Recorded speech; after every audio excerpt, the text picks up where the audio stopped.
It's actually Fiona's one, but I've nicked it off her. It's been stretched up here. Yeah, it's had a bit of loosening. Pre-worn, I think, is the phrase. Pre-worn, yes. Yeah. And I'm just waiting for this to actually fire up on YouTube, Oh shit! Hang on, so I can then Pre-worn, yeah. turn it off. There you go. Right, okay. There you go. Oh, I've got a bit of a headache as well because I had a couple of beers. I haven't drunk beer in, well, apart from Christmas, I haven't drunk beer for a while. But I had a couple of old crafty hens, which are a little bit more potent. Oh yeah. And now I've got a little bit of a dull headache and feel rather sleepy. You got a new camera, Rob? No, it's the same camera, but I've now got it mounted on an arm that points at a slightly higher angle, so you're not looking up my nose. It just looks like the definition's a bit clearer. Does it? Yeah, it looks like it's Might more be because of HD. the lighting. Could be the... Because you've got the room light on, haven't you? Oh, fuck, that's too bad. Yeah, because that will wash you out a little. So, I've been trying to get the balance right between the settings for the capture card and the camera and the lighting, and it's just like getting the balance, because I find that with this ring light, and it has to be up higher for this camera, but then I'll change the it might have been that actually, because I've been messing around with the aperture settings and the ISO settings to try and just get that balance where I get decent quality, but I don't need to be fucking blinded Yeah. by second sun. So Yeah. it's just not that down. There you go. Yeah, and I've also got the room light on, which if I go, Alexa, lights blue, she's going to fucking ignore me. That's what she's going to do. Alexa, light blue. Okay. And then that kind of stuff. But So then you don't get any of that shit with one of these. So just press. I could do it from my mobile, but I'm lazy. Why the fuck should I? You know. Alexa, light blue. Here we go. Connect to your Wi-Fi network. It was you telling me to fuck off the other night that had me in fits. One day, Alexa, one day. Oh shit. You started Connect to your again. Wi-Fi network. You can find setup instructions in the help section of your Alexa app. Thank you, whatever your name is. Bitch. Yeah, care. So a bit more just Wrong care. Ken, Dear. Ooh, I say. Windows 10 setup. As opposed to Windows 11. Fuck that shit. Yeah. No, I watched a little video and read an article on how to get rid of all the bulkware and all the crap that's in 11. uninstall Windows 11. Yeah. Oh, I did. And now it's like I'm running Windows 7 on a supercomputer. It's like, yeah. So, yeah, I got rid of all the monitoring and auto this and auto that and all the bullshit Background that shit. comes with it. And yeah, all the background shit. Which even on this 16 core, it was saying it was using about 15% of CPU in the background. So, well, you can fuck right off, mate. So that's that sorted. So there you go. Fucking gas lift's going on this chair. Keeps fucking going. Oh, This one had the same issue, and I thought, oh yeah, because I'm a fat bastard, it's having a go. So I complained under warranty, and they sent me a new gas lift. What they don't tell you is to change the gas lift. It's such a pain in the arse, so I didn't bother. And since then, it's behaved. There's okay. another one waiting in the wings. Yeah, because it's that. But then, about a month or so ago, I went to move the chair, and it wouldn't bloody. It was like it was jammed in something. And I looked down, and one of the wheels has gone like this. And because it's gone like that, it started to shed the ball bearings. And I looked down at my carpet, and there's all these ball bearings. I think I've got fucking cats and shit. So getting all these ball bearings up, and then the seat, it's not leather, obviously, but at the bit that goes under your knee is perforated, which is nice because obviously that needs to breathe a bit, you know. But it started to split along the perforations, so I've got a little gash. I've got a little gash. I've heard the rumours. It's about this big. A little perforated gash. You wish. Yeah. So I complained again, and they got back to me. Actually, they got back to me today and said, we can't do anything about the split. That's normal wear and tear. I thought, oh, yeah, tear. Yeah, very funny. But we can change the wheels, so they're sending me a new set of wheels. God, yeah, you don't want the cats eating bloody ball bearings. Exactly. They'll fart and shoot somebody in the leg. They'll rattle when you throw them around. So yeah, it's just I'm not. Initially, I was really impressed with this chair because it was a toss-up between this and the one. What's yours, Matt? Oh, this is just a cheap fucking shit one. The one you want Dom's. is the one Dom's got, Secret Labs. That's it. It was a toss-up between that and the Secret Labs was a bit more expensive. To the point because my company paid for this chair because it's my office chair, so they have to pay for it. So they gave me a budget, and the Secret Labs was just over the budget, and this one was just under the budget. So I went with this. Is a Corsair, which I read all these reviews, and it said, "Oh yeah, it's a good chair, good chair." Yeah, no, What Secret sort of money are you Labs. talking about? This was it was between 300 and 350. Oh, okay. So Oh, in that, I was in that case, I won't bother. I was going to recommend a Herman Miller no. like this one. Yeah, I mean, no. the casters and stuff on it's like fucking awful. Well, Edna's Disco Machine, who appears in the chat every now and again, Graham. And Graham owns an office furniture business, Oh, but not just any old office furniture, really, really good office furniture. And he was absolutely wonderful when I mentioned that I was looking for a chair, and he says, "I'll send you a catalogue, ignore the prices, I'll do you a deal." So I thought, well, thank you very much indeed. When I looked at the prices, I'm thinking, there's no way you could do me a deal on some of these things that I could afford, because they really are top notch, real proper stuff.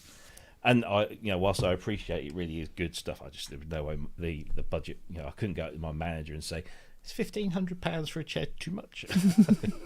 Yes. We'll let you go, and then you can afford to buy the chair, but you won't have a job. yeah. Well, I mean, this one was 400 quid and it was second hand. Yeah, Not bad. that's all right. This was Yeah. 100 quid brand new. Yeah, I've bought chairs from this Argos was- that have been. I don't know, £5. Fuck it. Yeah, well, the why one not? I had before was £19, and it lasted quite well. But I think it was mainly because I hardly sat in it because it was so fucking uncomfortable, and you did a lot of like, you've got to keep your balance all the time, fucking on the floor again. I had a really good chair once. I think my boys got it now, and it was from Office World, and it was something like 150, 200 quid, but it lasted ages before it even started to sort of feel a bit wobbly, or the gas lift wouldn't stay necessarily where it was, and that lasted years, absolutely years. Yeah, you pay for what you get, I suppose. Yeah, £5. Yeah. God. It's all Is right. there anything we won't discuss? We've just done 10 minutes on chairs. On chairs, yeah. What about desks? I could do with a new desk. Oh, I make my own desks. I've always made my own desks. Yeah. This was a dining table. I've just put a pull-out keyboard shelf underneath right. it for my Argon 8X. Yeah, see, I'd love a desk that would support the KX, but it's just like, it's so wide and it's so fucking heavy. Girders are a Azor. bit difficult to manipulate into a room, aren't they? Sorry? Girders are a bit difficult. Yes. Yeah, the Azor desk will support an 88 motor. Yeah. Yeah. Well, I have it on good authority. It can take a K2700 Oh, that's okay. all day long. I think the one that I would have, if I was going to go for something like that, is the one where the keyboard shelf is actually just like a miniature desk on wheels underneath the main desk sort of thing, Yeah, rather that than actually makes more sense. Actually, yeah. something that hangs from runners. Mm. I hate those things. I always catch my knees on the fuckers. I had one on here, and I took it off. Kept catching my knees on the bloody thing, and then you swing round to go to this screen over here, and your knee catches it, and you go fuck, and then the keyboard goes flying. So Yeah. bin that off. Yeah. But this wasn't too bad. This was like a corner desk with the wood in the middle and two glass ends, and proper thick glass with metal frames and everything. It was 150 quid off of eBay, so shipped down from some warehouse in Scotland. So they probably had a container ship run aground and sell them off out the back. Yeah. But it was good. But I've had to cut it down by a third to get the KX88 in. So Bloody hell. God knows what's going to happen next week. So no idea where I'm going to put that TX. So You always sell something. what's that word you say? Sell. Sell? Yes. Oh, I feel Yeah. lightheaded. I've come a little giddy. Or even give away. Now he's talking a completely trying to foreign kill him? language. Actually, no, I was considering selling one of my Emax 2s. So if anybody's in the market for an Emax 2 with a shit ton of samples, let me know. But it's been fully recapped and had the floppy taken out and the Gotek put in. I like how you're already advertising that right Already now. advertising, yes. Forward thinking. Oh, Indeed. you Hello, turned up Siri. then. You've just been staring at tuna fish sandwiches for 2 hours. You must be really tired. I ordered some cables from Gear for Music this afternoon Uh-huh. with next working day delivery, thinking that so they'll process the order on Monday when they all go in, and it'll be here Tuesday, coming tomorrow. Oh, So it was quite good. that's cool. Yeah. That's better luck than I did, where we had to, in the end, had to physically go out and buy the cables. Oh God.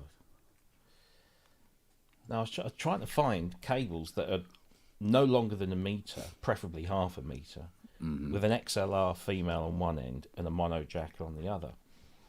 Wired how? Sorry, wired have from end to end. They're not balanced. Yeah, no, but I meant what's on the XLR end? What you connecting to? Oh, TX816, Right, and then mono jack into a line mixer. right. So, yeah. But yeah, I'm Gear lucky for like that because I make my own cables for that kind of Yeah, thing. see, if I was me that too. brave. Oh, But Sienna said, she goes, that's probably why half the stuff in the studio doesn't fucking work. I make all my own cables. Have done for decades. Yeah, Yeah, much if I cheaper, could- isn't it? Pretty much. If I could be bothered. Let me I do haven't it, even I worked don't. out how to plug them in yet alone fucking make 'em.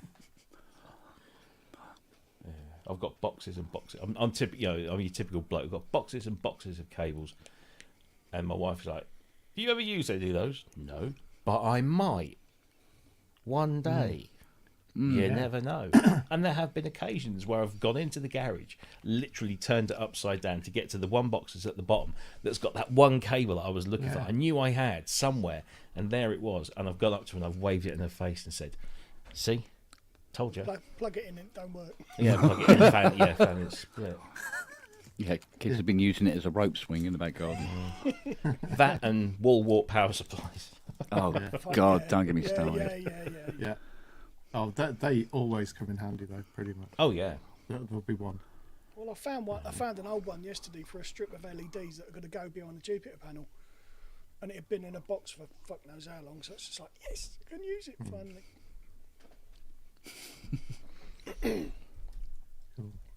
I found a 3D print so I can print up some slider caps for it. I'm going to get my mate to print me up some slider caps. Cool. Do all that shit. But yeah, the little one was looking at it yesterday. She was going, "Oh, we could do this with it and that with it." It's like, no, I know what we're doing with it. But why? Fuck off, little shit.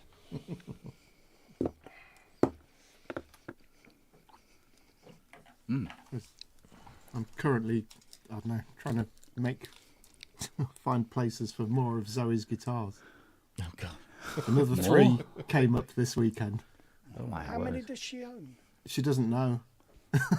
Oh What? Jesus! I'll turn into my wife. I don't. How many can She's she like play Billy at one Gibbons, time? is she? She's You what? Yeah. I mean, there's how many of hers have I got here? 6 at a guess. Yeah. So an acoustic, an acoustic, a classical, and a short scale bass turned up. Basically came up, on Saturday. Wow. Guitars, I don't know. I do like having a girlfriend who doesn't know how many guitars she owns, though. Well, how many just synths makes do you own, Robbie? exactly. So it just Yeah. makes that argument a lot easier, doesn't it?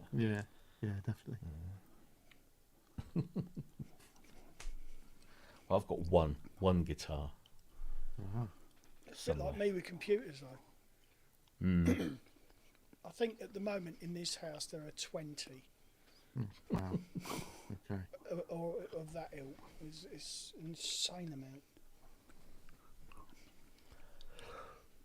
I was just thinking about my work bag. Then it contains 2 laptops, 2 tablets, 2 phones.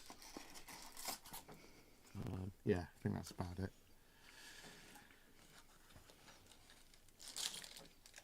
There was one at the end. Yeah, I think that's it. It's heavy. To say the least. You still going through them After Eights? Yeah. Not for much longer. Really? How many boxes left now? Oh no, this is still the same box, but there's still 5 or 6 boxes down there. Jeez. It's gonna be Christmas before we fucking finish. Yeah, we know Fiona will go to town. I'll say to her, "Oh, give me a box of After Eights," and she comes in with the double pack boxes. I think you're going to go from After 8 to After Life at this Yeah. rate. Yeah. I'll make them last. Just make yourself last. But I'll be eating them at Easter at this rate. Well, they're non-seasonal, aren't they? So you can have them at any time. Saves on And then I money. can start on the Twiglets. You just need to take them to lots of dinner parties that you go to. Yeah. Yeah. Surreptitiously just leave them on the table and go, "Oh, no, how lovely, you've got After Eights." In fact, combine it with the milk tray advert. Get dressed up all in black with balaclava. Sneak Coming into through, people's coming houses. through the window, and leave After Eights instead. leave the card. Kent silhouette. Yeah. Do you know what I had? I think it started Friday night, and it's carried on until very early hours of this morning. I was going, I've got to wait until May before I get an Osmos. Because what I was hoping is that the output of the Osmos would be able to control one of the, or some of the numerous libraries that I have. Because I was never having any luck getting the Roley to do it. So quite early Saturday morning I'm going, right, I'm going to sit here and I'm going to find a way of getting the Roley to talk to sample libraries and get as many dimensions of control as I can. And most of Saturday was well, I didn't know I knew that many swear words really. And it was it was a nightmare. I tried different ways coming from different angles. And then I think it was about 2:30 in the morning. I found it. It's I always the can last help. thing you find, isn't it? Well, there you go. It was under the cushion all the time. Yeah. And I got her to play sample libraries. And I didn't even have to do all the bullshit that you normally have to do in Contact, for instance, and load up many instances and mess around with adding modulators and stuff like that. And tried it out, and it was like, wow, different again. Cool. Especially guitar libraries. Mm. Ooh, very nice. So I'm a much happier bunny. And then I was able to do it for the Grand, which it does work the same, but it works slightly different to the Rises.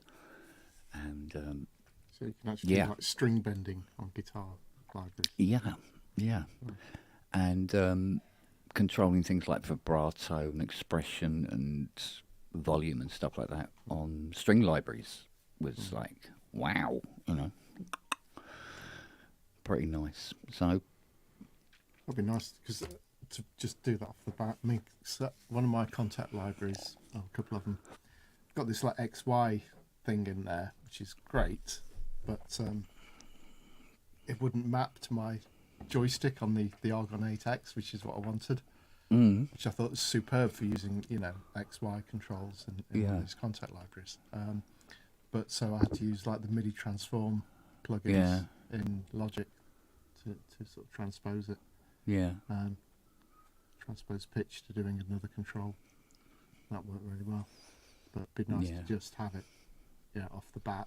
Just know that you've got that control, whatever you load up. Yeah.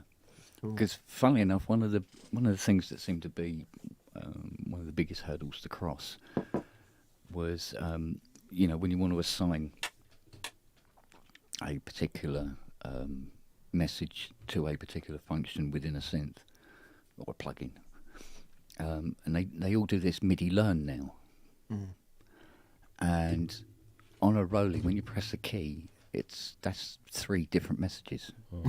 And it goes, which one shall I pick? And it's always the one you didn't want. So, and of course, they all do this MIDI learn, but none of them seem to have the function now where you could double click on it and enter a value of your own.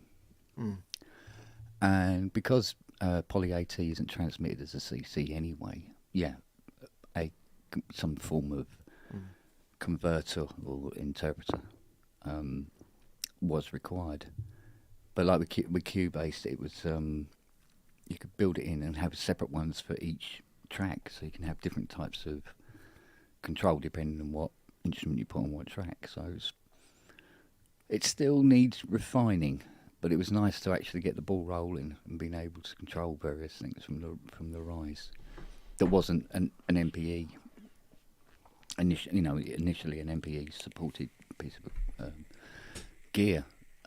So, because one of my bugbears with GX80 is I have to turn off the MPE in the Hydra to be able to use it. And then when you go to your next instrument, you've got to go through all the bloody setup again and go and turn it back on again. And it's a few pages deep, and scroll. Oh, there it is. So, pain in the butt. But I think with all these different types of controllers and different kinds of bits of software, pain in the butt is actually the watchword. It's the bottom line of all of it. But got there. And it only took 2 days. I'm in the middle of writing an article about the Osmos, Mm. and it was inspired by a conversation we had on here a few days ago. Few days. Have you played one, Robbie, or do you have one? I haven't, no, yet. Hopefully, but I can't see it happening anytime soon. But myself and a colleague have taken kind of opposing views on its merits, and I think it's great.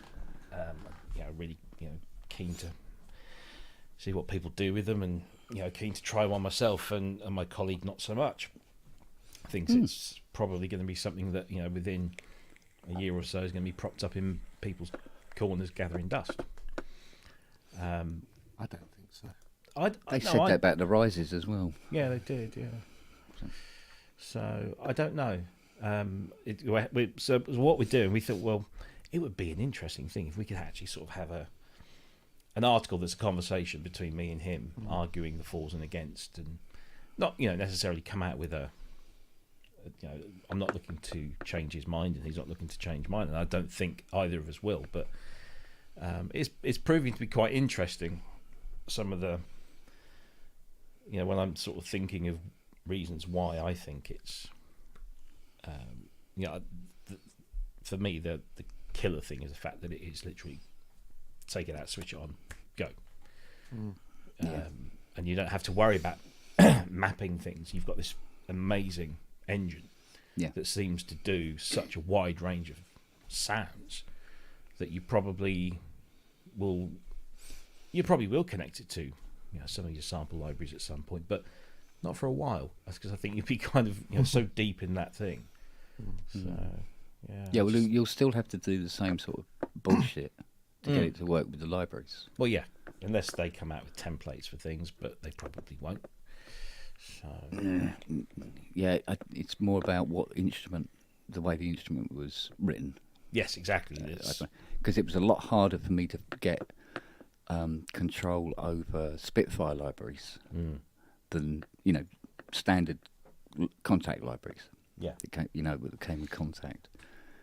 The Spitfire ones was, that was fun. But I got it to work in the end. Including the Poly Aftertouch, which was quite interesting on some of the string libraries. I bet. Because once I got it, I went, oh yeah, but in what way am I going to use this? Turned out one of the best things is volume. So that you know, not all the violins play at the same level, and you can, but then if you can start controlling which ones you hear and which ones you don't within the chords, so it's like doing all the mixing, but with your hands instead. Yeah. Well, that was one of the arguments I made, was that some of the demos I saw, particularly there was one particular demo where the guy's playing what is ostensibly a string patch of some description, and there was nuance in the expression that otherwise, if it hadn't been an Osmos, he would have had to have been using, you know, whenever you see Christian or the guys at Spitfire do some stuff, and they've got one of those block MIDI controller things, and so they're using that to control one of the expression features, or maybe they're just using the mod wheel or a pitch bend or something. But you don't have to do that, because you can now put both hands on the keyboard, and you can modulate and bend and introduce vibrato and everything just by the way that you're playing the keys. So your hands are now always on the keys. And I, not being a proficient keyboard player, I can still see how that would be beneficial, because it is once you've learnt that, you know, the paradigm, you know, the way that it actually works, then you can start bending notes within a chord without having to take your left hand off, and you still be holding, and you have to, you know, use a sustain pedal. It's, you know, it's more, it just keeps your hands in the right place. Yeah, absolutely. That's how I see it. So yeah, absolutely. Yeah. It'd be really good if these were any good, but Well, yeah, quite. they're not. It is. Yeah, I mean, it's only as good as the person that's playing it. But They work all right with guitar, but that's about it. well, this is one of the reasons I love the Prophecy so much. And, you know, we were talking about this on the show on Friday about the Prophecy and how expressive it was for its time. The fact that you had velocity, aftertouch, pitch bend, mod, and then you had the log with the ribbon and everything, and that was all sort of underneath that left hand, and you kind of developed a style where you could use all three at once and play your and obviously chords weren't a problem with the Prophecy. And the one reason I fell in love, or the first reason I fell in love with the Prophecy, was it made me sound like I kind of knew what I was doing. It made me sound a little bit more competent, which anything, if I can, if there's any shortcut that I can use to get sounding like I might kind of know what I'm doing, I'll take it. And it was just straight on. It was just like, oh wow, the aftertouch is really useful, but that ribbon, wow, and there are some patches on there where I can sit and play and think that's not even me playing it, but it is, because it's the expression that is really important. So I've always been a big fan of synths that deliver as many ways of being able to express yourself as possible. Yeah. Particularly in a very human way, because a guitarist or a violinist or a cellist doing this on the string is a very natural thing. So to be able to now do that on a keyboard is a natural thing. It's just about opening up those avenues of expression, I think. Yeah. We shall see. Hmm. Oh, yeah. Sorry, I just got my meds reminder. That can wait.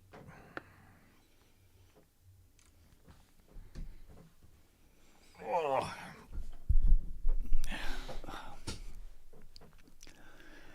Not many of us tonight, is there? No. Well, it's Sunday, I suppose. Quiet Sunday, yeah.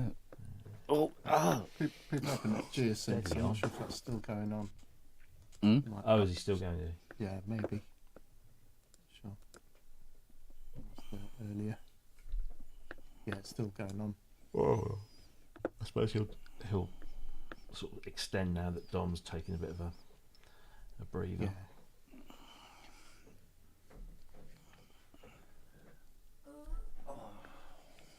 Was that you or the chair?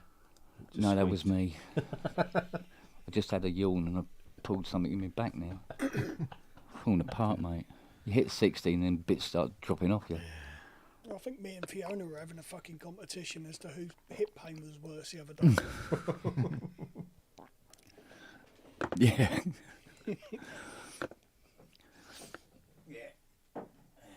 Yeah, she could start the hypochondriacs helpline. I'll give her a run for her money. Yeah, somebody would phone up and say, "Oh, well, I got this, that, and the other, and everything like that." She goes, "Oh, yeah, I get that." You're not alone. That becomes the main topic of conversation.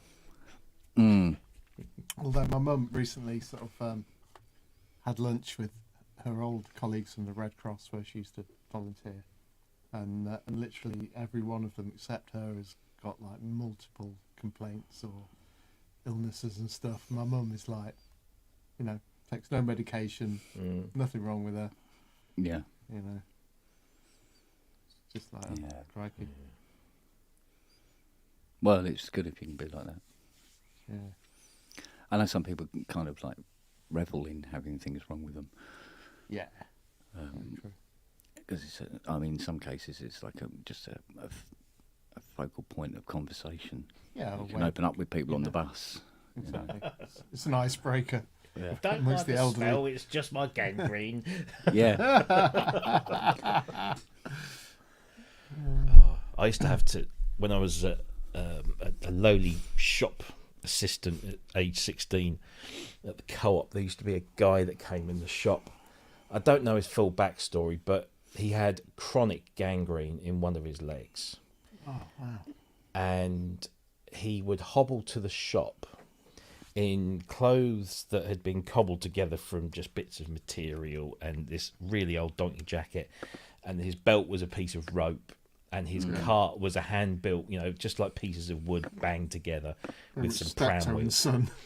Yeah. But oh my god, the smell, the absolute smell. And apparently, social services managed Used to to take him persuade 3 him. hours to get into character. But they give him a bath every 6 months. That's the most they could get him to do, and he would just refuse all help apparently. Because we were also news agents, the newspaper boys would say that even when you just opened the letterbox to put the paper through, the smell would just come out. Yeah. And it was just horrible. And people would see him hobbling down to the shop, and the word would get into the shop, and all the ladies in the shop refused to serve him. So the manager made me. So every time I had to help him round, and it was just, you know, that thing when you've got kids and you're changing their nappies, and you learn that technique of you breathe through your mouth and you shut everything off here. I learnt that technique very, very early. Yeah, that came in handy.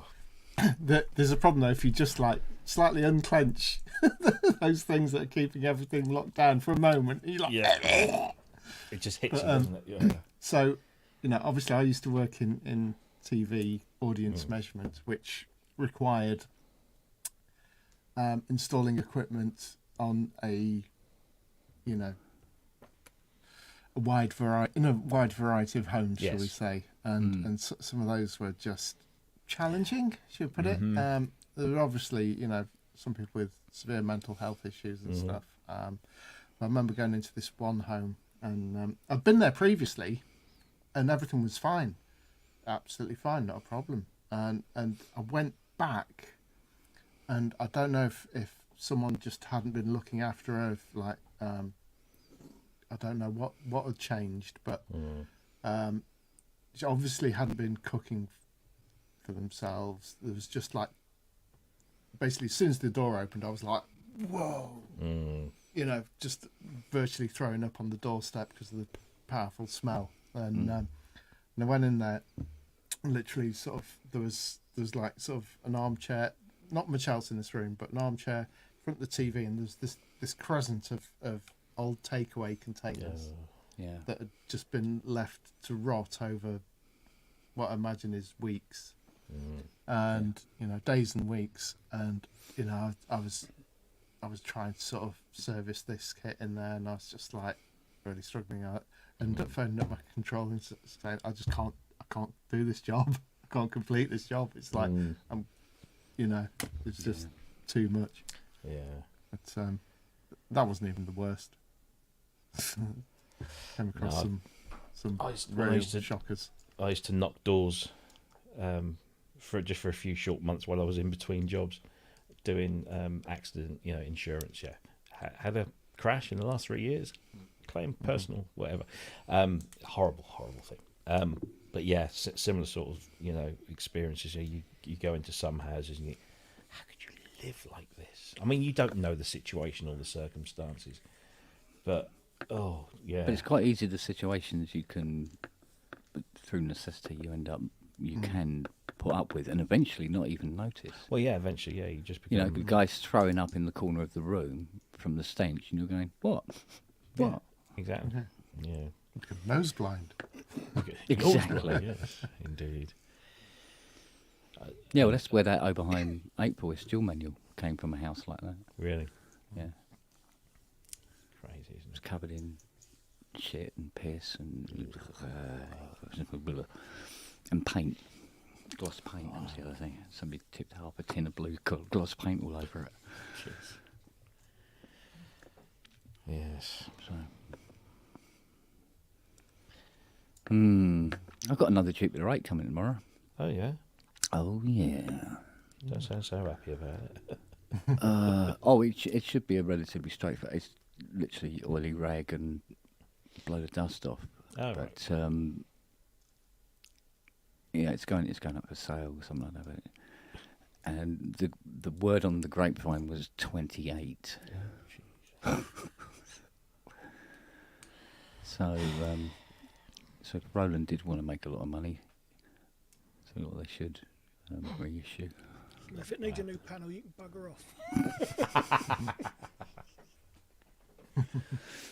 Well, they never need a new panel. Don't worry about it. No, that weighs some. Pick that up. It was like, That's nothing, mate. Honest to God. I can imagine compared to that bugger in the corner, it is nothing. Yeah, even with unpopulated, you know, without the sliders and everything on it, it's a fair chunk. It is a fair chunk. But yeah, no, I had I think got some photographs of it, of where it was an MS-20, and it was being unloaded. It fell off the sort of like pallet. It's sort of a forklift truck taking it out of the plane, and it fell, and then the forklift truck ran over it and crashed the case with this MS-20 in it. And the bloke brought it to me. He said, "Can you fix it?" This MS-20 he was sort of like, look, this shape, and all bent, and all the circuit boards are all snapped inside. And I went, yeah, just for the fucking hell of the challenge, yeah, let's see what I can do. And there's a photograph, it's got this circuit board sitting on the kitchen table, and it's in like 5 pieces, all broken, all horribly and everything like that, and the case is this shape and all this. And I said, well, I'll tell you what, take some photographs of it as I go through the process. Did it in 2 days. Yeah. Wow. Did it in 2 fucking days, put it all back together. There was a couple of tracks that I obviously missed, had to go through again and find, go, oh yeah, that's not quite right, and reconnect that. And yeah, got it all working. Couldn't do anything with his flight case though. Yeah, that was beyond repair. Yeah, but I'd done it when it was finished. Wouldn't have known it'd ever been it. Really? Yeah, I got it all lovely and straightened out. Nice. This is why I'm so glad that I did panel beating before I went into this. And you wonder why people come to you with stuff. Yeah, but they tend to come with me with the worst possible shit they can find. That's the What if it thing. fell off a fucking pallet and been run over by a forklift? That's Yeah. pretty fucking Yeah. bad. You go, bet you can't repair this, but I can. And then charge them reasonable amount and going, hang on a minute, who's winning here?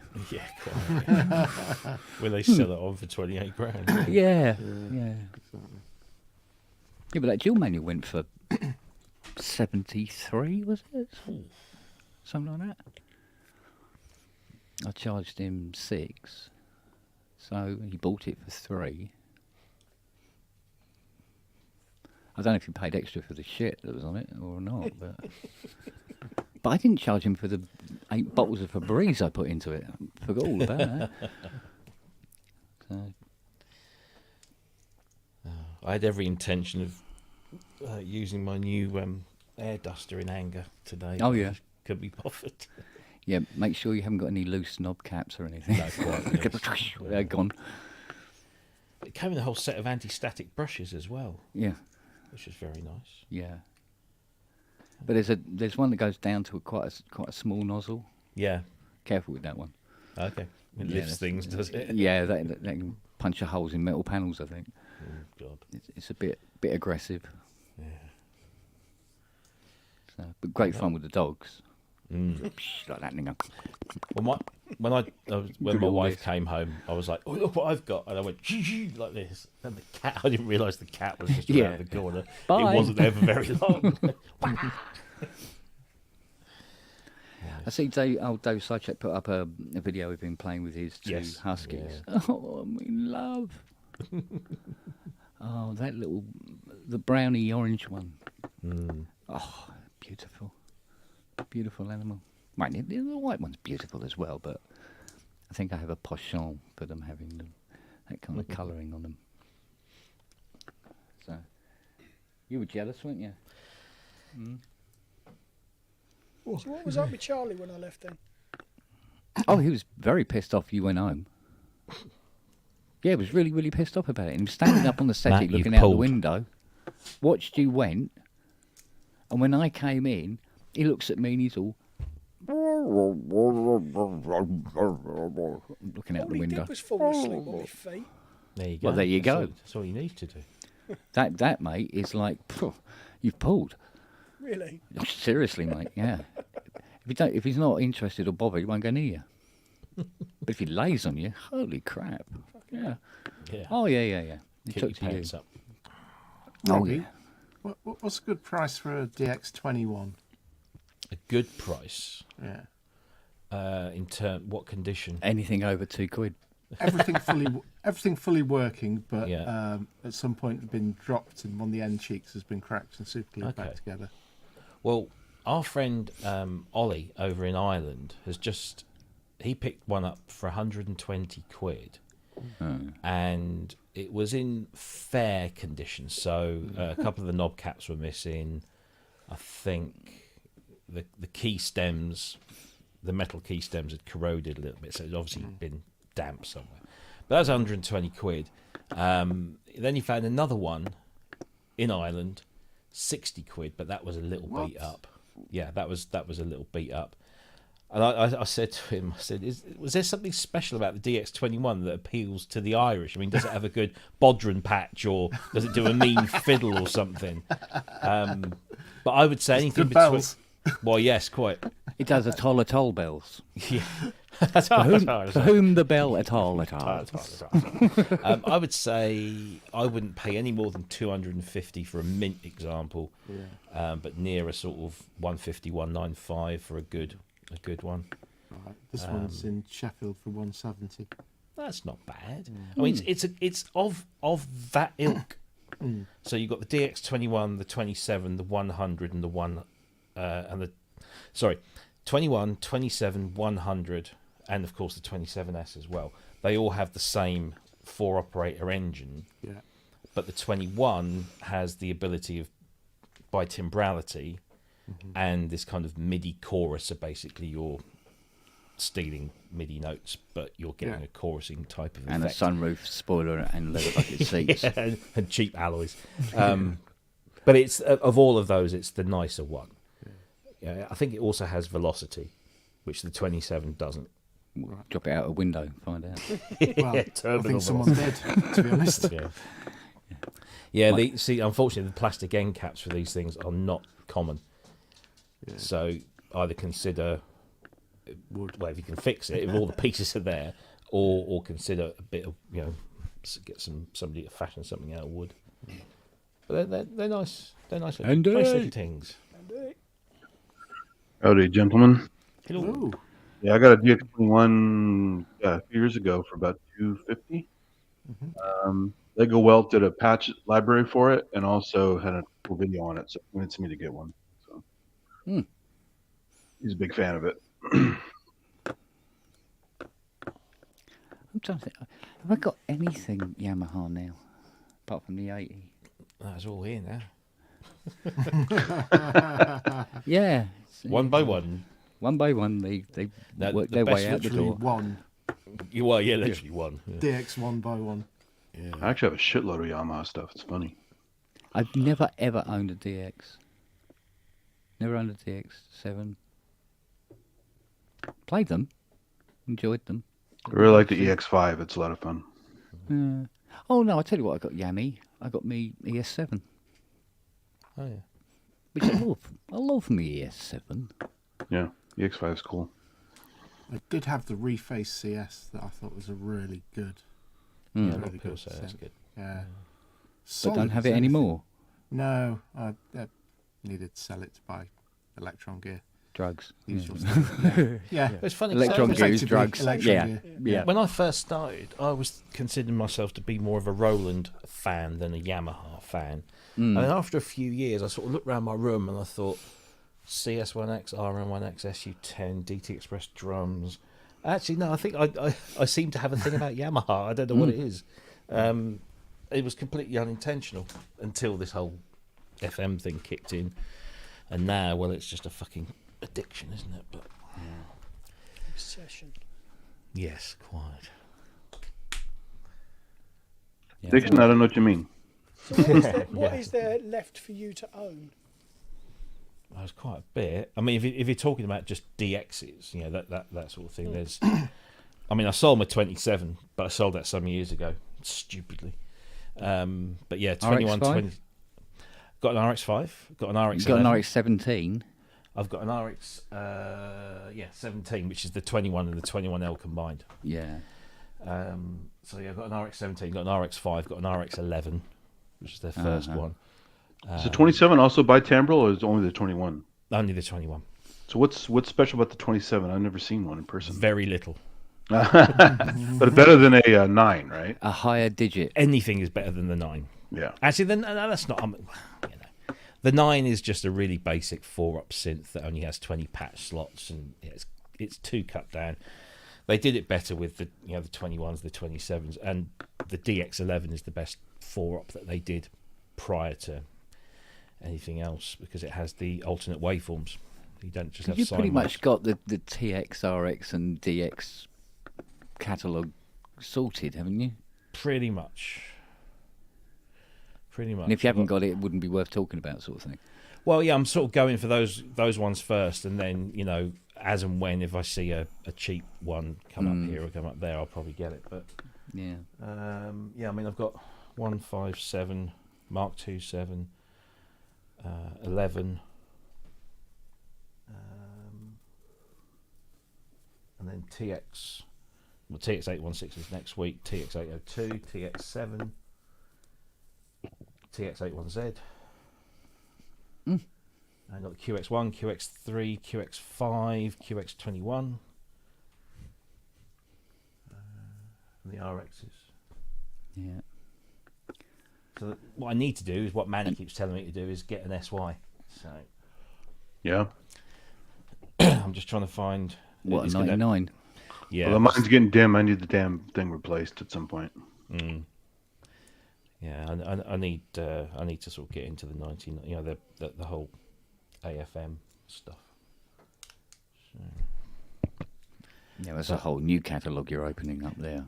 Well, it's not that big because there was only the 77 and the 99, and then the TG 77, and then because the 85, well, sorry, the 22, the 33, the 35, and the 85 were all just sample based. There's no FM in there. I thought you had a TG77. You don't have one? No, I've got a TG 55 and a TG Oh, 500. that's close enough, though, right? Well, no, they're just both sample based. They're just both rhombus. Oh, I didn't know the 55 was sample only. Okay. But you got Yeah. the 816 on the horizon. Yes, that's No, you want to impress me? Start collecting the CSs. yeah. Yeah. No, So what was the, it? It was 01, 5, 10, 10, 15. 15, 20M, Oh yeah, 20M. 30, 30L, 40, 50, 60. 60, 80, 70. Oh, there was a 70 as well, wasn't there? Yeah, Yeah, that's £250,000 worth just there. probably, yeah. A friend in college had a CS40M, and he was basically probably going to give it to me for $700. And at the time, I didn't know what to do with a monosynth or even a duophonic. So I played with it for a while, enjoyed it, but I should have fucking bought it because it was dirt cheap and in great shape. Yeah, yeah. You got obviously, I kind of like that CP30 piano that they did. I like the way it looked. Well, not all inspired by the piano sound as such, but There was a CP73. Oh, I yeah. can't remember if it was on eBay or Facebook Marketplace, but it had been customized with.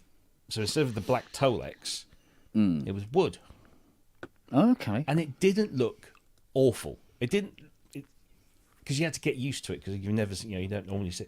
But in a custom wood job, but it was only going for like $799, Well, which I that's thought, probably because you need a forklift truck to move the fucker. well, yeah. Because, go, oh, you know what? I don't think this electric piano's heavy enough. Let's cover it in wood as well. Good move. But the CPs are nice. They are. I do not. But they're big, chunky monkeys, and it's like, I haven't got the room anymore. Stop it. What am I doing? I'm not responding. Sorry. Just trying to answer Keith here. I got to move Fiona's exercise machine tomorrow morning, Oh, God. which will be the only exercise that thing has ever given out since you bought it. Is it a clothes horse now? It might as well be. Yeah. Just keep saying, "Oh yeah, I'm going to use it. I'm going to use it." Yeah, okay. Yeah. Something to bounce. Then I guess it's too far away from the settee. You've got to walk there. I don't know. Ooh. When I had a treadmill and used to use it as a rack, I did take stuff off to use it and then put it back on. So Yeah, I couldn't believe how heavy this bloody exercise machine was. I mean, it's really, really heavy. It's got solid metal, like a metal counter wheel on it, and you do all this business with it, and you pedally sort of thing, but they're not pedals as such. And oh my God, I'm going to have at least one testicle in the other pocket by the time I've moved that across the room, I tell you. Jesus.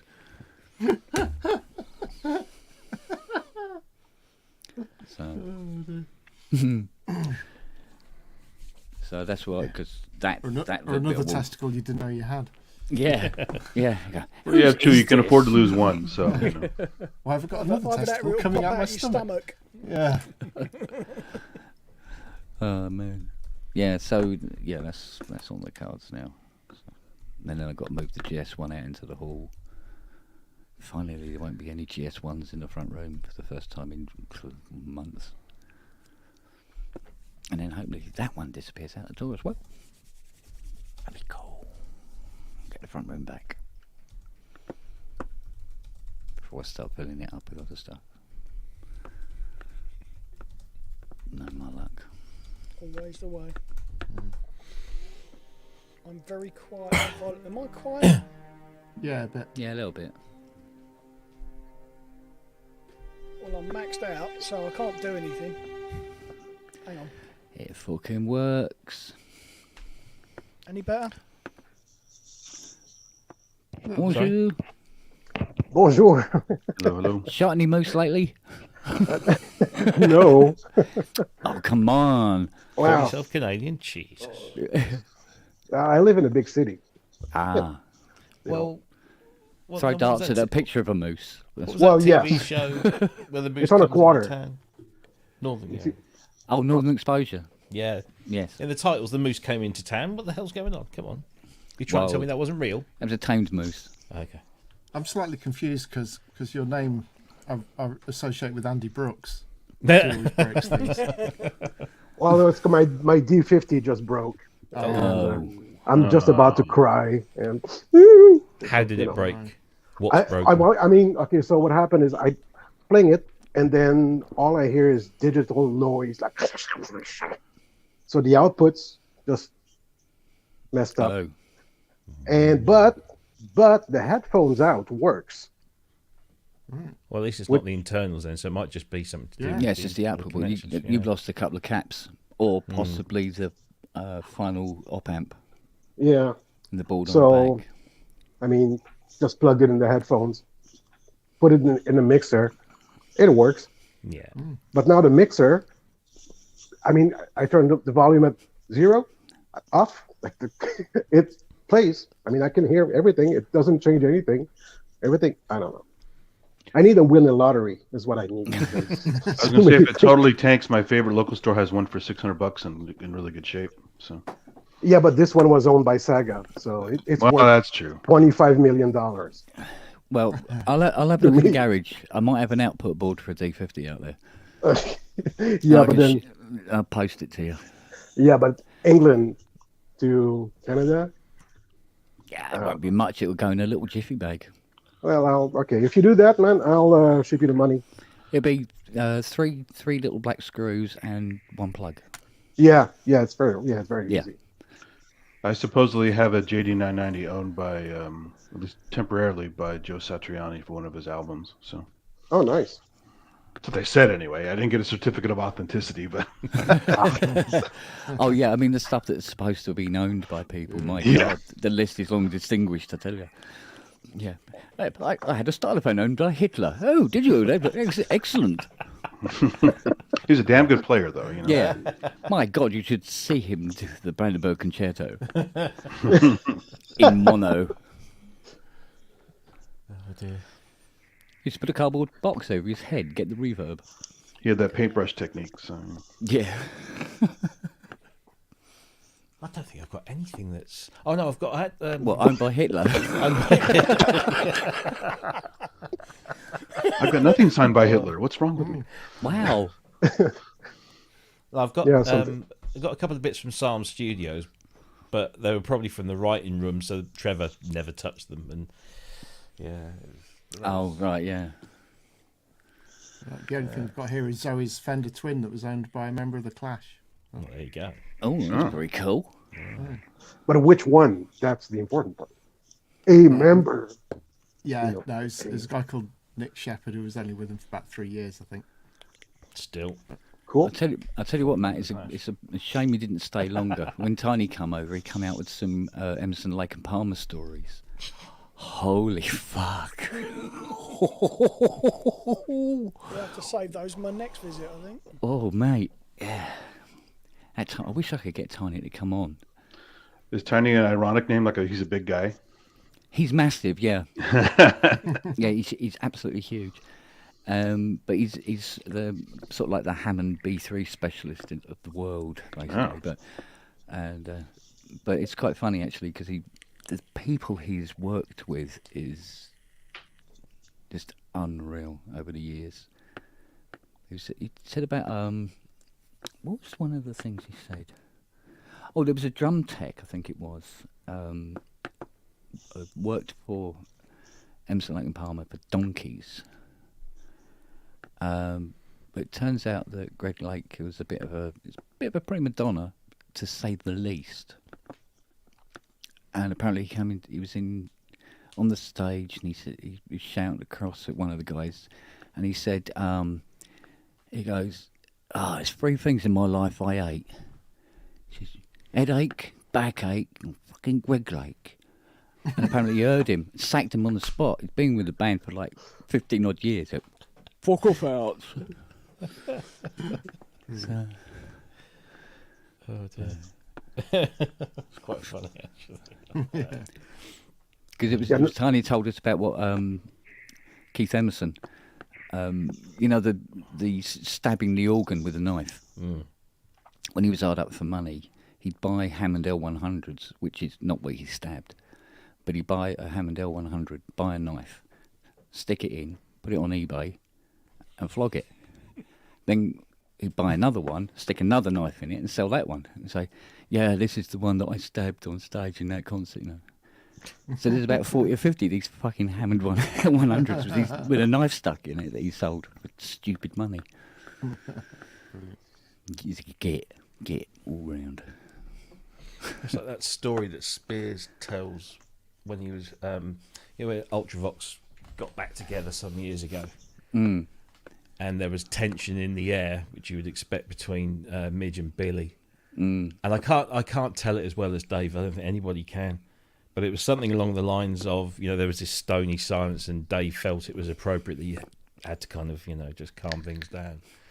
And he made some Vienna-related joke, like, why do you keep fucking going on about it if it meant nothing to you, or something like that. And it was just, it falls flat when I say it, but that was a really good story. Wow.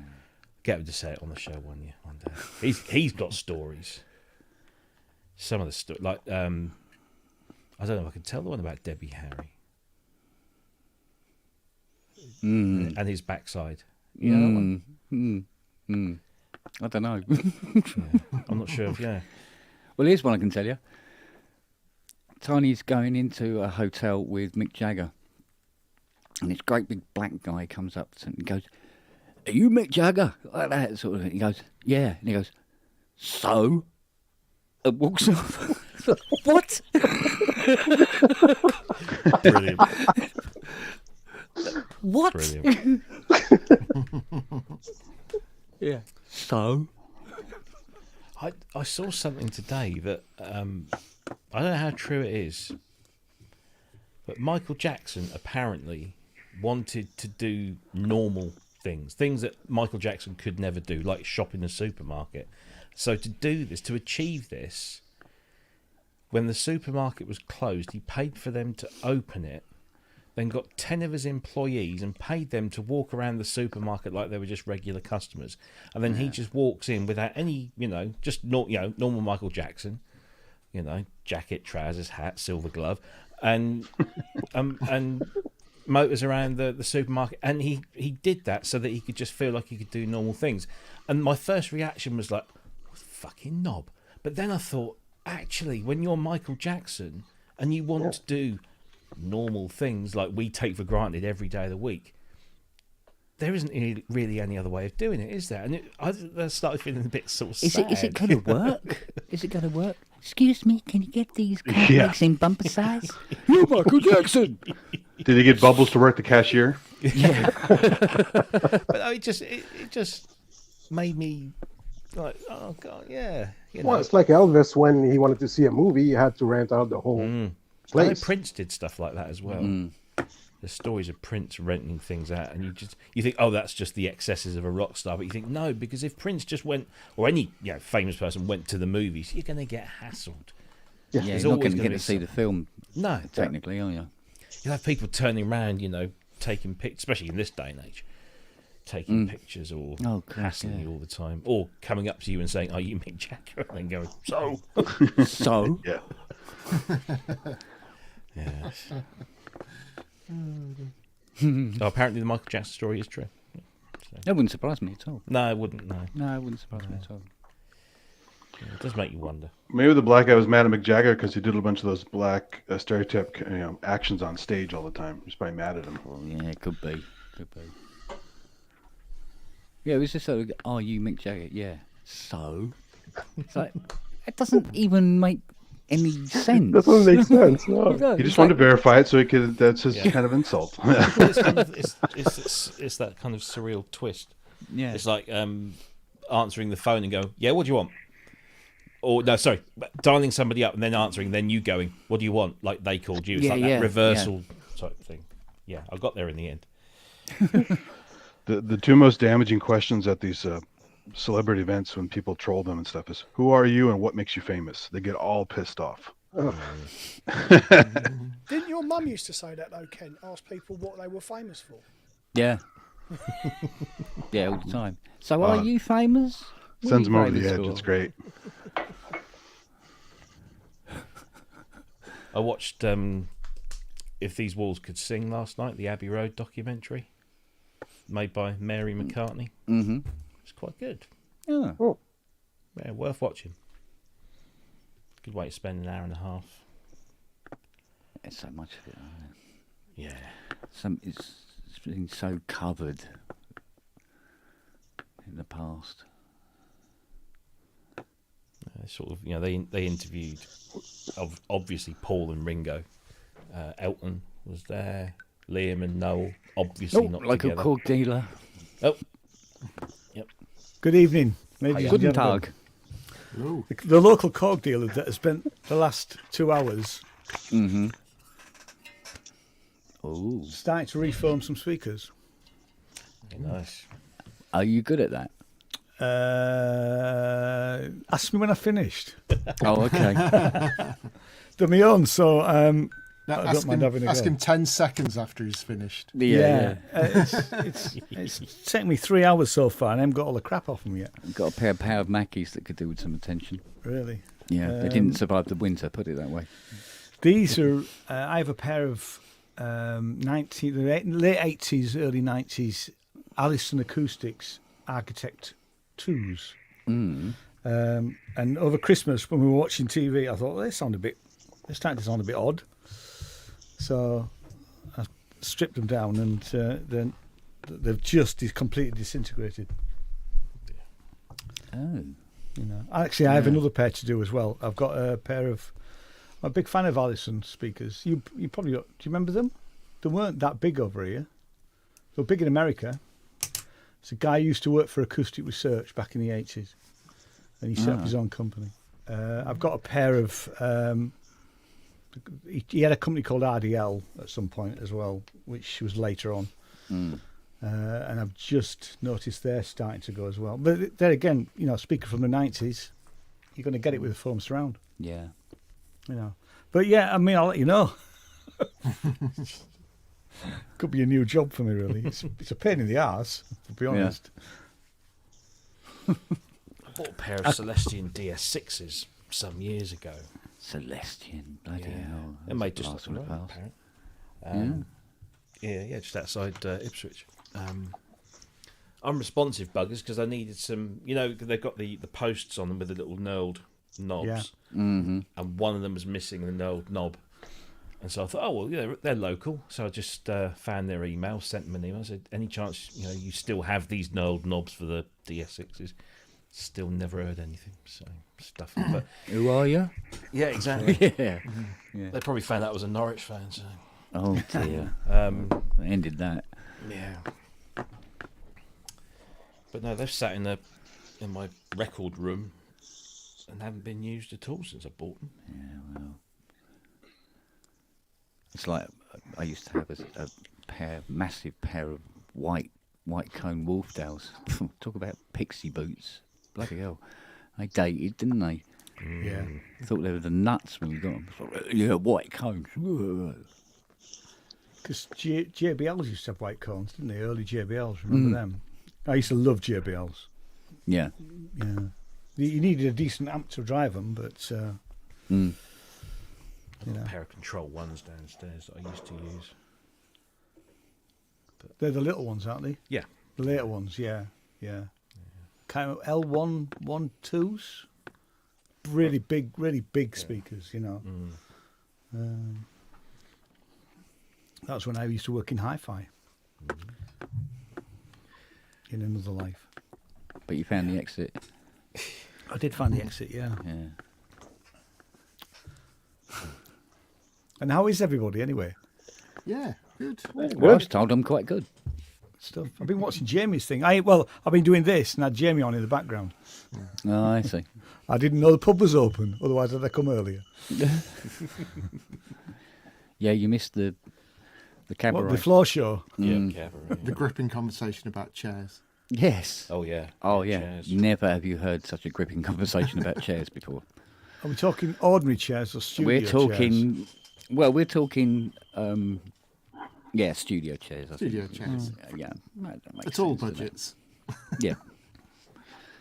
And not just taking a dining room chair and just putting it in a studio. It doesn't No. count. No. Unless you rebash it, of course. But yeah. So what else did we talk about? We haven't talked about how to get rid of a dead body, have we, or anything like that? Mind you, Robert's not here, is he? No, but we He's a established specialist. that. He's a We specialist. We established the best. Oh, yeah. Yeah.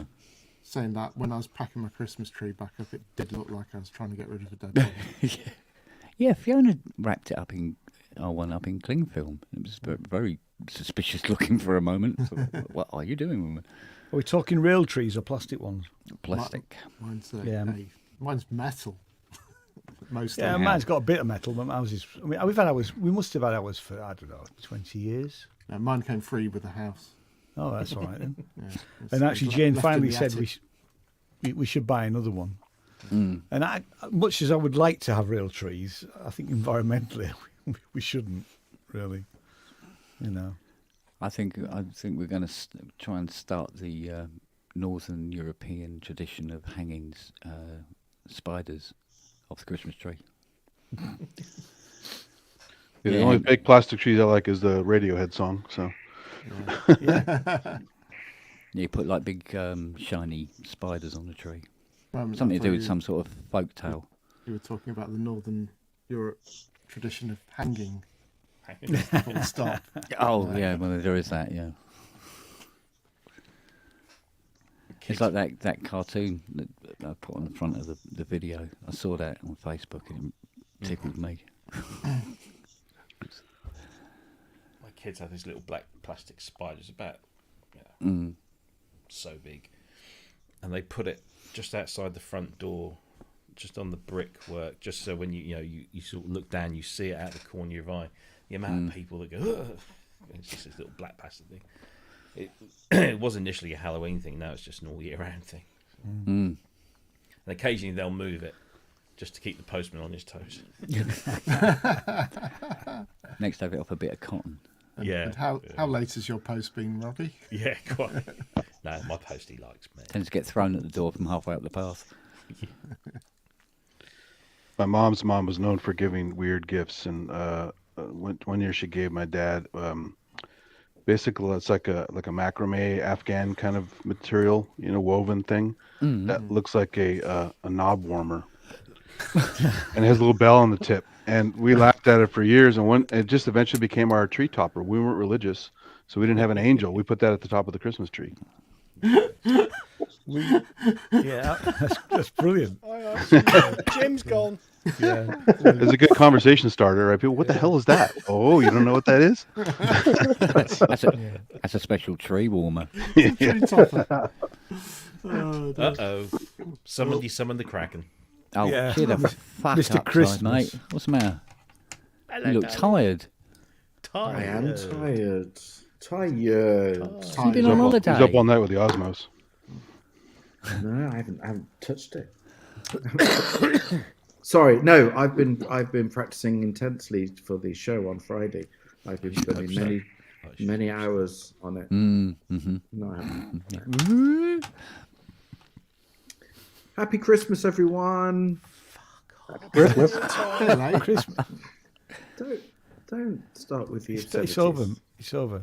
It's over. It's not. It's It's not. Happy You Diwali. need, Ty, my friend, you need to move on. It's not happening. I know it's not happening. I'm just saying Can I- you need to move on. It's still Can got I scale point out- extra chat. No, so honestly, so the evening of the 6th was a very sad. Oh, it was Friday night. It was just so sad, and so it all went. And then, hang on a minute. If I turn these off, you might be able to. If I turn this off, hang on. There you go. Yay! So some of the lights have stayed. Oh. Well, you Some couldn't of the reach them. lasers. No, hang on a minute. Some of the lasers are still on. Yeah. And hang on a minute. And here, hang on. Yay! So yeah, that's my. That's. So is that a rave as you're starting now? Yeah. It's a what? I have no idea what the fuck a rave is. I think you haven't class any that idea. as a Santa semi. Yeah. It's a very sad version of a Christmas rave, yes. So, Are we all well? Well, Yes, Better thank you. middling. I think so. We're Yeah. still here. Good. It's good. Good. For those that I didn't see before, I mean, I'm not obviously talking to Robbie because he's a fucking grumpy, fucking grumpy guts. The rest of you, and obviously Matt's just lovely and adorable. So is Ian, yeah. But everyone else, did you have a good Christmas? Good New Year? Christmas was a bit eventful because Zoe got flooded by her upstairs neighbour 2 days before Christmas Day. So Wow. who turned that's her been, on? It's a bit rough. that's been Wow. yeah. Okay. So her and the kids Okay. came up here for a little while and stuff, and yeah, so it's been. Is it a mixed. full, kind of insurance job? And Yeah. Any gear Okay. got damaged? Hopefully not. I mean, I've got most of her guitars here. Well, I've got 6 of her guitars here, so I don't know how many more she has. At least 2 more, maybe. Wow. I think it's great that only in this group could the first question be, did any of her gear get damaged? Yeah. Everyone all I else care would have been exactly. Everyone else would have Yeah. been, the kids. Are the kids okay? Yeah. Kind of. Was Flooded. Yeah. The house didn't burn down. It's just got flooded. Yeah. Yeah. well, they count as family members, so, Yeah. Oh, I'm with Yeah, you. who Oh my drowned? god. Tell me No, about most it. of it's I'm here, so Yeah. all safe. Good. Yeah. Good. Oh, that's a bit shit though. A couple of days before Christmas. That's awful. Yeah. Yeah. She still managed to do Christmas dinner and everything, like a trooper. But yeah. Would you have well fish? done. Well done, her.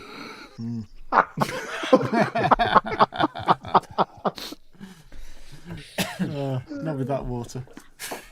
I hope this turkey can swim. Well, I've got something arriving on. I've got something arriving on Tuesday. Summons. No, Another flashlight. no, not another one. No. No. Go on. What That did I Porsche say electric to one's you? pretty aggressive, isn't it? Oh, I don't know. Honestly, don't start me off talking about fucking Porsche at the moment. I'm really fucked off. I'm fucked off with. I mean, they're all first world problems. I just want to point that out before we even start here. These are very much first world problems.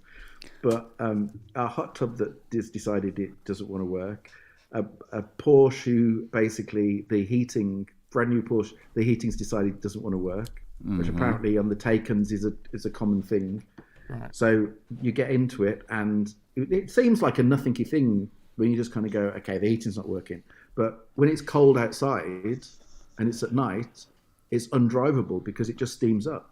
You can't actually see out. Right. So it's a big thing. So I didn't realise. We went out a couple of hours ago, and it's just like, fuck. I mean, you literally can't see anything. So that, and do you remember I was saying the problems about native access 2? And honestly, I am ready to.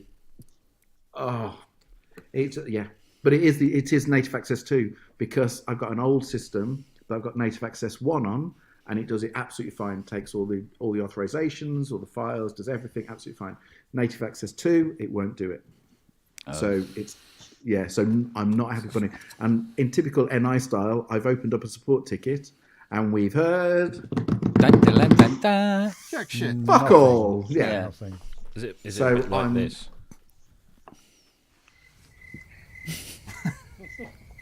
That's why it's called the take, and they've taken all your money and they don't respond. Spot on.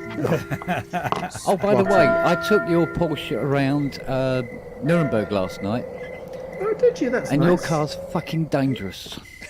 Yeah, but was the heating working though? That's 'cause the you can't No, I see couldn't see where I was going. Were you nice 'Cause and warm? It was raining, and the humidity inside the car I just hit a tree. Didn't do that If it, Friday if as it well. makes you feel any better that you didn't get a Tesla, my boss's Tesla had to be craned off his drive because Oh yeah. it stopped working, and then because they didn't respond quickly enough, they then couldn't even get inside it. Yeah. Yeah. That's so- not uncommon. That's yeah. not uncommon. Yeah. But anyway, sorry. Going back to what's arriving on Tuesday, Robbie. What did I say? And I can't remember when it was that I said that you said, "Oh, you need one of said- these," and I said, "Oh, I'll give it till end of January, and I'll probably have one." Oh.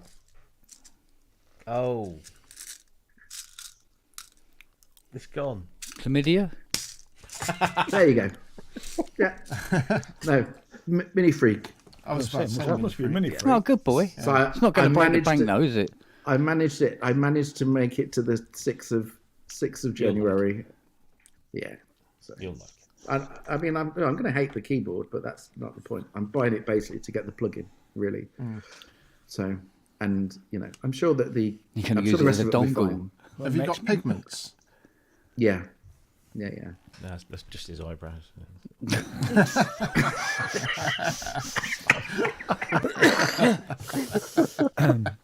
Where's Philp tonight, then? In the bath. Ah, okay. Alive. We Curing. don't need to do how to describe the body. No, in many pieces. All right. But Well, the you window's need- open. need The window's Robert to open. The come on. smell will go of it. Yeah. The smell will go of it. It's embalming fluid, yeah. Yeah. So, You know that steam inside the car, is it like reddish coloured? Missed. Yeah. So, but no. But anyway, so that's meant to arrive on Tuesday. So I will report back. I'm sure it'll be lovely. I'm sure it'll be great. It's just the key bed that I can't get my fat fingers around. But there we go. It'll be all right. I just use it as a module. It's the same way that I used most of the like the Wave State and the Op6 and the whatever. They're basically, it's almost like I treat them almost like 19-inch rack modules. At least you've got a hardware controller for it. Yeah, joking aside, that's kind really of the cool. thing. Yeah. It's kind of the fact that it's a module, but you just happen to have a controller in front of it. Yeah, it's a bit like console one for mixing. Yeah. It's the same kind of thing. Yeah. Yeah, you've just got 1-to-1 kind of ratio. Yeah. So, Yeah. So no, it'll be good. Anyway. So that's my only purchase. You'll have to feed back, how you get on with it, how you like it. I like Oh, it. I love the Microfreak, so I'm sure it's. Yeah, the Microfreak that I couldn't use because my capacitance didn't work with it in my studio. Well, only way- you what? You mean your fingers? My fingers. Basically, the only way it'd work for me would be on the USB power pack. The rest of the time, the keys wouldn't trigger properly. What? Because of your fingers? Yeah.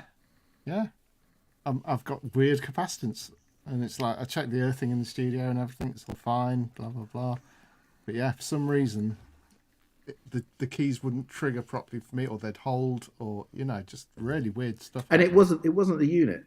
No, because it worked fine for other people in different places, and it worked fine for me if I powered it off a USB battery pack. So it's all to do with grounding Power somewhere bank. along there. Yeah, completely to do with grounding. So hang on a minute. So all these touch I control tried all things, different like, types of grounding with the power supply, with just USB and stuff like that. And yeah, just wouldn't work So for me. things like Enna and the Soma Enna, which I was on about the other day, and what's the other one? The landscape sound, is it Stereo Field? Have you seen that? The No. touch controller. You wouldn't be able to use any of those because again, that's all touch. It's all touch. It's all going through your body. It's using your body as ground. Try it with your toes in case your polarization is reversed. I could do a Zelensky. Wow. No, very odd. Okay. But yeah, Wow. so I ended up. I mean, it was second hand off eBay anyway, but I ended up sending it back. So I was just like, it's just not going to work for me. I couldn't rely on it for live and stuff. So I love the way you blame the unit. You couldn't rely on your fingers. That you couldn't rely on yourself. That's the bottom line. couldn't rely The on unit was fine on your own. my own electromagnetic makeup. It just yeah. Just You're out of went phase along with it. reality. Yeah. So yeah, I mean, Can I? the Mini Freak though, obviously with the proper keyboard would be all right. Well. So- Don't use the word proper. It's not a Well- proper keyboard. No, it's It's know, it's the same as the the key stack keyboard. though, isn't it? yeah, which is shit. Yeah, Yeah. I don't have one of those either, but yeah. yeah, but no. Can I just point out? I've just realised how bald I look with this. Oh my god, look at that. Can I say my own daughter turned around to me today and went, "Daddy, why are you bald?" It does look a bit like there's a moon amongst those stars there. I was able to just adjust my hair there in the reflection.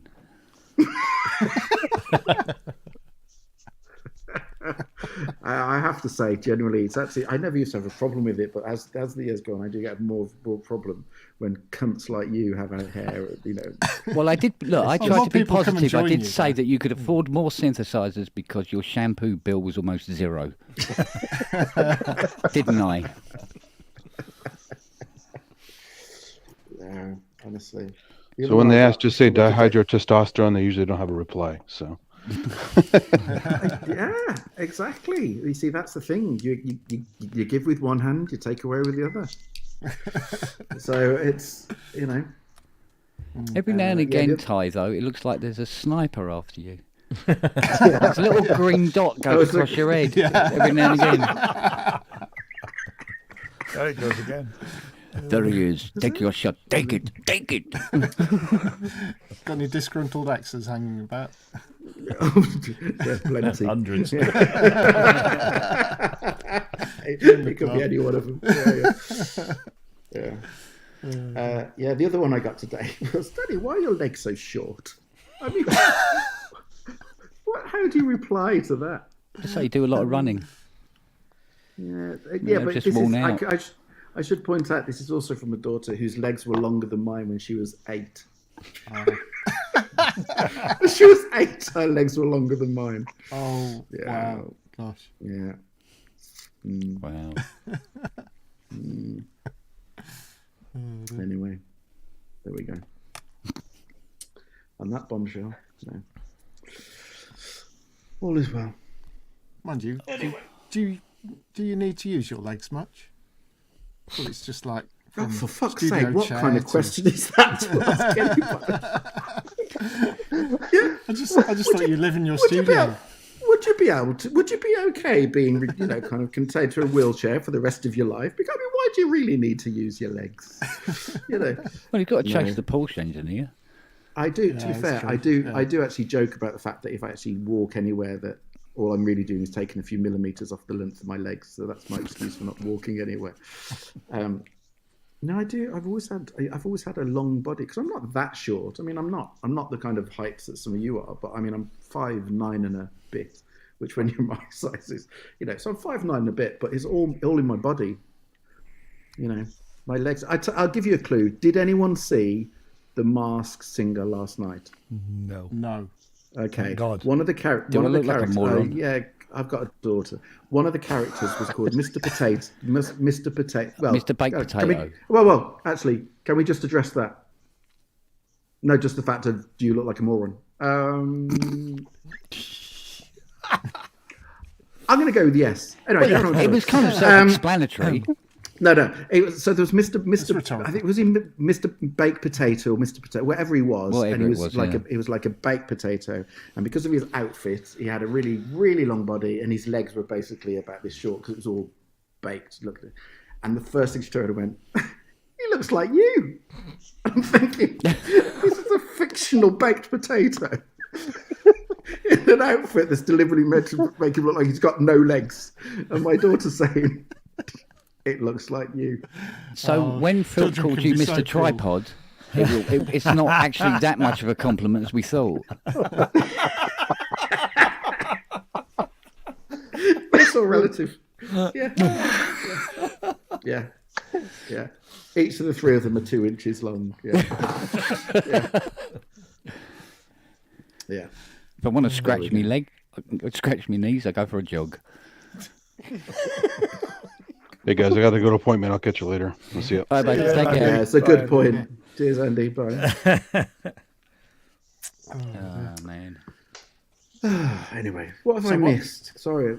I was going to bring it back to gear again, actually. So Oh, go on. what was How the boring. the main motivator for getting the Mini Freak? What is it about the sound you like? Look, I'm the first to have said from day one, really, that I think I love the Micro Freak. I really like the Micro Freak. I think all of those engines in it, they're just really creative. That's it. I mean, I know people complain that it's kind of quite a cold sound, but like I say, with all of this stuff, is the fact that these aren't. None of these synths for me are kind of main synths. Does that make sense? They're not, kind of. They're all colours. They're all different colours, Yeah. and so you need some of that kind of digital stuff. I think adds an amazing colour, and the Micro Freak's got it in abundance. And I really love the idea of the Micro Freak. It's just I just do, and I'm not just. I know I keep on about it. I just wish it had a proper keyboard. That's all. But yeah, I mean, for that kind of price, I just think it's. I mean, I got it. I'll be honest with you. The reason I got it was they were being sold for whatever it was, $5.25 basically ish everywhere. Yeah. And I can't remember where it was from now. Someone sent me a last minute voucher. Okay, you can get 10% off and free shipping. Well, I take it you're not paying the VAT as well. And I won't pay the VAT as well. Yeah. So, so not paying for the VAT, free shipping, 10% off. You're down to 400 and whatever it is. And you're starting going for the kind of synth you're getting for 400 and something quid. It just looks amazing. I'd be an idiot not to. Yeah. So, I mean, I do like the fact, the whole plug-in implementation. I mean, it's one of the things I love. Oh, it's great. Modal synths is like the plug-in implementation makes it a joy to use in the DAW. And it's like you don't then have to really learn about what's in what menu. It really doesn't matter. It's kind of irrelevant. So, yeah. But I'm taking it, and tell me if I'm wrong here, menu-wise, is it a similar, the menu's quite similar to the Micro Freak? Yeah. Yeah, in which case, so I mean, kind of, it's not difficult to get your head around. It's so. Yeah. I mean, Yeah, I love it's the just- sound of the Micro Freak. I think it's so versatile. Yeah. The Mini Freak Yeah. as well is just like more of I the just same. bought the Micro Freak editor. Is it Momo Oh yeah. guy that does Yeah, it? yeah. It was like six quid. Yeah. But it's a plug-in editor that you can then automate the Micro Freak with from the DAW. So that looks quite nice. But you'll love. Yeah, I them. think I've made my views clear about the Polybrute, which isn't my favourite, but I think Arturia kind of they're getting something really just right. I think that's the thing. As a company, I think they're getting so much stuff right. Yeah, they're absolutely hitting these sweet spots for so many people. Completely. The I understand collection what. is brilliant. Yeah. Really good value. Mm. They're really are sort of knocking it out of the park. Yeah. Agreed. And I'm one of the few people I've still got an Origin, which I've never had issues with, and I think there was me and one other person in the world that must have never had issues with their Origin. But and everyone forgets that still sounds, the Origin still sounds absolutely amazing, absolutely, incredible. Sniper's back. Yeah. Do you know the funny part about it is with this laser is the fact that I said this before. So most of them move, but then odd ones, and it's made this way. It's not a fault. Don't move. They literally sit in situ, and so you'll be sitting there, and there's one that actually just sits right in the middle of the TV. This red dot that never moves, and so you're trying to arrange it around, and then when you got it, there's suddenly then a green dot that just sits there and never moves. It's fine, you get used to it. But, no, it's nice. It still just feels very festive. And and just so you know, I did do the whole thing that at midnight on the 6th, right up at, so it's, kind of 11:59, I had Nat King Cole Christmas song playing. It's, to be fair, it sounds more romantic. I'm going to leave, I'm not. I could leave it there. But the reality was, what actually happened was, because this is my tradition, it's always at 11:59, Nat King Cole, it's playing, and except someone, and it wasn't me, had fallen asleep. And I'm there going, fuck, it's 11:57, and I know how long this song is. I need to be playing this now. So I literally thought, I normally have it playing loud. She was fast asleep. I'm there going, oh, okay. So I just got my phone, found it. And this is how sad I am. I was there going, listening really quietly. So it didn't disturb. It was kind of romantic and really fucking sad as fuck at the same time. Oh, you really do get the most out of Christmas, don't you, Ty? Oh my God, honestly, yeah. And even the fact that because she'd fallen asleep, I'm there taking all the lights down really quietly, which is, yeah. And there was a lot of lights. Yeah. A hell of a lot of lights. But it was, yeah, anyway. But yeah, very sad days because I've now got to wait till... Don't look at me like that, Robbie. I know you're judging me. I am, absolutely. I just love it. I literally cannot wait now for the rest of the year to just fly by so it can be Christmas again. I love it. I don't care what any of you fuckers say. I love it. Is Have that you ever been- partly because there's a PRS check just before Christmas? Yeah. No, but I mean, there is. Believe me, I know all too well. There is. Yeah. But no, I think, yeah. But there was a time, honestly, there was a time years ago when I used to plan my entire life based on those dates. I could have told you the date of every single PRS check.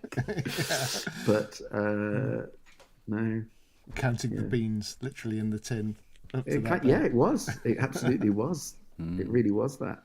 But yeah, no, I know those dates well. Yeah.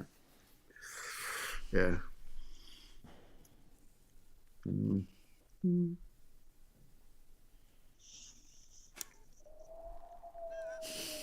Yeah. Where's the tumbleweed? Yeah, I was just where's remembering the tumbleweed when I in was it? Come on. poor. Come on, Robbie. There you go. Yeah. And so it's here. In the Patagonian jungle, we see. Oh, last day of the dinosaur. What a wanker. On again. So anyway, New Year's resolutions. This is what we haven't talked about. New Year's resolutions. We've all got to have New Year's resolutions. Don't do that as well, do you? Fuck. Yeah, Going quit to the smoking. gym. That's 1600 by 1280. 4K. Yeah. I've joined a gym. Come on. Keep going. You're joining. Turn. Well, Yeah, I've I mean- been- to do? correction. I've been forced to join a gym with my wife, Wow. so that's how much I love her. Wow. We've So got we've a got her driver induct- there now. We went out on Thursday and bought sports gear. Oh, God. Lycra. Yeah, well, I wanted the shell suit, but I couldn't get one. Yeah, there's a reason for that. It's not 1986. That's the reason. We've got our induction on Tuesday, so I'll need to lie down on Tuesday evening. Wow. Anyway, we'll see. Kent, you got to put a show on Tuesday night to see the state. Yeah. No, I'm too busy. I'm too busy. I've had so many arguments with so many personal trainers in their time. I'll never forget the one that I had, and I'd had him for, I don't know, for a few weeks or whatever. And he was there going, you know, they're there going, come on, 3 more. And I can't remember what I was doing now. Going, come on, 3 more. And I was there going, no, I'm not doing any more. Come on, 3 more. And, no, I'm not doing any more. Come on, 3 more. And I went, fuck. And he turned and went, I'm not doing it. He went, I'm sorry. I don't think you understand the way this works. I went, no, you don't understand the way this works. I pay you money. I pay you. You tell me what to do. I choose whether I do it or not. Yeah. Yeah. You don't. Yeah. Fuck you. Yeah. No, but I mean, it even got to the stage where I had a personal trainer that came to the house every week, and I'm not having you on. And this is God's honest truth. This was just before lockdown. You used to hide. Honestly, I was trying to find any excuse not to do it because I fucking hated it. And it actually got to a stage where, first of all, I try and find anything to talk about. So, you know, like did you ever have that teacher at school where you try and get into a conversation because it just meant you had less room? Less time for work. I used to have conversation with him just to talk about anything other than the fact of so he couldn't get me to do stuff. I was paying him money just to have a conversation with me, basically. It's going to be Monty Python. I swear to God, when it actually got to the bit where, you know, kind of, I was trying to figure out a way of just not using him anymore, and I'd already paid for like 10 sessions in advance, but I hated it so much. When COVID happened, I swear to you, the first thing I did was just phone him up going, well, I'm really sorry now, but you know, not allowed in the house. And so that's it. He was there going, yeah, but you've got all these sessions left, and we can wear masks and do this. Oh, no, I'm really not comfortable. Really not comfortable. And literally put the phone down, little song and dance routine around the house. Most exercise you did with him. Yeah. I haven't seen him since. That's it. That was 2020. Yeah.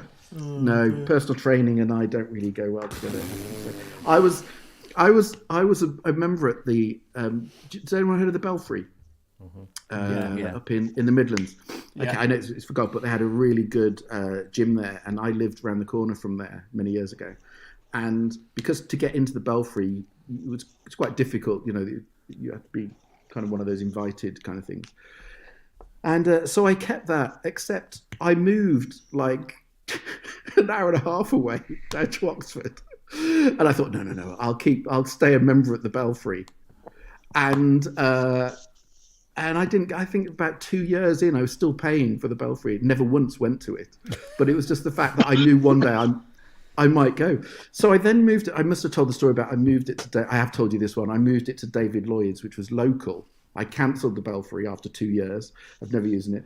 Moved to David Lloyd, and the only time I used to go in was to either one of two reasons: A, to go and get a cup of coffee, or B, to go in to pay my membership for the next year.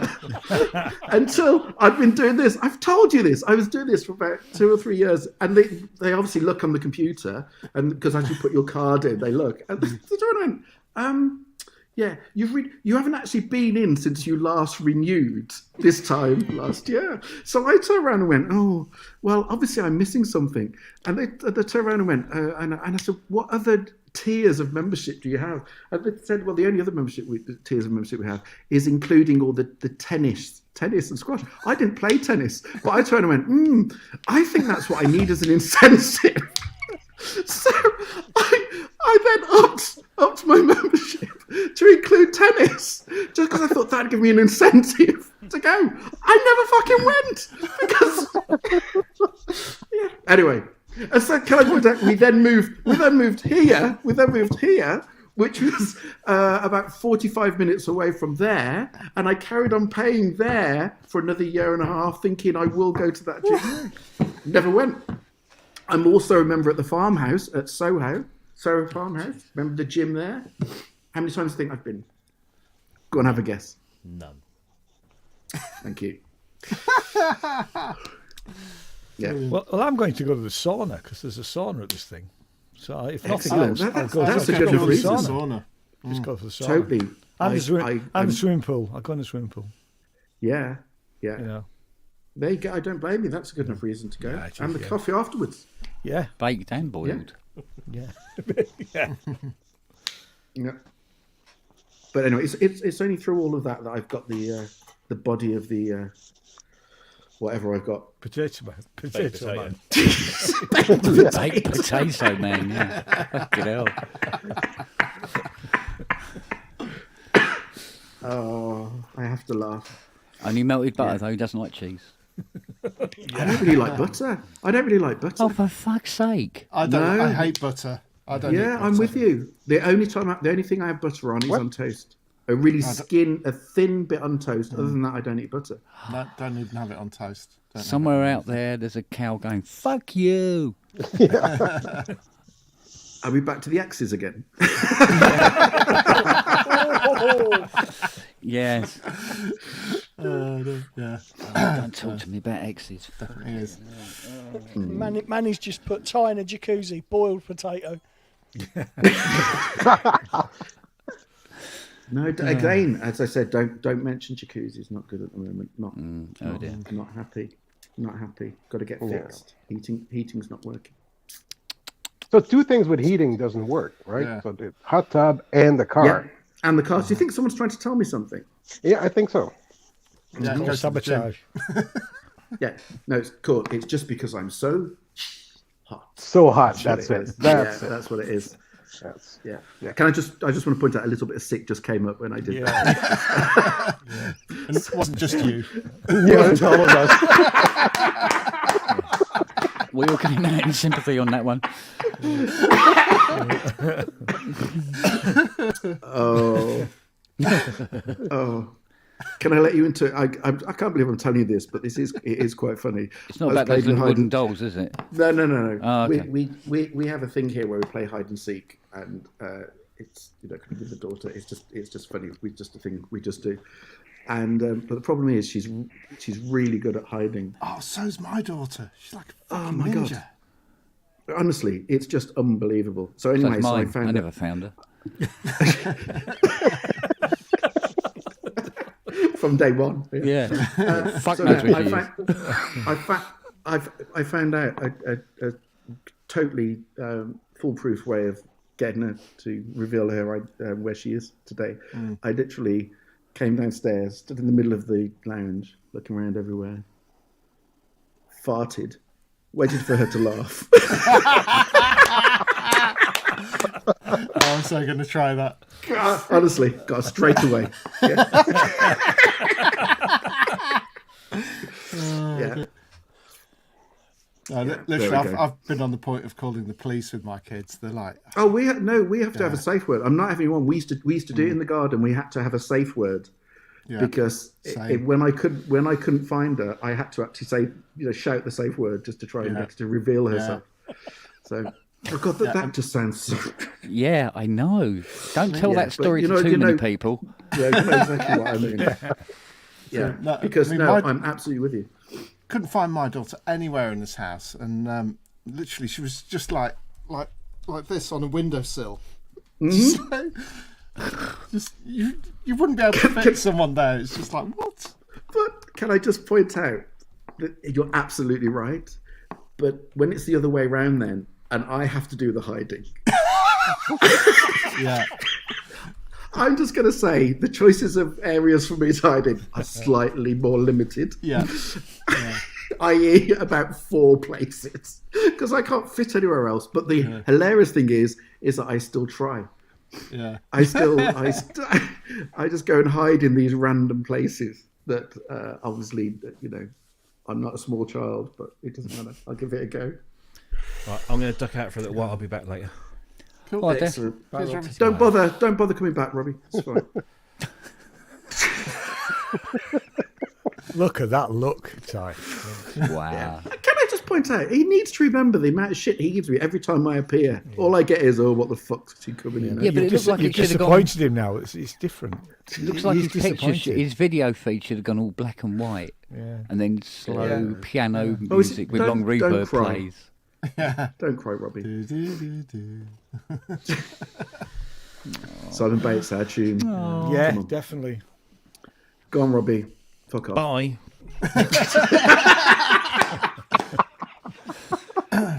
Oh, we can't push the button. No, What a no. wanker. Yeah. I've nearly got it. What a wank. No. What a wank. What a What? what a what what a what what a what. What a wank. No. I thought I had it, but I haven't. Oh, look. Guten Tag. Hey. Oh, talking of wankers. Yeah. I've only come on to call you a complete wanker, that's all, Ty. I just thought, what a load of wank. Fucking hell, what a waste of money. Shame on you. What for? Well, I've been gym to the membership. Belfry more than you have. And it didn't cost me anything like as much.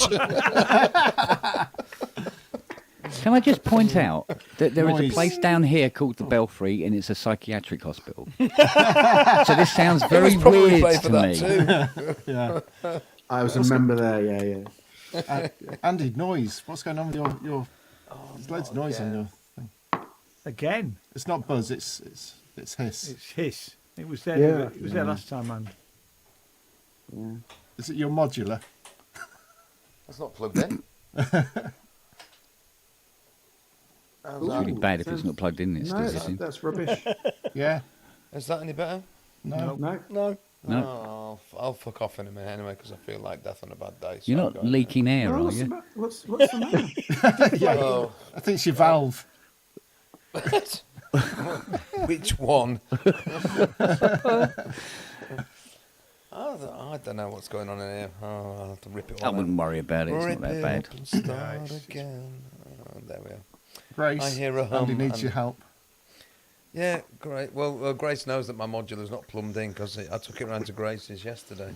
How was it? How was your session? I'll send you a link actually, Ty, so you can go Have you on sent to me a the- link? It's a good yeah, video. It's the Facebook Messenger, and it was a good But sesh. I never look. Oh, It was, good. it was a good sesh. It was everything. You I have wanted it sent to me a be. link.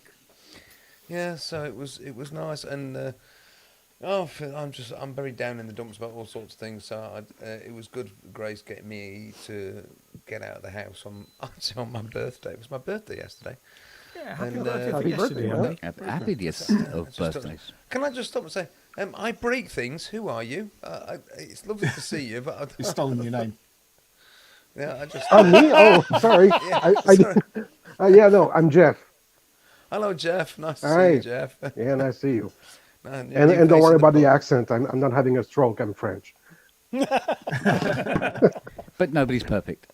Well, that's right. And you know, as some people were saying the other day on the stream, you know, French is a stupid language. You're fucking right. C'est une langue absolument impossible. Who could that have been? Absolutely. I can't remember who it was that was saying that French was a really wanky language. Who Me. was that? I It don't was know. definitely me. Was it you just now? And It was Was me. it Anne? I'm sorry, it was me. No, don't be sorry. I completely agree, man. It's a That's just stupid because I'm a fucking language. Germanicist now. Because, you know, I know people go, yeah, the Germanic languages, yeah, I know. French. Oh, I mean, oh my God. I remember doing a little activity with the class to find out as many ways as possible to spell the sound "e" in French, and we got up to at least 14. Well, Yeah. honestly, we got up to at least 14. There was Yeah. like E acute, there was AIS, there was AIT, there was EZ, there was ER, there was AID, there was. Oh, we got through. Honestly, it was like you're thinking, and they all say "e." Yeah. You know, Eh, j'ai AI, Yeah. j'ai porté et acute, je portais AIS, il portait AIT, il portait AIENT.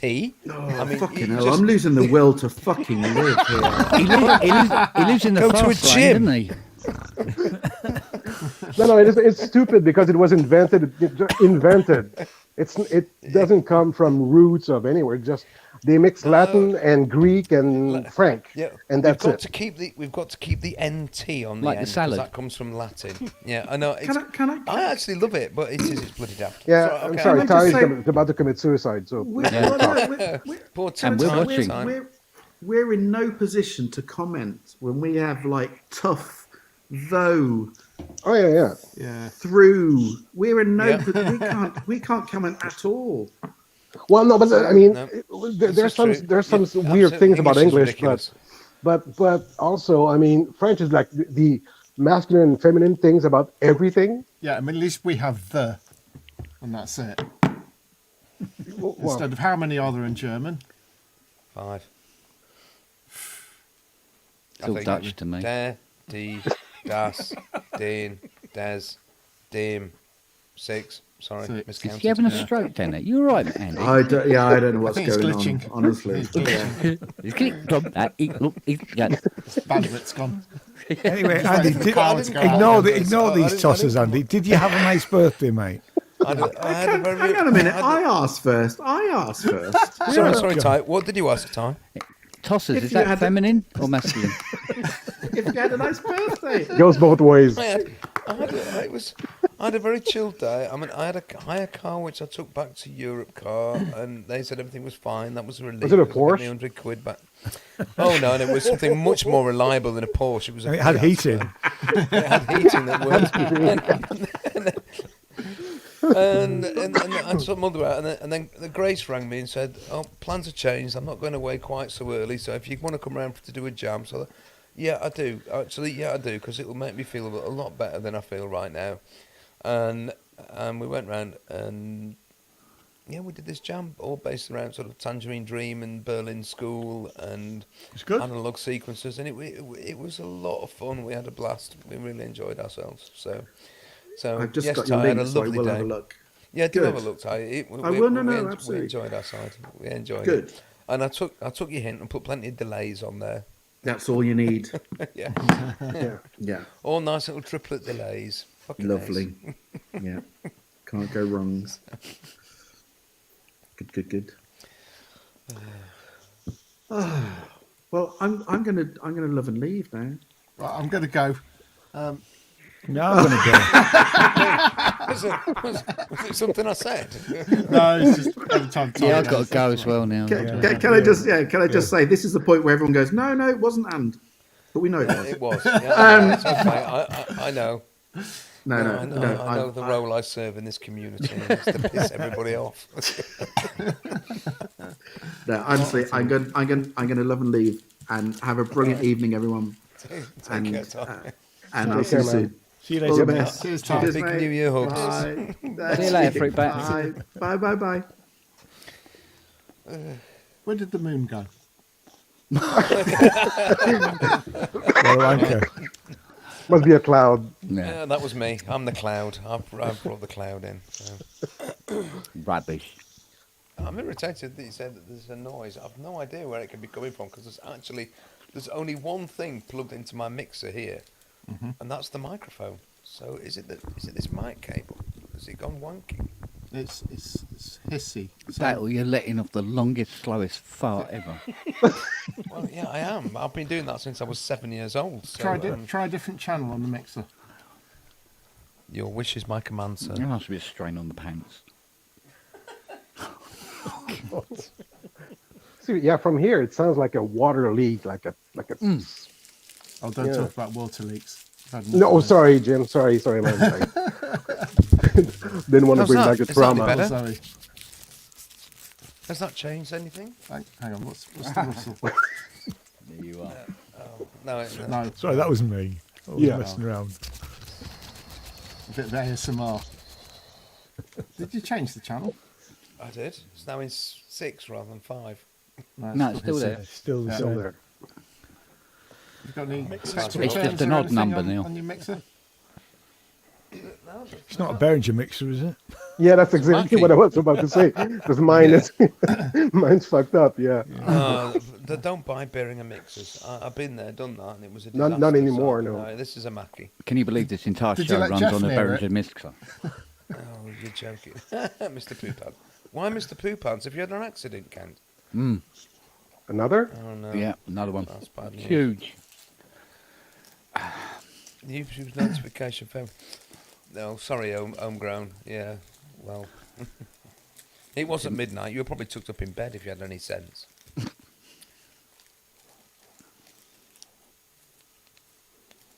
Yeah, still hissy. Just knock your master fader down a second, Andy. Still the same. Still Still hissy. there. Yeah. Can you hear me now when I do that? Yes. Yeah. You can hear me. Yeah. Yeah. So you're not going through that mixer.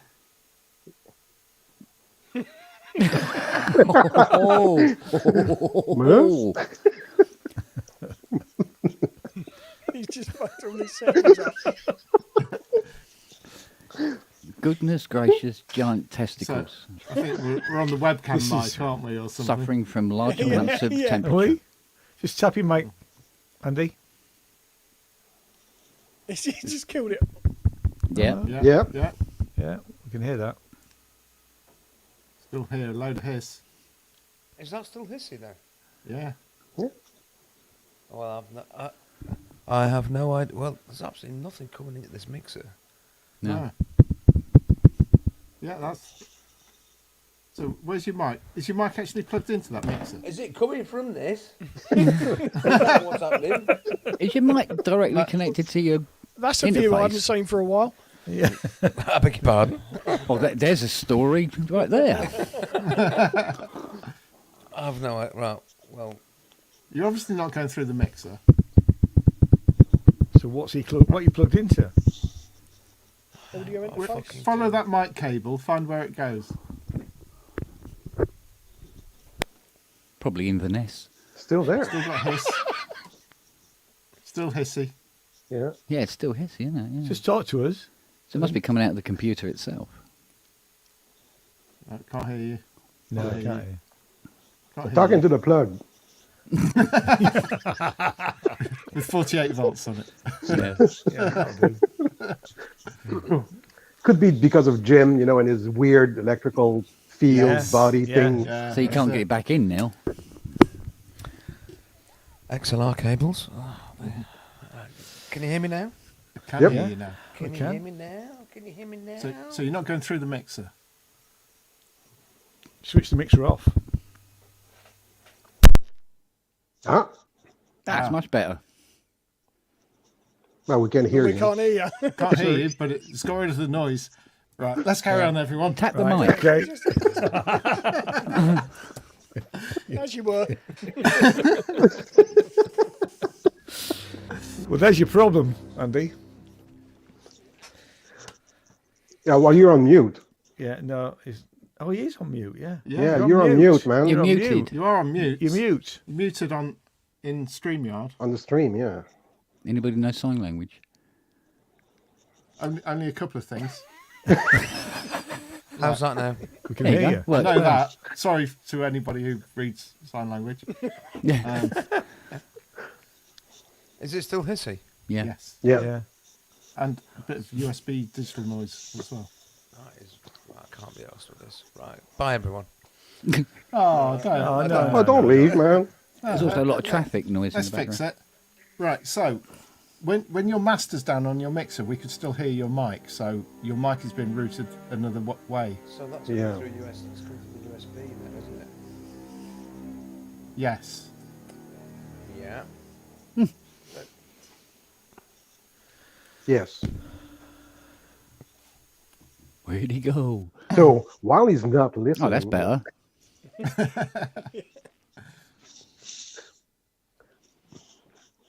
Oh, yeah. It's all gone. Yeah, that's pretty Mute. cool. Yeah, but he's on mute. Ah,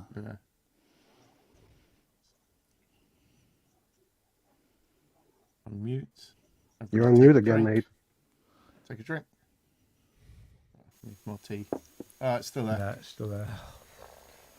Is it? Yeah, yeah. But it's not as loud. it is. Mm-hmm. Is it? Yeah. Okay, well. Oh, I have no I think it idea. is loud. Yeah. I just Is it, turned on really, the... is it really awful that I've put it? No. I don't know what. We can- I've not. It's Andy, there, we can but live it's with just- it. Yeah. It's there, It's but not- we just. Yeah. One or two people have mentioned it before. Yeah, but on here, I don't know what's causing that. I don't know why. There is literally into the desk.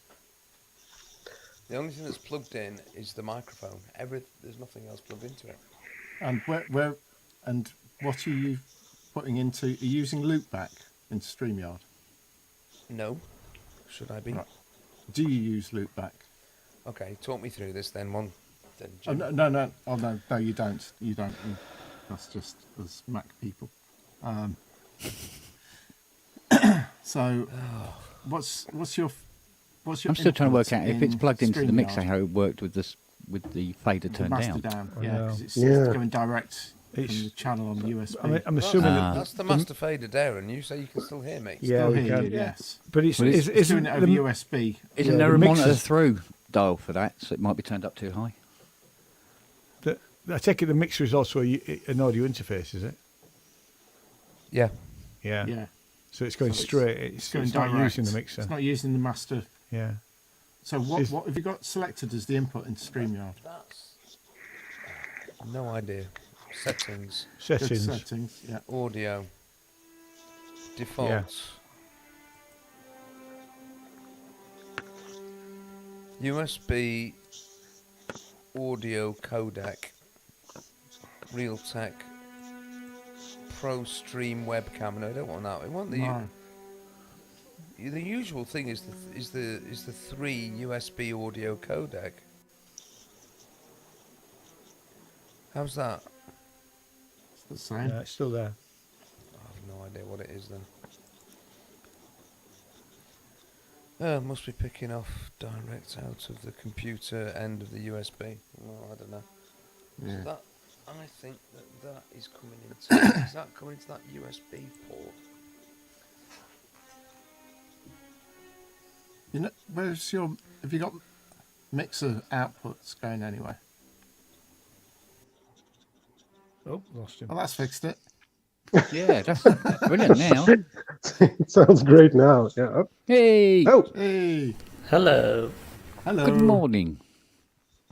Morning, I've evening. got more noise. I have a free time of day. oh, that's perfect. Yeah, yeah. In fact, Come back, Andy. Andy, come back. we won't be able to hear it over Robert's noise. Come back, Andy. We have a common frame of reference. Hello, Robert. Hello. That does resolve Andy's problem. Yeah. Yeah, it does, yeah. Oh, let me bring him back.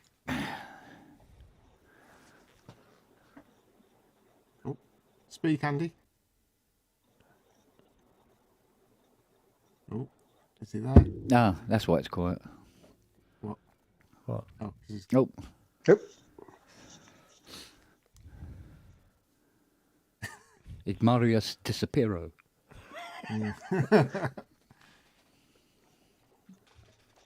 He'll come back, I doubt. So change of scene then, Robert. Where are you now? I'm still at my mother's place for another few days. Oh, oh. Just in a different spot in the main hall. Ah. Sounds quite reverby. It really isn't. But it just weirdly gets picked up that much by the high quality laptop microphone. Yeah. With a shed load of compression on it. Just to try and pick you up. Cool. Christ. The tension is worthy of BBC drama. Yeah. I've seen worse, to be fair. Yeah.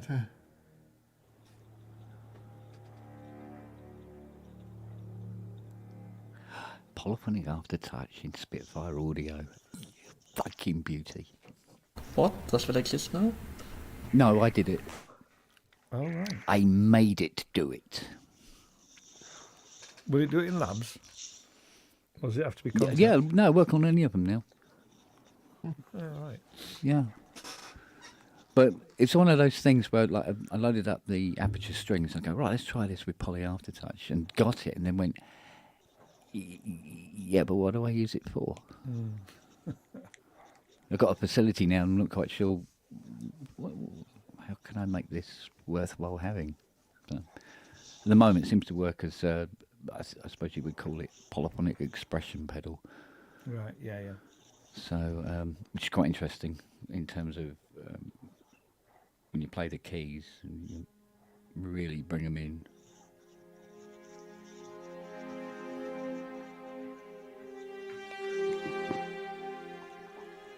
sort of thing. You mess around, but it's going to take a little bit of practice. Funnily enough, it works better on the ground. Weirdly enough. Interesting. Yeah. Because the ground's got that more forgiving, sort of like masturbating an octopus in comparison to using the rise, you know. That's still on my bucket list. So You've got to try it, man. I can't recommend it enough. Yeah. I mean, the octopus loves it. well, they have 8 brains. We're so, you know. engaged. Yeah, we're engaged, man. Oh, 9, isn't it? You- Actually, 10. I'm sure it was the croctopus. I've got to hope so. Octopus. It's a small octopus, actually. But there you go. And it can get into through the tiniest holes.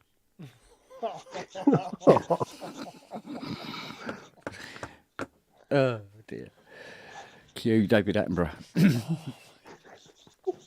Right, lovelies, I'm going because my lady is asking for a phone call, so I'm going to love you and leave you. Oh, okay, Don. See you All later, right. Matt. Take care. Take care, all. Take care, man. Be lucky. See you later, Bo. You too. Ta-da. So, old Andy's still trying to get his XLR back in or something. Oh, no idea. Oh, marsupials need rearranging. That's better. Oh, I need to go down and make a copy. That's Yeah, what it's about. I'm going to duck off actually, and I need hydration. All that tea. May pop up Hydration? later. Really? Another flood joke? Yeah. Sorry, Cup Jim. there. Look, last one. It's too soon. Too Yeah. soon. Too soon. What have I missed?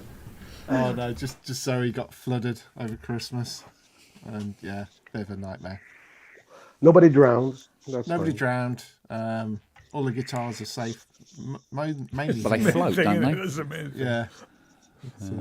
They'll be all right. Yeah.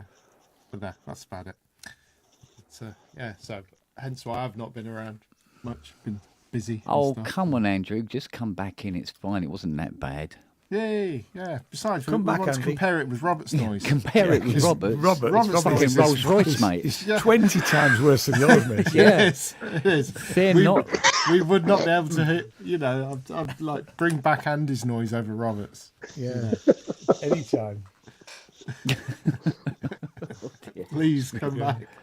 Yeah. Come back, Andy. Come back, Andy. Yeah. I thought I knew what noise was. Yeah. Well, it's all relative, isn't it? Indeed.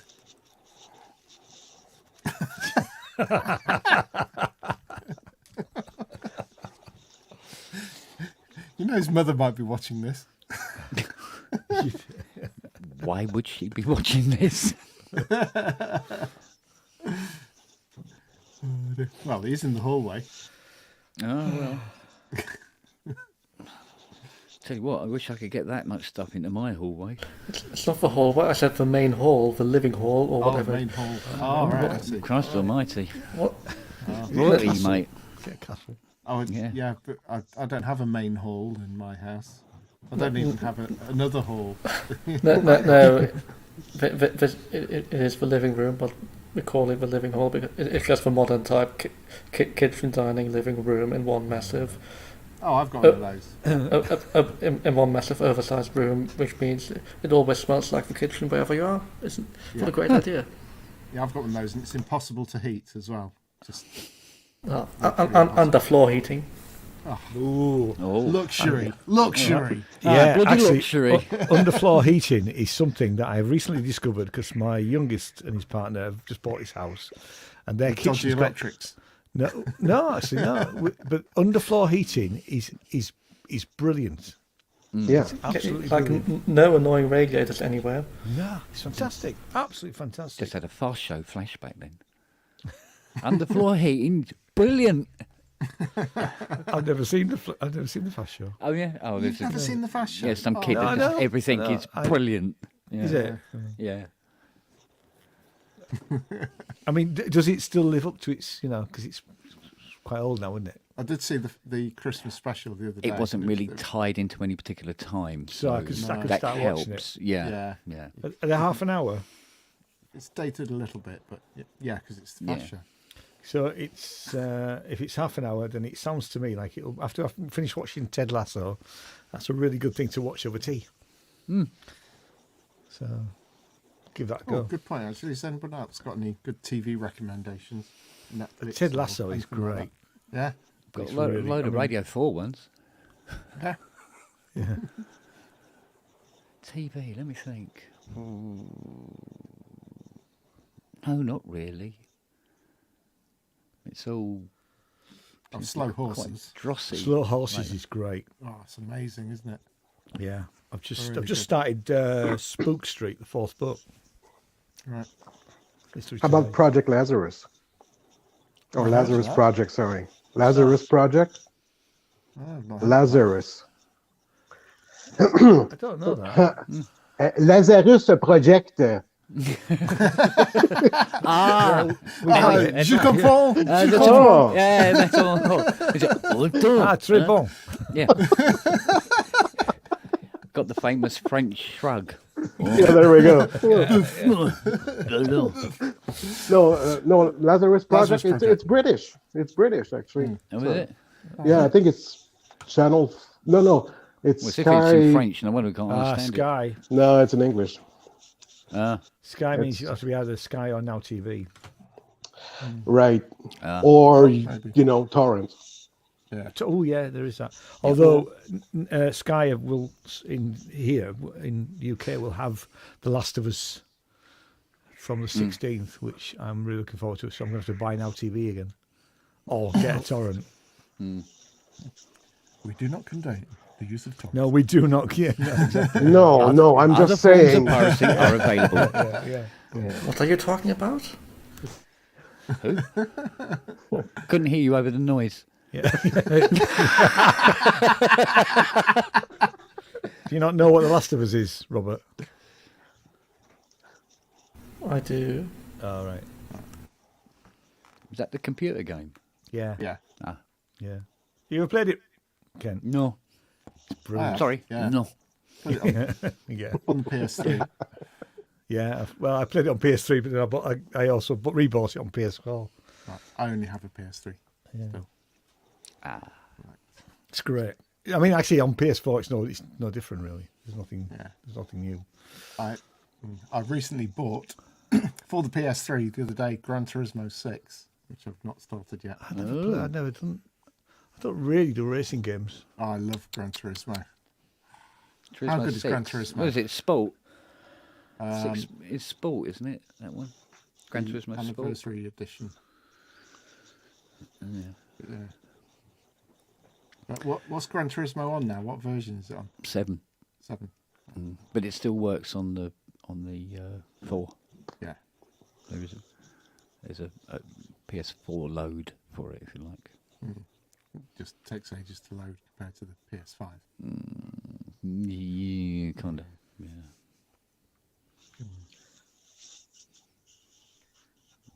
So it's Yeah. gradually updated a bit. I think the only difference on the PS5 version is it's 4K or something. Just a little smoother around the edges, that's about it. Well, my TV's only 720p and still looks amazing because it's plasma. So, I just take off my glasses and I don't see the difference anyway. exactly. Yeah. Like a resolution filter. Yeah. Smoothing. Yeah, it makes the PS1 look high res. Yeah.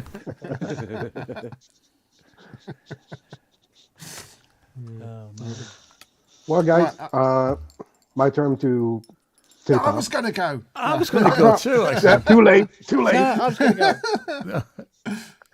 All right, I'm guys. gonna was go, going to so go. is my wife. It's all right. See you later. Yeah, buddy. it's like, Nice to meet you. wait a minute. What? How do I get out? Oh, there it is. Okay. All right. You're stuck here forever. Was it Hotel California? Yeah. Cheers, All right. Jeff. Live long and prosper, guys. Take care. Take care, buds. Bye. Cheers. Bye bye. There we go. So I really was going to go as well, Jim. So do you want to go first or shall I? I'm going to go first. You go 'Cause first. I was here before you. I'll wait a few minutes. Yeah, you got to take your ticket and. Yeah, exactly. Yeah. Yeah. Please take All one. right. Cheers, guys. See you later. Good lad. Jim. Bye. Bye, mate. Now I need to go make Jen a cup of tea. Yeah, And, and I need to go and have a cup of coffee. Yeah. I'll make a coffee. Robert here by himself, just waiting with his mic muted. Well, he's Let's go been there look. before. He's been here before on his own, hasn't he? That's true. But he hasn't got a keyboard to keep That's himself true. entertained now. Yeah. No, it's terrible. For Funeral 60s next door, it's just terrible. It's like a 5-minute walk, but feels like it's walk over there. That is a big house. No, it's the opposite course in a way. Where did Rob go, or why did Rob go? Just he didn't say, did he? Said he would be back later. What was he just bullied out? Yeah. Oh, you were right there, Nose, Nosey, Defo, Nose, Nosey, over here. Hello. You all right, mate? Little hop along. Oh. Bless his little cottons.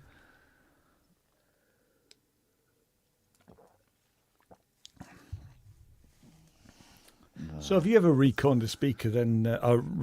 It's not recording, is it? Because it's just doing the Re-diaphragming or something, isn't it? Refoaming. It's refoaming the speaker. You ever done that? No, not done it. No. I watched a few videos. I mean, I have done. To be fair, I have done it once before, but it was literally 30 years ago, and it was okay. What do you mean by refoaming? Like the layer at the front that keeps it. Yeah, keeps the cone attached to the side. Yeah. I've stripped this one already. I need to get this off here, but it's I dismantled them. Yeah. Yesterday, and I knew what the problem was because they're old, you know. Yeah. So I've just got black bits everywhere. I may look into that actually. What were they? Polyurethane or? No, they're a doped. It's a doped cardboard with foam around the outside, and I've bought. Actually, I tell you, I found somewhere that does kits in the UK. All right. Most of when I was looking, it was going to be America, and it was like 20 quid for the kit, and then another 25 quid to ship and stuff like this. It's doing, you know. Yeah. Placed down in the middle of somewhere. 8 quid for a kit. Yeah. So I bought 3 because I've got at least another one to do. Right. And then free shipping, and it came overnight. I couldn't believe it.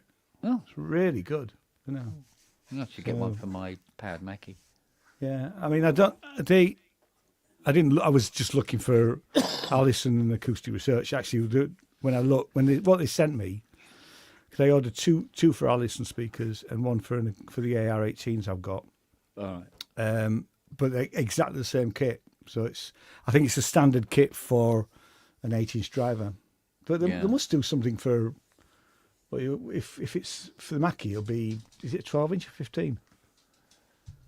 Oh, I think it's 12. Yeah, there must be. It was probably the same sort of kit for all of them, I would have thought. Yeah. No, I was checking resonance on a Moog 904 filter, and it just went like that. And it's just bits of foam went all over the workshop. I went, oh shit! I should have put it through the mixer first. Twat.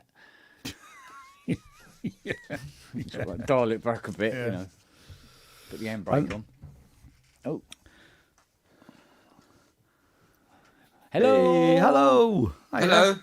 All right. Let's try and be even noisier, even though I'm in Sheffield. No, I don't know if it's going to work.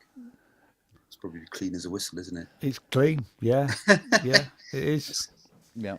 Poor Andy. I just rang him up to see if he's all right, but he's like, is he fine? I don't know what to do. He's fine.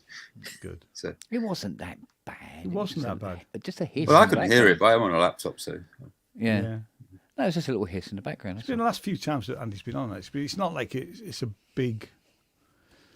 Look, this is a present that Inky sent me. So thank you, Inky. Just proof that I got it. There you go. Yeah. Good stuff. Yeah, no, it was a couple of weeks ago, I think, Andy came on. Yeah. And his mic wasn't working. Everything had been, I think literally the day before, everything was fine. And then suddenly, mic not working. He messes around for a bit and gets it going. And ever since then, there's just been this in the background. Yeah. Weird. I need to go around there and fix it. Yeah. But I don't get the chance at the moment. No. Being busy, are you? Oh, always. Went back to work on the 2nd. Yeah. I was ill all through Christmas in that whole period, so I didn't get any socialising done. Back to work, and it's going to run till mid-February. Wow. I've got 2 weeks off. Yay! Then I'm off away again. So, yeah, I might get I'll get around there in February if he'll let me. So is it UK? Is it UK tour, or are you going abroad? I'm in the UK at the moment. We're doing a UK thing. It's our kids' choir thing that we're doing again. Right. Voices, which we did last summer, I think. But yeah, we've got a week at the NEC. I'm in a hotel at the NEC. Cool. Start tomorrow. A week at the O2 in London next week. Actually, it's 7 shows, but we go home for the weekend. And then we've got some Manchester shows, back to London, back to Birmingham, back to Sheffield. Done some shows in Sheffield already. Yeah. 6 weeks. It's great. 6 weeks work in January, February, as Robert will tell you. It's an absolute blessing. That's why I do it every year. And then I'm off to America in March. I'm doing a US tour with Paolo in March, so that'll be nice. Going to Australia in April. And probably back to the States in May. Bloody hell. It sounds like a really full year. Yeah, I think I'm pretty solid till September time. Yeah. I've got a load of Euro festivals over the summer, outdoor stuff. And then South America in the autumn, in September. There's a load of, lockdown catch up, isn't it? Well, I think that's very true. Everybody's doing the same sort of thing. Last summer and autumn was like the busiest live music's ever been. Don't think anybody got a chance to draw breath for about 4 or 5 months, and everything happens over like touring cycles and plans tend to take place over about a 2-year period. So if you think it all started sort of April time last year, the whole of this year, 2023, is going to be mental, and then fizzle out next summer. But then those who had the wisdom to wait will be taking up the slack. So, I think there's plenty of people out there who are just desperate to get out there and make some money. That's the thing, bands don't make money from selling records anymore, do they? So they want to do gigs because they want to make some money. And that became more and more obvious, didn't it? Soon as you couldn't go out and tour, so yeah. I think it's pretty much that simple. That people are just like, hooray, we can do our thing and we can get some cash. Yeah. I mean, they're all desperate, you need the money, don't they? So 2 years of no revenue, it's crippling. Well, I'm going to nip downstairs and get a coffee. But before I do, I must explain that, no, it's not a 90. This T-shirt is just far too big for me. Because it looks like a fucking 90 on me. Look at it. Look. It's a 90. We know it's a 90. What does it say on it? I can't see. Oh, it's the Aussie man. Oh, yeah. Oh, yeah. Exclamation fucked. Excellent. Yeah. Right. I'm going to grab a copy back in a sec. So, Rob, are you at your mum's? Did I hear? Yes, I'm still here. Is that a record collection behind you?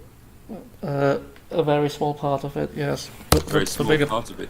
The bigger part of it. Oh my goodness! Wow. And then on the other side, is it classical or no music? On the other side, the top shelf is just the electronic parts, so most of it is mine. So about 1,000 are mine, and about 2,000 legally are my mother's. Wow, it's a lot of records. Or that's including the CDs on the other side as well. But yeah. Nice. Too much. well, yeah. It's just for joy of she's either retiring this summer or next one. So it's been dealing with that, dealing with all the other shit that's been around here. And still, that needs disposing and everything. So I've had a great winter, well, a great post-Christmas time. Stuff accumulates so quickly, though, doesn't it? Yeah, like we've had this place since like 2011 now, so it has plenty of time for shit to accumulate. I mean, before, but when we moved out of Germany in 2006, that was the first big time of just dumping a whole bunch of stuff. But yeah, it's amazing how for 15 years how much accumulates again. I'm constantly trying to declutter, all the time, you know. We've lived in this house for 9 years now, and when we moved in, we actually couldn't. Our boys didn't come home to pack up their rooms, so they went off to university, moved down to London, and I just had to pack everything.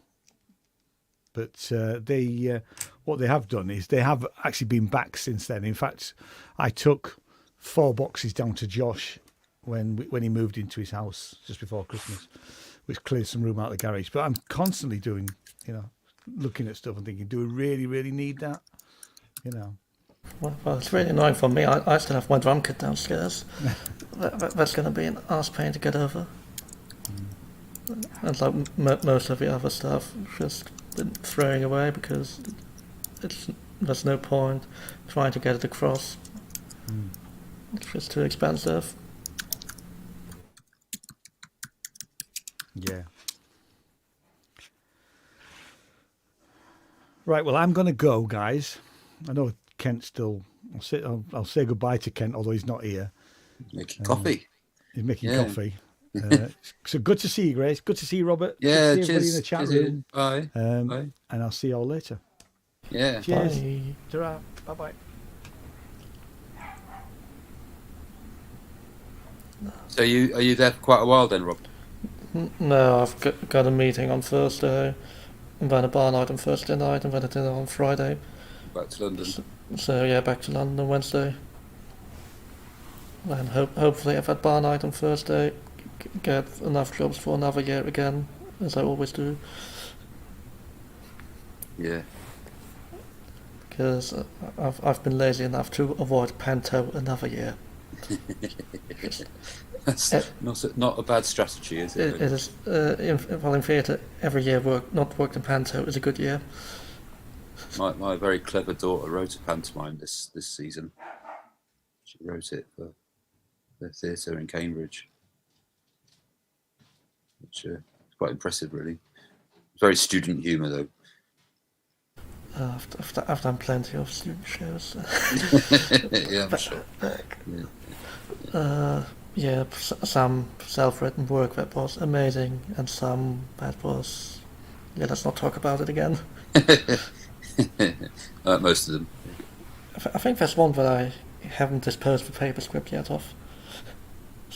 So there's one where also like the playwright I like told it like really submit this to a writing group at like Royal Court or other places because it is actually really good.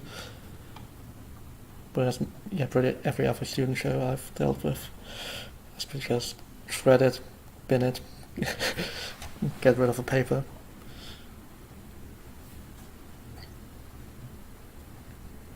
Yeah.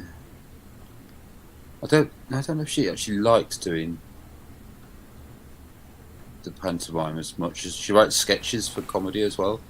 I think she preferred doing that, but what she didn't like was the way it was put together from directors and having to hand over the script and let someone else run with it. Well, but clearly that's the wrong approach by the director. Yeah, exactly. Yeah, I think that's next. I suspect that's next. She'll be doing the whole thing. And What I miss? Ian says goodbye. Oh, goodbye, Ian. He's disappeared into ether. Happens to all of us. In the end. And we didn't talk about pantomimes.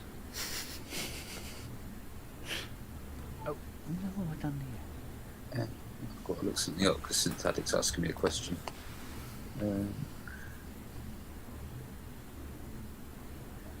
But I don't know what you mean. 23rd. I mean, the big pantos in London are amazing. They make you can make a shit ton of money if you're working on it. But it is also 3 months of like, when do they start? Like 12 till 11. Oh, hello. Hello. Hello. It's quite a backdrop, isn't it?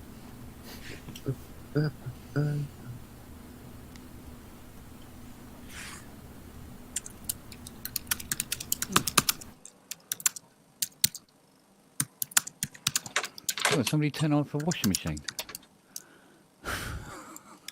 You don't notice it until you turn it off. It's like, bloody hell. Sorry about the dishwasher on the other end of the room.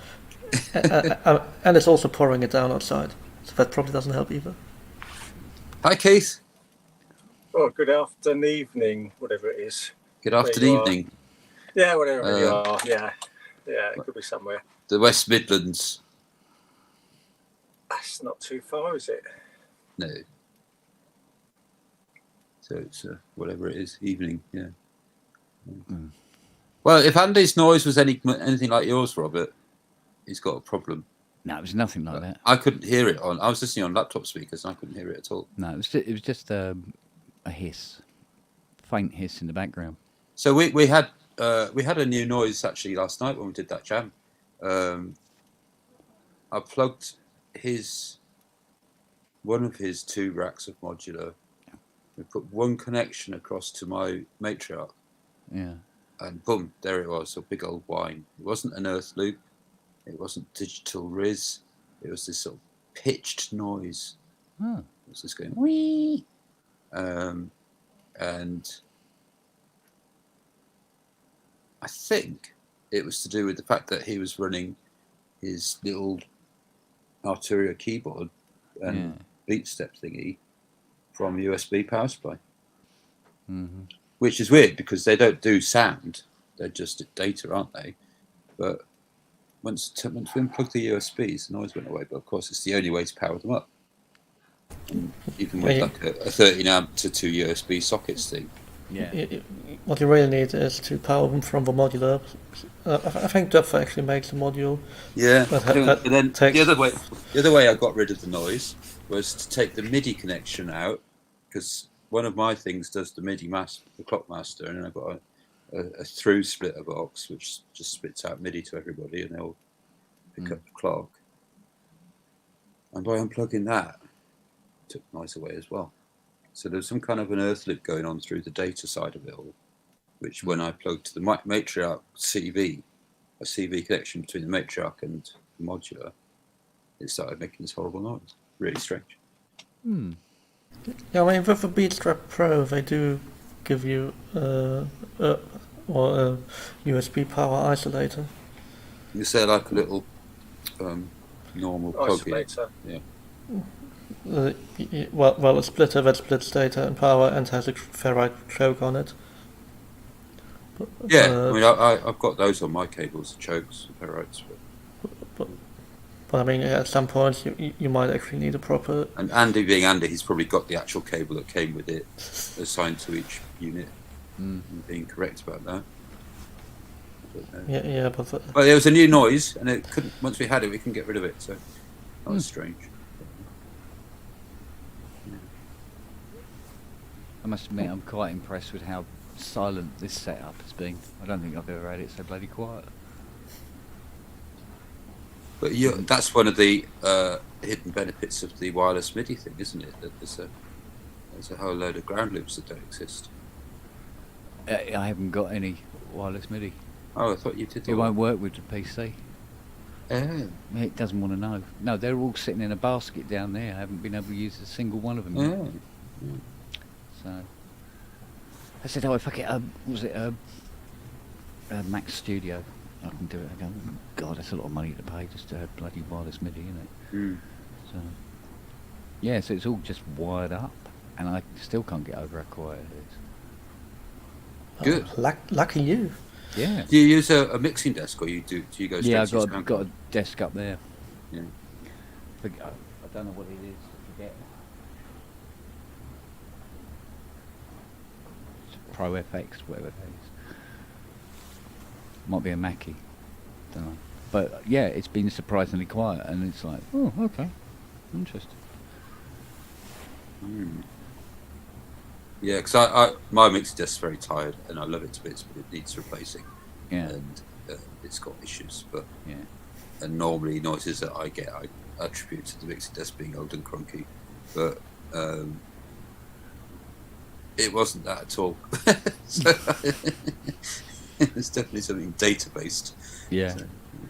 I was toying with the idea of bringing that Behringer X32 out of the cupboard and trying to get. You got an X32? They're yeah.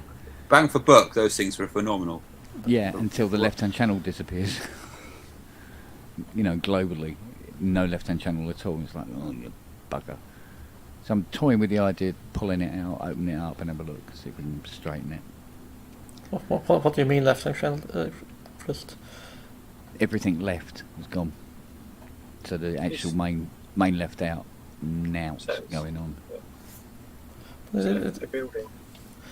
But it doesn't have left and right. It just has assignable outputs. X32. No, there's a left-right main out on it.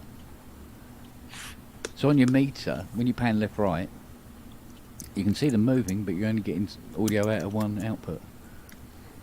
Or is it X32 rack or? No, it's the big. Yeah, but the full-size one just has 16 outputs on it that you assign freely.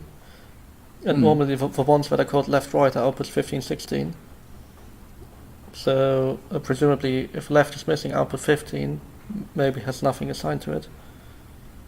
No, it's like a master left-right XLR outs on it. No, I'm pretty sure not. Yeah. I mean, it's been like a month that I tried to kill one again. We'll have to pull it. I'll have to pull it out and have a look. I mean, Might be the dick face here plugged it in wrong or something. X32s used to be my main tool for like two years at uni.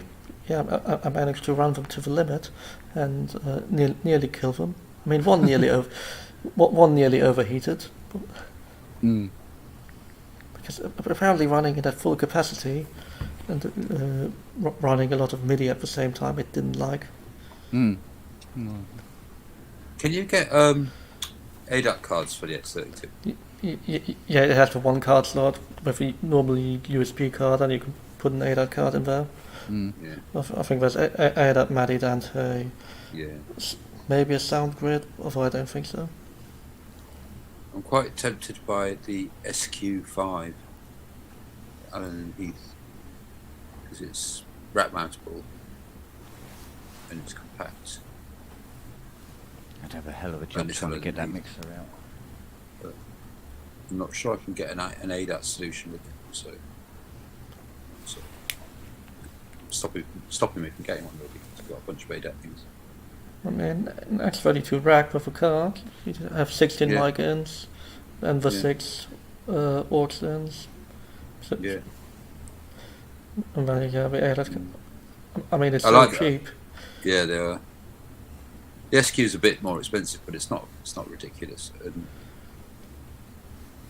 it's got a lot more auxes, so I can do in-ear mixes and stuff on it. What do you mean? 16 auxes? What could you need? X32? It's me you're talking to. Yeah. Yeah, M32. I'm not sure about the rack mount one. I kind of like having faders. Yeah, I mean the only annoying thing with the faders is that the belts constantly slip if you treat it a bit roughly.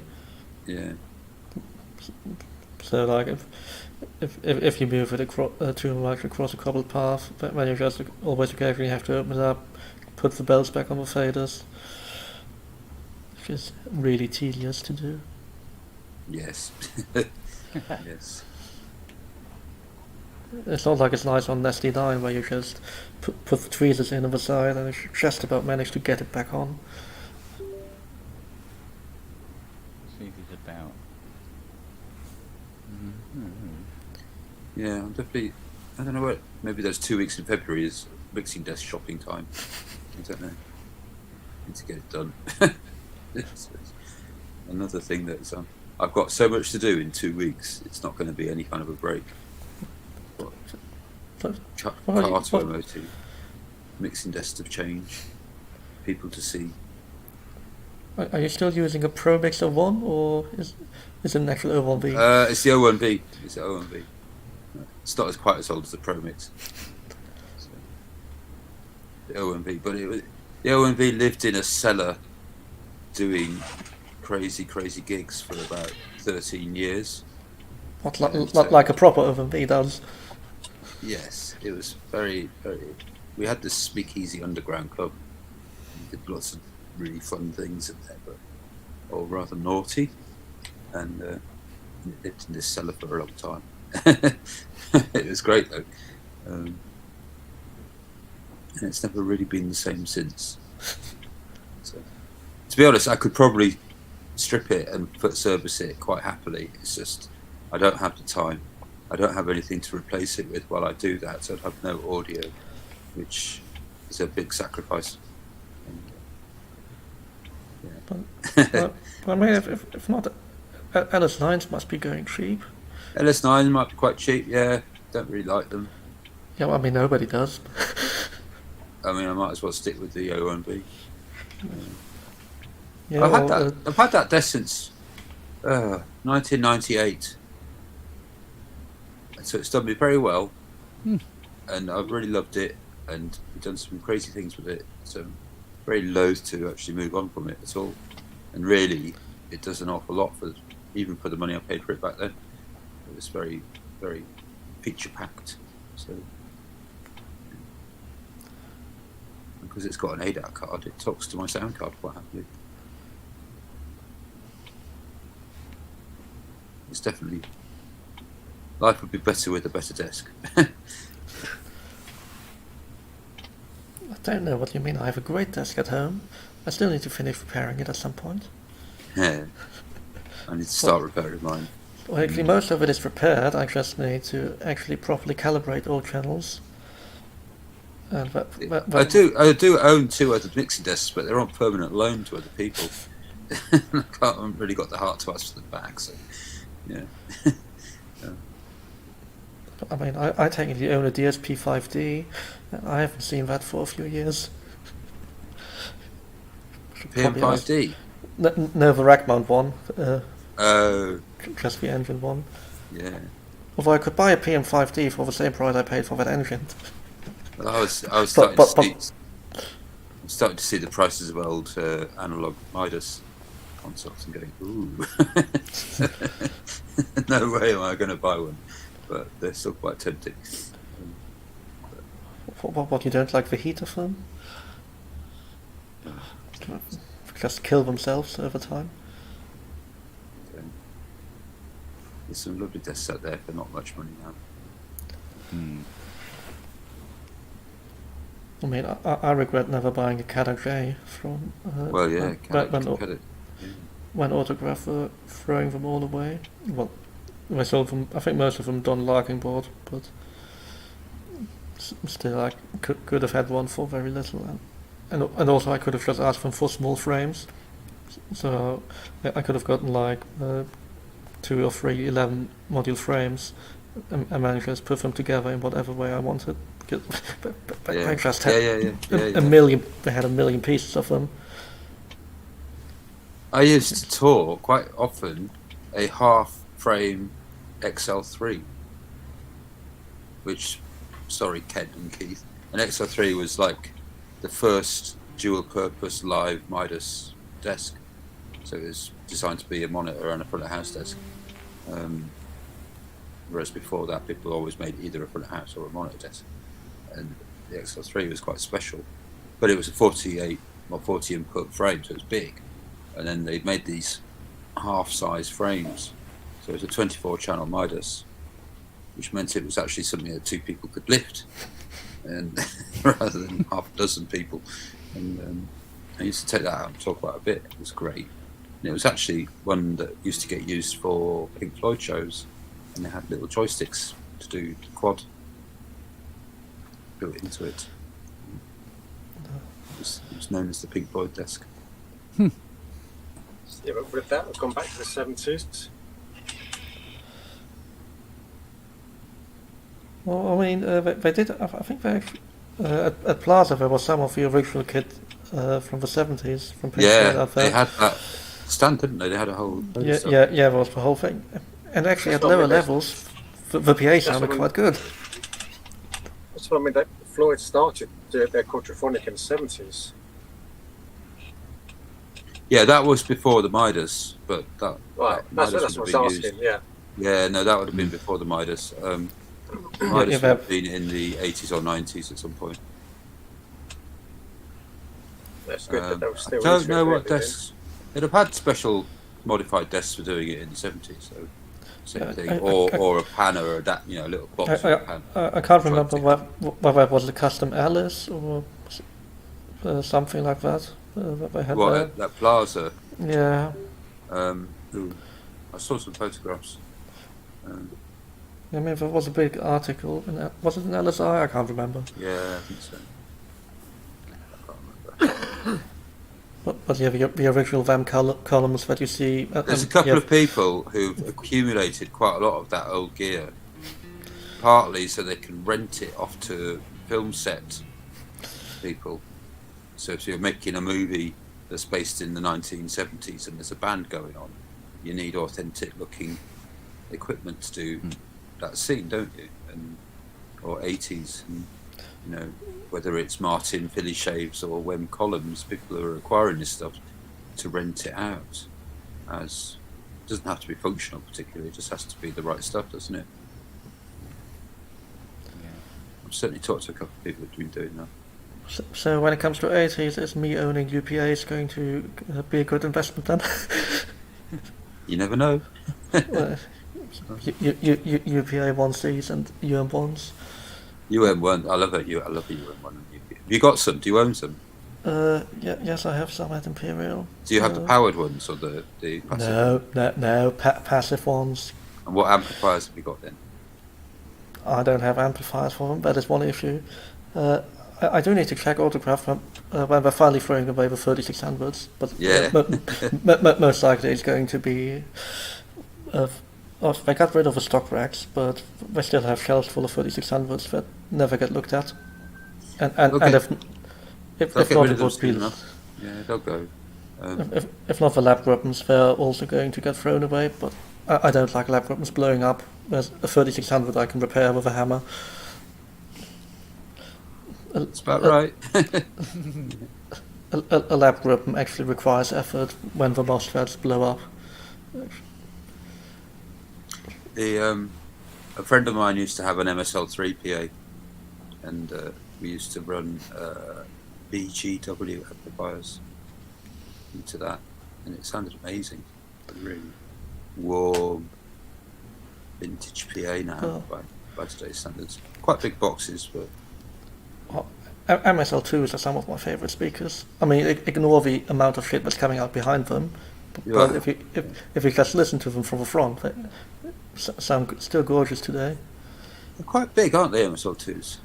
No, they're just a 15-inch driver with a massive horn at the top. Yeah, big horn. But, I mean, for a 15-inch driver box, they're quite small. Did you ever see the Mayer parabolic top-end dishes? The high-frequency speakers, which were like an enormous parabolic dish. No. They were designed for like Stadia, for like an outdoor system, and you get, a load of, multi-element PA, so checkerboarding and all that, and then on the top, you have a handful of these enormous, like honestly 5 foot wide parabolic dishes with a top-end driver pointing into them, and there was a German PA company around, used to be, and it's called Rock Sound. You might have heard of them. They might have been before your time. Yeah, rock sound. What? And Oh, sound. yeah, sound. Yeah. All right. Okay. SOUND. And the guy who owned Rock Sound used to call these things elephant killers. Just like, honestly, you'd need a massive crane to get them on top of the. You're talking about a stadium PA here, and they were quite fun. But what were they called? I only ever knew them as elephant killers. But yeah, may have made some really wacky, crazy stuff over the years.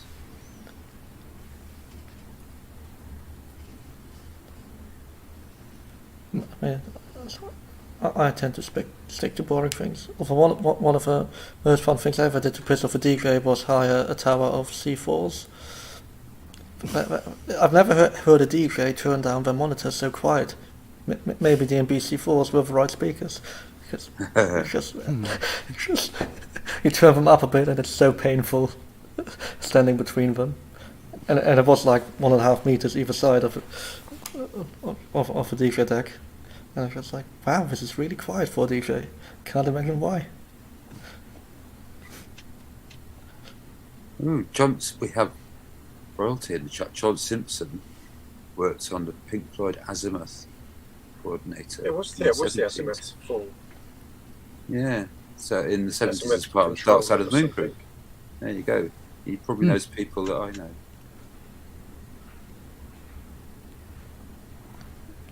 Wow. Everybody knows Tiny. As far as I know, everybody knew Tiny. Andy thinks I'm in a tent. No, I'm not in a tent. It does give the impression of a tent. It looks like a tent like that, doesn't it? Yeah. No, it's not a tent, it's a marquee. It's a 1980s hotel room headboard. Yeah. The big top, there'll be a leopard going by in a minute. Ah! Yeah, who let in the leopard? So I checked into this place, and absolutely not kidding you, they are hosting an Elvis impersonators convention. Passes the time, doesn't it? There were sideburns everywhere. Thank you very much. Thank you very much. I did try very hard not to say that when I got my key. Yeah. No.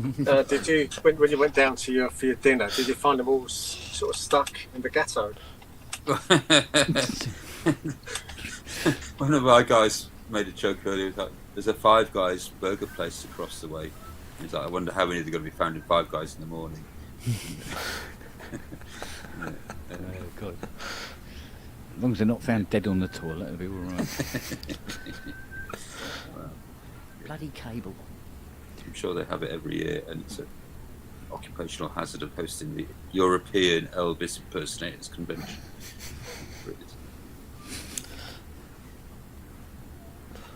Yeah.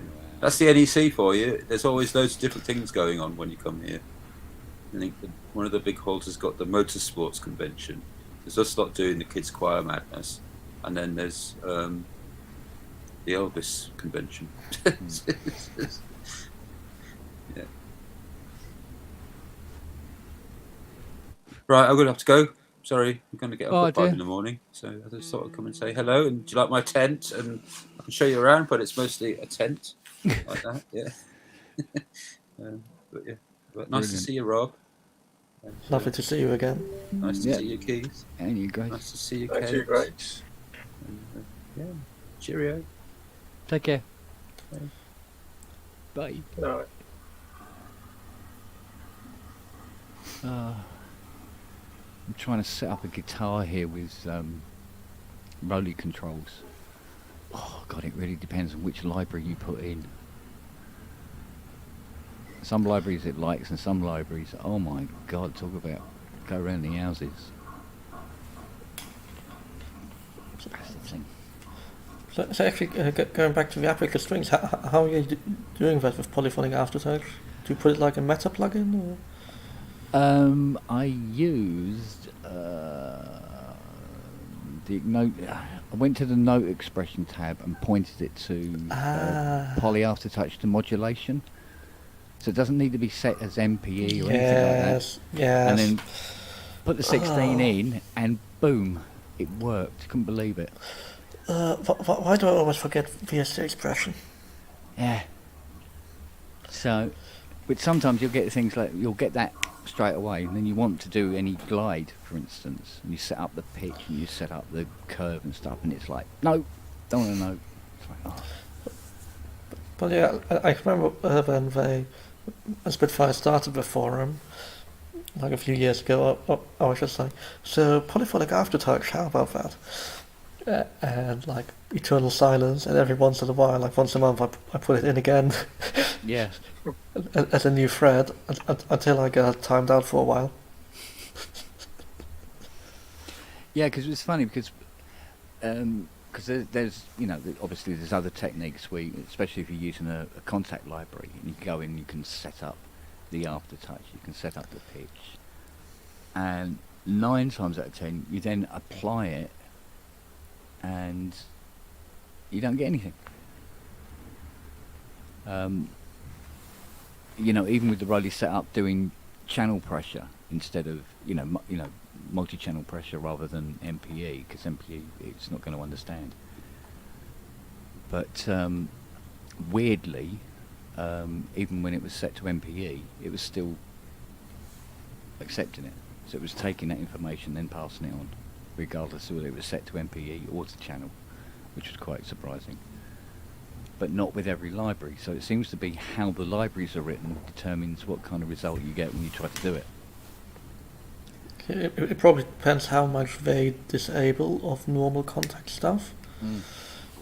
Because obviously in the scripting, you can disable everything so that nothing happens. Yeah. And so some people custom script everything, other people still use some of the normal hardwired stuff in contact, but it's not disabled. And it gets very messy very quickly. But I must admit, the good thing about the expression was that because of MIDI learn for assigning to controls, which is a nightmare, because you get note on and velocity and all the other messages will happen before you can get to aftertouch. So it won't pick up on the aftertouch. So you have to set up everything you want it to do and do poly expression last. And then you're fine. But you have to turn off all the other things that you got it doing and just then have the expression on so it only reads that. And nothing else is coming through. On some libraries, other libraries it doesn't care. So it's like, you need a different technique for depending on which library you're using. So could really do with consolidating into one setup, but not to be. It's not that kind of a perfect world. But getting there, because it'll be the same bullshit when you get an Osmos. I mean, what would be lovely if VST expression would work with MPE perfectly. Well, maybe with MIDI 2.0, with it Steinberg being Yamaha. Yeah. I do wonder about 2.0 coming out in our lifetime, though. I'm hoping it's happening in my lifetime. It's always been put back and go, yeah, it's working. No, we're working on it again. I mean, I thought it is actually out now, but it's just nobody cares to properly put it into software yet. Yeah. Well, we definitely. Everybody's worried that there might be changes. Seems to be the main thing. Yeah, exactly. Do we want to invest too much money and time into this only to have it changed? But something's got to be done, because I think it feels like we're entering into the era of, the expression controller or expression-based controllable synths. Like it's never been before. I mean, an Osmos would be amazing to directly go into a Spitfire, but then again, sample libraries are not flexible enough, really, to deal with that. Yeah. Yeah, there would have to be some sort of, update, as it were, from Spitfire on the other end to help. with that communication, I think. Yeah, but when the Spitfire does make libraries in their own custom player, so they wouldn't have to go through the bottleneck of contact, then they would have another selling point to try and get people to move away from contact for them. Yeah, which is quite weird now that you can add the Spitfire libraries to Contact 7 and run them in the Contact environment, weirdly. So they pulled away and then Native Instruments pulled them back in again. Well, I mean, there was some things that only used to be full contact that then suddenly became a contact player library in some bundle that Native Instrument was releasing. So clearly, some financial arrangement was made that more things became contact player libraries. Yeah. Of course, there's also Falcon as well. Obviously, that's got. It should be able to at least plug an Osmos into Vulkan, and it'll know what the hell you're dealing with. But still, there's the whole thing. I mean, it's all very well assigning things, you know, in terms of dimensions of expression. But if you want to point it in particular areas, it will be different depending on which library you're running. Weirdly, so be one of those things. So I don't know. See how it goes. But you know, I got some sort of success with the Spitfire library so far.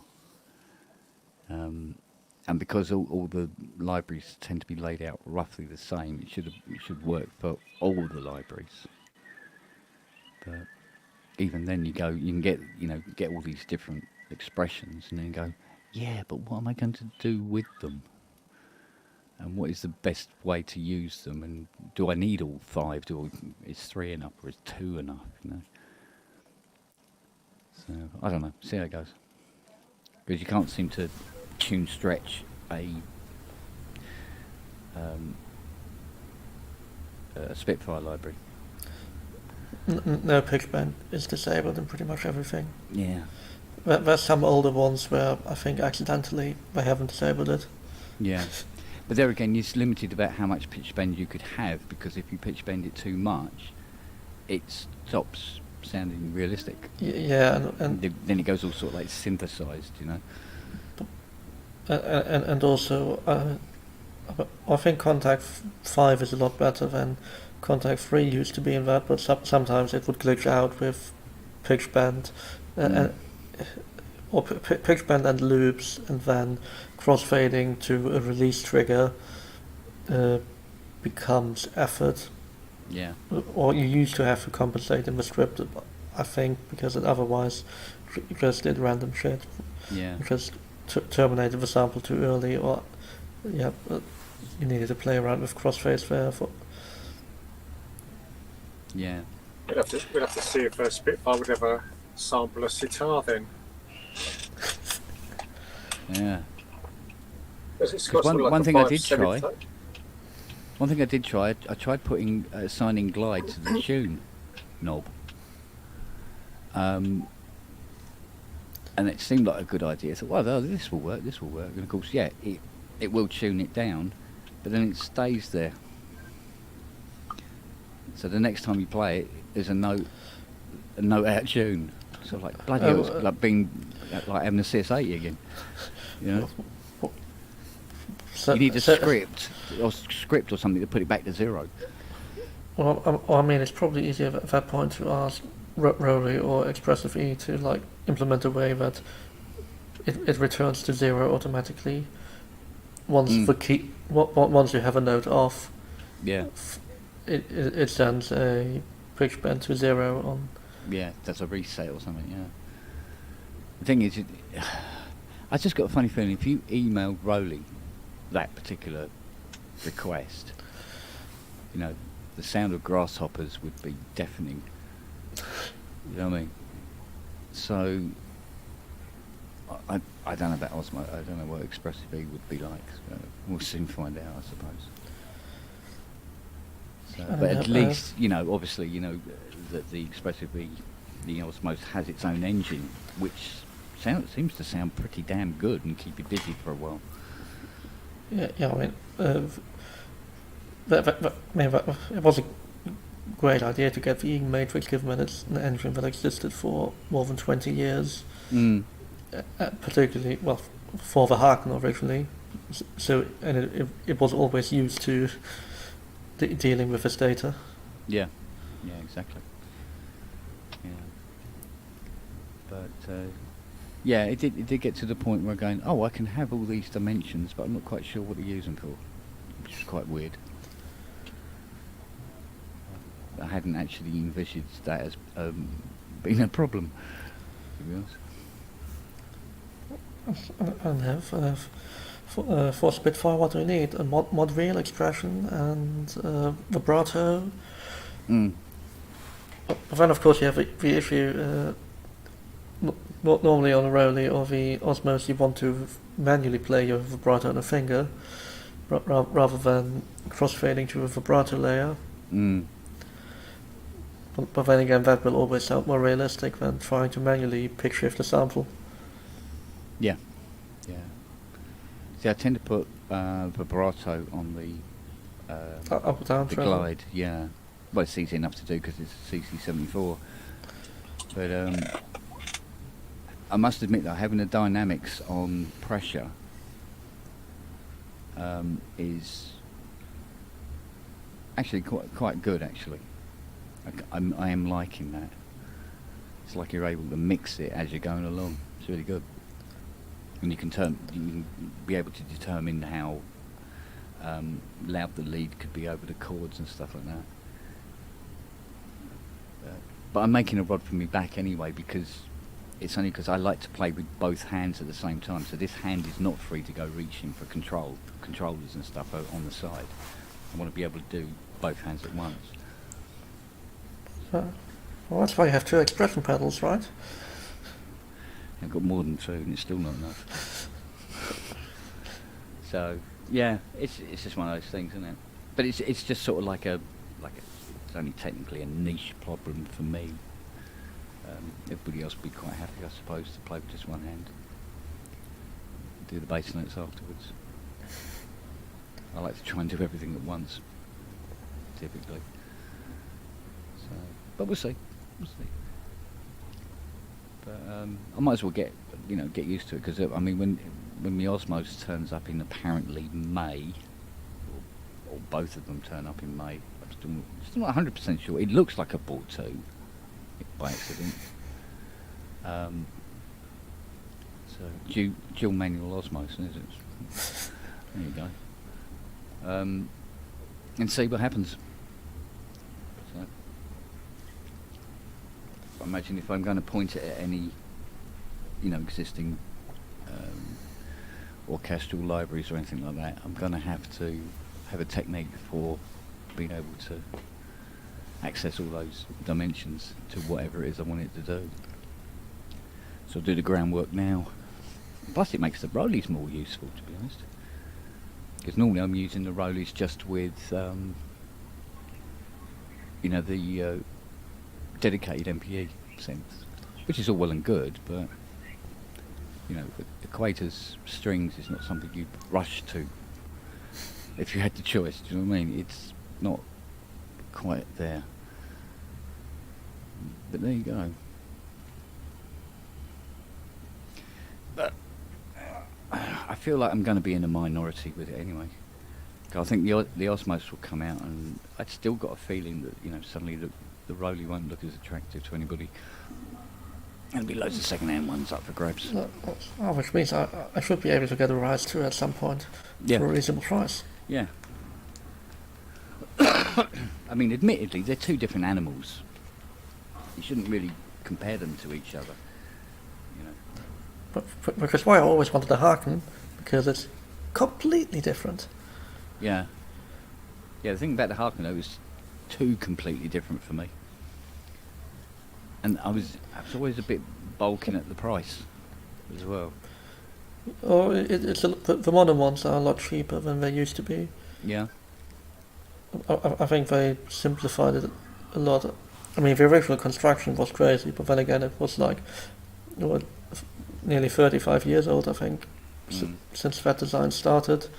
with all the rods with the springs that came below it. Yeah, it's just a. But it's just the feeling of like actually digging into that neoprene was actually really nice. It's just I've never played a Rolly, so I don't know how that compares. Whether it, I feel like it when you touch a PPC on Odyssey, pulling away the skin from your nail, or whether it's actually fine. It's not too bad at all. Although I admit that the Grand, because it's a much softer, much deeper kind of keyboard, it's more.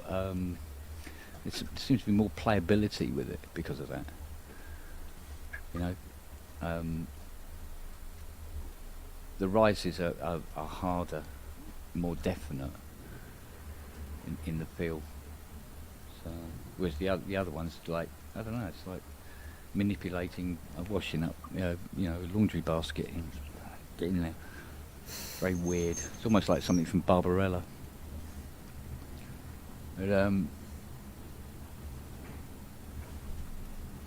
But I like the Rise as well. So.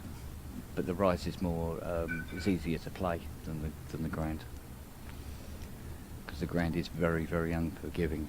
If you don't get it spot on, it'll be out of tune. Badly.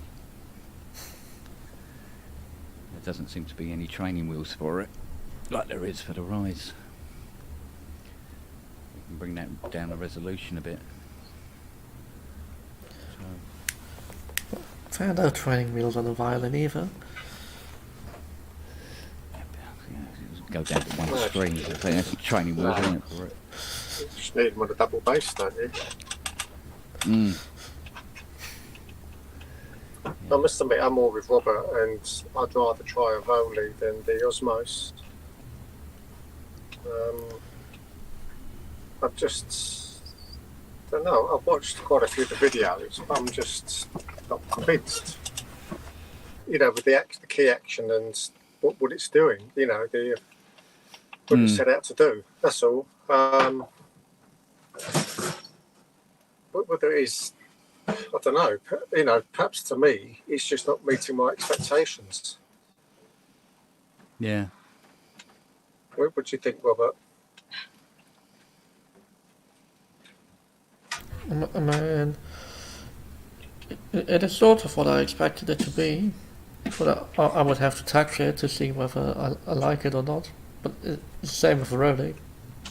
It's just I have to decide: am I willing to put effort into this and spend for money? But I mean, with the Osmos, it has a lot of what the Endeavour keyboards tried to do like 10 years ago. And or like the first one obviously had the 2D text surface on the top and looked very cubist. And then the second one, they never managed to get that Indiegogo funded. That actually had like the sort of precise poly aftertouch thing, or what they called it, I think, the swell or the leverage. On the key that the Osmos is supposed to have. But I mean, ultimately for me it would all come down to playing it and see what it does, but also play it with the engine, but also play it with something external and see how it would respond to Zebra 2. I mean, is the Osmos more suited to a slower playing style? Or do you just think it's, if you play faster, you get a more limited, touch response from it? Well, but if you're playing fast, or at least with my brain, there isn't going to be a lot of precise touch response anyway. When playing fast. Yeah. When you're playing fast, you probably go for glide more than anything else. Note bending and stuff like that. And both the Rolly and the Osmos pretty much seem to have that particular function pretty well covered. So, I mean, this is half the problem. you know, this is why I've always said that when Jordan Rudess does a demonstration of something, you come away going, I still want to know what it sounds like. You know, I just heard 32,000 notes in 2 minutes, and I'm not quite sure what the hell happened. And then on the other hand, when you got you watch a video of, say, Marcus Parisi demonstrating the Rise, that's kind of unfair in its own right, because he's literally a virtuoso of that instrument, and he makes it look incredibly easy to play. And he's flying around all over the keyboard, or he does, you know, clever stuff. And you go, oh yeah, that's cool. And then you go to do it yourself, and it's literally, you're a 4-year-old learning violin again. You know, it's that sort of kind of thing. So they're not easy to play. They're not hard to play, but they're not easy to play. But at least that Osmos has got a keyboard, and you know, at least people like me can relate to that. So like I said before, you know, it's something you can take out of the box and you can start playing it. It may do some good shit now and again. Yeah, Steve Elbow says in the chat, I hate playing fast with expressive controllers. I mean, that's, you know, possibly the way I think about them as instruments. Yeah. That they're not built to particularly play fast, or you're going to spend a lot of time, you know, maybe learning how, if you know. Yeah. If that's what you want to do. But I mean, as I was saying, if you watch somebody play Vivaldi, like the Presto from Summer, and it's just like this really fast violin work, there's not going to be a lot of embellishments and details in there. It's mostly just get the notes and the slides at the approximately correct place. Yeah. Because it's so bloody fast. Yeah. You see, when you're going to do, you know, use these dimensions of expression, it's more when you're doing stuff that's sort of emotive, which is generally slower. Anyway, you know, naturally slower. So, but I mean, yeah, sometimes you can. I mean, if you're doing electric guitar, you can go all over it, and you can put lots of expression in. But you know, it's just points where you stop playing fast to do something or other, and then go back to being fast again. Yeah, I think what's more interesting is the ability to go between both. Because I remember that's also always the samples the problem. You either have short or not nice and soft and slow, but the in between is always hard to do. So I think that's the interesting way, particularly with the Osmos, that you can easily play it fast like a keyboard, and then play the slower stuff. Or like on the Aunt Martineau, the only reason it became a real keyboard eventually was that trying with the slidey ring, if you ever try to play it, there's quite a lot of friction to try and move the ring across quickly, so if you want to play dedicated tones quickly, you just couldn't. Yeah. Well, I do suspect that what it will come down to is the Osmos will be able to do things brilliantly that would be very difficult to do on the Rise, and vice versa. I mean, how are you going to slide across 2 octaves on the Osmos? Exactly, that's where you go to the Rise. Yeah. So it's that kind of thing, isn't it? Yeah. You know, the difference between a fretless bass and a normal bass. You know, they both do the same thing, but they do them totally differently. One's got a pure glide, the other one's segmented. So although I don't think, you know, one replaces the other, I think it's more a question of one does one thing, one does another. And you either want, if you want to do both, get both, and if you want to, you know, specialise in one area, just get the one. But I still think there'll be a lot of people who got Rises, and it's not living up to their expectation of what they thought they were getting, and they'll flog them and go and get an Osmos. So I do expect to see a lot of second-hand Rises suddenly appearing on eBay. And then they will not like what they get out of the Osmos and buy a normal keyboard. They find they've still got to do the work. Damn it! Well, not handed to. Yeah, well, perhaps expressive controllers aren't for them. Yeah. Simple as that, you know. So Yeah. I'd like to try a Voli. You know, yeah, I'd like to try the Osmos, but you know, it's certainly I'd like to try before you buy. You know, I haven't got any money to go and buy, but just to go through the experience, really. Yeah. Yeah, it would be nice to see the Rise being a bit more prolific, where you can actually go into a shop and try one. That'd be nice, rather than just order it and fingers crossed. You know. But it'll be a while before that happens, I think. Well, that sort of was my plan for this year. Just after paying tax, get a Rise and just keep it for at least a year and put some effort in. And after a year of hopefully putting some effort in, deciding whether it was the worst choice of my life. No, seriously, you'll know after 3 days. You'll know after 3 days. No, I just... I mean, particularly with me after the Andromeda, where it took like half a year to actually really like it. I think there's a lot of putting effort in until it actually clicks, then it makes sense. But yeah, there will be the first thing of like, do I like the first touch of it? Because if it would repulse me touching in the first place, then that would be a very bad start. Yeah. But something I tried last night. What was it with? Alicia Keys' piano. And I put the glide to the reverb mix, so I could play it really quickly. And then when I did a note that I wanted to reverb, and I slid it, so it then reverbed, and I can carry on playing with no reverb. Just the standard room reverb on it. And it was great. It was like playing two bloody pianos at the same time.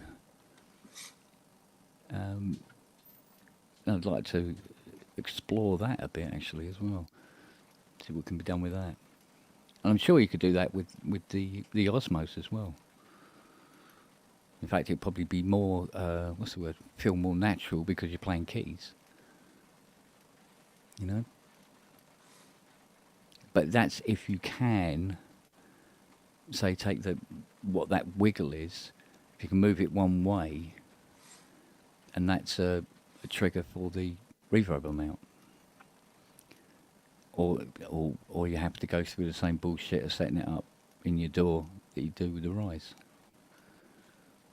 So, what we want is more dedicated MPE-based libraries coming out. Or really just a better way of dealing with the data on the DAW and software end. Yeah. That you could just easily modify stuff. Or I mean, again, in Cubase, if you put the effort in, you can do a lot with the transformer on the MIDI input, or even as a MIDI effect. But that is not a lot of fun, and again, you can only do that with monophonic data. Then, like trying to access polyphonic data is never going to happen. There just needs to be a good way of doing that on the input side for those controllers. Yeah. Hey Robert, did you see on eBay the Andromeda A6 UK one just going for 2.3? Oh, I feel like I overpaid a lot. No, I don't, because I've seen them over 3. And, believe me, if I had that sort of money, I'd have bought it, but no way. I mean, the last one, the last one Richard was selling, I think went down to like 2.8. Yeah, I think they needed to shift it quick, and that's why it was down there. Because normally they are slightly above 3. But I think, to be honest with you, they're the sort of machine that will keep going up in value based on the fact that, my God, an Andromeda and it's still working. I better buy it. know what I mean? I've just had funny enough, an email from a guy in Chile. He said, "Oh, they turned on their Andromeda and it's just got the, What, the internal boot? Elysis screen locked up." He goes, "Can you fix it?" I No. doubt it. Do you know where I can get another computer board? No, maybe apart from out of another Elysis. Otherwise, you're on your own, mate. But clearly, at some point, there must be so many dead Andromedas around that there could be a market of making a new digital board for it. The question is, how many hundreds does it have to be? Yeah, and who's going to do it? Yeah. Yeah, good luck. That's a big, complicated board, isn't it? But they will. It really isn't, though. I mean, Yeah, but if- what I if- mean is once it becomes like, say an Andromeda is like worth 8k, for instance, Yeah. then somebody will come up and go, this is worthwhile pursuing. At 3, they go, nah. No, Just buy another one. Yeah, Or it's too buy a much mode. work. Yeah, too much work at the moment. Buy a mode one. Yeah. Pretty much. But it is very... because it doesn't really... I mean, the only really hard part is decoding how you need to scan the front panel, and then what you need to send to the DAX on the analog board, or somehow of a questionable way get that actual data from somebody who worked on it. Yeah. And then in between, after that you just have the architecture, the analog architecture, but everything else, LFOs, envelopes, that's all software anyway. Yeah. So the only thing you need to really do is send the control voltages for what do you have? The oscillators, the mixers, the filters, the VCAs. Yeah. It's relatively little, but it's just then writing a very good syn front end. Yeah. Then try to interface it with the existing user interface.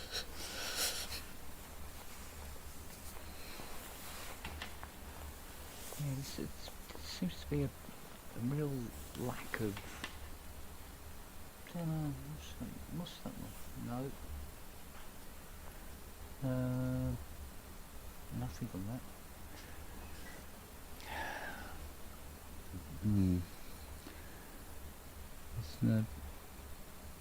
I thought there might be a decent electric guitar in Equator. Let's get one of the Hans Zimmer guitars out of Omnisphere. Yeah. See, that's another one I want to do. Get a setup for Omnisphere next.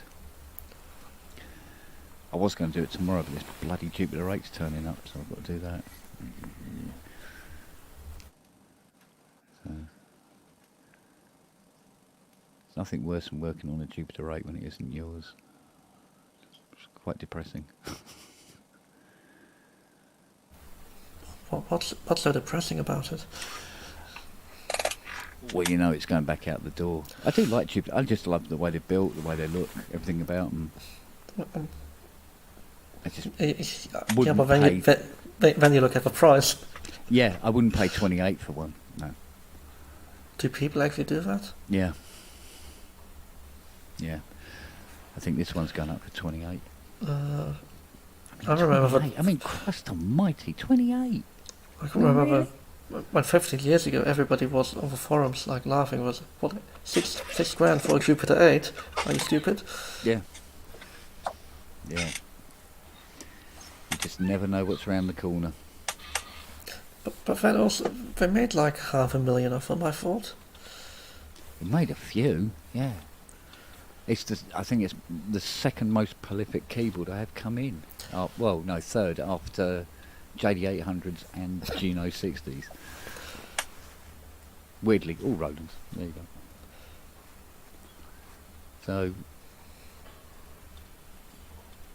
but that's the thing, you know. I still can't believe they're 28. I'm from a sound point of view, I don't know why they're that expensive. They're all right, but they're not that bloody brilliant. I mean, it is like the most boring synth. I mean, that and for Prophet 5, I like the peak of boring synth in a positive way, because everything else is sort of either more of a Prophet or more of a Jupiter 8. Yeah, well, I mean, what you got? And I mean, two VCOs and two waveforms. Two VCOs, one low pass filter, two envelopes. It's nothing earth moving. No, not at all. Not at all. Well, I mean, the fact that it sounds like a Roland, yeah, that's nice. But yeah, I've heard modern Rolands sound like Rolands. So. Well, that's the thing. Even the D50 sounds like Roland. Like even that interesting filter in there still sounds like Roland. Yeah. Well, I must admit, a lot of the high-end stuff that comes in now, I'm saying, oh, you know, things like, you know, all right, we'll clean out all the keyboard and we'll do this and do that, and they go, oh, okay, cool. But so, you know, you know, it's not really that necessary because I'm not a player. I've just bought it as an investment. I'm hearing that a lot now. And if anybody was to say to me like, oh, do you think the Osmos will do well? I go, yeah, it will do well. And the reason it will do well is because never has there been so many CS80s up for sale in one time, you know, in one go. I think the Osmos is a CS80 replacement. It really is. So, I mean, I don't know in 40 years' time whether, you know, Osmos are going to be on eBay for 60 grand. But do you know what? Anything is bloody possible, to be honest. That's why you bought two. Yeah. It was mostly mistake, actually, to be fair. Mostly mistake. So, is that a guitar?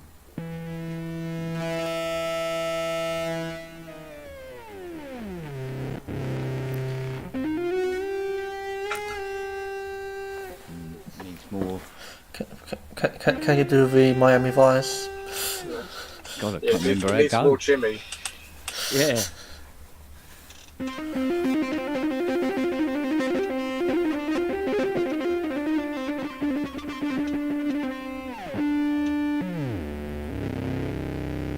Yeah, I played it so fast it locked up. Well done. Yeah, don't put a Rolly through a hub. Hoi. Not even a powered hub. Well, it has a MIDI out, right? So you could. It has a MIDI out, yeah. Yeah, so you could plug that into your MIDI interface and make a MIDI interface blow up. Yeah. I did like the fact that, although I can't think of a use for it, but USB-C MIDI, 5-pin DIN MIDI, and Bluetooth, and it can transmit simultaneously on all three. But I don't know why I would want to. Well, the USBs plug into your computer, the Bluetooth connected to your iPad, or iPhone, and the DIN MIDI goes to your Oasis. Yeah, except the Oasis go, and this is a... What am I supposed to do with this information? Apart from the note on, note off? Well, you just load... It outputs MTE across 16 channels, right? So you just load 16 times the instrument you want. And I'm trying to remember here. I think... Oh no, it does go up to 16, doesn't it? I thought if you just... If you assign each sequencer track to a separate input, you should definitely be able to do it. Yeah.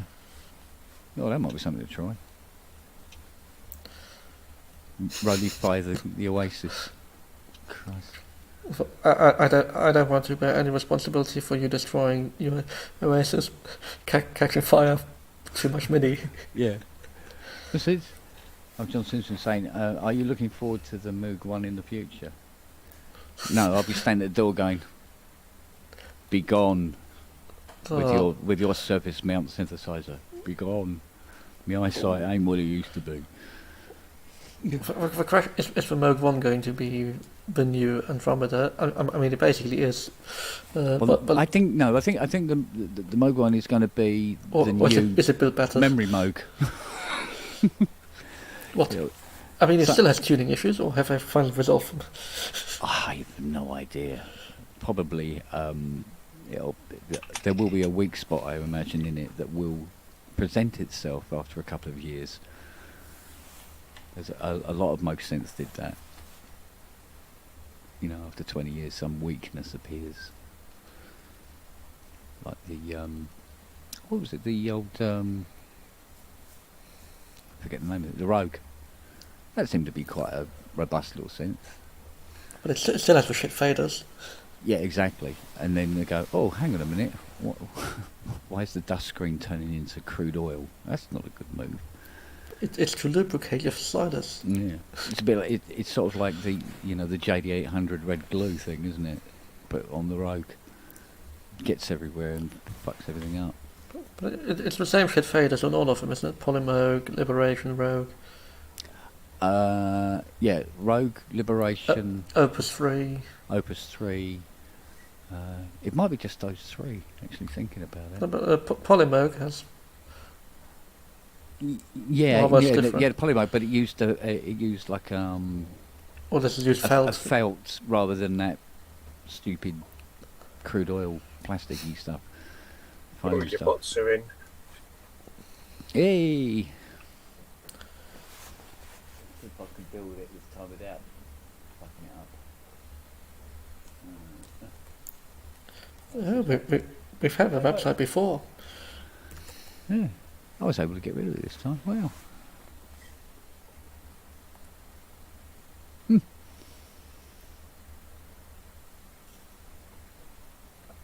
Yeah, so it's I don't know.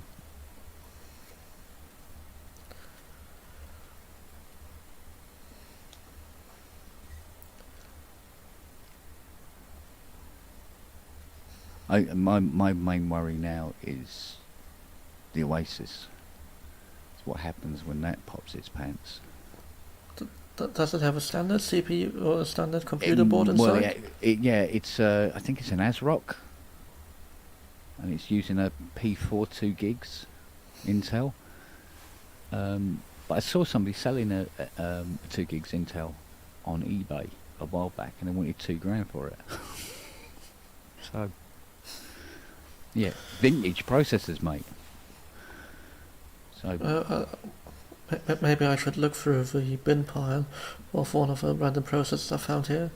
Yeah, be surprised, mate.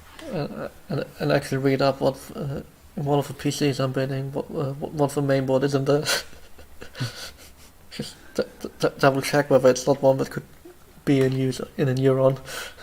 Yeah, this is it. Yeah, so, because it's an old-fashioned chip on an old-fashioned board. Of course, can't put a modern board in it. Well, unless somebody wants to rewrite the OS so it can detect the chipset. Because otherwise it will just sit there and go, not going to work, mate. I think it's in Linux. I think so. I suppose the Oasis Linux. Well, most likely, just relatively easy. I mean, the neuron is as well. Yeah. So it might be possible, but again, somebody has to go and do it. So. Well, the question is whether they use a really custom one or just a medium custom one. But then you still, how much of any custom stuff they did is required by the. By the Oasis software that's actually running on it. I mean, when it very quickly gets to the point when you're messing around with it, you might be wreaking some more havoc. Yeah. Everywhere else. Yeah. Well, I mean, it's kind of missed a couple of tricks on it because there's 4 USB, RJ45, and something else on the back, but not implemented. So it could have been useful to have 4 USB on the back.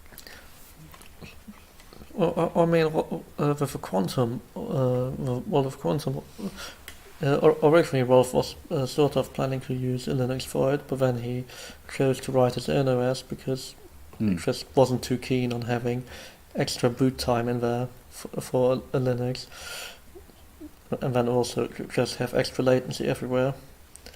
But that will be an interesting thing in 15, 20 years' time. Well, he needn't have worried. I mean, the Oasis, I mean, you can have a 2-week holiday in Marbella while you wait for that fucker to boot up. It fucking takes forever. It's like, do you know what? I've forgotten what I was going to play on it now. Man, can you make it faster with an SSD or compact flash card? What I'd love to do is get in there and see if you can actually overclock it. Excuse me, you're saying it uses a P4, right? Yes, but there's a reason Intel stopped with a P4 and went back to the P3 for the later generation, because the P4 had heat issues. Actually, thinking about it, yeah, I seem to remember I tried to overclock a P4 2 gigs on one of my games machines, and it did not like it. I mean, I think the core's already sort of like maxed out, and there was nothing left to do. With the P4s originally, they were something ridiculous, like planning to eventually get them to like 8 gigahertz versions, but then they realized how hot that would get. Yeah. And that there is no material that can transfer the heat away from the processor fast enough. Yeah, it needs to have a direct link to outer space to keep it cool. Yeah, I mean, you can evaporate some liquid nitrogen on it, probably. Yeah, I wouldn't be surprised if somebody's actually tried that, actually. It wouldn't surprise me. Yeah, I mean, I'd like to try, maybe one day, put another motherboard in it with a different CPU and see what happened, but... Because I don't think I could even put a SSD in it. I think the drive is IDE. I mean, you can get adapters for parallel ATA, so IDE drives for compact flash cards, like put a 64 gig compact flash card. Yeah. I don't know how big that hard drive is, like 20 gigs, 80 gigs. What, in the Oasis? Yeah. You'd be lucky if it's more than, what, 120 meg? What? Yeah. That little? No, yeah, it's not that big. Well, it was one for 2000s, though. Yeah, but it wasn't a big drive, because the sample data was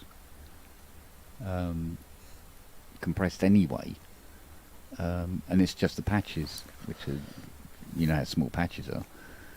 So it didn't. They thought it didn't need a lot. Yeah, I think it was something. No, it might have been. No, wait a minute. It might have been 240 meg drive in it. I know it wasn't big. It was not big. Well, because from all the vintage hard drives I found here, again, the oldest one is 2.16 gigabytes, and that's like from the late 90s or mid 90s. Yeah. There's a late 90s 20 gig one. Yeah, I mean, even the drive in my K2000 is 800. Oh no, was it 850 meg? I think it is in that one. Is it 850 meg SCSI? No, I can't remember. I've got so many bloody keyboards. Jesus Christ. Too many keyboards. I was thinking about selling my VP330. I never used the bloody thing, so. But how are you going to sound like the opening of Chariots of Fire? Do you know what? Once you do it once, you don't need to go back. You do it once and you go, cool, done it. Move on. It's also in the opening of Blade Runner. It's the same note. Yeah. And do you know what? there's some plugins on this computer that do it perfectly well. Thank you very much. But is it a Mark 1 or a Mark 2? 1. Ooh. Early girl. Now you're making me interested. But the amount of money it would fetch, I wouldn't be willing to pay for the 330. Yes, they command quite a lot, but I wasn't thinking about going mad for it anyway, to be honest. But do. Just get the most money out of it whilst you can. Yeah, do you know what? What's become more valuable to me is the elbow room. Honest to God. I just want to have elbow room again. It's ridiculous. It's mad. Sounds stupid. Yeah, I know. I'm still thinking where I'm going to put that YC45. Yeah, that's not exactly tiny, is it? Well, I think my flatmate might just realise one day that there's something in the living room. Yeah. Well, it's like that Elka 306 out there. I mean, it's fully working, but, you know, it's worth nothing. I mean, it's one of those things where if you put it out the front and say, you know, free to anybody who wants to take it, it'll still be there 3 weeks later. If I put 50 quid, somebody will nick it. Maybe I might get lucky that way. But yeah, you know, because you get these things come along where just nobody wants them. Just no reason to have them, and it appears Elkas fall into that category. Well, I mean, specific ones people really want, but everything else they don't. Yeah, exactly. And I think the 306 is one of those ones where, nah, mate. Well, what's 707 and 705? Those are the ones that were sort of used. Yeah. Yeah, they've got and some like sort of longevity to them, yeah. And were like top of the range. Yeah. No, it's very easy to end up with a garage full of stuff that nobody wants. It's very quick. So, besides, I need the room to set up the workshop for all the manufacturing I'm supposed to be doing this year. We'll see how that turns out. So I don't know. I have to see. But I can't see the point in hanging on to a lot of these machines that I'm never using or have no room to set up. I can't see the point in it. It's kind of wasteful. Other people could make more use of them.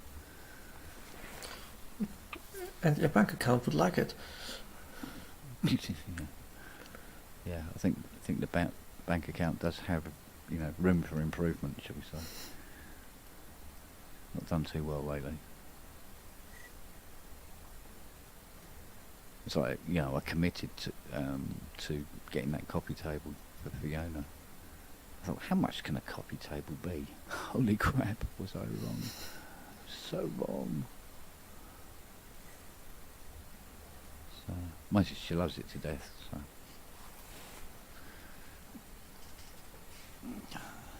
so it was worth it.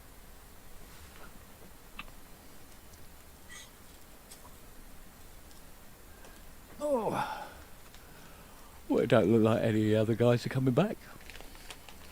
Yeah, what's happened to Robbie? Was it just might have fallen asleep, bullied away, or is he having too much fun with the X1? He normally has an hour.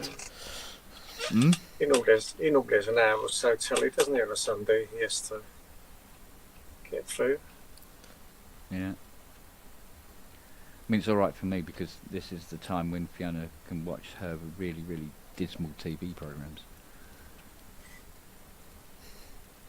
Like, she'll watch yesterday's Masked Singer and stuff like that. Oh, God. Awful TV. And Pottery Throwdown and...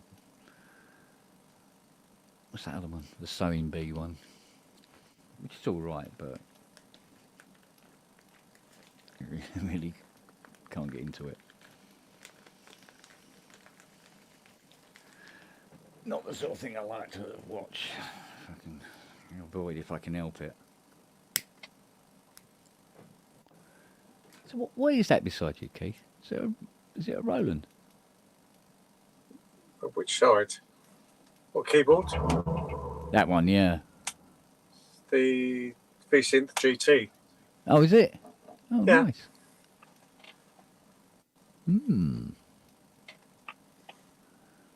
Never had one in.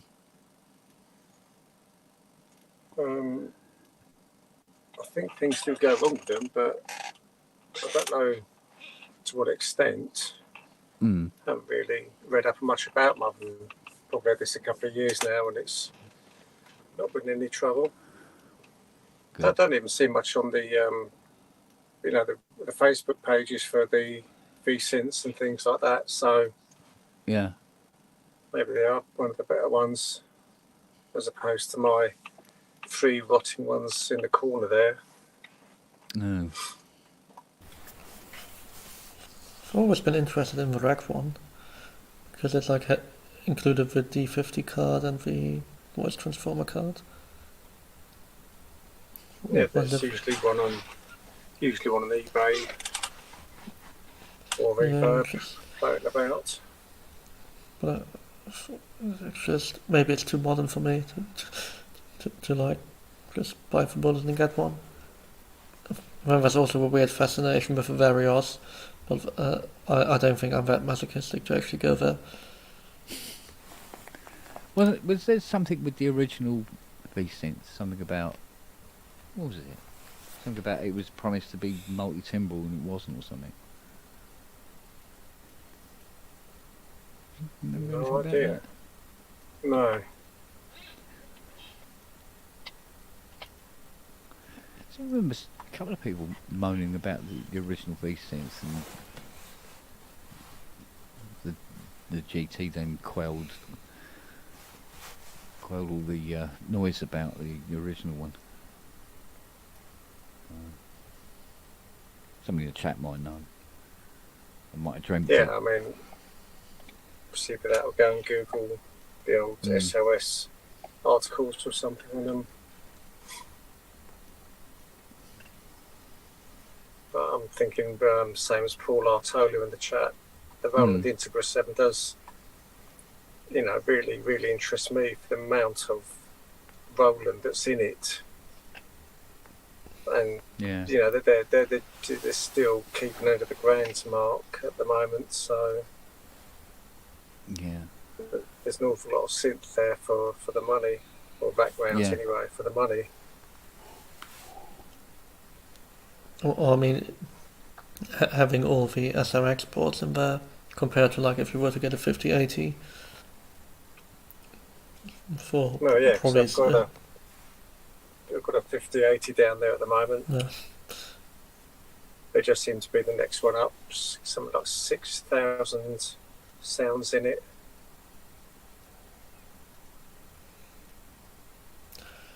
Hmm. 5,000 of which you never use. Well, just think all that time, presets one at a time. Spend 1 minute with each preset. Think about how long you're going to spend with it. Exactly. Yeah, I used to be the same with my K2000. Just go to the slow guitar and play that one all the time. Never thought, using the other patches that much.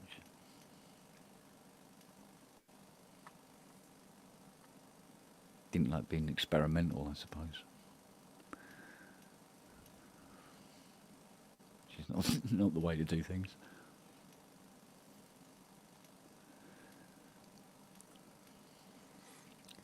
But I must admit, I did really like the sound of that Mini Freak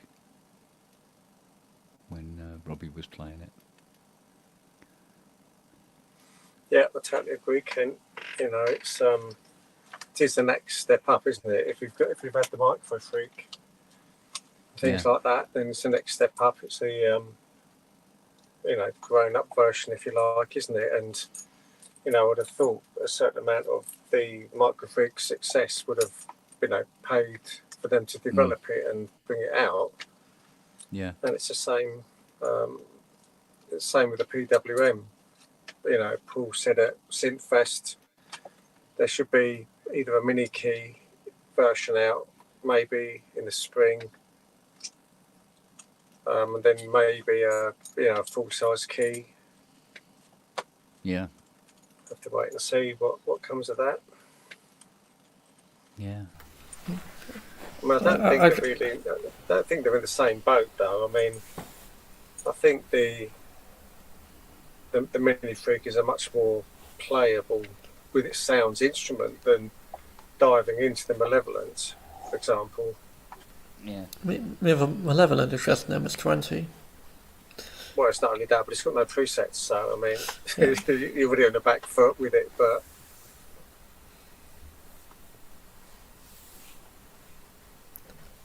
I always think, haven't they learned from Casio of like doing the ZZ1 first and then the 1000 like a year later? Just start with a big thing, then make it smaller and smaller.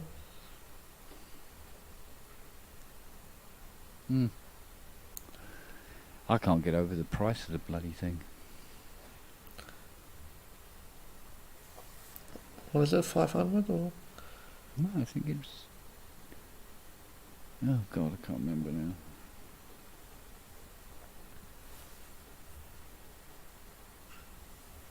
I can't remember.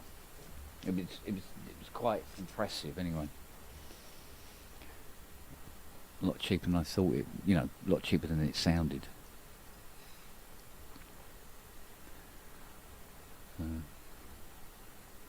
But there you go.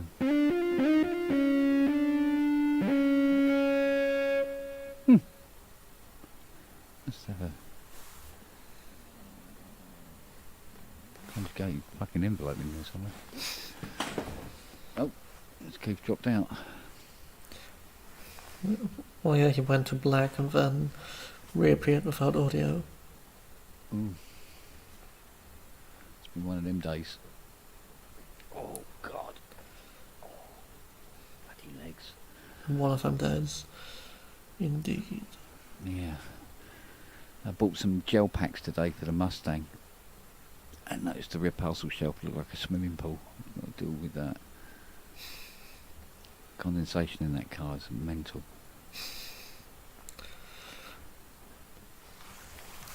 You just fill it with silica in the winter and then in summer take it out. Yeah. Just, what are these big globules? Oh. Yeah. Literally, I had to put a towel on the rear parcel shelf, mop up all the water, and then I'll put these gel packs in it. Try and soak up the rest of the moisture. It's ridiculous. So. How hard can it be to run a dehumidifier from the 12-volt socket of a car? Yeah, well, you see, because where it's a 1973 Mustang cigarette lighter, are you insane? We don't have things like that in the dashboard. Good God, sir. Oh yeah, of course. You just get out your lighter. Yeah, you light a fag with a lighter in a Mustang. Very boring. So, there isn't even a bloody radio in it. But it has an electric aerial, so I don't know what that's for, because it ain't got the fucking radio. What's it? Because somewhere you need to put your fox's tail. Yeah. Well, I mean, you don't need a radio in a Mustang, because even if you had one, you wouldn't be able to hear it. It's just a lot of burbling coming through the bulkhead.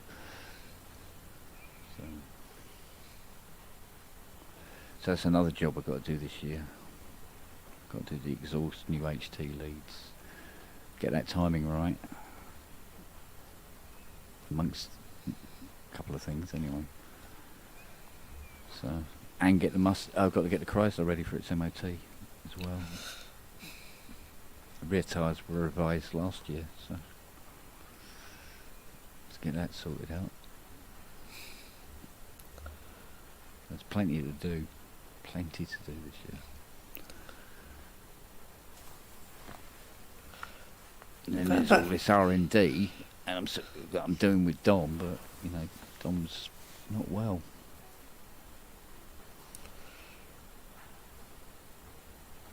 No, I mean, he said on Facebook when it's getting better, so hopefully. Yeah. It's going to take a little while though for him, to be honest. So, but he was getting it one after the other. He was getting colds and flu type things, COVID and fucking and stomach pains, migraines, and stomach pains, and now chest pains, and it's like Jesus, it's never ending.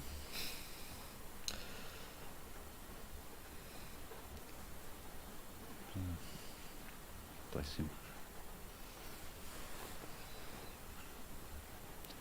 So, I mean, he'll be better. He'll get better. He'll be fine. He'll be fine. But I can't see him doing much coding on the new project anytime soon. Which is just as well, because I'm not ready for him to code anything yet anyway. So, oh, Christ.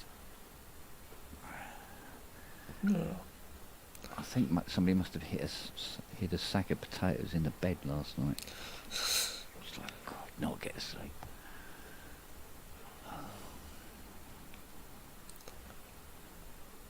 Even the dogs have abandoned me tonight. They're not even up here either. What, you got no sausages? Yeah, there must be something downstairs on the coffee table they're just all staring at. Or has Fiona died and they're already nibbling on her? Yeah. Oh, she won't notice. She won't notice I'm staring at it because she'll be watching some god awful TV program.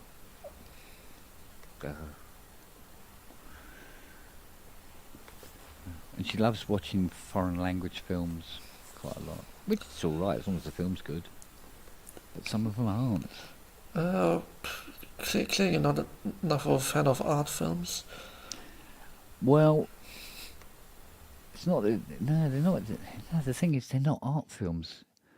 Half of these films that she's watching are the equivalent of a Hallmark romantic sort of thing. It's like, oh God. They're bad enough in English.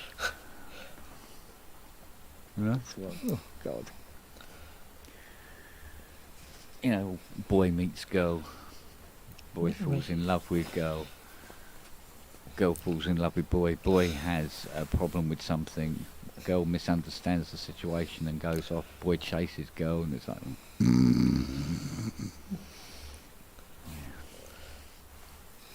Well, yeah, but it's a lot more exciting if it's in a foreign language. Yeah, at least that way you don't have to look at the picture.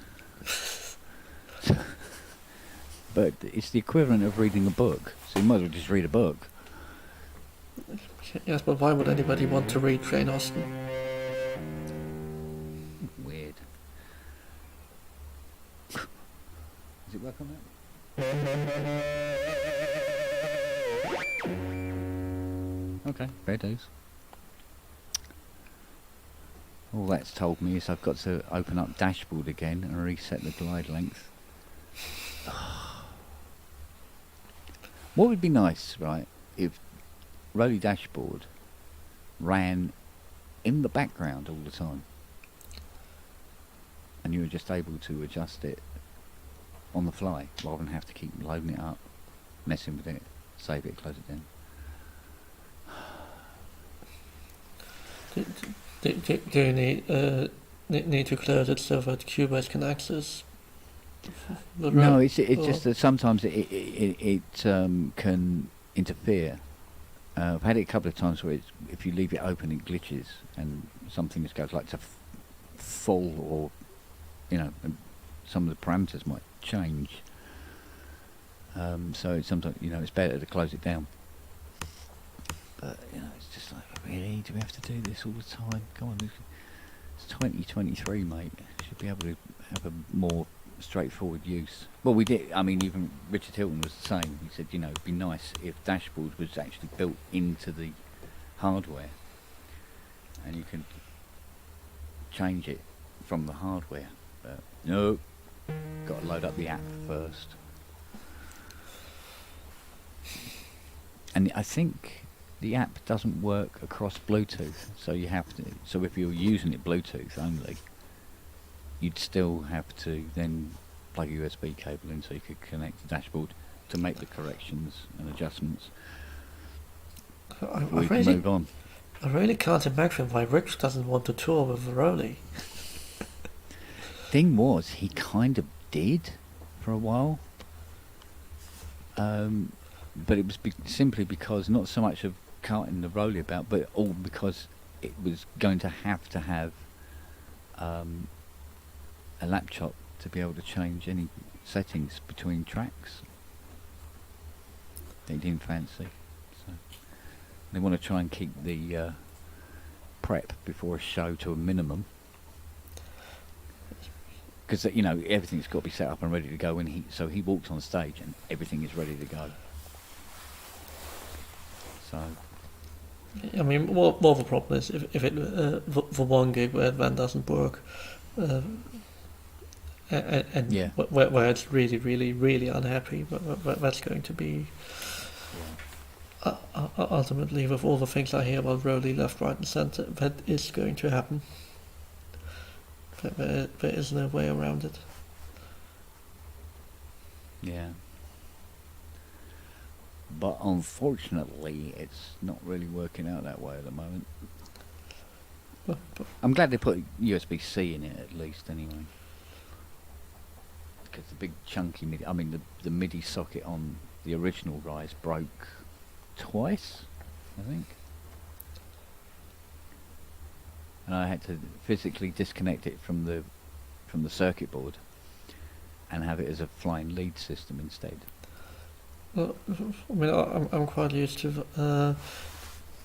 doing that to TVs, where just if I have BNC or RCA for composite, or even for SDI on modern ones, just once the socket breaks off, just either drill a hole next to it or push out the socket, just solder a lead to it, and it no longer breaks on the tour. It's magic. I think like if a high company, any screen that doesn't have a broken socket, or any of the larger TVs that doesn't have a broken socket, clearly hasn't been out enough. Yeah. But also not normally, once you put a flying lead onto it, it never breaks. I mean, either everybody's like really careful, it's like, oh, this looks a bit dodgy, so I must be careful. Yeah. Yeah, but you're surprised that, I mean, the socket on my Rise 1 broke from simply plugging the USB into it. Too many times. Yeah, and it just clumped, and it was like, add it. Like, bastard. To be fair, I mean, it could be worse, it could be micro USB. Yeah, true enough. That is just designed to break. Yeah. Yeah, I mean, it didn't matter too much when I was using it with the Mac, because I could just Bluetooth it to the Mac, so I didn't have to worry. But of course, when it comes to doing an update, it has to be USB. But when even USB-C, that connector is, let's say the connection quality does suffer over time, over usage. So like my T5 is definitely a lot more wiggly than it used to be. Yeah. And the 2 ports I mainly use on my MacBook, they're a lot more wiggly than the other 2 that I don't use as much. Yeah. Yeah. Just not a professional connector. But then also I've destroyed a normal USB-B, where like the metal plastic bit with the that on the male one that the on the socket, the metal plastic bit that the contacts are on, that just snapped off. Oh God. It was like audio interface nicely inside the rack, just go to plug it in, it's just like, it's missing something. Yeah.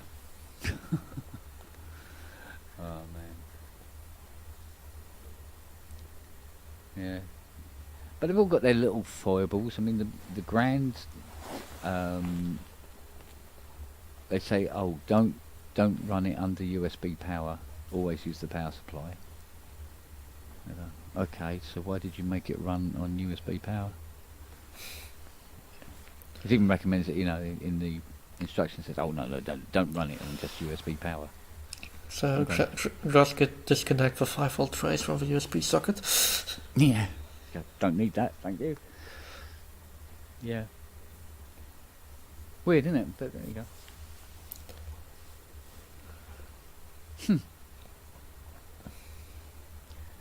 No, I think I've gone a little mad with controllers. There seems to be an awful lot of them now.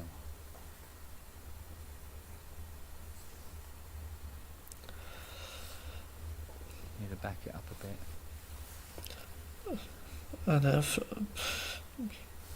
two osmoses, 3 rollies. That sounds like you can build a fun Rick Wakeman-like rig out of them. Technically, it's 4 rollies, if you include the block. So that's something to play with for nose. Yeah. Yeah, it's all a bit weird. Yeah, considering I like to play them with both hands, I go, well, hang on a minute, if I'm playing one with both hands, how am I playing the other 3? What? You can play a block with both hands? Yeah. It's like I'm going, why have I got the Native Instruments Complete Control 88 note, but over here I've got the SL Grand, which is technically exactly the same unit, but it's built slightly better, I suppose. Go, what? Why have I got 2? What am I thinking, really? What? I mean, one of them has pretty lights. Yeah, one of them has very, very pretty lights that changes colour depending on where your key switches are. And because most of the key switches seem to be in the same place, you don't really need it.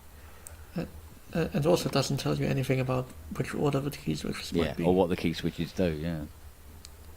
Or clearly the perfect way is to just have 1 track per articulation.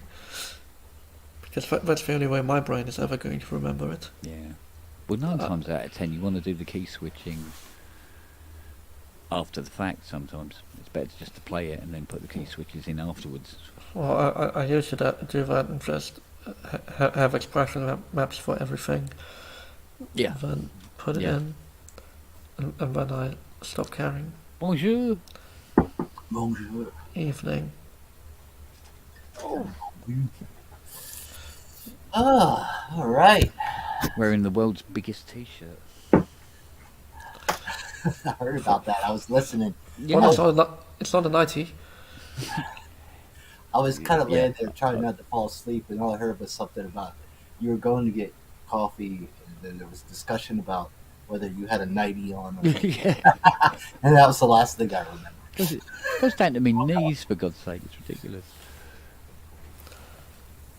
Oh, cat on my chest. Mm-hmm. It's a good way to fall asleep, actually. Yeah. Funny enough you say that. I had Nelly fall asleep upside down on my chest this afternoon. With her legs sticking up in the air. Yeah, legs sticking up. Yeah. Well, I guess so she's got her head here and just laying down my body. It's like, okay, I better not move and disturb her.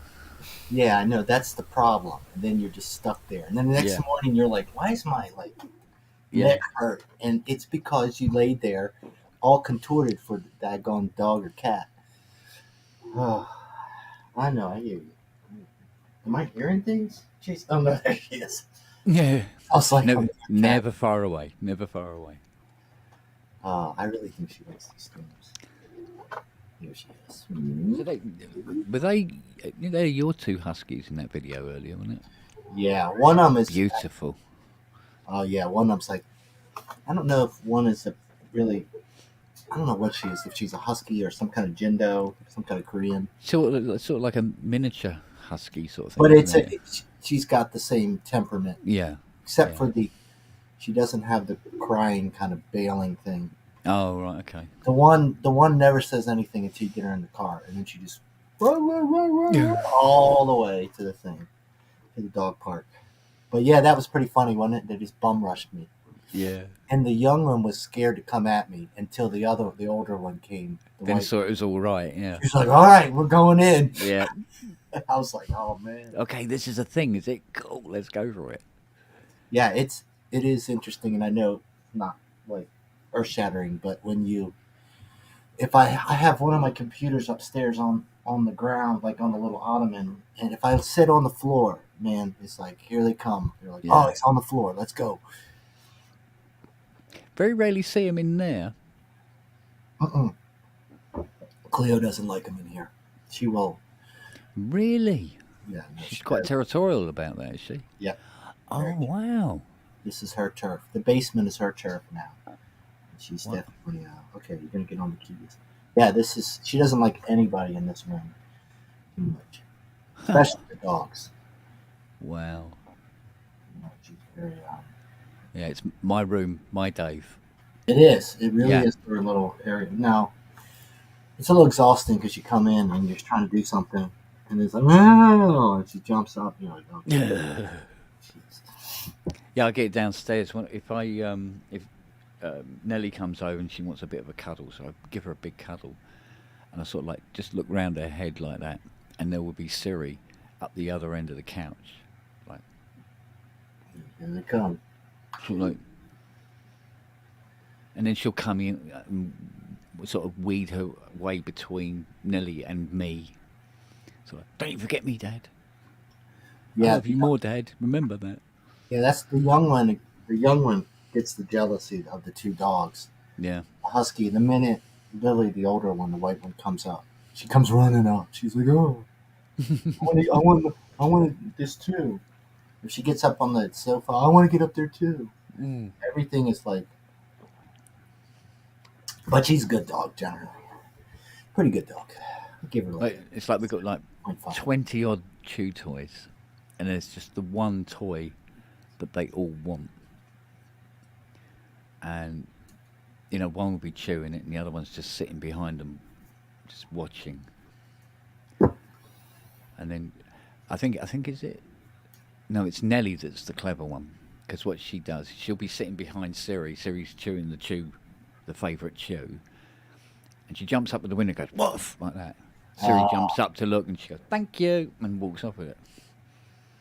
Oh yeah, if you ever, some of the Instagram things are great. Like the one dog trying to like gently get the paw and drag, and then the other dog starts to wake up, and it just kind of like, whoa. Yeah. No, I'm not doing that. Yeah, we've seen that in some of those funny animal videos. Oh. I look at Fiona and go, reminds you of anybody? No, it's brilliant. Yeah. But what Charlie started doing now is when I'm preparing their dinner, he goes around a circle a couple of times, goes up to the far end of the kitchen, then runs at me, jumps up and pushes me. And I've gone bloody flying before now. Dog food and biscuits going in all directions.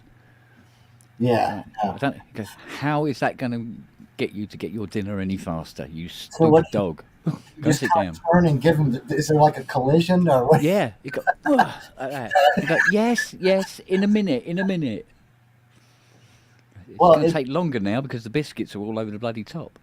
That's what the younger one does to me. That's like it jumps up and it just starts like hitting me, man. I'm like, dude, yeah, what are you doing? Like, like that's not how you play. You're supposed to like use your head. Yeah. Try to teach him, like, get those paws down. Yeah. Like Fiona said, old Fee says to me, she goes, "You need to get those dogs under control." Be my guest. Yeah. This is under control. Yeah. No. And Noah, he sits in the corner and he makes a noise like a pigeon. He goes, like this, until he gets his dinner, and it's like 10 minutes of just this. And he goes, "Shut up." Animals, oi. And the more you give them, the more attention you give them, the more they just take. Yeah. And then it's like normalized, and you're like, I don't know if I can sustain this now. Like I wake up in the morning and I'm like, there's such a routine, and they're all screaming at me left and right and going. Yeah. I'm just like, I don't know if I can do this. Yeah. This is getting crazy. Yeah, mornings are always the same for me. Come downstairs and I'm greeted by several animals, all very excited. I go into the kitchen. They sort of like nudge me over to the counter next to the fridge, which is where the little pigs in blankets treats are in a tin. And then he does his little dance where he goes around a circle a couple of times and then taps his feet like that. So he goes round, tap, tap, tap, tap, tap, tap. Which is you have to do something. And yeah, and he goes, oh, is it sausage time? Round and round he goes, tappity tap. Like this. Oh, here we go, here we go. Yeah, I get it's the same thing every morning. It starts about 6 in the morning. One of the cats comes up, it starts attacking me in my legs under the blanket. And the other two kind of run around and just howl. And then the dog waits, and then there's a parade of 3 cats and a dog. That's not our record, but that's the normal thing. There's usually 5 of us going down, and it's a big running joke. The kids, I'm like, here we come. We're all coming down together. And it's a spectacle, and it's consistent every morning. It's like, I get up, and they're all like, I mean, it's just like, it's unbelievable. It's just like the whole posse, you know? And I'll start singing a song, and it's like, here comes the posse. And it's like, we're all storming down. The kids are, there's Daddy's going down. Yeah. It's like, would you like to join us today? Yeah. I mean, God help me if I sleep in, I just get this tongue in my ear, you know, like that. And Siri's standing over me, tail going like this. Oh, okay, I'm getting up. The hot breath in your side of your face. And if they're laying on the bed You're asleep, like, oh God. I don't know why it happened, but they're laying on the bed, they're all quiet and everything like that, and I go, oh, like that. And they look up and they look at me and go, I need a coffee. And it's whoosh, gone, leapt off the bed. Because it means we're going downstairs, it's treats. It's time for morning treat. Oh, I think I'll have a coffee. Yeah. Well, then it started getting weird because, like, at night, the one dog, Sydney, would come up, and then she's, like, grooming me or something. I don't know what they're doing. They're, like, licking me. I'm like, okay, I don't need to be, like, whatever you all do to each other before you go to bed, like, it's okay if I'm not part of that, okay? Yeah. I'll just stay out of the grooming stuff. If, you know, the one dog is, like, in the one cat's ear, like, cleaning it. I don't know what they're doing. They're all yeah. I'm like, don't come over here, though. I don't want that. But because they always have dinner at 6 on the nose, not because I'm punctual, it's because they are. Yeah. Oh, they'll make you punctual, yeah. Oh, yeah. So what Siri does is, we did this thing when I first got her, and when it was dinner time, I'd whisper in her ear, go, ding dings, like that. And she became like that. And of course the others pick up on it and go, oh. So what she does now, I would deliberately just sit there watching TV or whatever it is, and she comes over, gets feet up on my lap, and then pushes her head right across the front of me and puts my mouth next to her ear. And I do nothing. She just stays there, tail wagging, and I go, whoosh, fucking about 8 foot in the air. Yeah, come on, like that. Everybody else rushes out. So I go, yeah, it's time for me to go and feed them. At least they don't all jump on you. I mean, it could get, if they all 4 like ganged up. Yeah, could go completely the other way. Fortunately, it's just Siri comes up and just puts her head right in front of me. Ding dings. That's funny. Yeah, they have all these cues they're watching. Yeah. There's like a whole, you know, it's like, in any of those cues, if you do them, you're cooked. My wife has something she does in the morning where she's making her breakfast. And I don't know how she started doing this. It's her own fault. She knows it. She gets the cream cheese out, and they all line up. There's 2 dogs. I don't know how many cats are over there. I'm going to say there's probably 3 because I don't think Cleo goes up there. And they all have to get a little treat of it.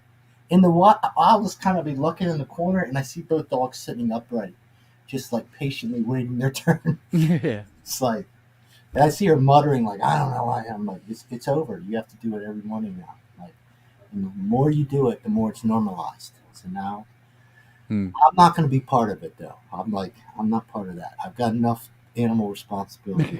Not cream cheese from me. If I open it, I'm like, get away from me. I'm having cream cheese. Yeah. You get enough from me. Yeah. I must admit, that, you know, the animals, they give you a routine, don't they? Whether you want it or not. Yeah, I mean, I was trying to imagine how many miles I've probably dog walked in my life because of dogs, you know, Yeah. over years. And it's got to be extraordinary, you know, just Yeah. because I've heard, you know, they keep you, it's supposed to be good for you. I don't know. I think there's probably a number, kind of like drinking, there's probably a law of diminishing returns, and then it's like really progressively downhill. But, Yeah. But yeah, no, there's a lot of good to it, there's for sure. You know, or I probably wouldn't have them. That's for sure. Look at that. That's a different one, just hollering at me. They're a lot of fun too. Yeah, I really enjoy them. You know, because like you said, some days when you're not feeling that great or something, they just kind of will you through it. You're like, oh, look, you're getting up, you're gonna feed us. We all doing this. Like, I'm sorry. This is happening. Okay, whatever else you decide to do today, that's on you. You're getting up and doing this. It's like when I had the COVID, and I'm laying on the settee and I feel like death, and I haven't got enough energy to walk upstairs, so I just stayed on the settee. And it was, you know, 24/7 dog blanket. I was just all the dogs with me and wouldn't leave me alone. No, they're like them. Yeah.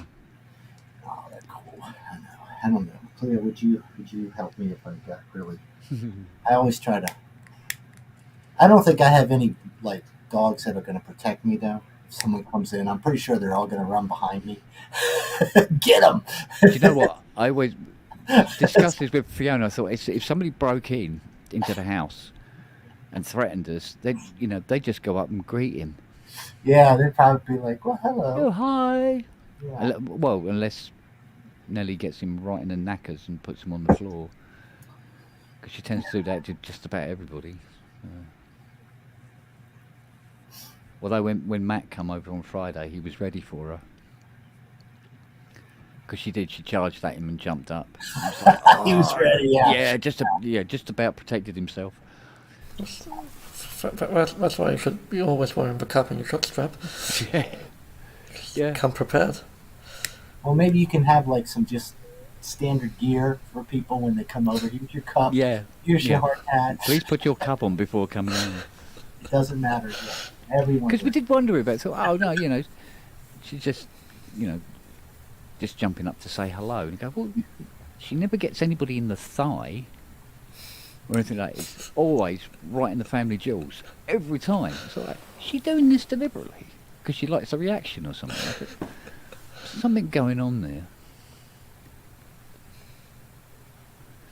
Well, but she's you know, I've been laying on the settee and she's jumped up on it, and she's got these big antlers. You know, they cut up. You know, when the stag sheds its antlers, and these people down the park, they cut them up into lumps and they make great dog chews. But they're quite heavy. And she's got one in her mouth. She jumps up on the settee and drops it straight on my nuts. Okay, you did that deliberately, didn't you, you little cow? Oh, bonjour. Man, audio's not working. This thing always does this. Hold on. It always sounds kind of circusy and.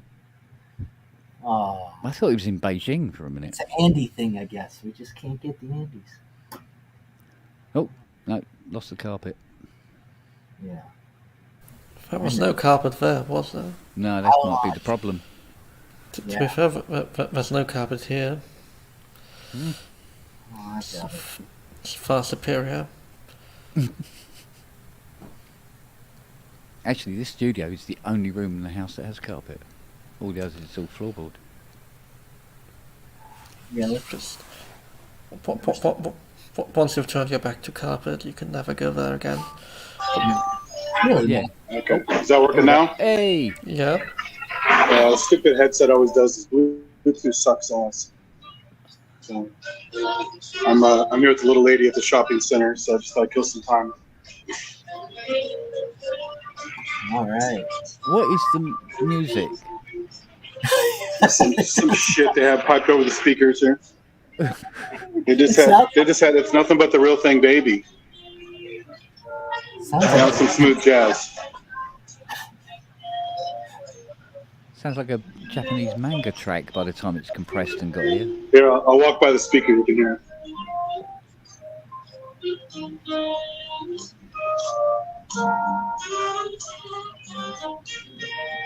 Horrible smooth jazz stuff. Is it like? I mean, it does sound like a singing rather than Vocal a tuning, saxophone. yeah, like really bad vocal. Part of this headset, this Bluetooth microphone kind of sucks. So It might be an improvement, though. We don't know. I know, it's not as bad as Brooksy's audio, right? So. All right, Brooks. I feel really bad for him because it's sort of like, yeah, it's just a hiss, mate. It's all right. It's cool. It's just a hiss. Yeah. But it was funny because then Robert comes on and it's like, I missed that part. It was loud too, huh? Yeah. What do you mean? Like that. What I can't hear it, so it's not my problem, is it? Exactly. I'll only complain about all the noise that I hear from you. Well, it's always someone else's problem, right? Oh, always.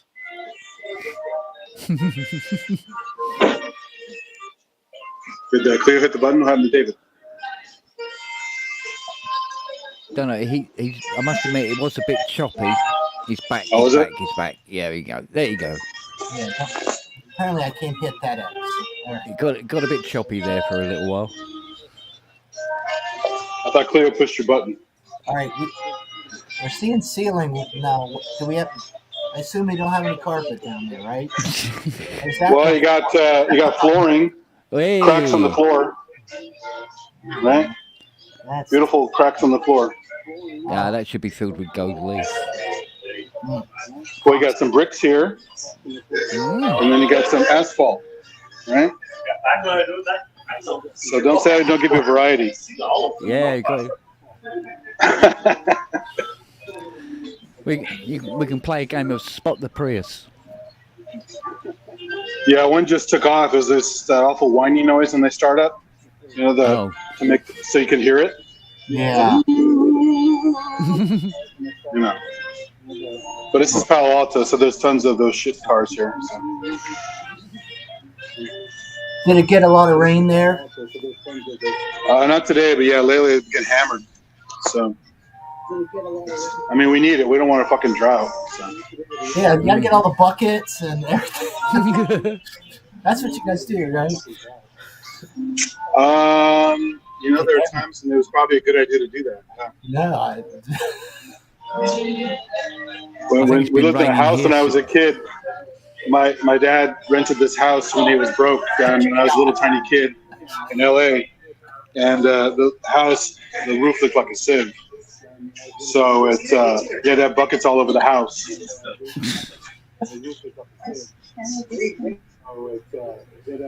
we got like delays and cats meowing. Oh. Yeah, you'd like it here, Andy. I think it's been raining since mid-October. Certainly bloody feels it. Well, that's normal for you guys, right? Yeah, well. Yeah, I tend to get a bit of a washout over the winter period. Yeah, California's yeah really rare for them now. All I kept thinking is, just. Well, no, actually, when I was a kid, we had normal, rainy, wonderful weather in December and January and stuff like that. But, you know, whether or not people want to argue it or not, with climate change bullshit, it did change a lot in 20 years. So. Yeah. Oh, yeah. It's definitely gotten hotter. Yeah. See, that's the problem. You can get rain, but it gets so hot now that everything it evaporates burns off quickly. Yeah. And that's like that's what people don't get. It's not. It's the intensity of the heat now. Yeah. Way more. It's not the heat. The heat is the stupidity, right? It's a dry heat. Yeah. The dry heats are very stupid. So, Oh man. Hell of a delay. Is it? Yeah. You've got like a 3 or 4 Well, bucket brigades in there. It's like really. it's Bluetooth plus whatever else, right? So Yeah. yeah, it's this is one of the last few kind of places like this, the Town and Country Mall. They kind of rebranded it, but it's still the same old buildings from like 40, 50 years ago. Uh-huh.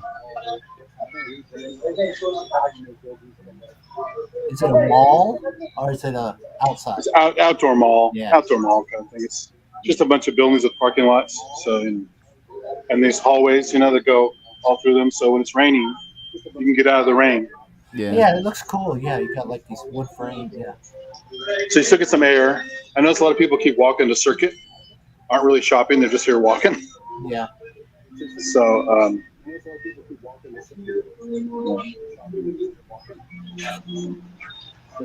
sure I had a pipe organ plug-in that sounded just like that music. And you probably jammed it. Yeah. it's actually a vocal, but it sounds so bad on this mic, I bet. Yeah, it almost sounds like a hurdy-gurdy by the time it gets here. I should switch to my. Let me switch to my wired headset. I actually have a proper wired headset. Hold on a second. Okay. Okay. Okay. Yeah, Bluetooth does seem to have quite a lag on it, naturally, doesn't it? It's like if I do a shared screen with the TV in the front room, the difference in the video is quite enormous, actually. Still got the delay though. Yeah.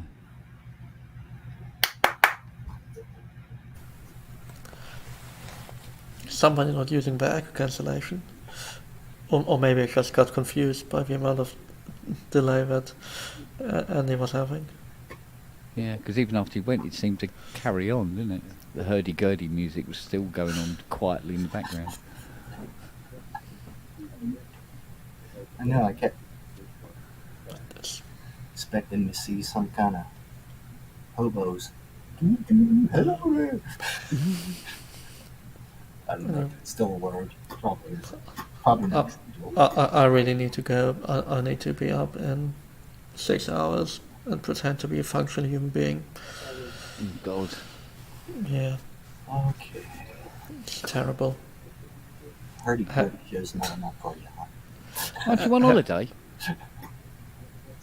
Yeah, supposedly. Family is never holiday. Family is like hard work, I thought. Because what is it, about 1 o'clock there, I suppose, isn't it? Yeah. Or just coming up to 1. Didn't help my brother giving me man flu. Oh God. Yeah, I've been feeling like shit since the end of last year anyway. Yeah. But yeah, have fun listening to more hurdy-gurdy, man. Andy's new hurdy-gurdy plugin. Yeah. Hurdy-gurdy hardware jam. Yeah. Hurdy-gurdy plug-in. Put Andy in it. Everything's probably well. It was lovely as always. If it's happening on Thursday, maybe I shall be back from the bar by then. Oh, bye. If not, next Sunday, presumably. Yeah. Who knows? Good. All right, Robert. Take care. Have a lovely time, all. All right, bud. Look after yourself, all right? Yeah. There you go. It's weird. It's still doing it, though. Or did it just stop? No. There it is. Are you hearing it? Or is it just... Yeah, I'm hearing it from your end. Oh, you know what? Let me see if You got YouTube running in the background or something? I think when I came back, but where is it? It's not showing it's running. Let me Not well. I mean, normally with the delay that long. No, hold on. I'm smart. I can do this. There it goes. It's gone. It was me the whole time. It wasn't the hurdy-gurdy Andy, man. Oh, it was. Don't worry. It was added to it. pretty grim. It was pretty grim. Yeah. See if it's any better now. There you go. Hold on, I switched it. Now it's not going to the fucking headset. Oh, it's not fun anymore, though. Gotta love technology. It's a piece of shit. I'm never satisfied. Yeah. It only gives me one choice, iPhone microphone, but I'm actually plugged in with my... Oops. Yes. Yeah. I heard Hit the that. eject button there. Oh, no, you won't. Yeah, you can either have the iPhone microphone or... That's what you get for not having any carpet. Yeah.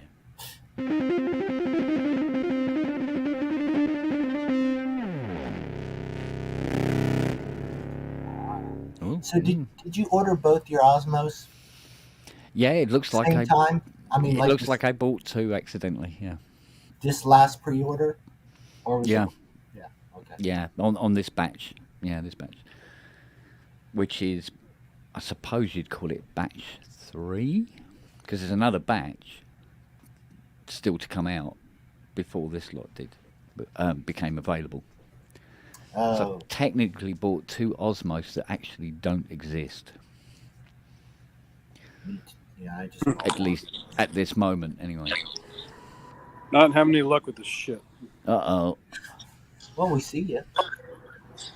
No, I know, but See it's ya just... and here. Well, I spoke too soon, didn't I?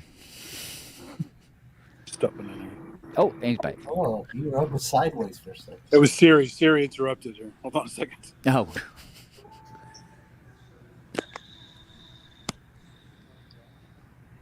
I'm not going to say Normally these little anything, flag 'cause nuts otherwise work. it's- It's not working this time. Oh. I'm gonna have to go back to the shitty Bluetooth.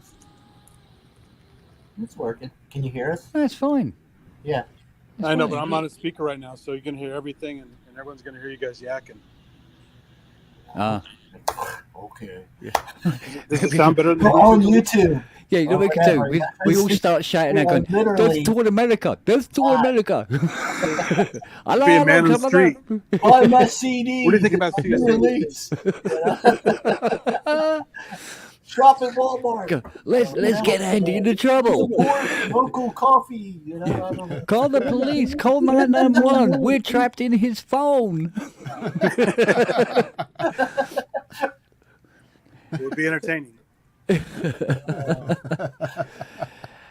How is the Jim? I'm good, thanks. Yeah. Good man. It took you a long time to make that cup of tea, didn't it? It did. It's taken a long You time had to go drink pick the it as leaves, well. and dry Oh. them, and yeah. It was a long boat to China and all that. Oh, yeah.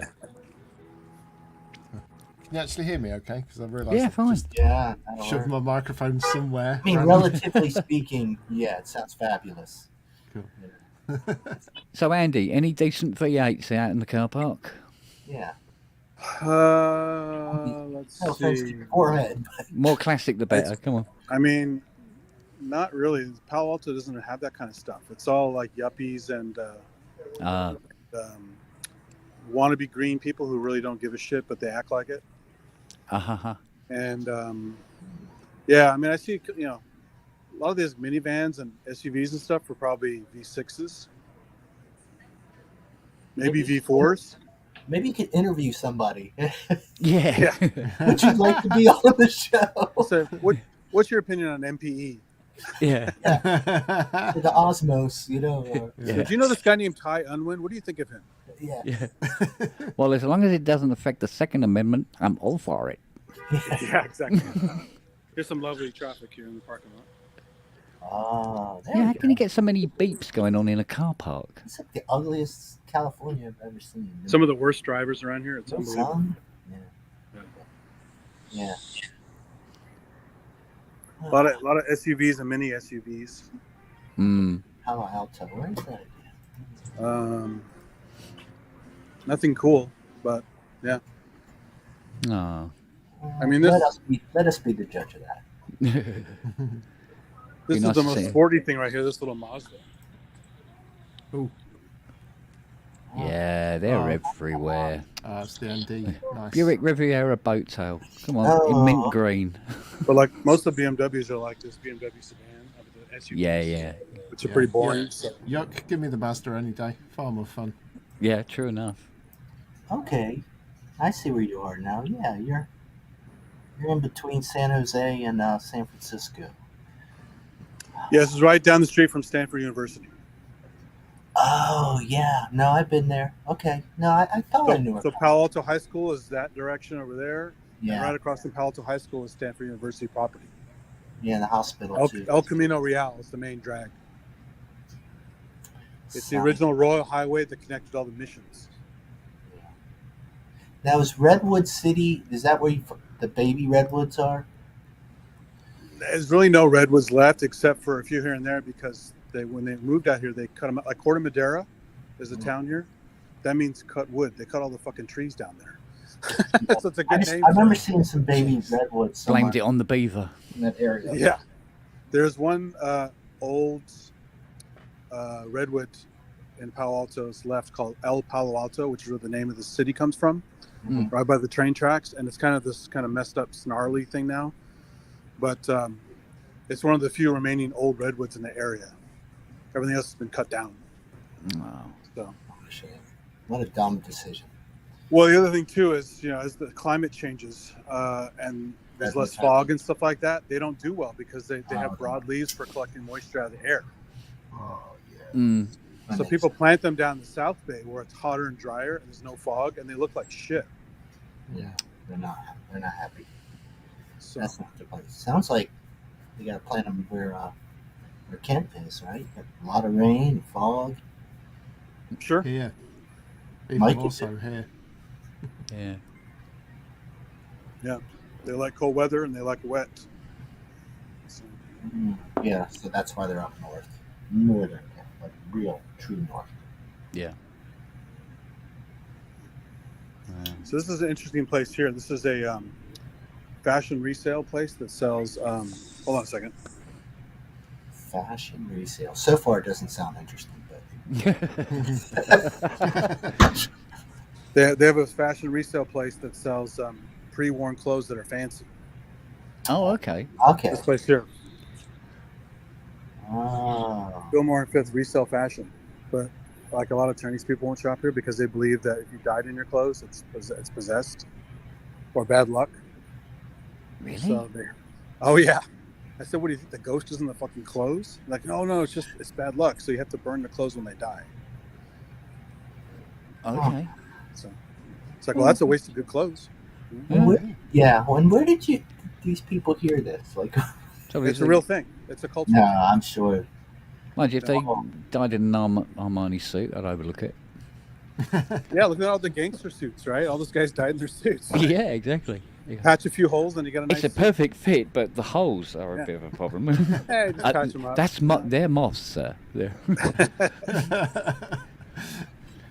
wasn't supposed to be double-breasted. Yeah. Admittedly, the moths were heavy lead ones, but You hear this smooth jazz here? Check this out.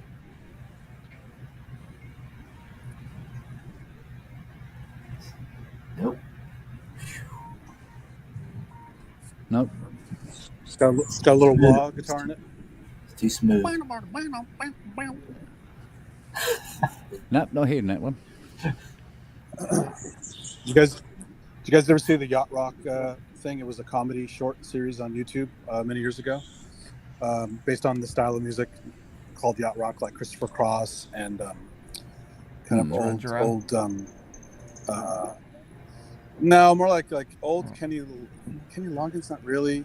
Probably actually a little bit. There's a whole series of stuff back then that was called Yacht Rock because they had pictures of boats on the albums. It was very smooth music. Oh yeah. And there's a guy right. playing. Dan maybe. Yeah, all that kind of stuff. And so there's all those guys are recreated by these actors in the show, and they're trying to trick Michael McDonald to make a smooth rock song because they just want to goof on him or whatever, and then he finally hears Toto make Rosanna, and he goes, I didn't know smooth music could rock so hard.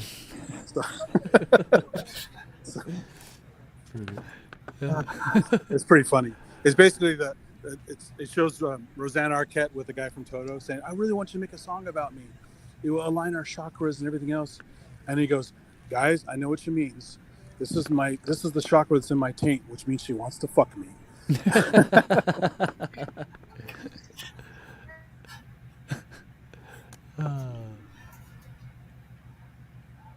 Cleo didn't like that. Hey, What? It doesn't matter, Cleo. Hey, It's getting all moral all of a sudden. There we go. I'm getting clothing modeling at the door here, so I'm giving her yes and no. I refuse to go in the shop, so she's coming to the door. What do you think of this? Pretty much, yeah. Yeah. Well, the question you never want to hear is, "Do I look fat in this?" Yeah. Does this make your bank account look a bit thin? Yeah, exactly. There you go. Here's some smooth sax. Okay. It's the sort of music that makes you buy shit you don't need. Makes you want to blow your brains out. Yeah, we just went to IKEA today. Oh my god! Because imagine if they were playing music like that in a gun store. Yeah, exactly. I'm going to buy that just to shoot the guy next to me. This is great.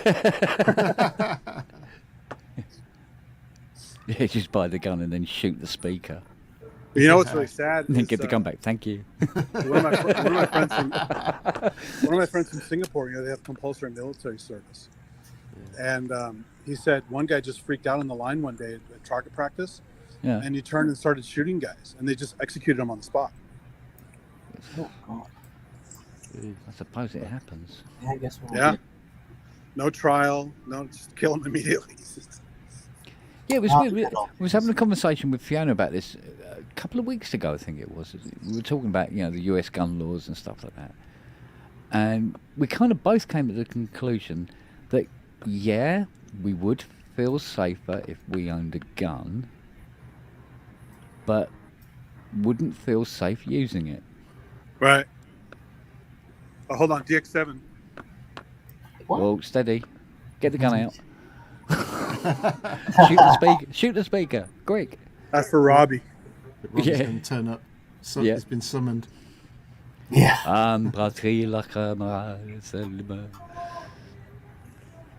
Yeah, no, I mean, so, guns obviously have their place in history, and they are fun to shoot, but people here are generally just maniacs. They're just stupid about it. They want to arm teachers. They want to do all this stuff, and it's like, that doesn't solve the problem. Yeah, I mean, it's like those Christmas card things with the family photo and every one of them holding an automatic weapon. Oh, yeah. It's kind of What about stepping over a Bolsonaro? particular mark. Bolsonaro it was so pro-gun. This is a bloke who got shot with his own gun. That's the best, yeah. Yeah, it's just like...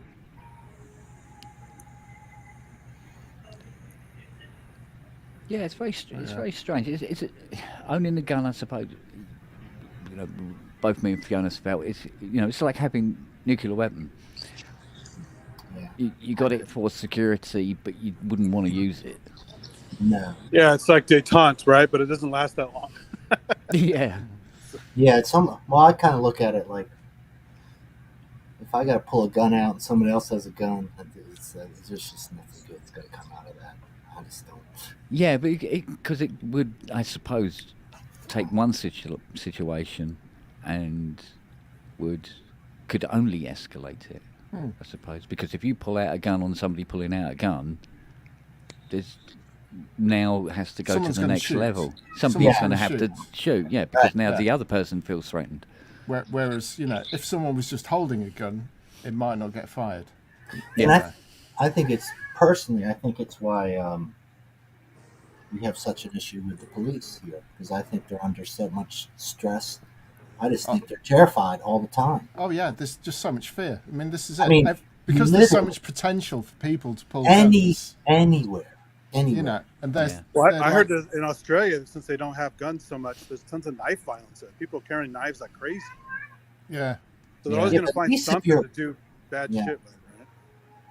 At least you can walk up to a car and you don't have to do these, maneuvers and then, Yeah, like because in the when you, military. yeah, because when you watch on YouTube where they put up sometimes where they, a guy gets pulled over, and the reaction of the police, guns drawn and shouting at the top of their voices, get on, get on, Oh, yeah. get on. I had them And you pulled on think, me a couple times. It's not. It wasn't fun.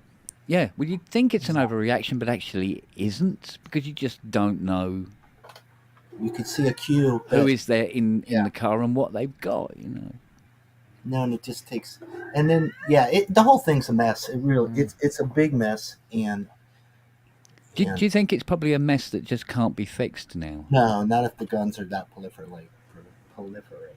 I mean, At the this problem point, is it's with fixed. 3D printers and the concept of zip guns and stuff, you can make Yeah. a gun anywhere now. Mm. No, You don't have to buy one. We're way beyond that. Just get rid of the Once the fucking guy put the, bullets. the guy That's put the the problem. Yeah, the guy people put the start model for throwing the guns at each receiver and other. AR-15 on the internet, and if you use a good quality 3D printer, Yeah. you get at least 100, 150 shots out of it before you have to replace it. Yeah. Yeah. So that's The enough gun's to not do the a small problem. massacre. It's the bullets. The bullets are the problem. Well, that was the Chris Rock joke. He goes, Yeah. I'd kill you if I could afford the bullets. Yeah. And he's there going, that guy must have really deserved it. Yeah, exactly. Yeah. $1,000 a bullet or whatever. That's right. It's definitely slowly taking the fun out of going into big events. It's just not as just a little part of your mind is just even Especially that one in Vegas where the guy took the hotel room out, had a bunch of scoped rifles, and was taking out those people at that country western festival. So he wasn't anywhere near them, and he was just taking a bunch of people out. It's just kind of it's a shame. And I mean, even our school now, it goes on the kids' school, they lock it down every time there's any sort of event within like I don't know how far, a quarter mile or something, half mile.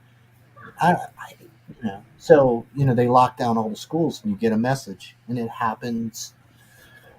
5 or 10 times, I'd say. Plus, you have to have clear backpacks now too, right? Oh, but here's the thing: a postal person, like right down the block from the school, got killed by his ex-girlfriend. They had some, so that was just one of the times, and that was just like, oh my god, that's crazy. I'm like, it's not. It's like this stuff is like, but that's just like our one little nook here where we are, and I just think this is out of control, man. But Yeah, but like I said before, I mean, if there's one thing Americans seem to have a real problem with, it's actually leaving their house without falling over. What is it with the slipping on the ice, or dropping your shopping? It's thousands, especially and thousands of videos of people falling You're used over. to it by all the time. now, It's like, right? Why is this? ISIS. I mean, it's funny. You get like the people every time it snows. It talks about all these people that can't drive in the snow. So that's code that you're going too slow, most likely. But invariably, every time there's a bunch of people stuck on the side of the road that slid off. Yeah. And you're just I've driven in snow my whole life, and I'm pretty relatively comfortable. Now ice is different. The problem with ice is that if it's near where you're stopping, you are in trouble. Because if you come up with any speed, it's over. If that's ice, you determine that was snow or it was wet and it was ice. There's absolutely no way you can stop. I don't, and you will slide, and you can slide right out to the middle of the road. Because once it starts going, you just kind of let go and go, let's hope it doesn't go too. So, but it is. So you got to approach so slow. With ice, your best bet is to try and make your tires travel at the same speed as you're traveling over the ice, and that's the best you can do. Yeah. So you can usually feel it, but if you want to see a funny video, there's probably about 10 years ago on YouTube, probably still up there. There's a guy hanging out of his apartment, I think Chicago, and the streets are all snowy, icy. And he's like, "Oh, here comes another one!" And the guy stops on a hill, and he's just free fall basically. He's broke. He broke already, but his car keeps going, and he's trying to steer into it. Oh, here it comes! He crashed into a parked car, and another guy crashed into a parked car. It's hilarious. It's just... I mean, you could bite the dust and ice just like that.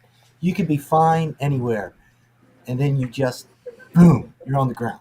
It's lucky San Francisco doesn't see a lot of ice then. I mean, it freezes a lot. It'd be sliding forever. Talking about falling hold on, over. be cool. 5050. Be cool. Oh. Now that gun talk. Yeah. That's the sound of the police. That's the sound of the beast. Talking about falling over, just before Christmas, I was going to see my parents, and they've got this sort of slightly wonky path that's made out of sort of flagstones and odd sections of concrete and stuff, and it's on a slope, not a massively steep slope, but on a slope, and it suddenly drops down at a certain point. And I was walking along, and it suddenly dropped down, and that's when the path was ice. From that point onwards, and literally, I was like, "Oh my god, I'm on my back here." Yeah. But I managed to somehow stay on my feet for about 15, 20 feet, just sliding all the way, just unable to stop because it was on a hill. But I was like just surfing my way down this slope, and then I'm just like, "Oh my god, there's steps at the end." And I'm like, I'm going to cark it off there, and God knows what. But then there's a washing line pole, sort of cast iron washing line pole, just set into the ground. So literally, I just grab hold of that as I go by and swing around, and manage to stay on my feet. I'm like, oh my God! But I wish I'd had that on camera because it would have looked absolutely hilarious. I do teach my kids to put their hands out, like get your hands out for balance. If you start to go at all, if you have your hands out, you can recover pretty incredibly. I put it down to the 10+ years of Tai Chi that just kept me somehow. I've saved myself many a times. Like the 1 foot goes and you're just like, and then everyone looks at you and you're like, I did it at the school one time. I like slid him. Looked at him. I was like, when I got to the end, and I was just like, how on earth did I not like break my neck on that? Oh no! Because when you actually do. When you hit that moment when you're going to go down, it's like everything slows down, and you're like, you're getting ready to wreck. Yeah, and it's really terrifying. And I thought it was going to happen, and then when it just kept on not happening, and I'm like, I'm still on my feet. What the fuck? Dream like a really bad nightmare. Yeah, wow, it's funny. I was just like, oh my God, nobody saw that. I was just like, oh dear. Yeah. But then my dad was like, "Oh, I'll go out and have a look." I'm like, "Fucking no! I'm like, you'll be waiting 2 days for an ambulance." No, do not go out there. Yeah. Like, no. Watch, I'll just take the cat. Watch what happens. Yeah. Wee. Oh yeah, no. Oh man. Yeah, no, it's. Not cool. Any more fun repair stuff this week, Kent? No, not fun ones. Ones? No, I do have a Jupiter 8 tomorrow. Jupiter 8 tomorrow. I do like working on the JP8s. Is that the one you were talking about? Had all the bolts and the plexiglass screen and all that stuff? No. This is another one coming in. It's not actually, it doesn't need a lot, but it's the one that's going up for 28 grand. 28 grand. Yeah. Jeez. Crazy. I know. It's almost like they haven't heard of Roland Cloud yet. Well, I got to say, I know a lot of people are bitching about Zencore, and I got that GX08 the other day, and it's not a true GX8P, but it sounds fucking great, though. Yeah. It's close enough, right? I mean, most of these things won't sound similar to each other anyway. No, they're all well, with the age and how they're treated, that stuff. And component differences. Yeah, it's like the people getting a hard on about getting their TR-808s to sound, right. I go, well, none of them do. They've all got Yeah, different especially since they're designed crash on symbol broken lengths circuits. and yeah. I mean, that fizz comes from broken transistors, right? Yeah, it's like So- I did have a guy. He's got a TR-808, and he asked me. He goes, "Oh, he says it needs this, that, and the other, all the usual stuff. It's got a crackly volume and stuff, and the cowbell needs tuning. To what? What do you want it tuned to? Guernsey. It's got to be a Guernsey. Yeah, you go. Oh, you know what it's supposed to be at. I don't know. Does anyone know? Yeah, does anyone really know? By the way, Andy, our ceiling's the new floor, the new carpet. Yeah, It's just more attractive than looking at my double chin all the time. So, just to be honest. I'm quite enjoying the wood up there. Yeah, It's cool. Got Doobie Brothers now. It's better than a lot of carpet. well, it's got good texture, isn't it? Yeah. See Doobie Brothers? Speaking of Michael McDonald. Oh yeah.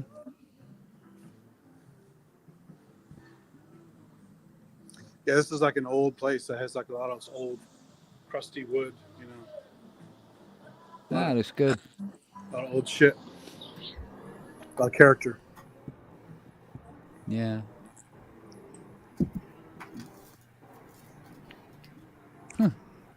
But all the standard shits here, you know, Jamba Juice and Pete's Coffee and bagel shops and boba shops and It's literally all the same stuff across the country. It's just yeah, pretty much. highly disturbing.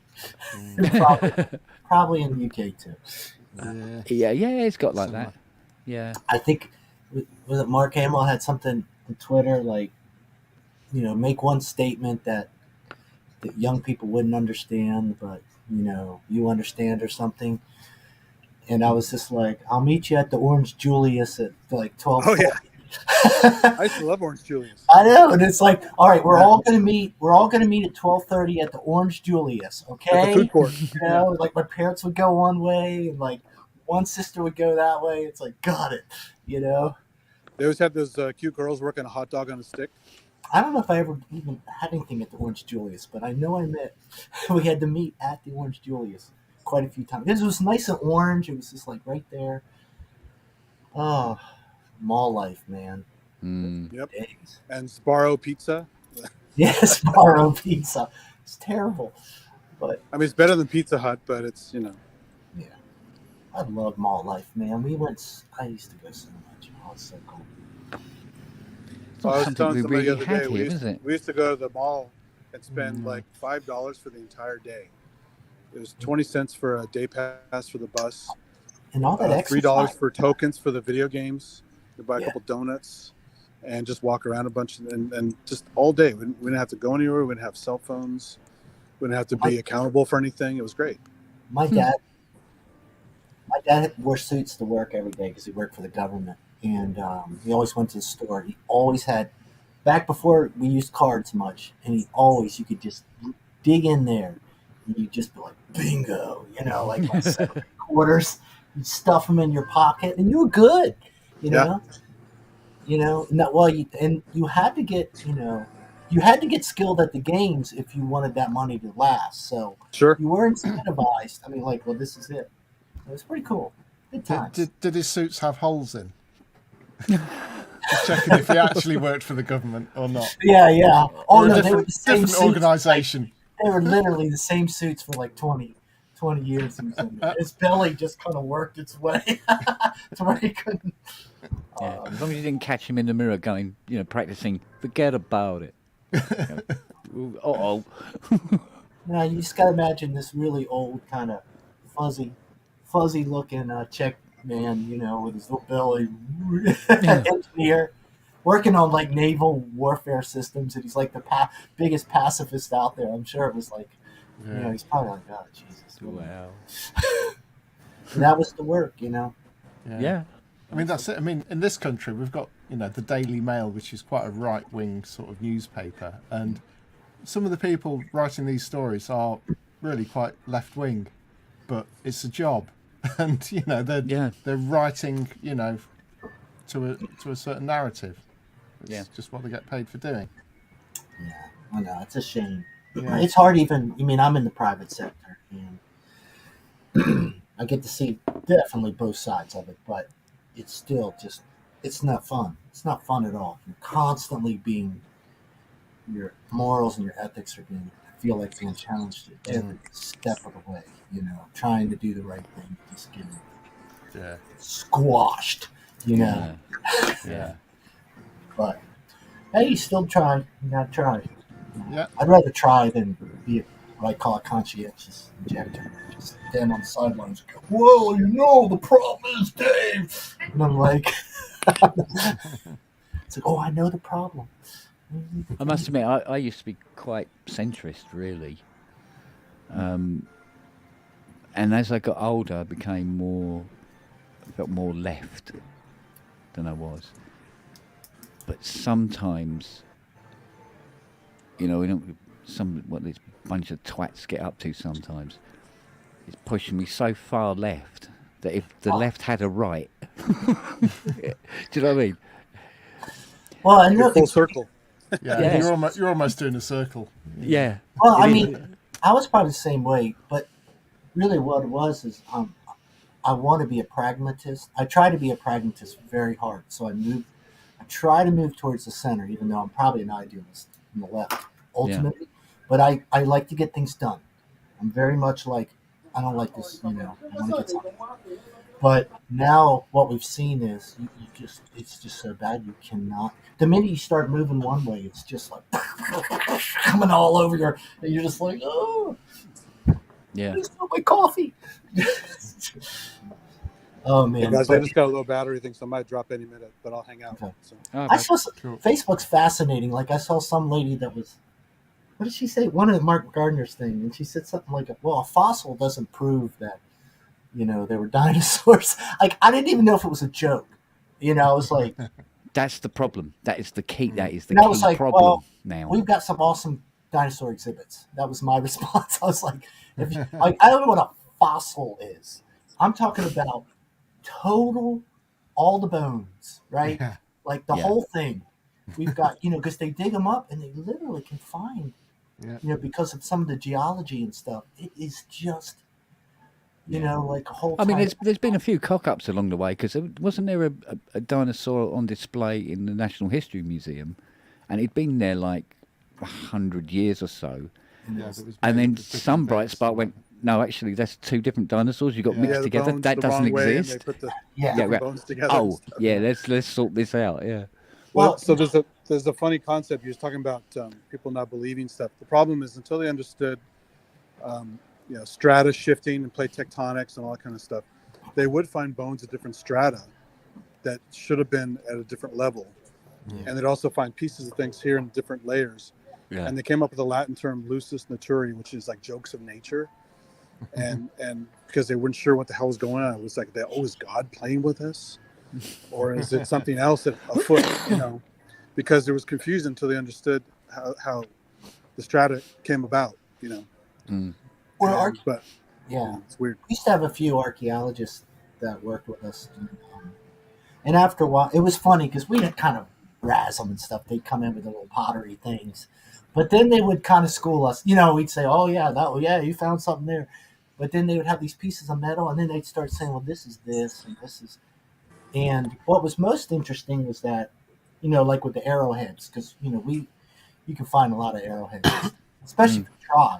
But you know, there was logic to it. You know, as we got into areas where they were looking to put like cell towers, as we moved towards the water, they're like, okay, high risk.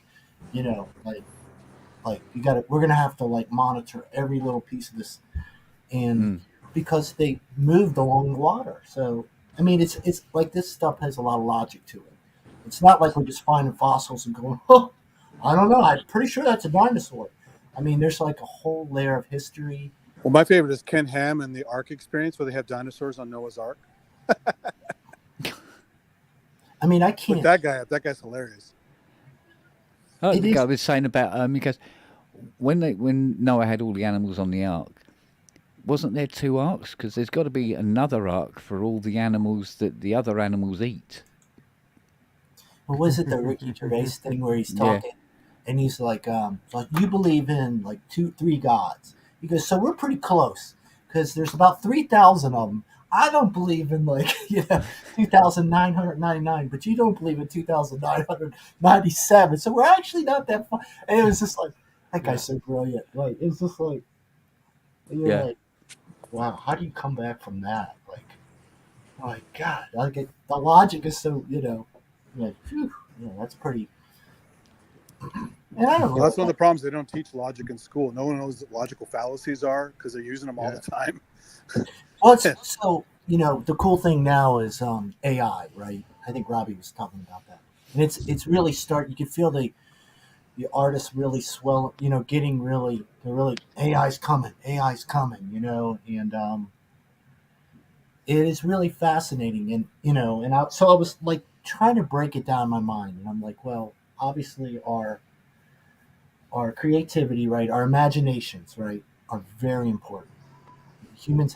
We have to use our imaginations, right? And then we need critical thinking because we have to that's two things robots can't do, right? They don't have imagination to really, they can rejitter, reconfigure what we imagine. And then, but the second thing is this critical thinking, and I know that's where you're going with it, Andy, is that's what they found in all the, even in GM and a lot of these places, they had it all the robots, and they slowly had to bring the people back because they just couldn't. They had to solve the problems, and they had to work through. And so, when I get on these little diatribes or whatever you call them, I'm always like, those are the two things. Gotta have it. When I think of my kids, I'm like, have an immense imagination, and then be able to solve problems. And you'll be fine.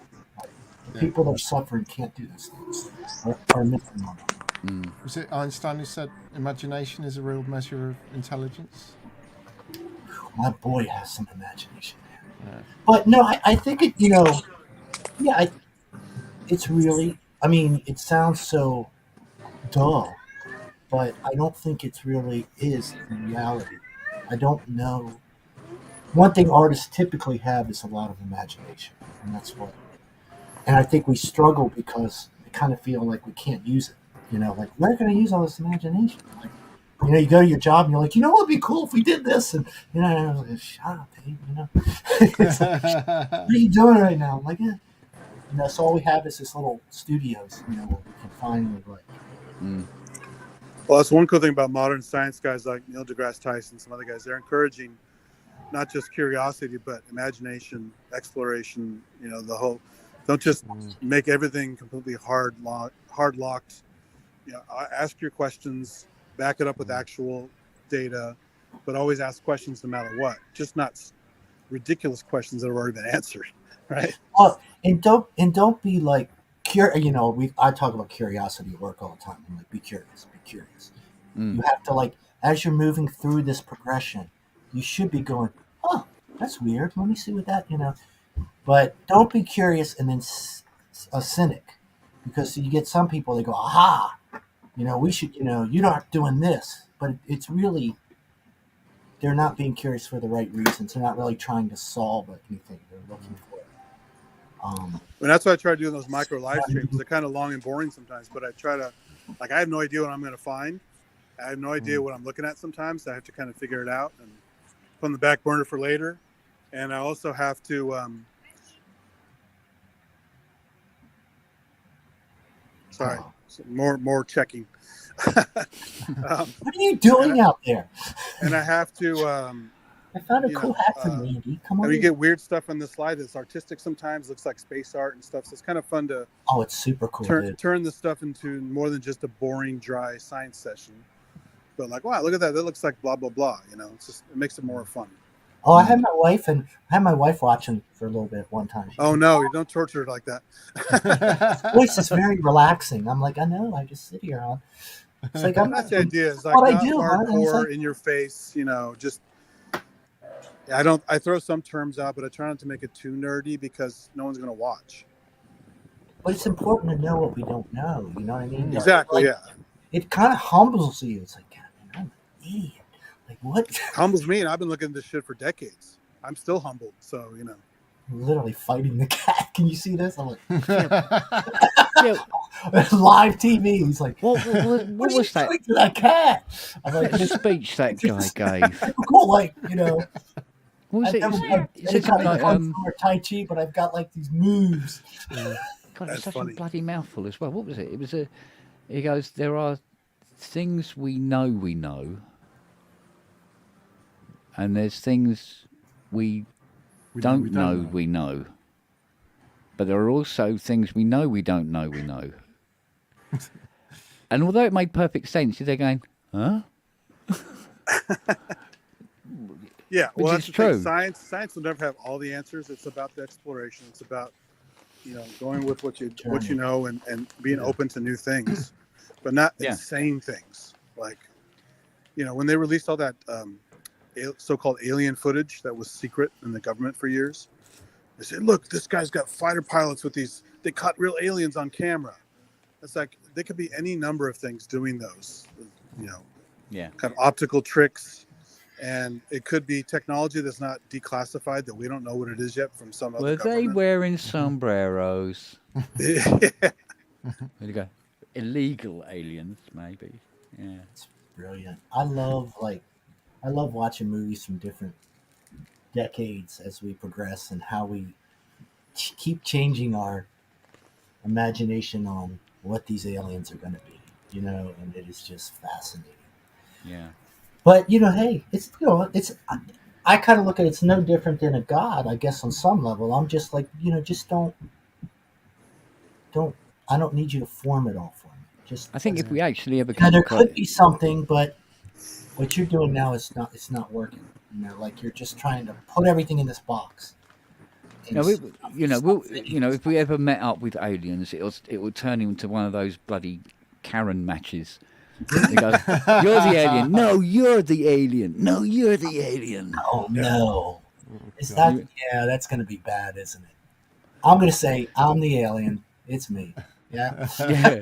Like, wait a minute. Is that bad? Was it, okay.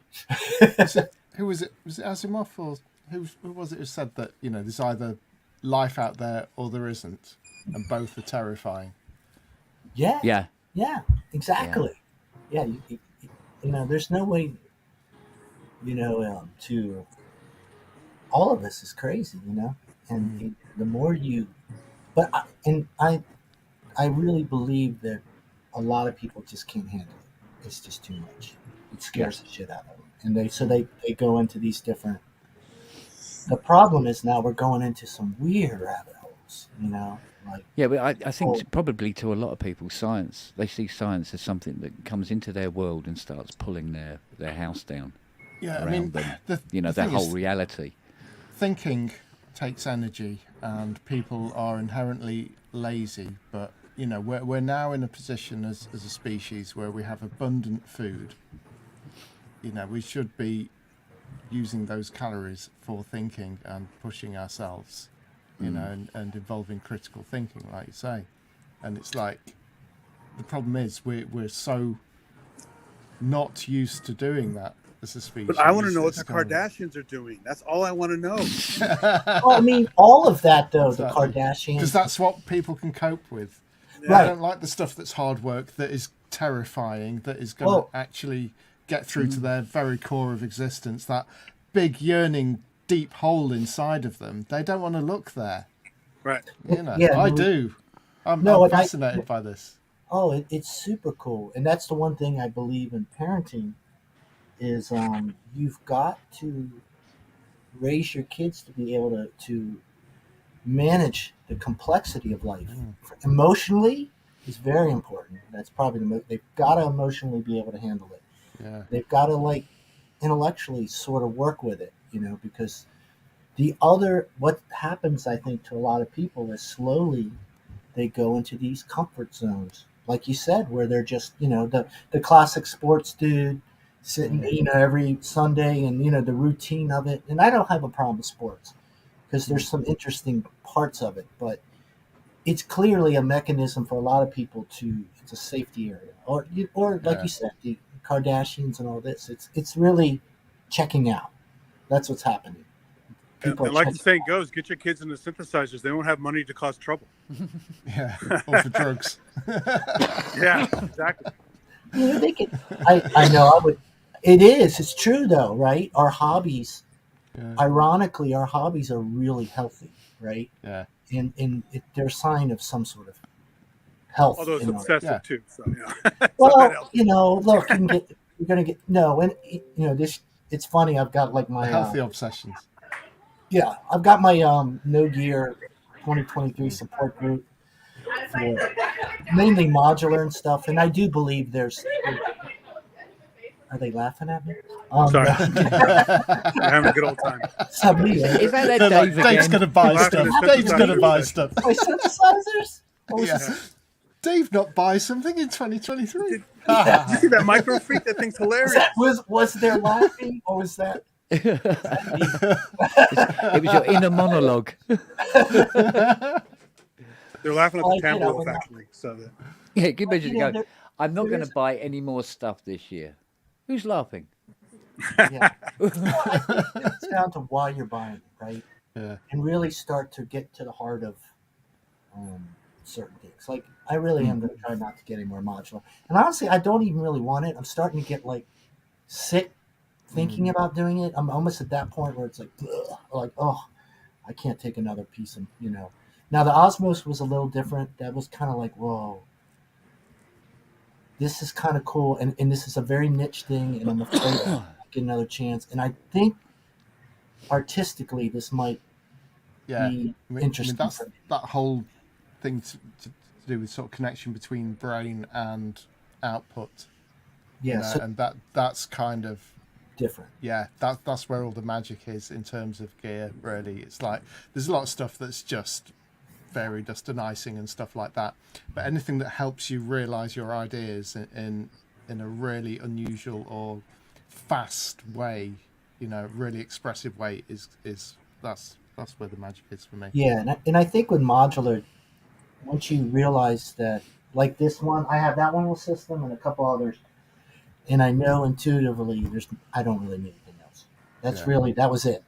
It's really interesting, but it's not everything. I've got all the modular I need. Or you could do zero. Yeah. But there's a point when you got to just go, whoa. And when I was telling someone today, a matter of fact, I was saying what happens when you get in that realm is you start patching and creating, and it's the same if you use computer stuff, and you will hit walls. And what happens during those walls is very critical. If you start to tell yourself the problem is that I need this, right? You're actually not solving. You're kind of like giving up, when really what you want the challenge to be is it's how can I do what I want with what I've got? Yeah, Well, you have a good cry first, and then you continue. So. Yeah. No, I also understand as you get older and you start to kind of, it's like with guitars or anything. You kind of get certain pieces and they're very unique. You don't want to let go of them, but that's kind of not most of the stuff. But but yeah, it is difficult. But I think you really got to ask yourself at some point. Okay, this is. I mean, I've got stuff that I don't yet understand how to use. Yeah, exactly. But basically, that goes for anybody with an Octatrack, to be honest. Yeah, I believe it. Yeah. Yeah. And it's like, I don't need any more gear. I need to learn how to use what I've got, better. Nah, who wants to do that? That was Andy. That wasn't you. Yeah. I'm just gonna stick in your head. Just to let you know. I'm just gonna stick a post-it note over this corner of the screen for this conversation. Well, when I reframed it, I have 24 modules to challenge myself with. Not there's 24 pieces to that I already have to work with. Like, that's a lot of stuff. If I really think 25, 26, or 27 is going to solve it, there's probably a problem with me. Well, there is a problem with me, but, It's all right. Cresshead was wondering what the red thing was in shot. See, it's actually my circuit bent Casio SA2. No. So that's cool. Let's see what if we can get anything out of this. Might need new batteries. Circuit band Casio what? O2. SA2. Oh, right.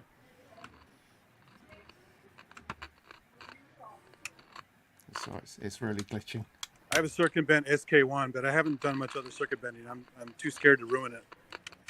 I tend to find circuit bend means broken. Isn't that what it means? Yeah. Creatively broken, yes. Yeah, creatively destroyed. Although I'm friends with Reed Ghazala on Facebook. You know him? Oh, yeah. I've He's got his super book. cool. I chatted with him about a bunch of stuff. He's got really clever ideas. Yeah. He makes works of art, too.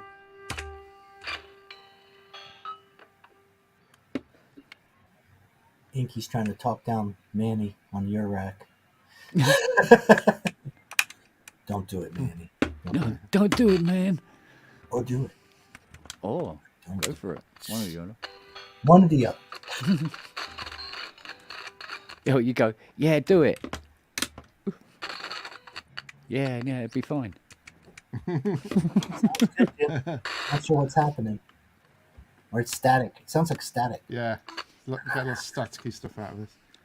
Suddenly get a German radio station out cool of it. loops. Yeah. We are coming.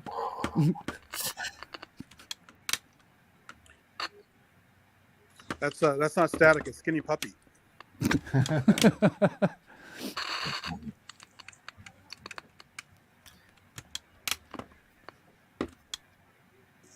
Some of those guys' tracks, they sound amazing, and they load all this crap on top of it, make it really noisy and heavy. And I know that's their style, but man, they have some really great tracks that built to a certain level, and then they went bad. Yeah. Interesting, though. Yeah, for sure. Well, that whole industrial, that edgy industrial thing is always... Ooh, some of it is so bad. So bad. Oh, there you go. What was that? That was me. Sorry, Jeff. Yeah. I was like, oh, okay, it's starting to sound good. Yeah. With the little scratchy stuff. I was like, Is that a Geiger counter you got there? Yeah. Ooh. Nope. It's like the puppet. You know,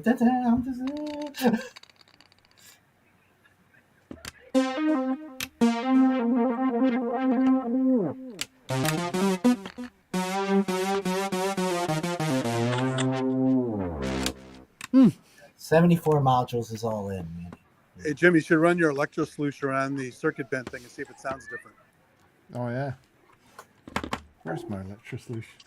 I think if I ever invented a unit that can convert MPE to CVs, I'd end up getting a modular. Well, Hawken, I know, has some... I think the batteries are dying or not. I know you can take some of that stuff and convert it to CV, but... But yeah, only certain amounts of it, isn't it? Leave it to us people doing it. I can't really tell him. I don't know. I mean, modular's a lot of fun, but it does force you to rethink what you know about synthesizers. Because I first got a bunch of stuff together, I couldn't get it to do anything I wanted. And I go, oh, that's because on a typical synth, it's doing all that for you in the background. It's very, I don't know. I really enjoyed it more when I got into the digital stuff. I have to be honest. As much as I like the analog stuff, it was the digital stuff that, you know. Oh, digital stuff's great. Yeah. You know, some of the, like I said, the mutable stuff. When I really started digging into some of these modules, I was like, man, this stuff, all of it clocked, all of it's quantized nicely, but not just generic quantizing. It's just got all this random and stuff. I know you like it too. But then I was kind of like, I think that's it. I think that's probably the high point. Oh dear. Next, you know, that's cool. Yeah, I better talk. Everyone sounds like a Dalek now. Still I think jamming I'm on ready it. to lose my phone. See you guys. Cheers, Sammy. Oh, he's out. Okay.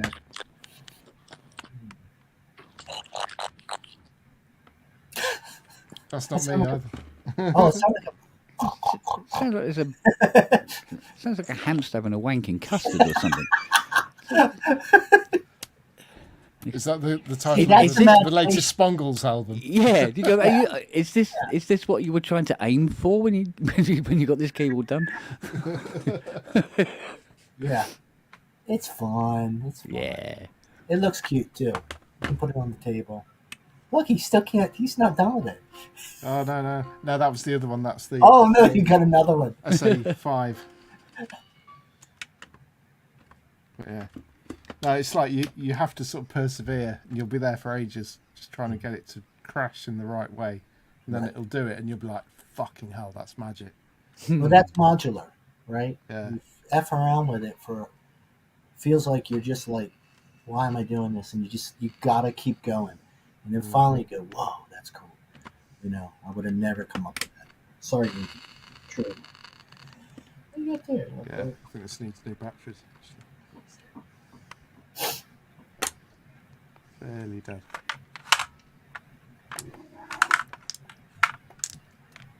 This is Lil Red 2. Lil Red 1 died. Oh. Well, we got Little Red too, so. Yeah. Alright, back in a sec.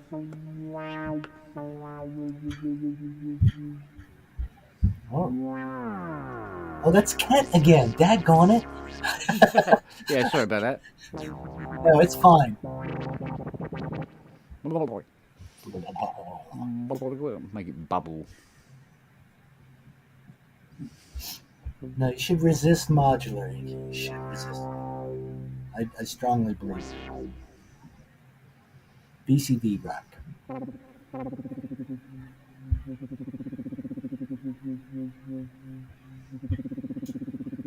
Sounds like it's almost supper time.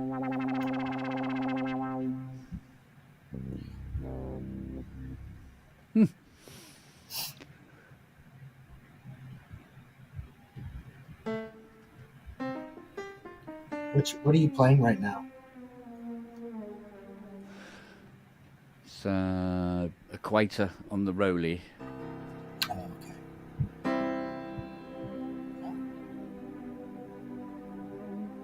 It's weird being able to glide one sound and not the other. Well,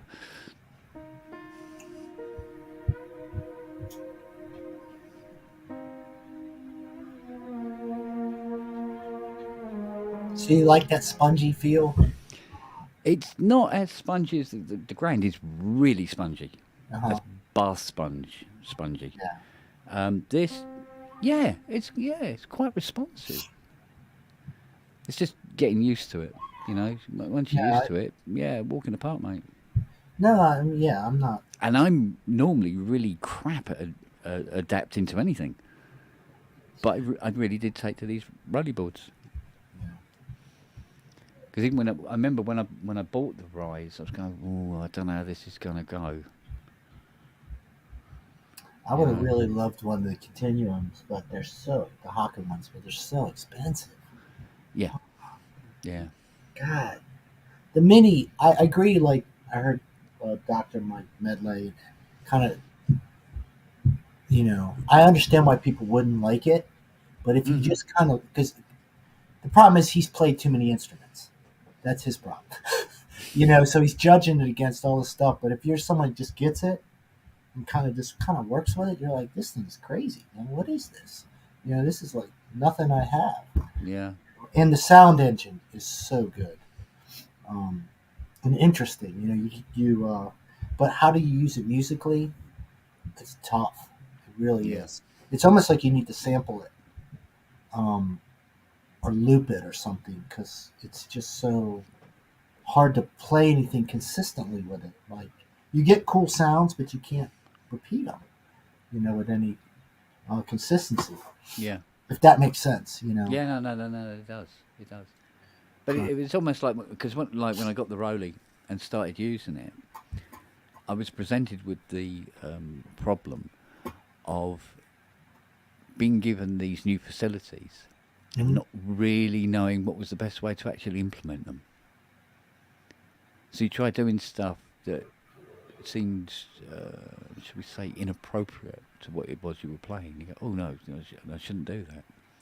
Because initially you wanted to be able to use all of it all at once, and it's really not what it's meant to do, you know. Yeah. So it took a little bit of discipline, shall we say, to sort of hold back and only use what you needed to use when you needed to use it, and learning what that was in the first place. Yeah, well, I mean, that's kind of the conundrum with a lot of this stuff, you know, is how am I going to use this? Where does it fit? You know, and everything, you know, and your kind of arsenal of stuff, you know, and that's like I said when I talk about your rack, I kind of like, I think I know where it fits, and it's cool, you know, but it's not. I couldn't sit there every day and just try to use it. Now, I guess if I was making techno music or something very beat derivative, I could pull it off. It actually works really well for that. But I don't know. I can't. It's too much in charge sometimes. I'm like, yeah, this is kind of cool, but I don't. I wouldn't want to work just with it. I kind of like just experimenting it with it and say, okay, that's kind of a neat progression. I'm going to record that. Now let me get the piano or something. You know, play with something else. You know, when I see like it's the dominant thing in someone's thing, I just go, well, it's like, what am I going to just throw away the piano and the drums and everything else? And this is like, you know, I'm just going to give up on everything else I've learned. Yeah. All that technique. So I think that's what makes the Roly and the Osmos kind of interesting. I think that's why people especially like the Osmos, because they feel like this is a transition from their piano technique.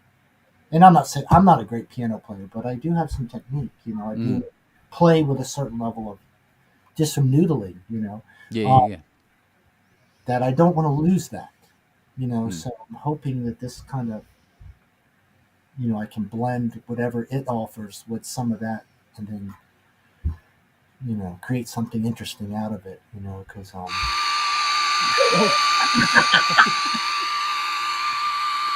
like that. Exactly.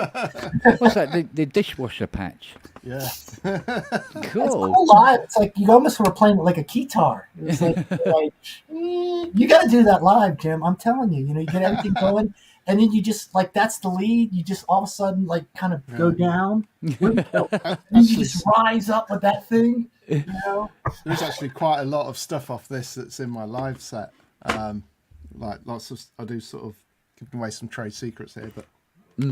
Some sort of glitchy loops out of this, and then I'll on the Digitact I'll use like LFO to sample start and pick out little snippets, and so you get all these like one-shot hits of weird noise, like going into reverbs and stuff.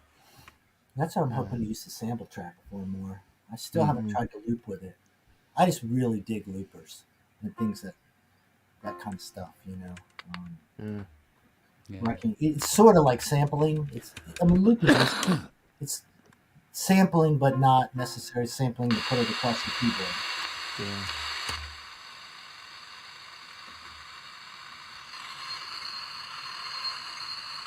I've seen some noise bands that are freaking awesome too, by the way. You know, I've seen some that like are just pure distortion, you know, but if you put them on a big sound system, it's actually pretty incredible sometimes. Yeah. You know, where I go, whoa, I get what and I've gone up to them like, I get what you're doing. I would never do that.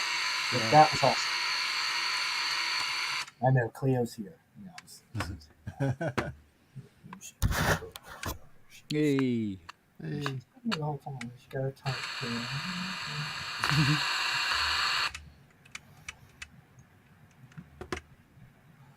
And there's my space helmet. Great. Yeah. The thing is, it's not like there to impress somebody. It's just literally, that's just where it is. Yeah, there's a flat surface helmet, and it can and go I was there. moving things around. Yeah. Know, the space helmet there because I was doing something. That was like the best yard sale find I ever had. I was like, are you selling that space helmet? Wow. Really? Hold on a second. Let me check my wallet.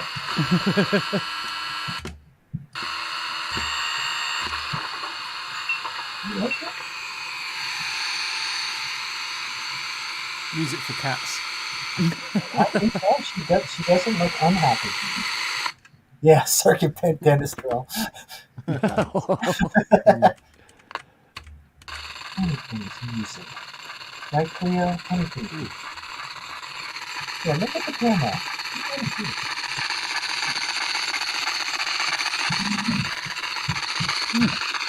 What happens when you press the notes? Nothing at the minute because it's crashed. So there, sounds amazing, doesn't it? Wait a minute. I found before.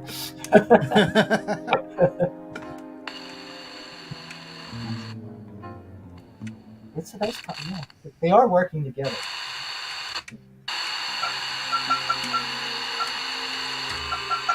Reverb.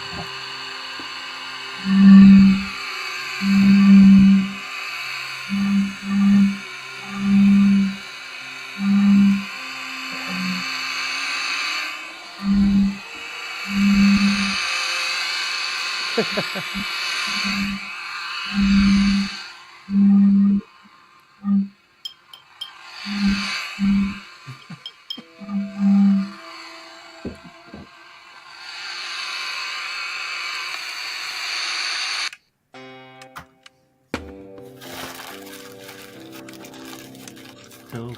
Proper ASMR.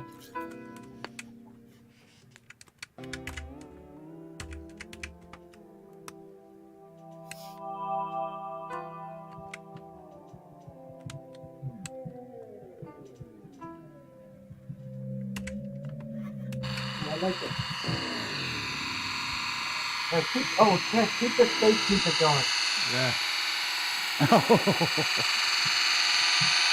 Excellent.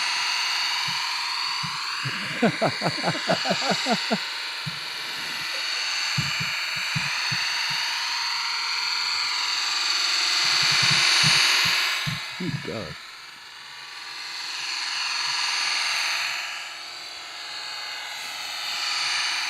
Karate Spaceman.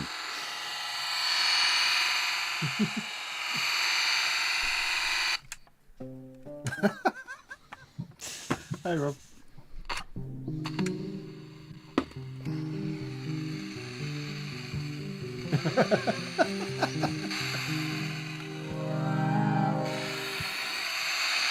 You probably think you see a spaceman doing Tai Chi while Jim plays the Hoover. Mm. But no. Woo!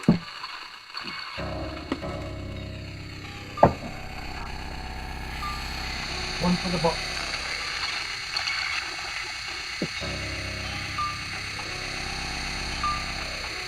You really don't know when it's going to go sometimes. You think it's over. You think it's done, and then it just...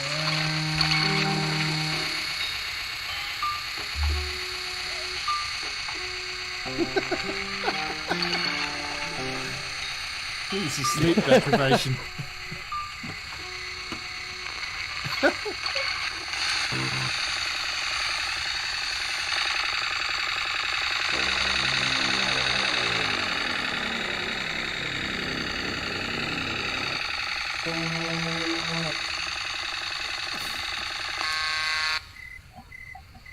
I'm scared. Oh, that was so good. Oh. What a wanker.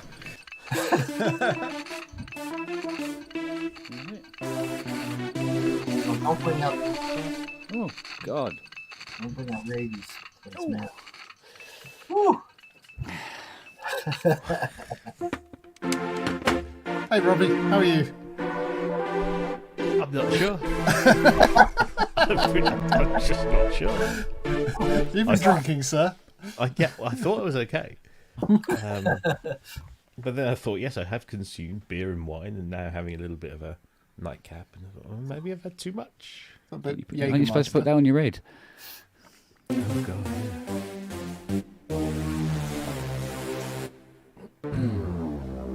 What's your final tipple? Is it Jägermeister? No, it's Grappa. Ah. Oh, you've been doing the Gotta have a little Grappa before bedtime. So what have I missed? Or is that a really silly question? Pretty stupid. Yeah, You've just covered some bases. You've covered some bases. I didn't. I went downstairs to watch Happy Valley, and then got caught up with Pulp Fiction. It's one of those films that when you start watching it, you can't stop. You just got to keep going. So yeah, time flew by, and then I turn on this and I'm like, oh, yeah, things have changed. Just exploring some different possibilities. Yeah, creative possibilities. We talked about imagination. We were kind of gelling there, kind of finding out.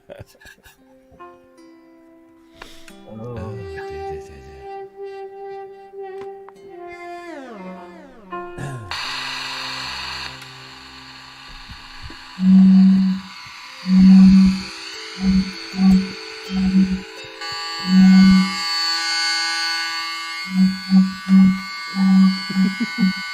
you like the volume control?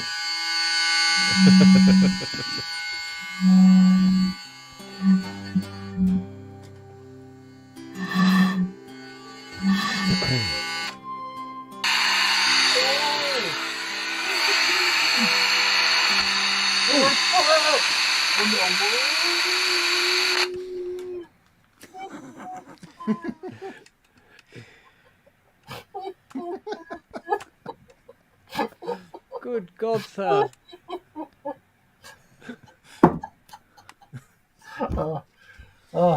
We're abusing ourselves like nothing else. Cleo split.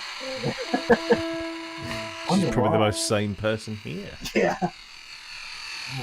I got to want to put on the face too. I'll save that for later.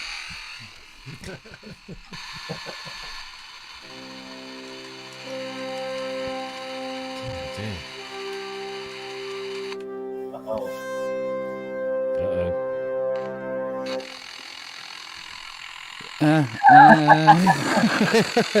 There he is. Tim's got it. Oh, okay. Hang on. All right. We've got it. Hang on.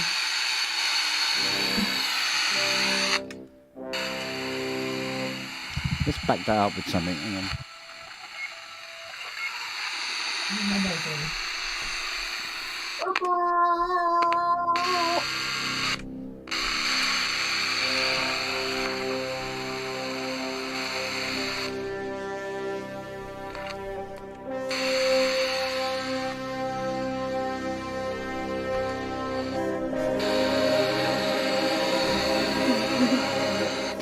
There you go. Oh no. Boom, boom, boom, boom, boom, boom, boom. Hang on a boom. minute. Hang on. Oh, you say that.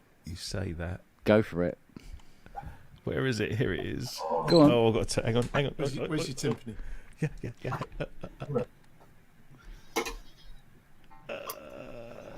I'll turn the MIDI controller on.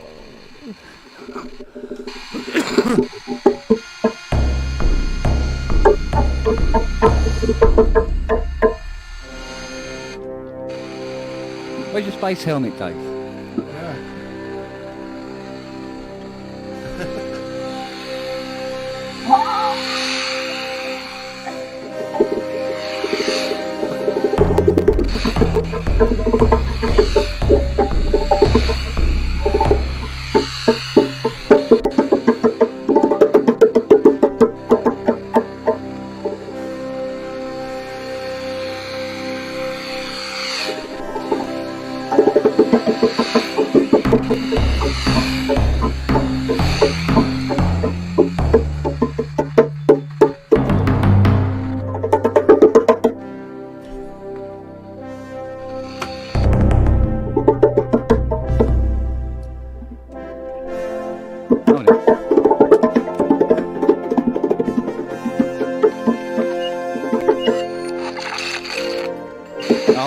bad. I can't remember how that goes. Oh, dear. Somebody suddenly tune into this and they'll be going, Is it dinner time yet? did I hit my head at some point? That's all.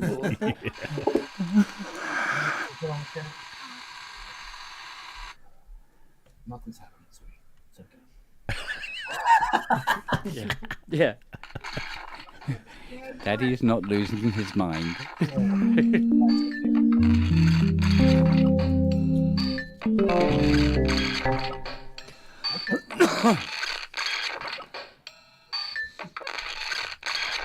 I think we lost about. Yeah, just dive right in. We lost 14 viewers. So we're doing all right. It's a pretty Completely not, got going on. not into classical music, apparently. We're kind of using some different genres like that. It's like one of those. It's sort of like infant school Christmas productions. We're working out some kinks. Yeah. I think the general template is coming together.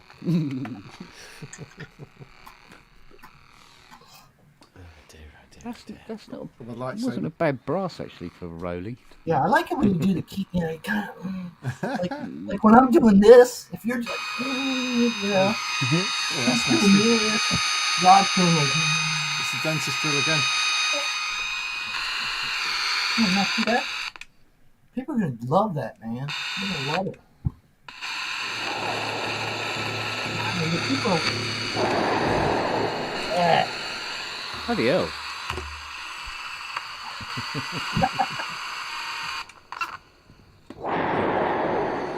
Did that thing used to have goldfish in it?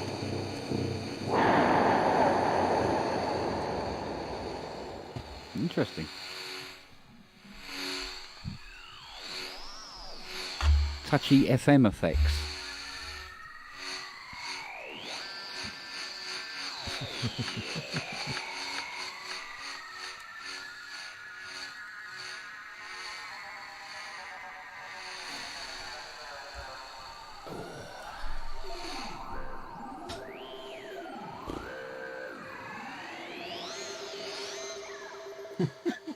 Weird. Okay, ready, Jim? 1, 2, 3, go. Oh, too good. Oh. The delay don't work, does it?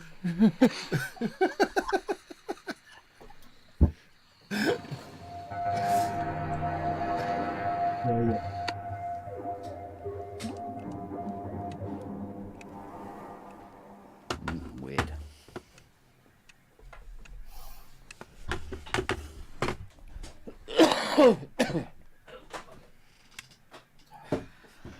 So, what did we learn tonight, children?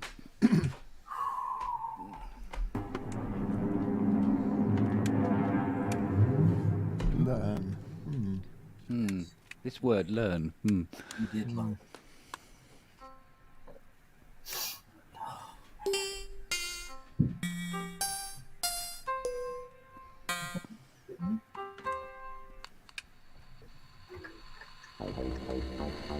Yeah, noise rules. That's what I want. Let me play the scissors.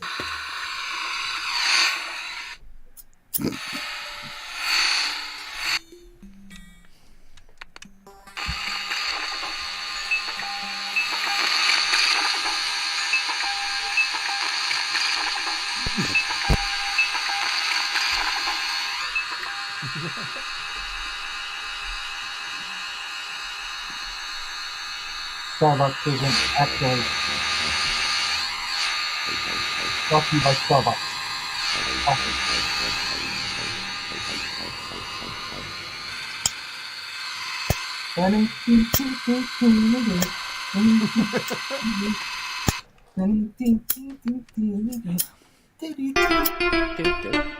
Which sampler was that What? on that track? You have to go back. I don't know. Any ideas? Could have been What are you doing this thing? It could have been, couldn't it? But it might have been early enough that there wasn't that many different models available.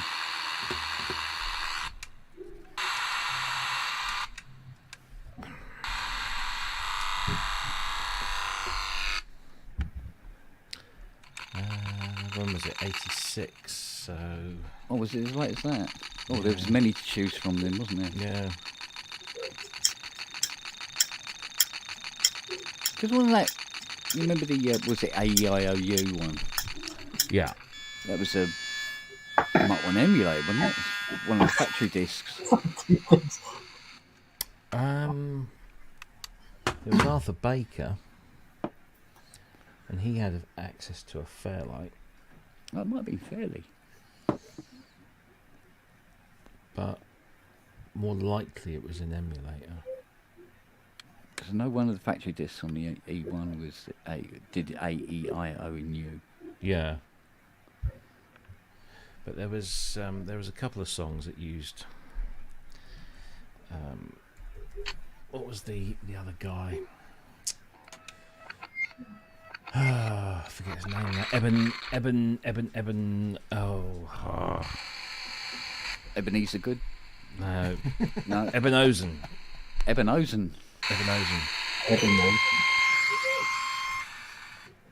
Because they did a song called AEIU and Sometimes Why. Oh, okay. And that was... Ooh, when was that? Can't remember now. That was around the same time. Yeah.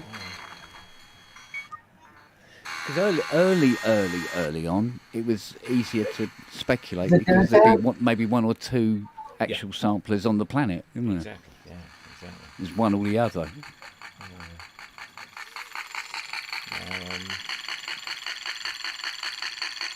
There's Freeze who did IOU. Freeze, that's it. Yeah. They were a Brit funk band who used to be called Southern Freeze, who had a great hit with the title named Southern Freeze. Yeah, but they were quite early on, weren't they? Early 80s. Early 80s sort of Brit funk. Yeah. I believe the 12-inch did rather well. Yes, I think I have it downstairs. I think I have Southern Freeze's first album as well. There's them, there was Level 42, Shack Attack. Did you see Benj? He's got a new drum kit. Oh, has he? And it was Shack Attack's Yamaha. Oh. Stunning. It's beautiful red thing. It's a studio. They didn't make many of them. It's a proper studio reference drum kit. Oh. Ooh. He does pick up some stuff. I used to love. I played some Yamaha recording. I think it was Yamaha recording drums. At one point. That's it. Yeah. So good. And I said, I've got to come and see you now because I want to play those drums. Yeah. What were they? Where are we? They'll be on here somewhere. Yamaha mix. What's his name again? Benj. That's it. Benj. Oh no, he's not under Benj, is he? He's under Zach Dagobah, I think. Doesn't he go under his real name on anything anymore? Oh, all right. I gotta go eat. Cool. Eat. See y'all. Nice to see you, Dave. Cheers, Dave. Take care, man. Take care, mate. Benj. Why is he not showing up? Has he unfriended you?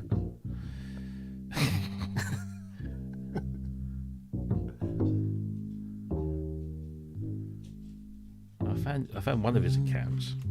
Or maybe I'm looking on. No, I'm on the right account.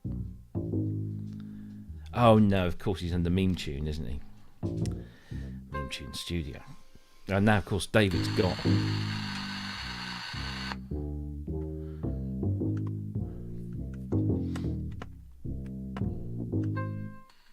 Yeah, look, it's Oh wow! And it's the proper. And if you, I don't know if you can see, but on the kick, there's too many round things. Yeah, look at that. But yeah, it's Shack Attacks, and it actually belonged. Wow. To what's his face? The name of the drummer in Shack Attack. Yeah, Roger Odell. Yeah.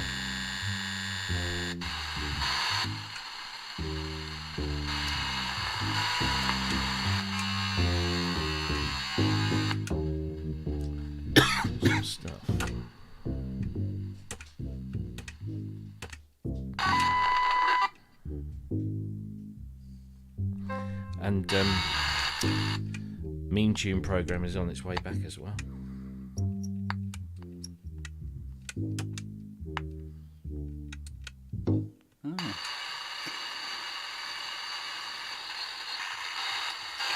That was Love Cats, wasn't it? Yeah, it was. Well, near-ish. Nearer than most.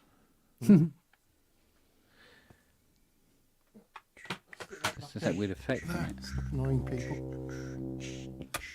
Well, I might not stop annoying people, but I'll put that over there anyway.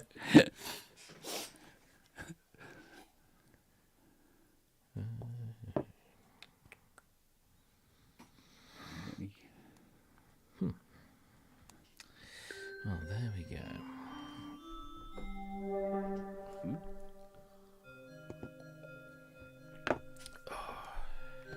So your TX816, Robbie. Mm. How are the XLRs wired? Are they balanced or unbalanced? They're balanced outputs. Right. Yeah. But at the moment, I just want to get it Yep, in still going. and stuff. So this thing that's been sitting under my desk for ages has now got a use. Uh-huh. So, What, it's an empty box? You want to put cassettes in it? Somewhere to put my cassettes at last.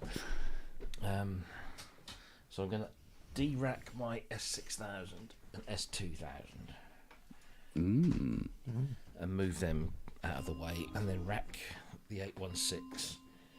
That Still going, still going. and an MEP4, and have that as a little portable kind of unit. Oh, excuse me. And then what I might have at Synthfest this year is that, and a DX7 and a DX1. Is that a Celesta or a Glockenspiel? It's a Spong. Glaston Bells. Yeah. Where'd it go? Hey, Rob, you ever see that free drum thing before? The what, sorry? Let me put the link in chat here. This free drum thing is kind of cool. It was a Kickstarter thing from an old version. It's Bluetooth sticks and foot sensors. Yeah. It's pretty fun. I actually have an older Oh, version. yeah. He's And the got new one one. just shipped because it was a Kickstarter. He's got one, It's pretty fun. haven't you, Kent? What's that, darling? Those drumsticks. Free drum with the foot sensors. Oh, It's yeah. with the app. Yeah. They lasted about 5 seconds. And Yeah, got bored. the lag on them is quite extraordinary. Not the free drum. The free drum's the better one. Oh, I bought the shit one, did I? Yeah, you bought the shit one. That sounds about right. The free drum is about as good as it gets without playing the real stuff. So. Drums without drums is not drums. Well, it's you learn the position in space, and No, you don't. I do. I even did it with my Wii Mote and my balance board on Wii Music. They had another version of the same kind of thing. It was clever. Nah, trying to convince a drummer that they like drums. No, I'm not saying it's ever going to replace it, but for practice or for learning the Not basic even for practice. spatial stuff. Not even for practice. No, because you're you need not to bounce off something. You're not getting the feedback. Yeah. Well, You're not yeah, getting- eventually. But if you don't have one or you're portable, then And your wrists will hate you, because the whole point is that you hit something. If you're just going like that in free space, you're overstretching your tendons. Not good. Not good. Sorry, but no. that's fine. I thought it was fun. I mean, I'm not going to do anything serious with They're it. great for kids. I'm not a great player anyway because I'm a novice. But Well, that won't make you any better. Sorry, it won't. But it's cool because you can use it for God, MIDI triggering stuff and all that. So if you don't have a setup, you can use it for triggers. And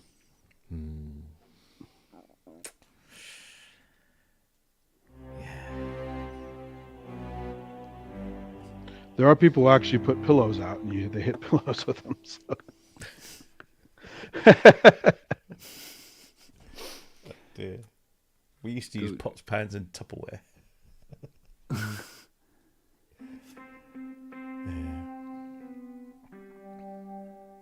Oh, what's see, that's on the AT. Okay.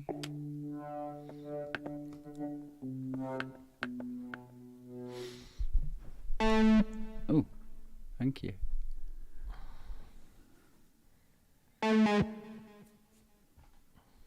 Sound like a prophecy, that did. Ish. There's a note cut out.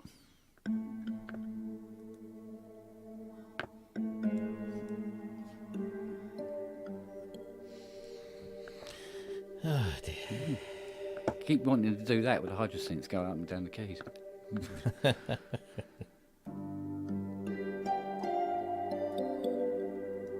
it's interesting. You use Equator, but on a normal keyboard. Well, I say normal keyboard, but a non-Roly keyboard. It's quite an interesting instrument in its own right.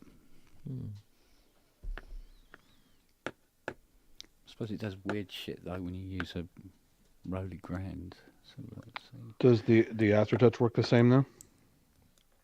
Yeah, 9 times out of 10, yeah. Yeah. Yeah, do the same thing that the other ones, the Roly's programmed to do on Aftertouch, the Hydra will do as well.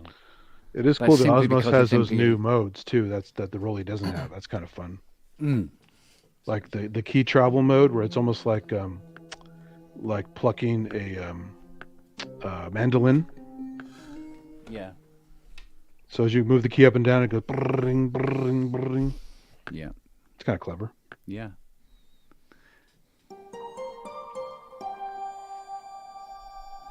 I have to wait one more month and I can play with my Osmos. I got to wait 5. Well, you just bought it. We were waiting since 2019. No time at all. Yeah. Well, I mean, I got some other Kickstarter stuff that finally came in. This desalinator pump for fresh water just showed up, and I ordered that like 4 years ago. Come on in. Show us your ball. And I ordered some cables this evening, and they're turning up tomorrow. Exactly. I'm impressed. I've had stuff come the same day from Amazon. Yeah. And I didn't pay extra. Yeah, not so much lately though. We're basically just killing the climate with all this great shipping deals. Hey, billionaires got to go in space, man. Yeah. And a penis Got to ship. do your part. Yeah. Let's just make it one way and cut the comms off. That's it. Please. Well, you know what they want to do? They want to have, shipping platforms in space and have people working up there who can't afford to fly up there, but they're like indentured servants. It sounds like a... Is this the Dubai model? Yes, you can get up there and you can't leave. Oh. You can't afford to leave. Well, it's funny, like loads of rich billionaires are hiring consultants to talk about an escape plan for like the end of the world. And send all the billionaires into space? well, the thing is, that the part of this is like having some sort of private security force, and it's like, so that private security force is going to stay loyal to you when they don't need money anymore or whatever in this scenario. It's like, this is like such dumbass shit. It's like, just sort out this planet and society now. That's the solution. No, they've already given up. I know, but they've got nothing. Nothing's going to work. There's no solution for them.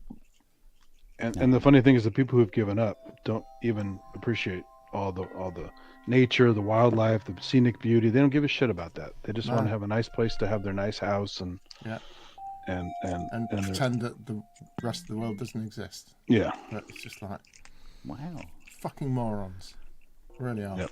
De-expel, sort of.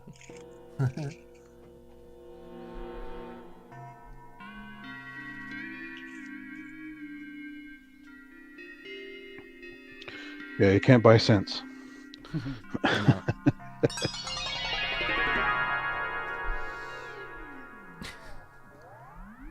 Is that Equator 2? Yeah. Stock presets? No, I think they're approximations. So this is.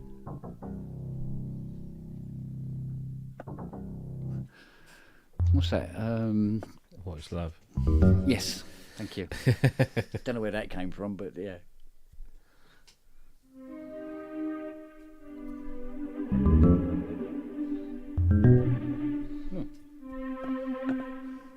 Weird. I keep forgetting to ask the Osmos people. I think Steve is still here, right? Yeah. I was curious if you can get the Hawken Matrix early before the unit gets here so you can play with it. But the Egan Matrix stuff, maybe you can't. I didn't see a download link for it yet, so.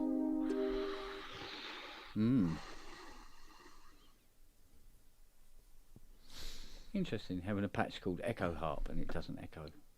Okay. Fair dues. I have some ARP patches that have no ARP on them. They actually say like they're arpeggiator oriented patches, but they don't have the arpeggiator turned on. It's like, what the hell are you doing?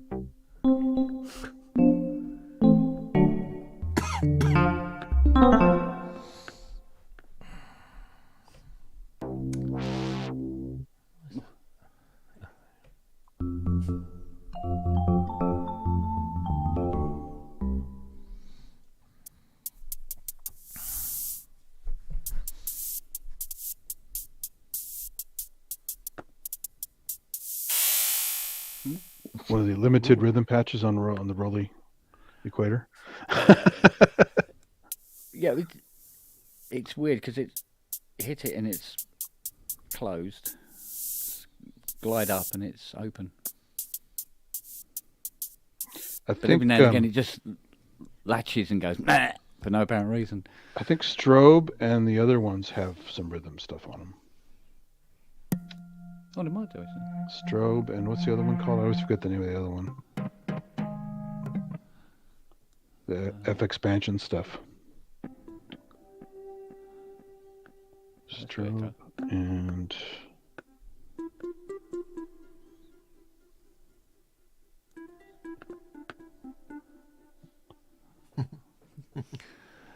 weird little thing, isn't it? Imperial pad. That's not why I'd call an Imperial pad.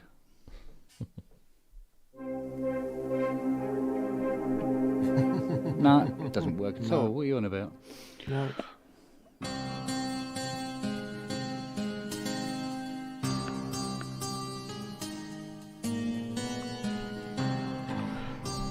He said that the Imperial match.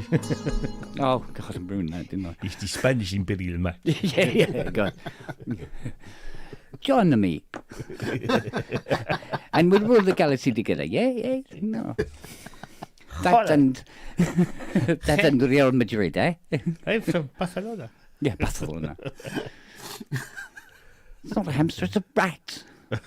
Naughty hamster. Wait, you've never seen a rat before? Did Franco have them all shot? Love it. Okay, and I was going to ask you. You know the smaller Rolly things, you can put magnet things together and make a giant keyboard. Can you put two rises together and map them so they map a giant keyboard? Basically, bottom line, no. Yeah.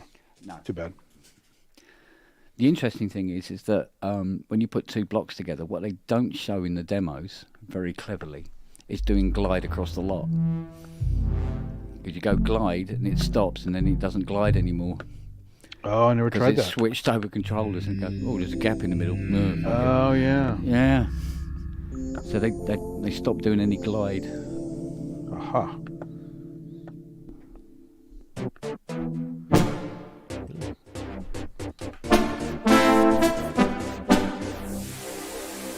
That's so loud. Volume? Just a guess. Yeah, but why? Sorry.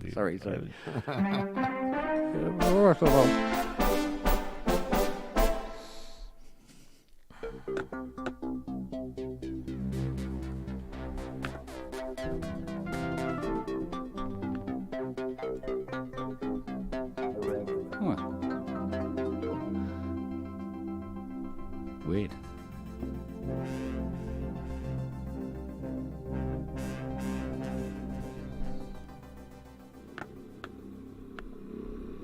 Oh, big lunch.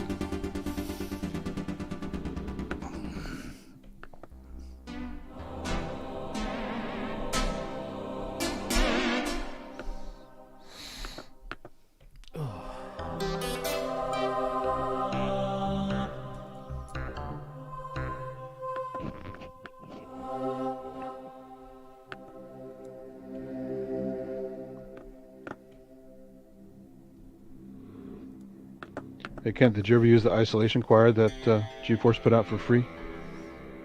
Oh yeah, it's fun, right? Yeah. Absolutely. Even Dave is singing on it. I made a track with one of his vocals and sent it to him. It's kind of funny. But I've got this thing now going with getting Spitfire audio to work on this. Is mate.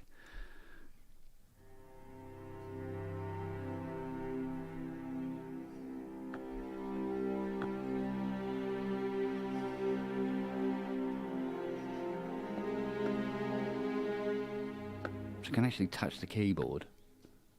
Now I'm pressing keys and you're hearing nothing. But it is kind of there.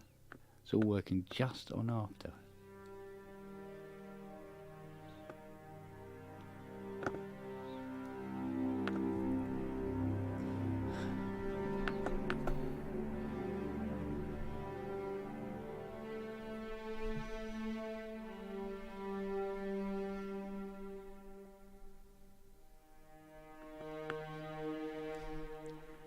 I'm so glad.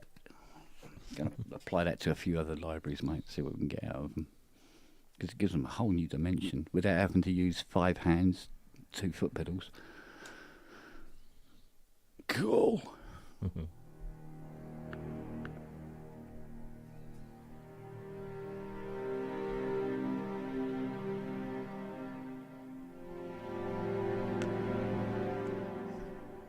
Can do a funeral dirge.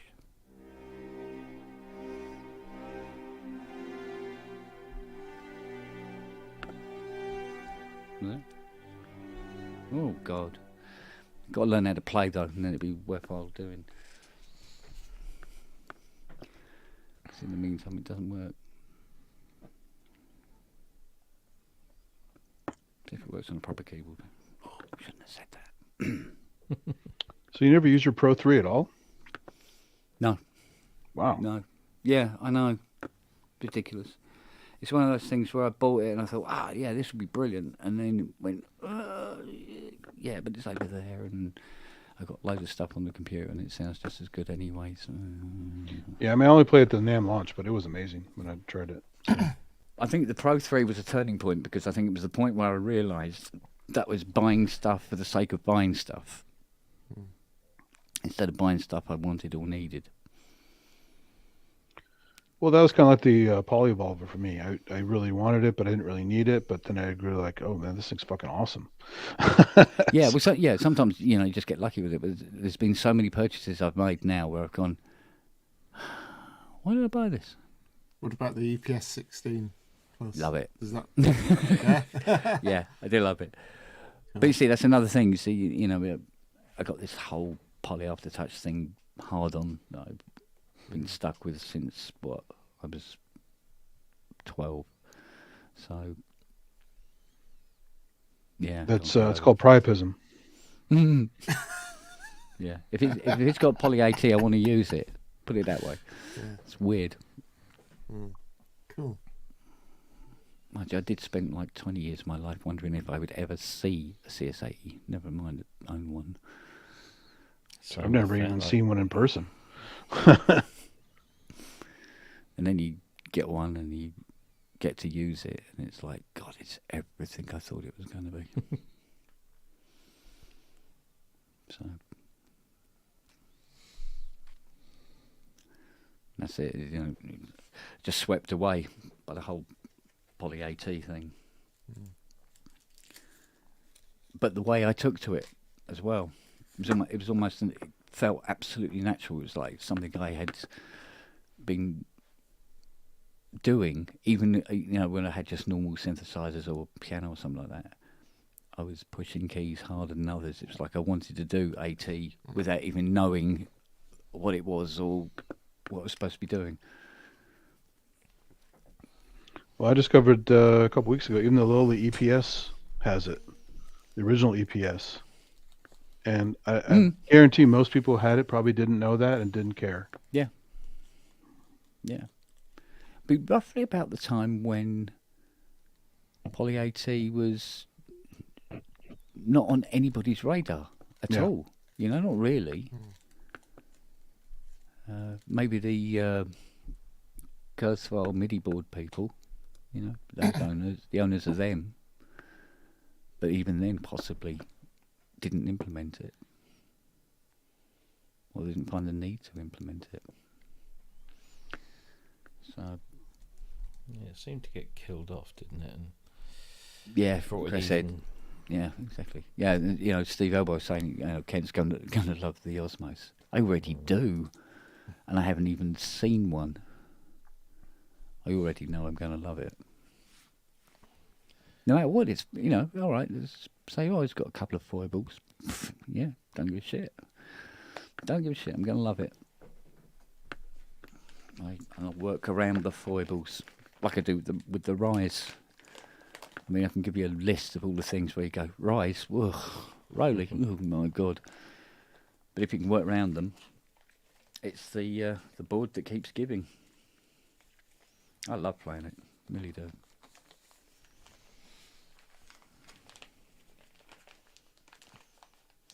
Maybe not the instrument to reach for if you want to play Rachmaninoff.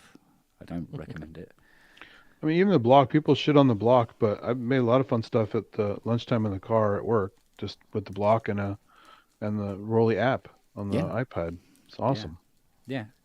I like to use the block as a little mono. Yeah. But don't go back. I wouldn't do a chord on a block. I'd do Jenny on the block. So is everyone else. Oh. Yeah. Let's chip off the old one. It's a hell of a big block too. Yeah. Yeah, thank you for that. An appreciative audience.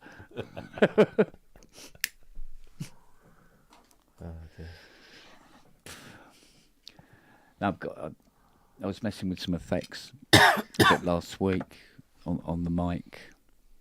I got a very impressive sort of like close reverb with a bit of compression and that on it. And I was able to do a really, really good Darth Vader impersonation. I go, yeah, I'll have to get the mask out again now. Join me.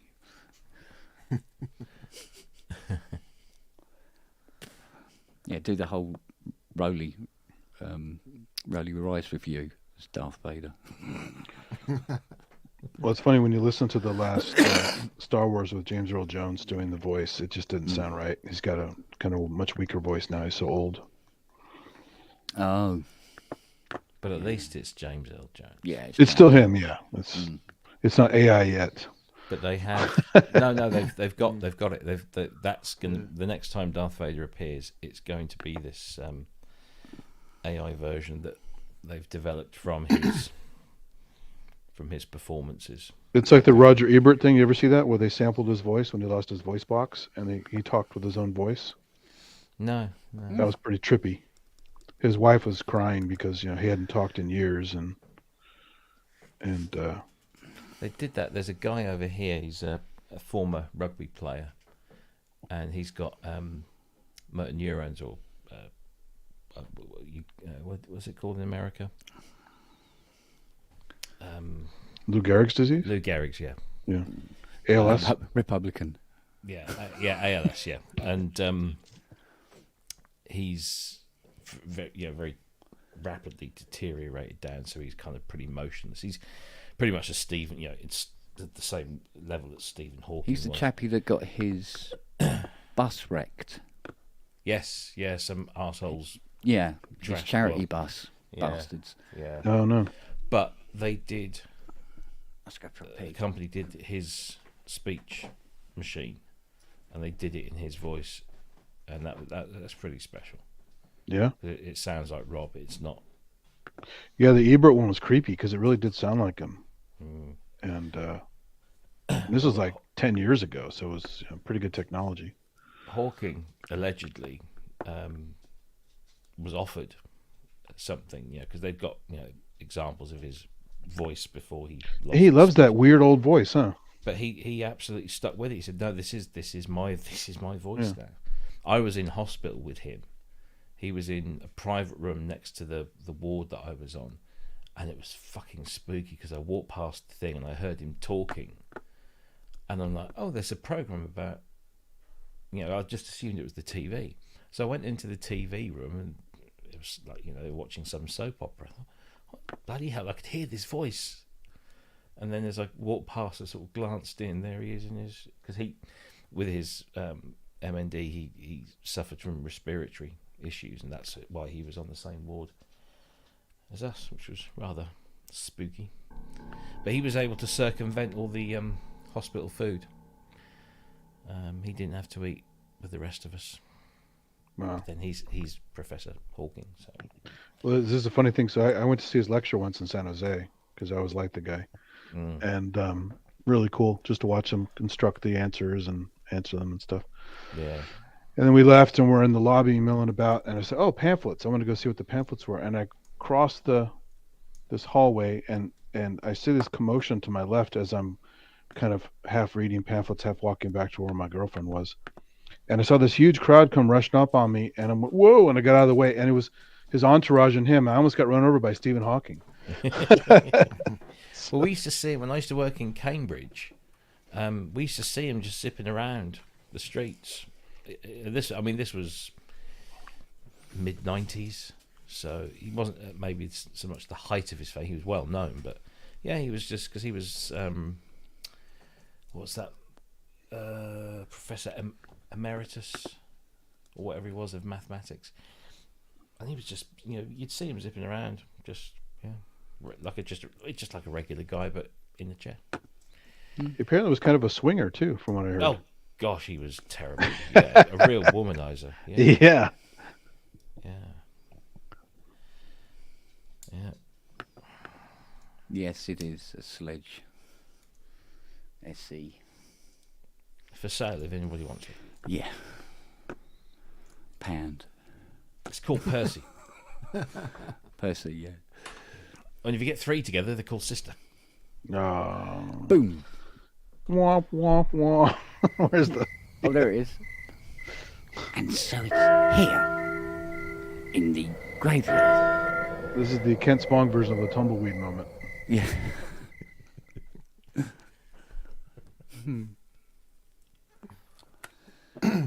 Oh, man. Get a mouthful of what? Yep. I think most people don't even know what that is anymore, the tumbleweed moment. The old Sonic State podcast before it went video. Mm. Good old days. That's when you had the SonicCake.com promo thing, right?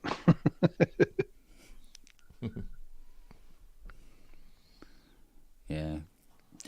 It isn't as good now since it doesn't use my music anymore. It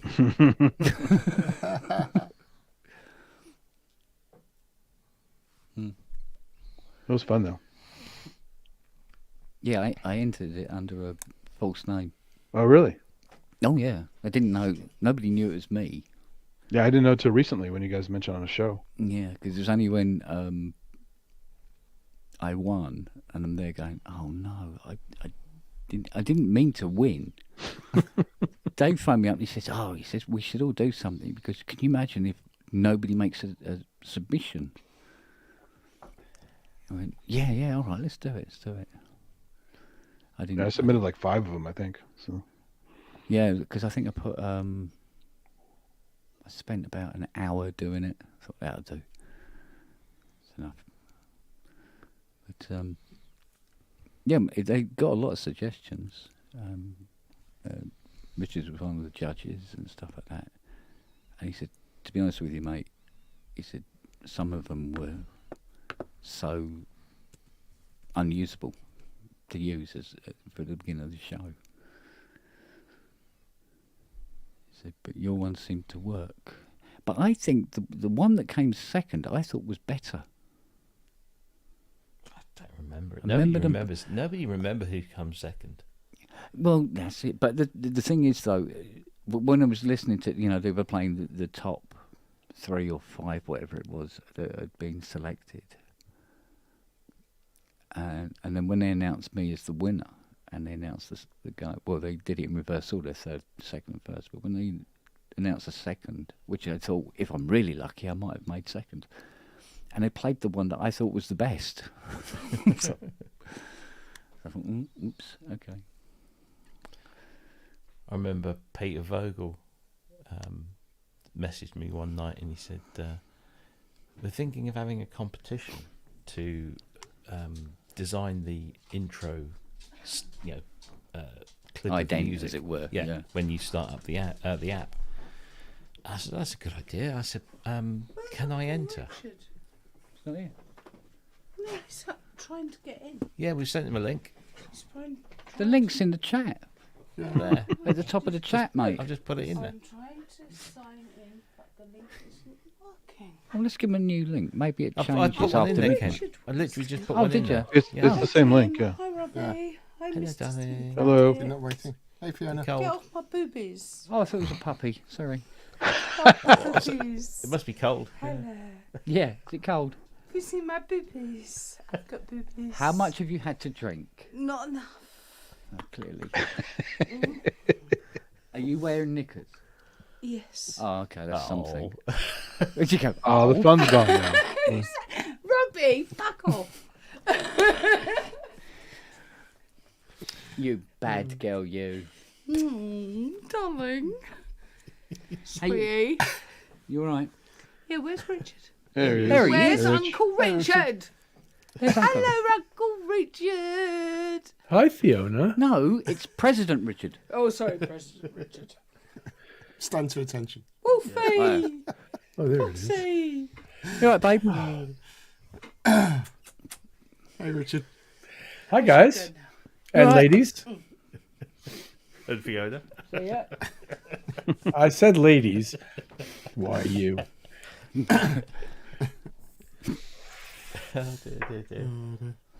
So, regarding a conversation I heard earlier about the Rolly, Go for it. it's quite easy to play fast on one. The strings sounded fucking great. They sounded so great that my entire crew was begging me to take the thing on the road. So I want to disabuse anybody of this idea that the equator strings don't work or that this thing is hard to play fast.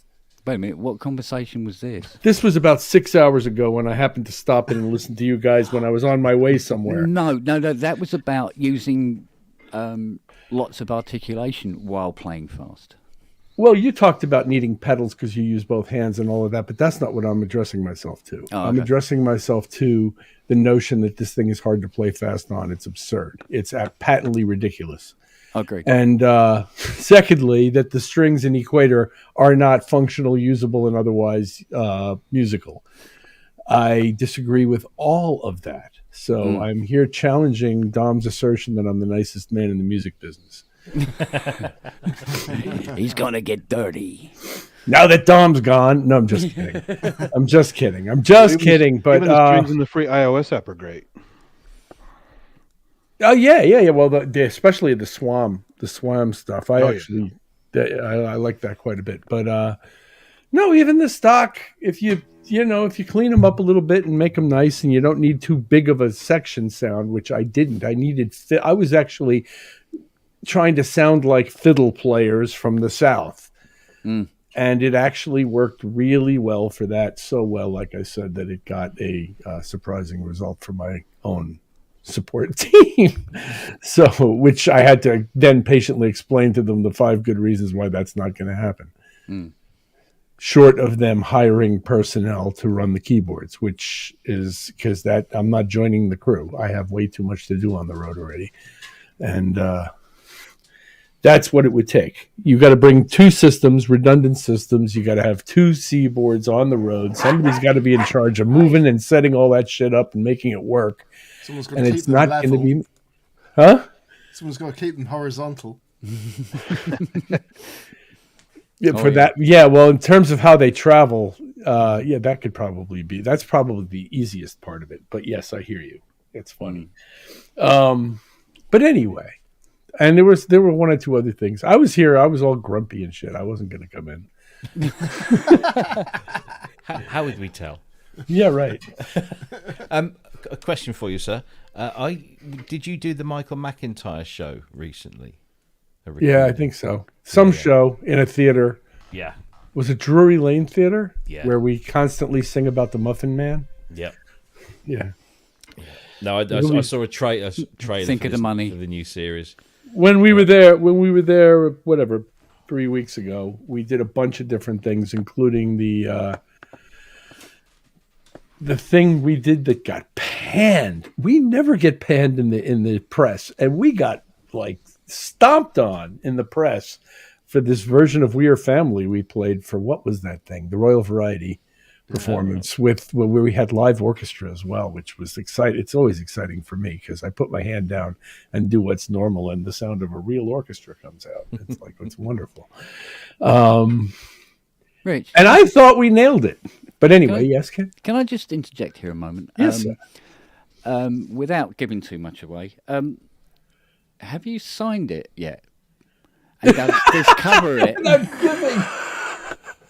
What, you mean me working for Voldemort? Yeah, fucking hell.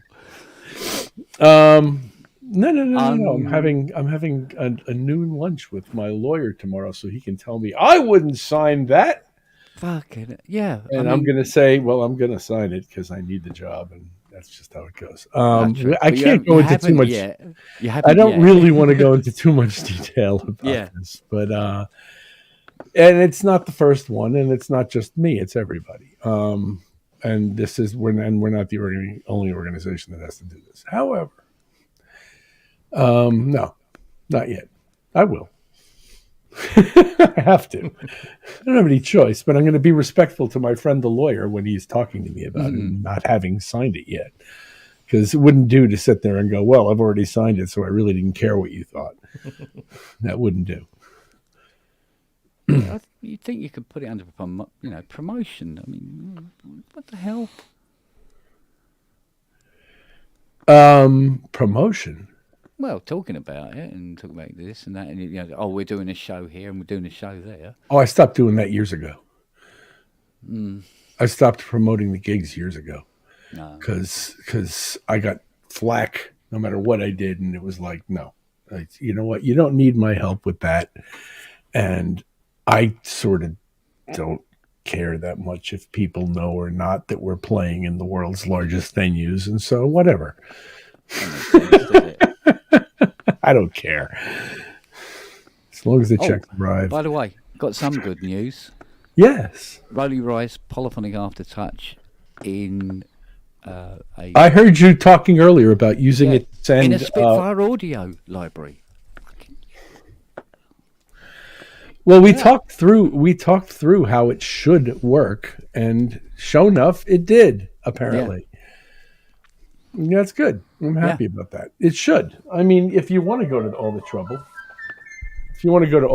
of lining up things like sample libraries and stuff and trying to make it wasn't a lot of trouble, and it even does it when the Rise is still set to MPE. Well, that's how it should. Yeah. So, like, what the fuck? So, did you know that 60 Minutes, which is a giant news program in the United States, for anybody who doesn't know that, had a feature tonight, not only on Prince Harry, but then on Hans Zimmer. Our friend Hans was featured. Oh. And I sent him a nice message saying how much I enjoyed it, and he was nice back to me, which was beautiful. He's nice to Prince Harry. Yeah, him too. Oh. He said he's doing the soundtrack to the next Blade Runner movie. No, I'm just kidding. Now you have to watch it. What, because of Harry? I am in the middle of their Netflix special, Harry and Meghan, and I'm kind of enjoying watching him. He's going to be on, like, I think, Stephen Colbert this week. I mean, he's doing the talk shows.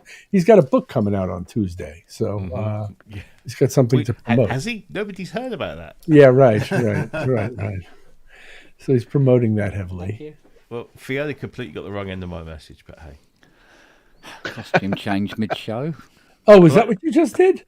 I just took my T-shirt. Well, her You're T-shirt. the wrong person, She posted in the chat saying took he's her wearing my T-shirt. T-shirt. So I said, well, come back up and swap. So it's your fault. But now I'm wearing T-shirt. Yeah, but she didn't swap. She just changed your T-shirt.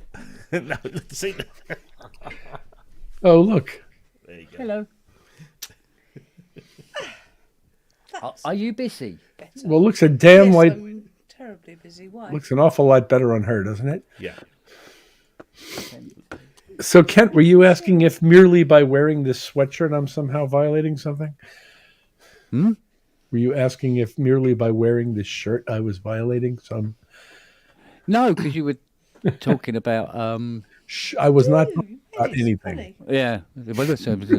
I was not talking about anything. No, nothing at all. Oh my gosh! Right, I'm going This to is leave you. good. Leave you. It's 2 Oh, a.m. I see. I've got work tomorrow. I've scared you away already, have I? No, I'm just flagging. It's good seeing you, Jim. Yeah, you too, Richard. Cheers, Take care, mate. everyone. Take care, Bye, Jim. Take care, Cheers. Jim. Take care. Good night.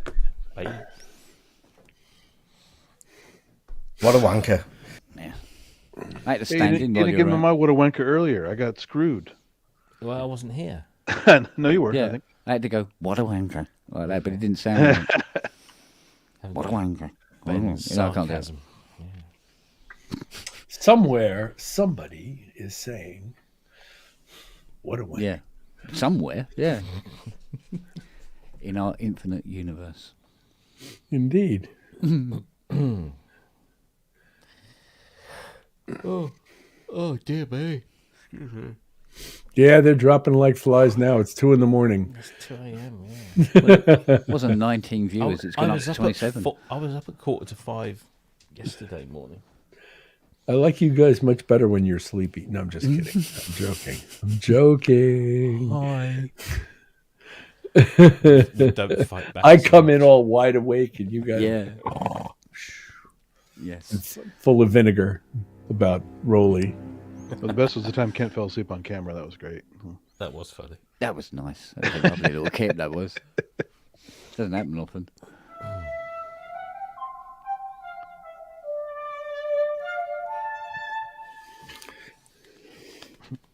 Thank you. That's Mendelssohn, right? Is it? I think so. Okay. You'll have to ask. I'll take your word for it. I'm guessing. I thought it was Bugs Bunny. I thought it was Carl. Well, I mean, you know. Yeah, yeah. That's the great thing about Warner Brothers. All those great classical tracks. Yeah, it is.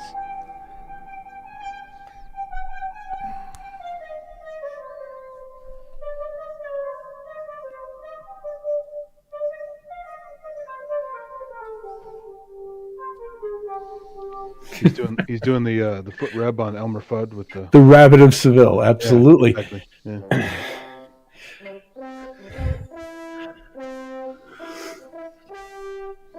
Kill the rabbit.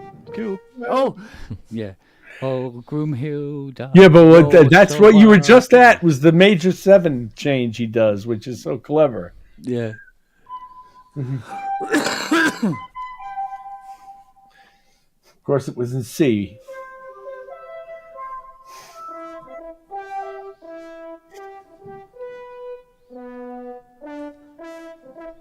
Yeah, new key. You're at a new key right there. Yeah.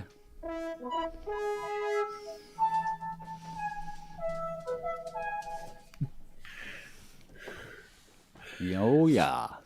Welcome to my shop. Let me shave your mop. Let me trim your crop. Daintily. What's that going? Hey, you. Don't look so perplexed. Why must you be vexed? Can't you see you're next? Yes, you're next. Yeah. So next. Prince making a yogurt. Hmm? Is that a Yakult? Down in one. Down in one. There's a good girl. Really? Chug, chug, chug, chug, chug, chug, chug. Easy now, frat Oh, boy. down in one. He's a wild man. Look at that. Heck ho. Oh, my, it's freezing cold. Oh, my teeth were dirty if I hadn't left. Wow. What? Yeah, you would be lucky. What was that then? Whom? What did you just neck? Yakult. Oh, I thought it was. Yeah, it was, yeah. I moved over to a tablet form of biocultures. Oh. Yeah. Works really well. Biocultures, eh? Good bacteria. Good healthy bacteria for your gut. I think Oh. you need millions of Probiotics? Exactly. Yeah, something. Yes. Probiotics? Take a couple of those a day. Sees me. Sorts my IBS out. Good bacteria helps the kidneys across the road. Okay. I had never heard of such transference before. You have the probiotics with your Antifa. Haha. Oh, excuse me. Blah, blah, blah, blah, blah. As your head. That's funny.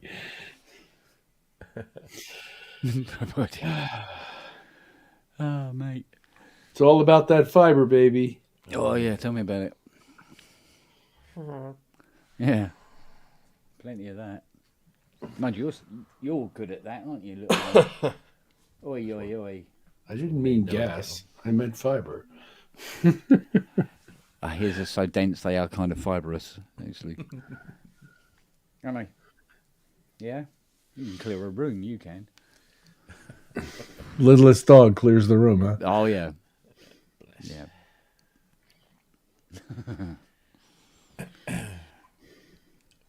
Yeah.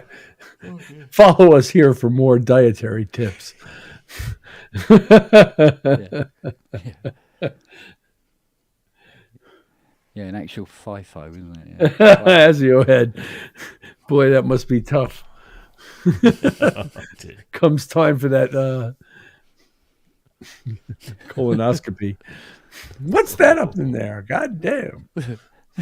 You go, looks like a twist pole Axminster Looks carpet. looks like a small village, for crying out loud. Yeah, if you guys can find some good kombucha, there's Way to good go, probiotics Steve. in that. Way to tie it all up there, Steve. Well done.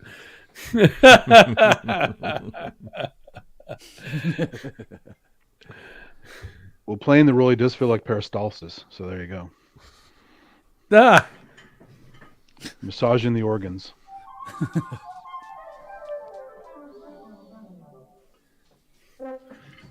Thank you.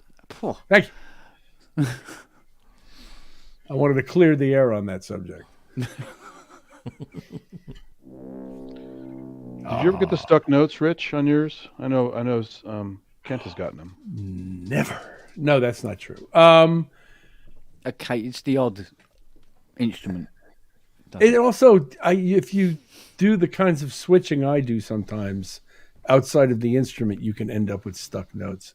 Yeah. But not typically if I'm just playing it normally and not fucking around with what's playing and what's not in my host application. Which I got it more often with a low battery, but that was about it, and not too often. So.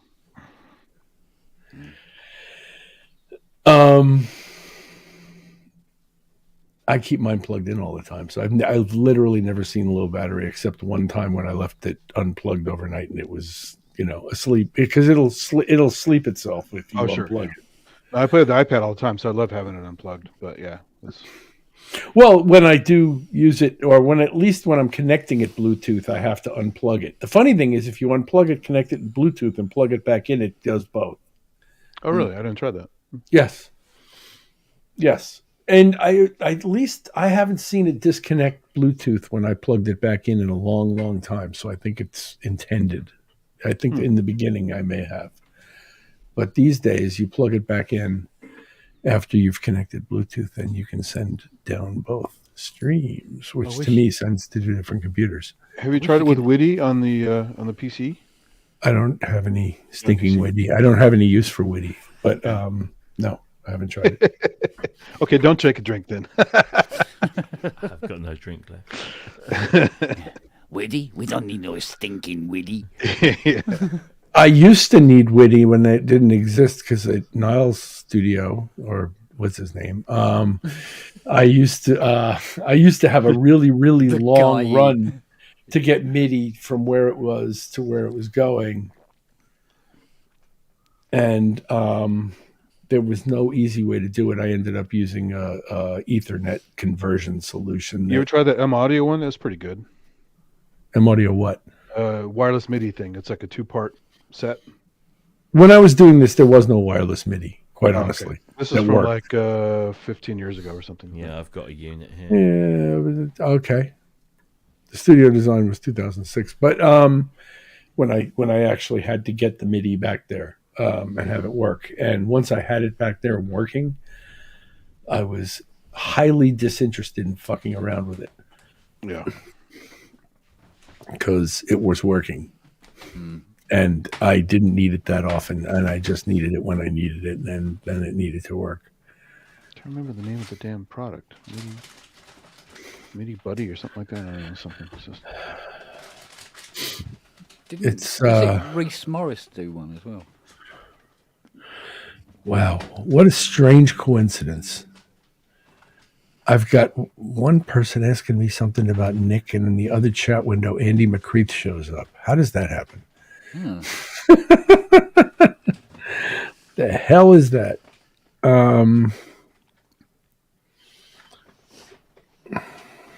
Okay, in any case, I can't discuss any of this right now.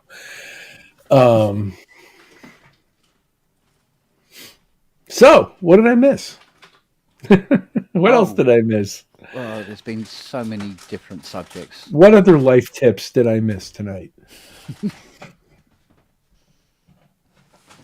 Don't that's stand the out among- M-Audio mid-air. That's what it's called. Mid-air.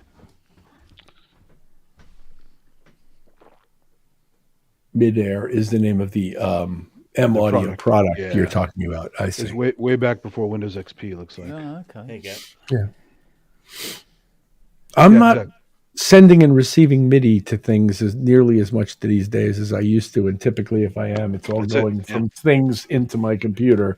And that's as far as it's got to get. Yeah.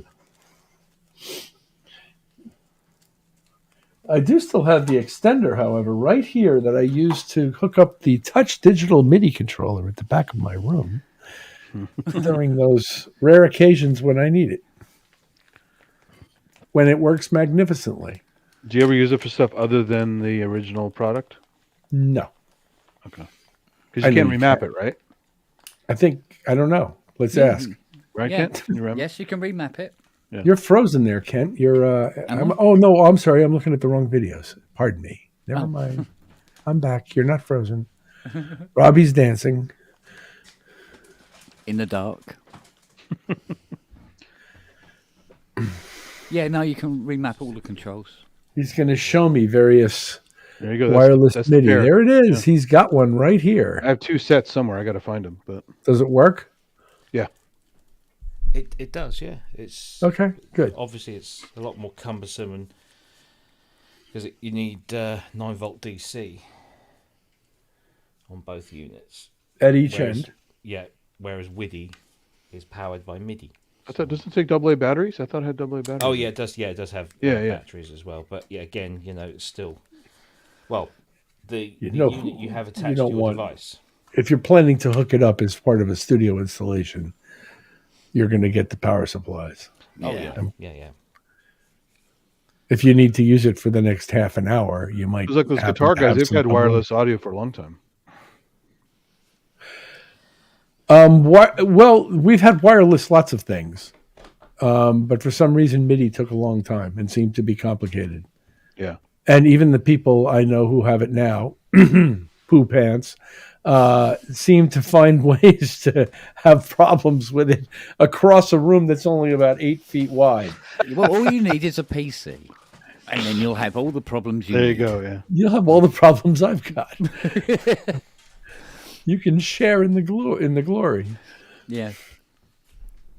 Apparently, Bill Gates doesn't believe in Bluetooth. I think the last time Bill Gates had anything to do with this, it was called MS-DOS. Windows XP, basically. So. All right. Well, you know what I'm saying. Yeah, and it didn't work on that either. I was exaggerating for effect, but you get the point. We were carving digits onto cave walls back when Bill Gates was involved. Well, he was the highlight of all the releases because they always crashed in his demos. He didn't quite have the same joie de vivre that Steve Jobs brought to the presentation. Exactly. Yeah, and when Steve Jobs would shoot a certain look during the demo failure, you know that guy's fucking dead. Right. Outside, you see a backhoe going out into a field. Well, I had friends that had the famous elevator conversation with him at Infinite Loop, which is only a couple floors. And so if you ever got stuck in the elevator with him, he would grill you about everything because he really, unlike most of those guys, he knew everything about the company. Yeah. Like, oh, you're on this project? How's that going? Blah, blah, who's this? Blah, blah, blah. And they go, oh, shit, he really knows what he's talking about. I better have my A game. Because there were comments about HR getting called a lot because he would try to fire people if they failed the elevator ride. Really? Oh, yeah. He got in trouble. And I know a guy who survived 2 rides, and he even had follow-up conversation that was very positive with Steve, which is hilarious. So okay. He knew his shit. Well, they were in a hell of a state when he left in the 90s. Oh, yeah. They were in a hell of a state. And He was part of the reason too, though, because Scully basically kicked him out of the game. And then he came back, and it was like Mighty Mouse. Here I come to save the day. Well, he did a genius move. He formed Next. He became part of Pixar and had all this clout. And then Next became this amazing, that became the kernel basically for the new Mac OS. So he saw it coming. I'm still kicking myself for not buying that Next computer. Yuck. Oh, they're yuck, cool. Yuck. I mean, they're nerdy as hell, but they were pretty cool. Yeah, I guess. You know what? In 1986, I worked for a guy who was writing his own software to run the business on an AT&T computer that used Unix as an operating system. And I remember he driving me around and talking to me, as long as I would listen to it, about why Unix was going to be the future of operating system. In 1986. Yeah? Yes. He was writing for it. And sure enough, it was, what was it, like 14 years later that it became OS X? Yeah. Something like that. It was somewhere around 2000, I think, that they came out with that. Look how Linux took off too. It's huge. It's just crazy. Right. Which is sort of based in that same. All your favorite geeks like Linux. I used to run Linux in my parallels, in my VI machine, VM world, just to check I do this with operating systems. I just get them to check them out so I can be knowledgeable about them. It can be fun too, as long as it isn't too bad. It can be fun. Well, and if you have certain application-specific tasks you need to achieve, they seem to be very good ways to go about that because they're fairly lean running, and if you specify them to one task, they're very good at that. I guess it's the Raspberry Pi concept, basically. Yeah, we did a Ramsey show on Linux for music stuff. It was pretty cool. And you could find people who actually use it for this purpose? Oh, it was Ramsey and I and Wagyu pretty much. The only guys using it. So. I mean, I know it could be. So what do you run? I mean, what do you do? Hardware jams? I'm just kidding. But what do you run in Linux? You just run. Well, it depends which flavor you want, but any computer will run it.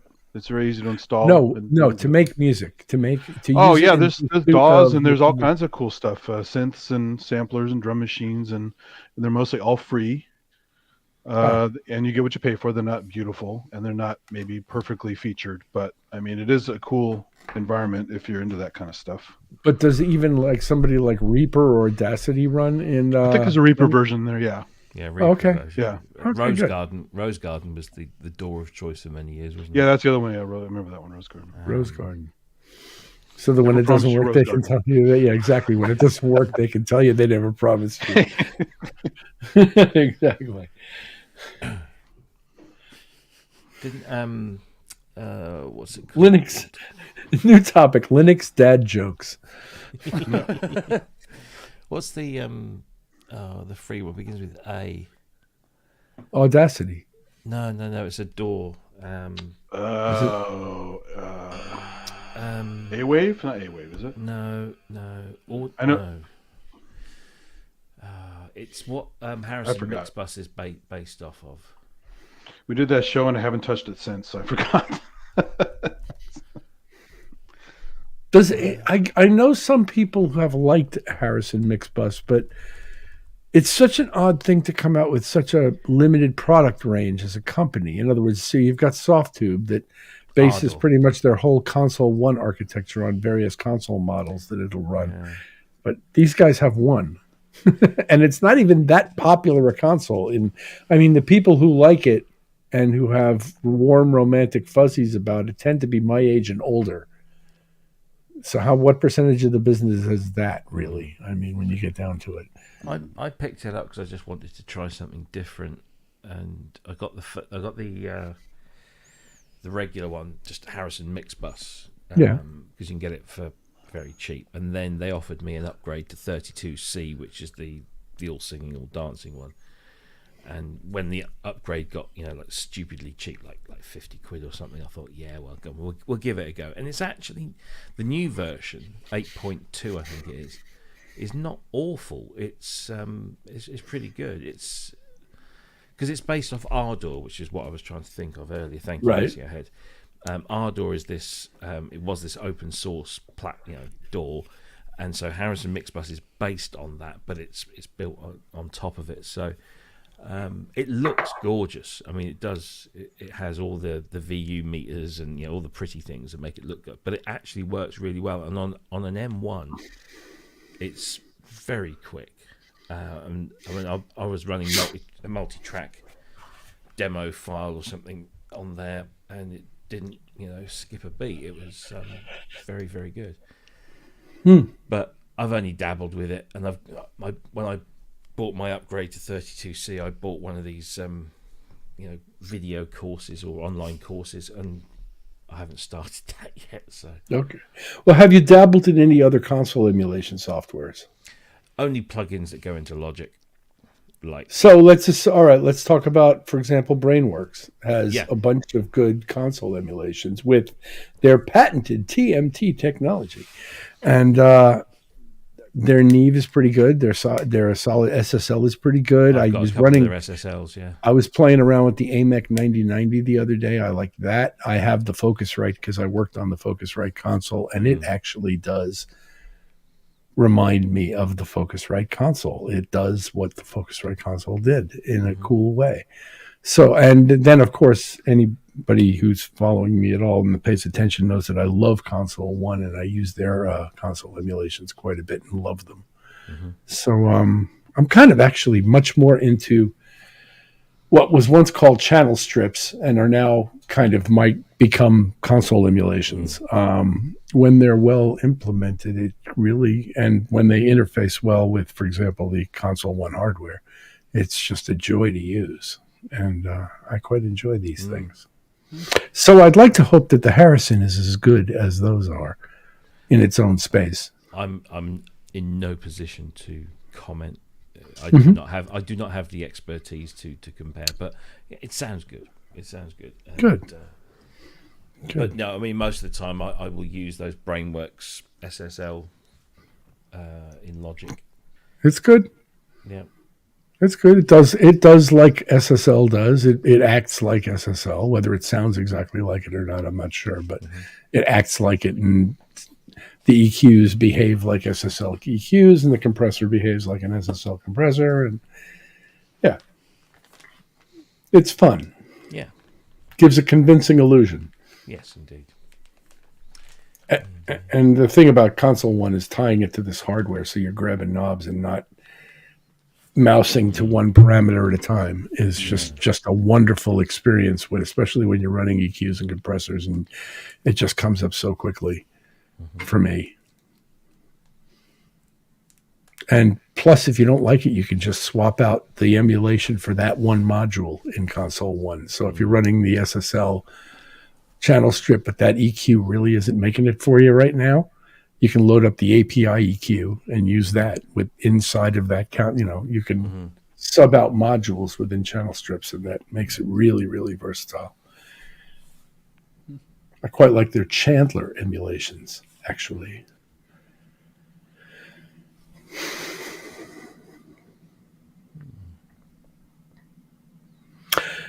In other news, my son just took delivery of a TF-39 Telefunken microphone, which is a beautiful gold microphone, and got himself a new Motu M2 interface, and rattled off a demo the other day that sounds wonderful. So I have to say that signal path is really quite usable and enjoyable, and you wouldn't think it wasn't recorded in a major studio. It just sounded fantastic. I'm on the lookout for a simple 8-channel or 8-port MIDI interface in a 19-inch rack mount unit that's not horribly expensive. 8-port, like an old whatever that Cubase Steinberg thing was that I used to have. I don't know. I can't seem to find something that is just a simple 8 in, 8 out, apart from the Motu, which isn't horribly expensive, but just one. I've got a couple of I've got 3 Yamaha UX256s, which are half width, and there's 6 ports on each.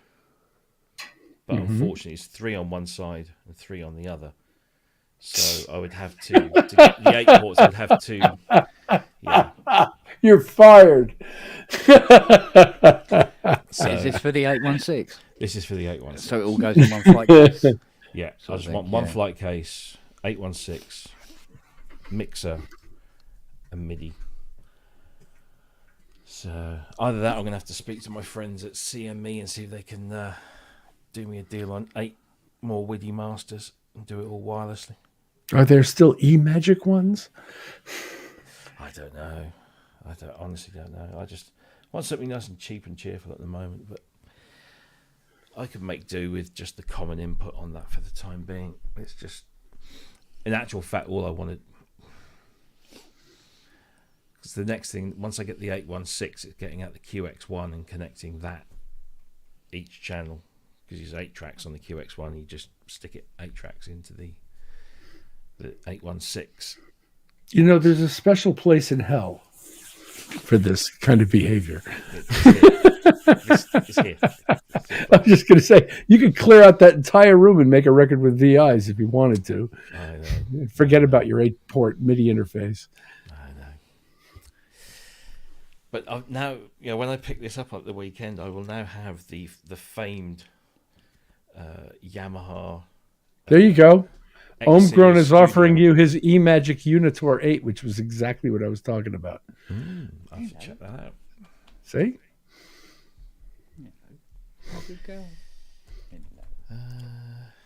Homegrown, I'll give you the address for the commission. I'm just kidding. I'm kidding. Yeah, as long as it's I say yeah. Oh yeah, I remember them. I remember those. And it has USB as well. Look at that. Come on. You can come right up if you want. You want to come right up? Come on in. Up. Anyway, look, it's Eye connectivity stuff worked for me. I'm Yes. seeing Manny. Manny is Yeah. mentioning this. Yeah. Yeah. I was buying iConnect back when I was like finishing up my reign over at somebody's studio. I was using iConnectivity stuff. It's not desperately important, but I will be looking into it. Come on, come on, come on. Right, I am going to have to love you and leave you because it's 2:30 and I've got to be up later on this morning. All right, Rob. To do the paid job. So Give Jackie our best. We will do. And, Thank you. Love you and see you all soon. Back at you, bro. See you, Rob. Take care. Bye. See, I've joined Andy in the process of putting all of you to sleep. No, I'm still on Christmas time. Well, you're harder to put to sleep. Yeah. All that coffee and nicotine. Doesn't affect me anymore. If you're still awake, you can watch one of my microscope streams. They'll put you to sleep. So Yeah. Yeah, I mean, Fiona's up until about 5 in the morning. Andy, you're now the king of polytonality. I am. You are. He is. You recall I mentioned to you that at one point it sounded like 5 different songs playing at the same Well, time. yeah, that's what I was, and that was why I said that I was talking about the disparate. You mentioned disparate elements, so I was just trying Yes. to make it interesting. I'm a but- big fan of disparate elements when they occur, like in less than by the dozen, at any given moment.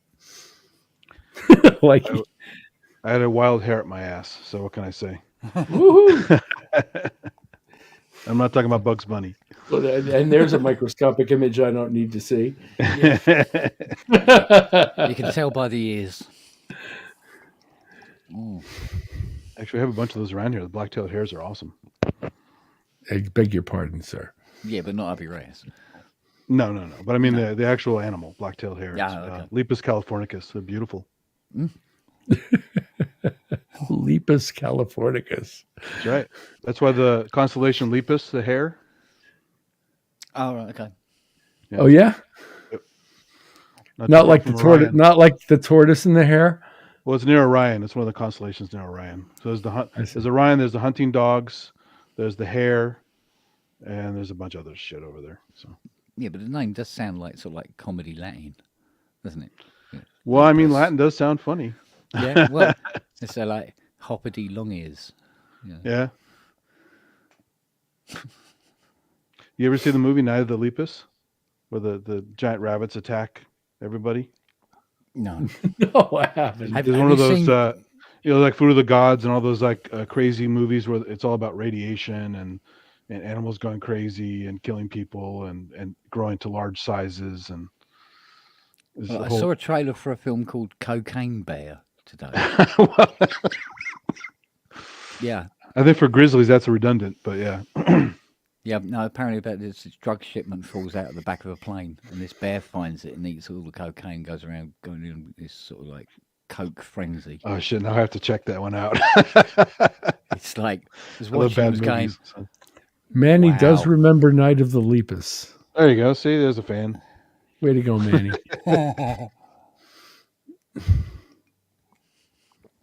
Wow. There's only one when I watch those kind of bad movies these days. It's like Mr. Science Theater, Riff Tracks, one of those where they just goof on it the whole time because they are pretty hard to get through. Oh, I see David's seen the Cocaine Bear movie poster. Yeah, I'm looking that one up. It's as bad as the title sounds.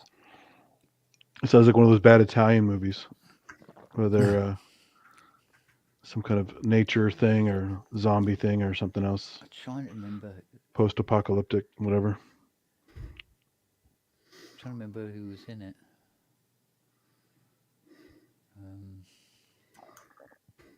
Who's the guy who played the Goblin in the Spider-Man film? Oh, Willem Dafoe? Yeah. I think William Defoe is in it. He made a great Jesus in Last Temptation of Christ. Mm.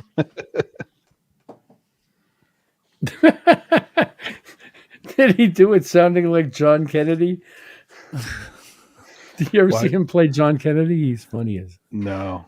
He can do a Massachusetts accent almost as good as Matt Damon. Well, the best thing about that movie is the score, of course. Peter Gabriel's score is amazing. In which movie? Temptation of Christ. Ah.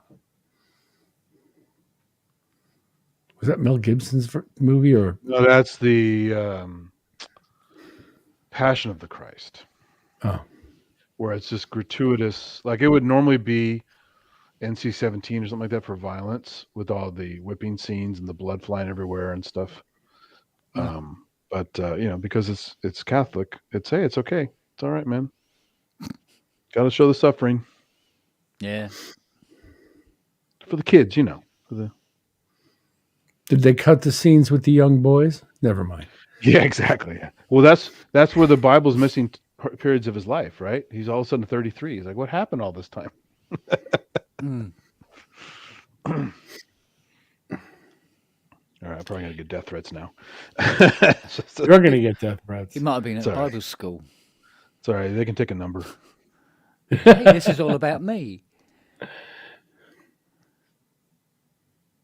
Yeah, well. I mean, my parents both went through that shit and exposed us to us, but never forced us to do anything religious. I went to some stuff here and there, but I had friends that went to normal school, and then they went to catechism to make up for the fact that they're not going to Catholic school. And I just, I learned a lot of the hypocrisy and nonsense when I was a kid. So everybody loves a good fairy tale. Yeah, it makes you feel better. It makes you a better person. That's all good. But the sad thing is, it doesn't always work out that way. I kind of like Lord of the Rings myself. Yeah? Yeah. Or where he got it from, the Kalevala, Somewhere between Lord of the Rings and Bugs Bunny is actually where I fall. Is Bugs Bunny your spirit animal? Yeah, absolutely. Yeah. Absolutely. Yeah, I'm a Daffy Duck guy. I like them all. They're great. The Foghorn Leghorn's hilarious. Well, Daffy, of course, the Bugs and Daffy ones. Would you like to shoot him now or take him home first? He doesn't have to shoot you now.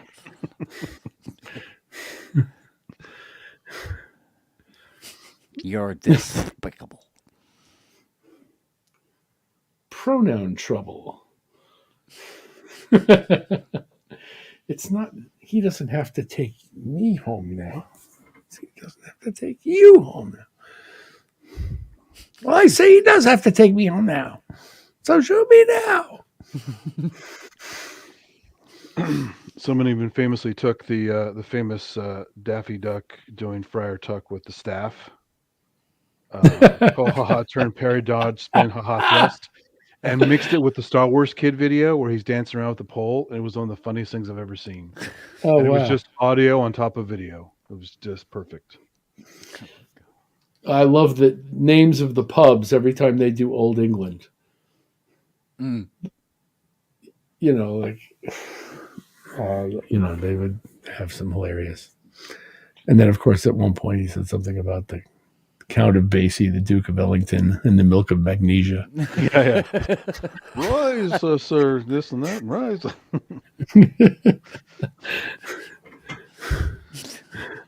Or even Pete Puma. That was a classic. Which? Get a rabbit in this hole. He gets, Yeah, man. What you want? I'll take 3 or 4. Yeah, man. Yeah. Man, he's talking about What's Opera Doc, which is one of my favorites, too. Yeah. Yeah. Killed a wabbit. Killed a wabbit. My spear and magic helmet. Oh, Grimhilda, Oh, you're so Brunhilde, lovely. You're lovely, yeah. Yes, I know it. I can't help it. Yeah, I love it. Wabbit season.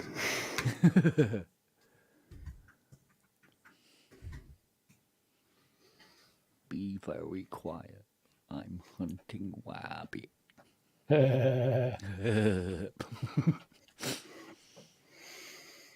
Mel, you let us all stand in awe of Mel Blanc, please.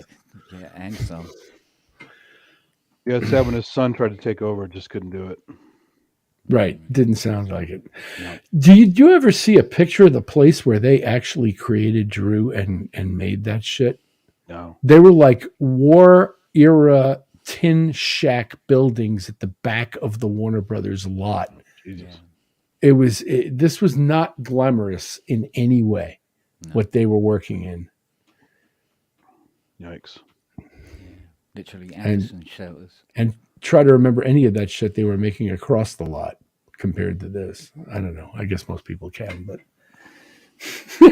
this to me is American culture at its finest. Yeah. Just took time. Which might be setting a low bar. I'm not sure. Outside of the jazz world. I don't know. There's all the classical music in there and historic references. I mean, I learned a lot from those goddamn cartoons. Absolutely, me too. Of course, I can't show certain ones anymore, like the Hitler ones and some other racist type. Yeah, ones. well, things, culture changes over time. But both my kids could sing the entirety of The Rabbit of Seville by age 5. Yeah. And we would sing them together all the time because it's so much more fun when you know the words, kind of thing. They were Monty Python before Monty Python for me. So. Yeah, of course. There's got to be But some they influence from that. They probably reckon they came more from the Derek and Clive and whatever that other group that Dudley Moore was involved in. I can't remember what it's called, but you guys would all know. Great documentary on one of the services where they talk about how these two different groups of English people going, one was at Cambridge and one was at Oxford, and they kind of came together because of some mutual connections to form this group. And then somehow Terry Gilliam got in it from America. And it's a very interesting kind of genesis to how this came about. That I'm not Oxford, 2 or Cambridge, right? And I forgot where the it may have been 2 and 3 or something. Or 3, yeah. Yeah, or 3 and 3, something like that. Yeah. Cleese and Chapman went to Cambridge, I think. And a few of them were at Oxford. Palin and Terry Jones. Yeah. And somebody else was at Oxford. Am I wrong? Yeah, it was a breeding ground for comedy during those times, during those years. It's funny because Terry Jones sort of, in a way, doesn't really get his due for how brilliant his shit was. I mean, he does. They all do, in a way. But most people focus on Cleese, Palin, Gilliam because he directed movies. But Terry Jones was really important to the success of a lot of that stuff. Yeah. Beyond just wearing a dress. Yeah, but he was great there. He was great in a dress. Wasn't he was. he? Yeah. He's not the Messiah. He's just a very naughty boy. That kind of. He's not the Messiah. That whole thing. Now piss off. Yeah, it's funny how they kind of kicked out Cleese toward the end there. Did they? Yeah, the last season he's not there. Monty Python's Flying Circus. He was kind of branching out anyway. Yeah, he was not a favorite apparently. It's kind of like the whole Steve Perry with Journey, kind of like ousted him, I think. Yeah. Well, I have my theories about Journey, but that's. Well, to be honest with you, most of the Pythons did not really return to comedy in any real way, other than John Cleese, because he went on to do 40 Towers, didn't he? And then which was almost as brilliant and maybe as brilliant. God, yeah. I mean, I've already quoted something from 40 Towers tonight. Ah, yeah. So another one that works on multiple levels. Like as a kid, I remember watching. Oh, they're going to change the sign again. What did they say this time? It's like yes. Okay, what's your favorite? Your favorite sign? Oh, I can't remember. There's so many of them. There was one something owls. Farty owls or something like that. Farty owls is good. Yeah. Yeah, I like flowery twats. That was one of my favorites. And who doesn't? No, it's Yeah. Of course. I mean, of course. It was lucky they got away with Wow, it. did I actually say that? Sampler. Yeah. Well, we can just roll back, Rich, and show you saying it. Yeah, cause There all- goes 'cause there goes my Cleese- reputation again. Well, they got away with a lot here on public television because once MTV bought Monty Python's Flying Circus for all, they fucked it up with all the editing, not just for time but for content. They blurred out nude women and all kinds of stuff. So Oh. it's typical American bullshit. Mm-hmm. That was, Puritanical because that was the nonsense. whole point of it. Yeah. That was the whole point, which is a shame. I mean, because Cleese used to do a show called, I think it was called That's the Week That Was, and the two Ronnies, which I don't think really made it to America. It did, but it wasn't. I remember not as a kid not really getting it. It wasn't really my Yeah. thing. And they, are you familiar with the famous class sketch, which is Cleese, Barker, and Corbett? I don't think I saw that. Okay, well, basically, what it was, the premise of that was you had Cleese, who was very tall, Ronnie Barker, and then Ronnie Corbett, who was a tiny guy. And Cleese is in, bowler hat, suit, and umbrella. And then you've got Ronnie Barker in sort of like just a brown suit. And then you've got Ronnie Corbett, who just had the flat cap and a raincoat. And so John Cleese was there and he goes, I work in the city. I am upper class. Then it moves to Ronnie Barker. And goes, no, I look down on them because I am upper class. Then it goes to Ronnie Barker, he goes, I am middle class. I look up to him, but look down on him. And then the camera goes to Ronnie Corbett, and he goes, I know my place. But there again, it probably wouldn't work in America. That sounds funny, actually. Well, yeah, but it wouldn't work in America to Americans that were not really exposed to a class system. Well, Steve just said it in the chat window, but he's from Canada. Nah. No, imagine it's three moose. Or at least lives in Canada. One with big antlers and one with little antlers. Yeah, I mean, so whereas here it's hilarious, but because it's true, and still is. They like to say we haven't got a class system here anymore. Bullshit. Oh, okay, Steve. Sorry about that. What's that? Never mind. Oh, he's in England. Oh dear. Apologies. Yes, so yeah, because some things don't translate very well, I suppose. Well, also it's the sophistication of the audience too, right? I mean, the average American viewing person is not very sophisticated these days, as TV will show you over and over and over again.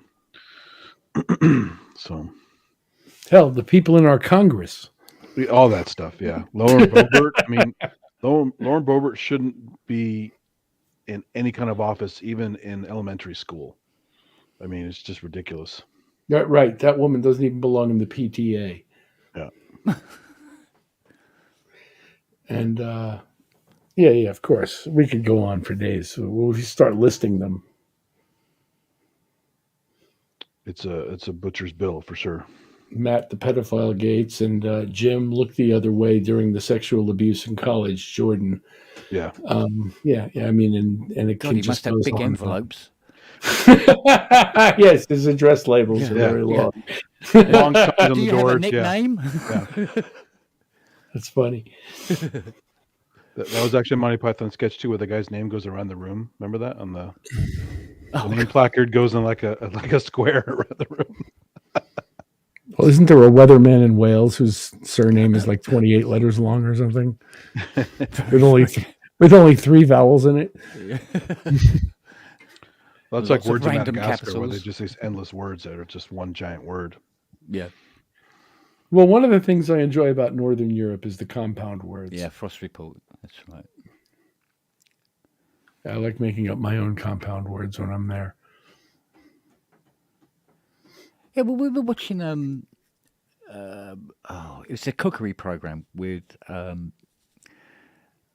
this woman Nigella Lawson. Oh yeah, who became relatively famous because of her dad, Nigel Lawson, who was, I think he was Chancellor. But anyway, and she does this cookery program, and it's a big laugh because also she says everything so sexily. She's got a beautiful, sexy voice, sort of thing. And she said something, I think it was over Christmas. Instead of saying microwave, she said microwave. No, microwave. Wow. Yeah, and half of Britain went, huh? What? Yeah, so I've just warmed up the chocolate in the microwave. What? So, and it's stuck. Now Fiona is calling it the microwave. Oh, God. Looks like people here calling Target stores Target. So Target. Yeah, but it's like our what's his name? Nigel Farage. It ain't. It's Farage. Yeah. It's fucking Farage. Take your Farage and stick it right up your rectama.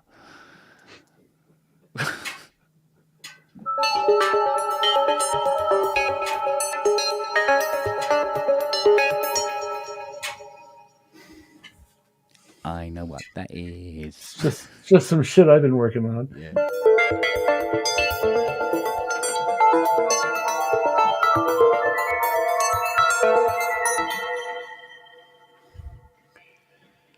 Is that and that's still going through the Blue Cat? Yeah. Yeah, man. Of course. Of course.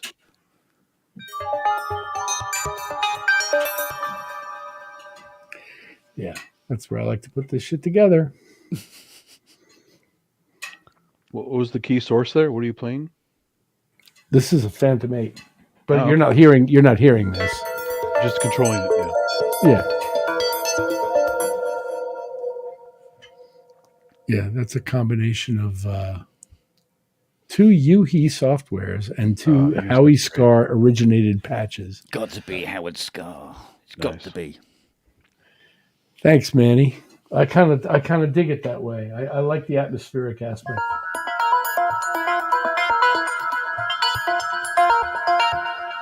Well, I have to say Howard Scar's contribution to the new Matrix movie is about the only thing good about it.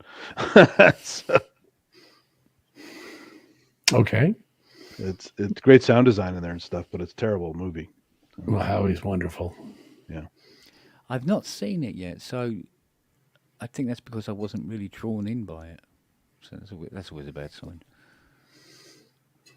It's I don't know. If you're a fan, you'll sit through it, but you probably won't like it. But it's a mixed bag of mixed reviews from various people. Oh, okay. It's trying to be self-referential and kind of tongue in cheek. I get ahas. But it's not clever. Too loud? Small trickle of blood down the cheek. Distort a little bit, yeah.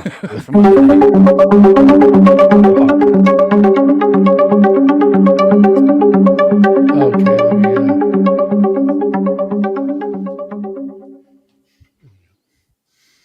I'm quite in love with this Hive 2 software that Yuhi does. Yui's great, yeah.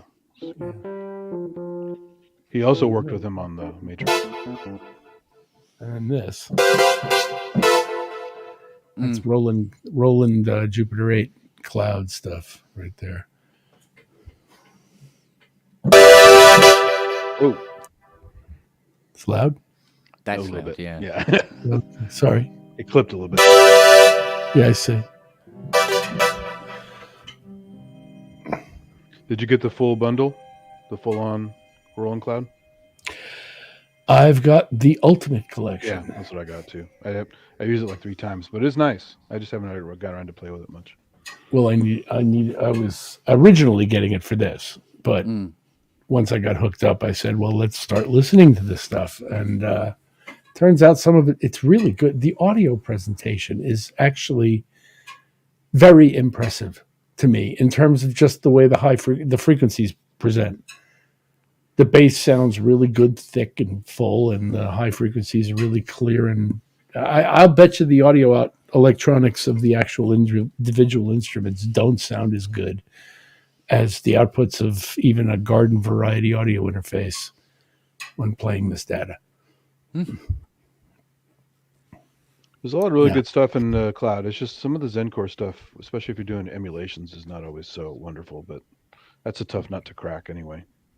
I think it sounds great. I don't know if it sounds exactly like a Jupiter 8, but I think it sounds awesome. Like, for example, I just got the JX08 Boutique, which is supposed to be a JX8P. And it has JX8P elements, but you hear them side by side. They're close, but not that close, but still very good. You know, I enjoy it, but it's definitely not, it doesn't have the mojo as much. The 8P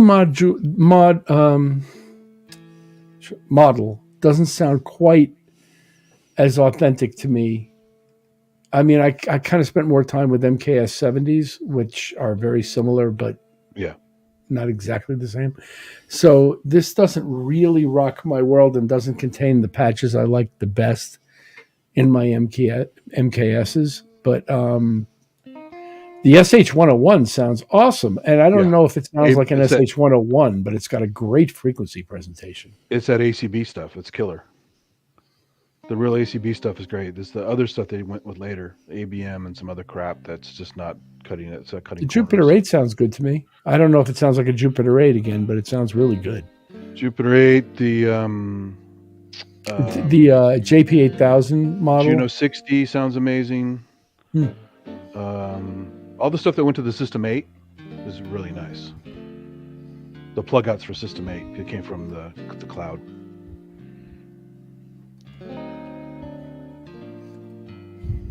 And even before that, the System 100, ProMars, SH2, they all sounded amazing. And then Roland tinkered and goes, oh, let's just do Zencore. It's cheaper and easier to program. So, oh well.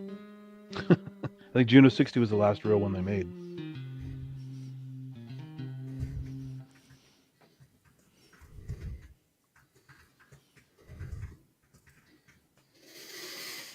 I wonder. SH2. Okay, I'll have a look at SH2. Yeah, ProMars, SH2, System 100. SH101.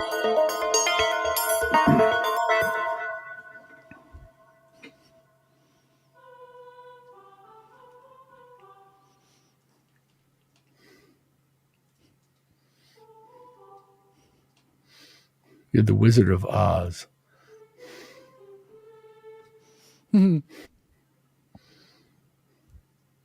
Is it that special vocal library? No, there was nothing special about that one at all. Yeah, there's that one you have that's really nice, right? What's that one called? Oh, Dominus. Yeah, that one. Yeah, but Dominus takes like 6.5 weeks to load.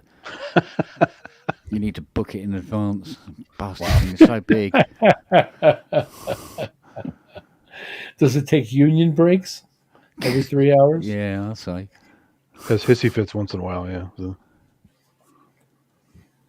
Yeah, 2 weeks in Marbella while you wait for it to load up. You could do worse than spending 2 weeks in Marbella. That's true.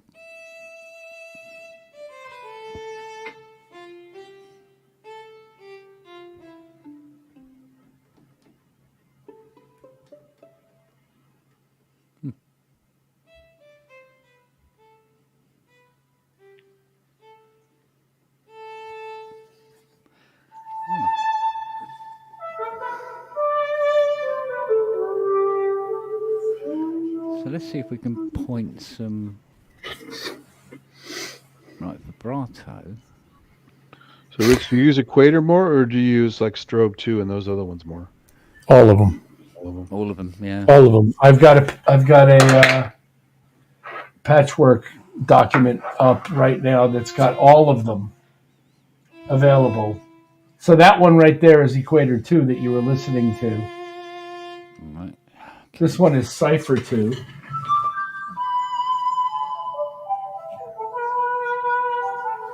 And then I've got Strobe 2 in there. I've got Rolly Studio Player. And I just have them all like kind of ready to go with patches on them that I generally like starting from. Nice. Right. I tell you, I love using Patchwork for this because the only time I really need to launch a DAW is if I'm writing a song or working on something. If all I want to do is just play sounds and combine them in interesting ways and add things to make them sound better, doing it in Patchwork is great because then when I do go to do the song or whatever it is, I can use anything I've done in any of the DAWs. So it's like a host, VST host kind of thing?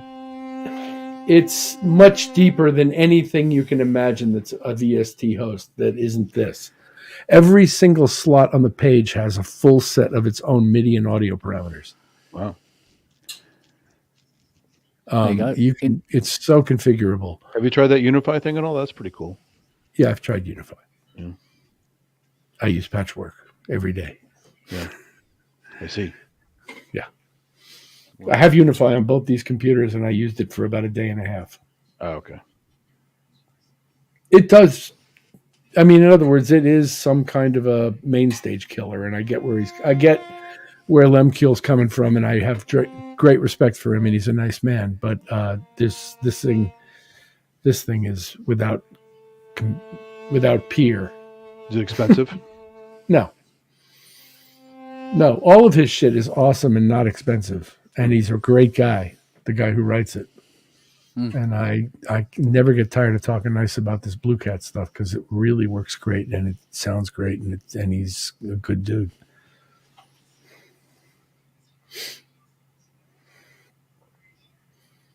There's nothing that's more easily and more ultimately configurable to me. And plus he's got these things like the connector plugin that he was just posting videos of him jamming with somebody 400 kilometers away in real time. Wow. Oh yeah, it's only $79 at Sweetwater. What, Patchwork? Yeah, on sale. Yeah, I think you can buy it directly from him, too. I wonder if at the Blue Cat website. I wonder if I could get Zebra to talk to Rolly in a meaningful way. Why not? Right, now. So far, so good. Now. That's what people use for profit sounds, right? The Zebra? Is that the one? No. Repro 1. Repro 1, that's it. Repro 5 actually is the Prophet, and Repro 1 is more like the Pro 1. Pro 1, okay. He's actually got a mode where you can switch the panel to the circuit board and tweak parameters inside on the circuit board. It's like, it's so cool. And those things sound awesome too. All of the Yuhi stuff is just fantastic. Yeah. Okay. Steve is saying that Zebra is the Yuhi synth that least supports MPE rather. Yep. But I've got it doing aftertouch.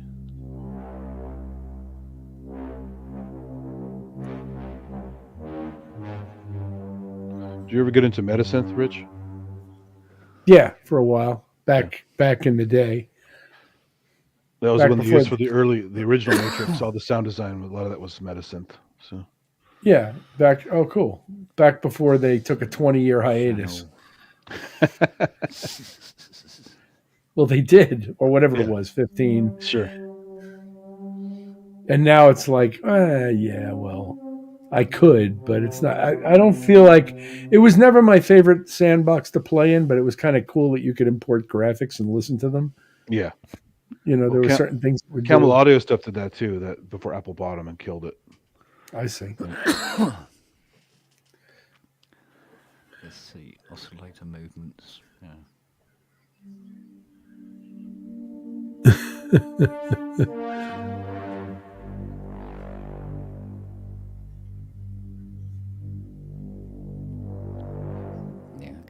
works on that. If I sign. No. No, Zebra will still need to have 16 instances. Because it doesn't receive on all channels simultaneously. Even when you set the door to receive on all channels simultaneously. Well, that's the thing. No. When you put the DAW between you and the software, unless you have to, and I guess in those cases you do have to, because they don't run standalone. Does Zebra run standalone? I don't think so. I think it only runs in a host. I think it only runs in a host. But where things do, I find it's best to test them running standalone first, because that separates out what isn't working between the host and the software itself. Yeah. It makes it easier to troubleshoot, because if you can get it working standalone and it's not working in the host, then you know you're dancing with the host. Yeah. The most difficult thing I'm finding so far in using unsupported libraries is getting any meaningful glide on a lot of them. Exactly. Oh, I forgot. Yuhi has that Civilization module too. That's clever for Eurorack.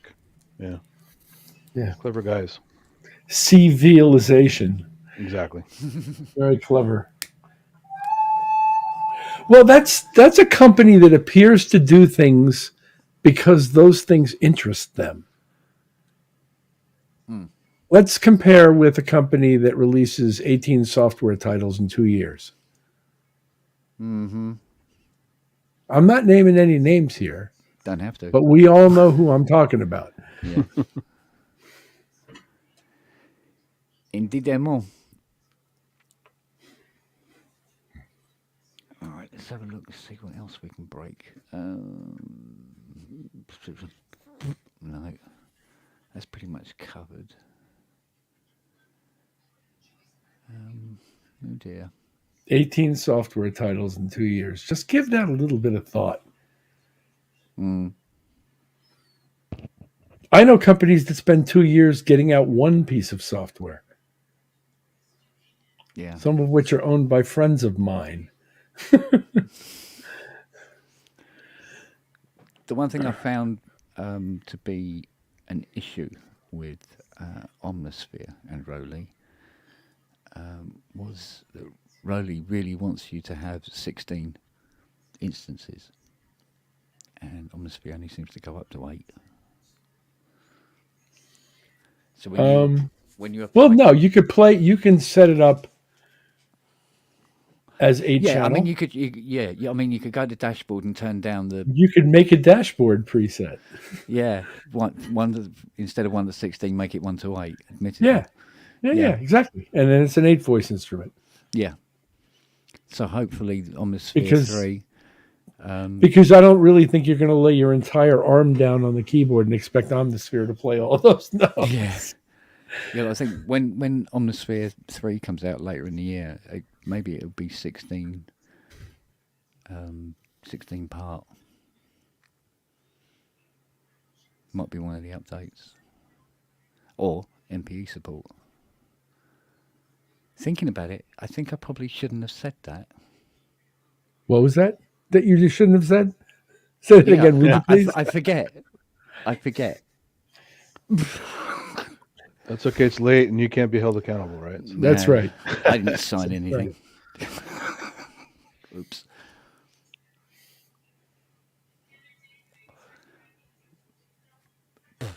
No, you never know. It's got to be due now, anyways. It has to be something that's happening. Gotta be, surely. Did you say June? Possibly. I don't know. Is that 2023 June or 2024? I'm just kidding. It's a Thursday. I know that. Oh, there's so many things in here that. No. I feel a lot of templates coming on.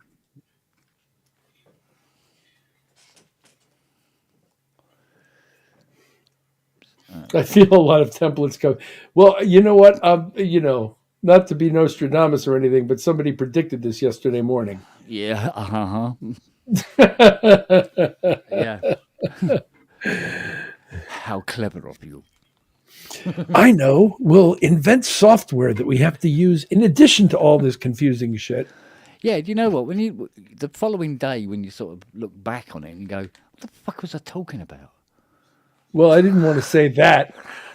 You should have done it. Could have saved us a lot of time. No, I was far too polite for that. Far too polite for that.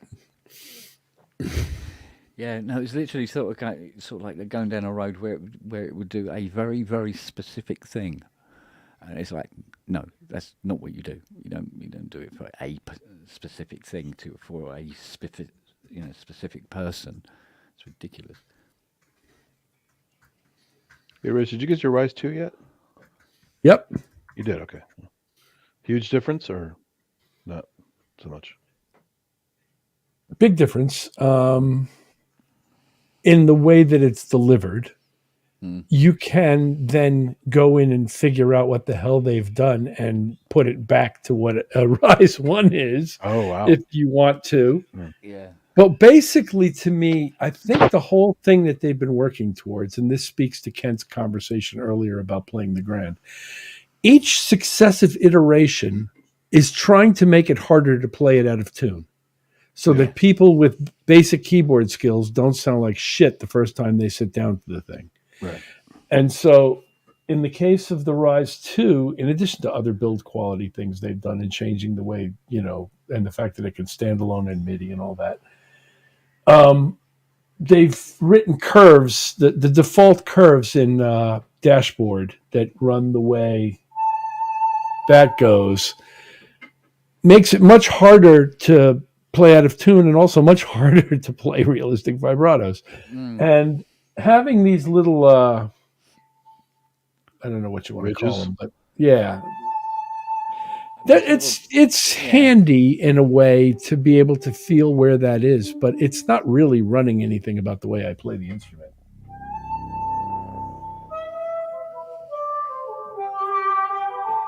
I mean, I'm still taking the experience that I garnered practicing the other one, which is right over there, sitting on top of my multi-moog, as a matter of fact. I still play it the same as the other one. And now that I've got the settings relatively equivalent, they respond more or less the same, not exactly the same, but similar enough that I feel like I'm not starting over again. I kind of enjoyed those dying cow sounds I got when I first played mine. So, Yeah, well, I got my Roly Grand for that. Yeah, which does it naturally.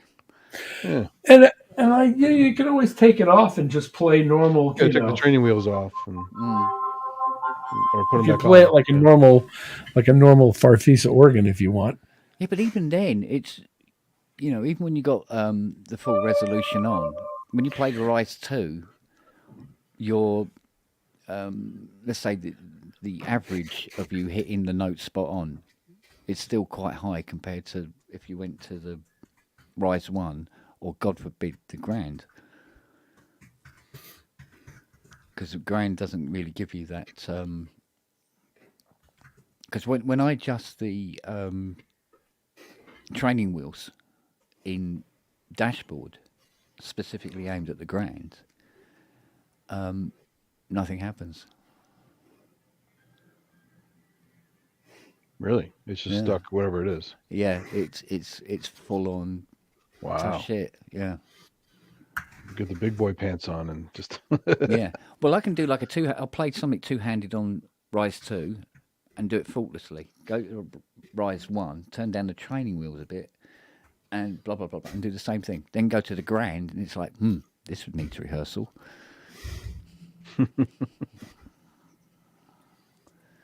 So, but that's good because you go to the Grand, you play the Grand, and then when you come back to a Rise 2, you can turn the training wheels completely off and play it quite confidently. The thing that interests me the most about getting one once the sale comes up again is the MIDI out, and you said that worked pretty well, Kent, right? So you can just hook hardware to hardware. Yeah. Yeah. Yeah. But I That's the always one. found the block is the easiest to play out of the lot, but the least satisfying to play. Yeah. Less control, right? Less Well, expression. no. It seems you can seem to get the same amount of controls out of it, but there's something about it that's not. I don't know what the word is. It's definitely cheaper built. Yeah, it's like you can have a chair, or you can have that chair that you always found really comfortable. Yeah. It's that kind of thing. So it's much more comfortable with the risers than the block. So it almost feels like a training keyboard in comparison. You've got very flat top keys, and it's really hard to play it wrong, if you know what I mean. Well, I don't know if you played the Hydrosynth Explorer. I know it's very popular because it's portable and has some cool features, but its keyboard, even though it's poly aftertouch, it's not a fun keyboard to play. I tried it Perfect Circuit, and I'm glad I have the 49 because it plays really well, and the Explorer, I don't think it does. But if you're in the market for something and you want to save money and you want portability, it's awesome. Yeah. But I don't think the keyboard's very good on it. And they did the best they could for the price point and the size, all that kind of stuff. So I'm not knocking it, but it doesn't feel good. Yeah. It feels like it's might break, you know. And I know people have sent theirs back. They had problems with theirs, and there's some various issues and stuff. And not to make a negative comment about the company because I love their stuff, but it's just they had to make a price point, so they got to cut corners somewhere. Yeah. Yeah, because everything else has got to remain roughly the same, hasn't it? So the keyboard's going to be the place to. And it's missing that ribbon. I love that fucking ribbon. Oh, it doesn't have the ribbon. Nope, no room for it. Oh. Yeah, that's a you huge just put thing a for small me. one in. That's what I thought, or a small one like the Yamaha has, a little mini strip. Yeah. Just kind of small ribbon of some kind. Oh, Nothing. I'm surprised at that. Yeah. Oh, okay. So that was another reason I wouldn't want one out of the bat. And if I didn't have a 49 already, I probably would get one just because it's cheap and portable. But yeah, it's interesting. It's some people are extending theirs back and getting the Mini Freak now. Oh, sending what back? The Hydrosynth Explorer. Oh, really? Yeah. Have them send it to me. I'm just kidding. Are you interested in a Hydrosynth? I don't know. I've never played one, but I'd certainly try it out. Everybody seems to love the hell out of it. So I still like the Rolly better, but it is fun. Well, I don't expect it to replace the Rolly. I don't think anything's going to replace the Rolly in what the Rolly is, but the Rolly is a very specific thing and directed towards, in my case, very specific tasks. I don't want to, play pianos sounds, a grand piano on a Rolly Seaboard. But it's this weird area now because you have the Osmos, you have the Hydrosynth, and you have the Rolly, and they're all kind of in between things, and people are having to have I can't decide. I don't know which one to get. But I hate the Rolly, so I can't get that. Well, that's the funny thing is, and we were. This is the other thing I was noticing in the conversation earlier is how many different ways people will find to avoid facing the actual reality that you're going to have to practice to sound any good on the goddamn thing. Exactly, especially on Osmos. There's a lot of shit there, and you got to practice that fucker. I don't know about especially Osmos. I would start with especially Rolly, but whatever. Especially everything. Especially that Bazooki across the room. Especially the didgeridoo in the closet. Especially that golf club in the hall. It's like you're not going to wake up one morning like wonderful on the thing. You're going to have to spend some time getting good at it and developing a personal voice on it so that you can be musical through it. And wait, I can't buy more presets and be better? What? To expect it to serve you up a Happy Meal on day one is just ridiculous. Of course, yeah. Music isn't a Happy Meal. Music takes a little bit of work. It's effort. Yeah, it's effort. More for some of us than others. I mean, it's always a struggle for me. One of my favorite lines is Pat Metheny's quote about how compared to Bach, we all suck. Yeah. He said that, yeah. Interesting. Yeah, everybody wants it to be a happy meal. Everybody wants to just wake up one morning and be able to play like a virtuoso, or not even caring about playing like a virtuoso and whining about the fact that you can't. I can't either, but I'm trying. If you don't try, if you don't go for it, everybody's going for something and people are going for different things. And I appreciate that. And you can't go for everything. You got to pick your spots. And I'm all about it. I really am. And I support everybody in what they're pursuing. But to complain that you don't want to play an instrument because you actually have to sit down and learn to play it is a little weird to me. As somebody who plays a lot of instruments, I'm here to tell you that's pretty weird to me. I was going to say, having played the violin as a kid and playing guitar off and on, I think the C-board is much easier to learn than those two. Or trombone. I played trombone in college. Trombone was my minor instrument in college. When I play C-board, I feel more like a trombonist. Yeah. In my head. Like I'm trying to express melody through my trombonist personality, not as a pianist. I'm not even thinking of it as a keyboard, really. Right. I mean, I have to execute it like I play keyboards, but as a musician, my voice in it has much more to do with my experience playing horns. Well, it's like the Ons Martin as well. I mean, that's a really weird instrument. You got to get into the groove of that too. I haven't had the pleasure, but yes, I would imagine so.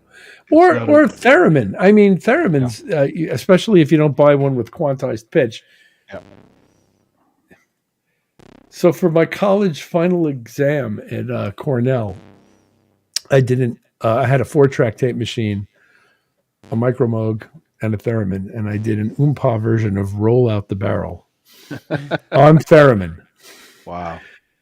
And took it up an octave for the last chorus. It was a blast, and I was horrible. I was good enough that you could hear what I was trying to do, but I was not like Clara Rockmore. Was it the Moog Etherwave, or was it like an old RCA one?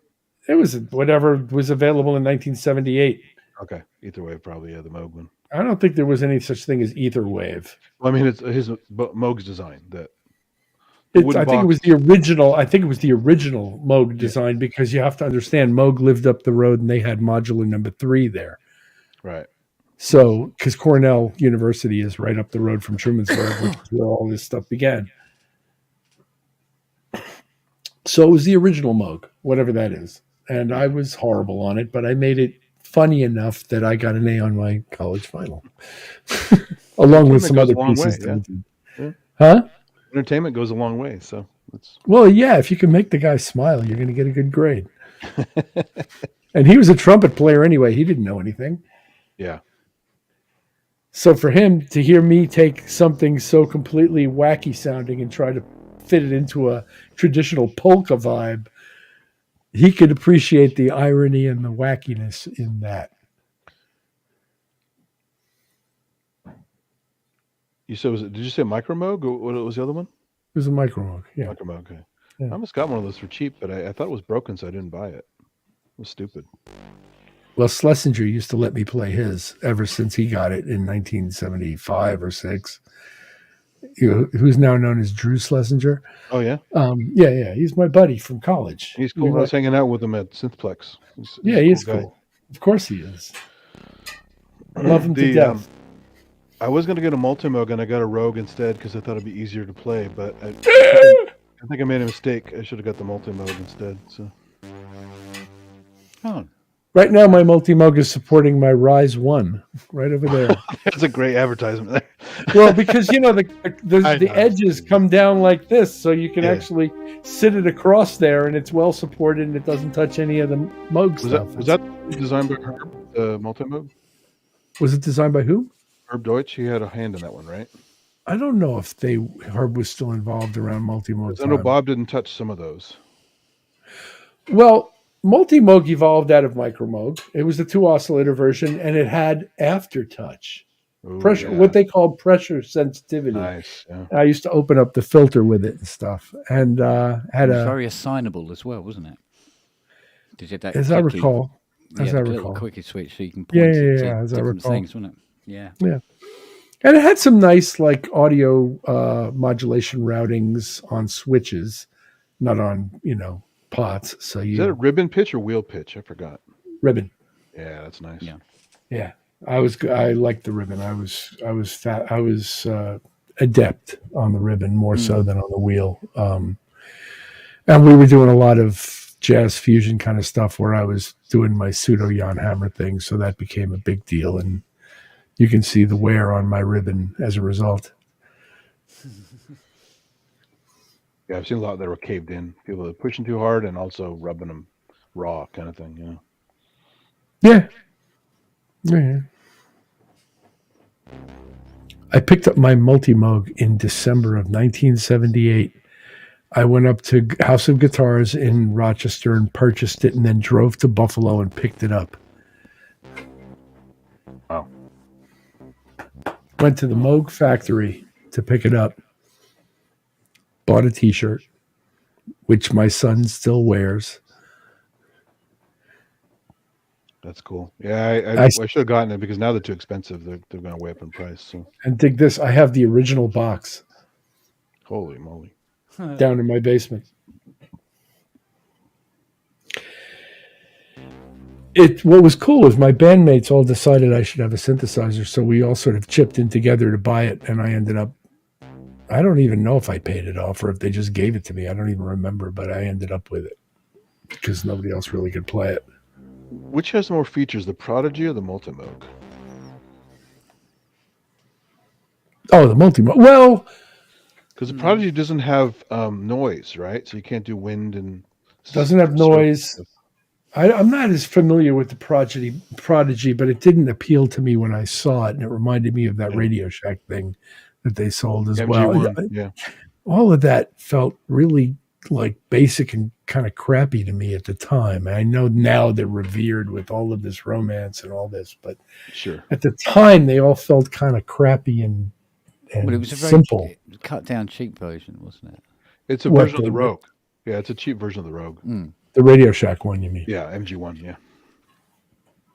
Then, like I said, the nice thing about the Multi-Moog is and the Micro Moog is the audio kind of routing that you could do. You could do some audio frequency modulation of either.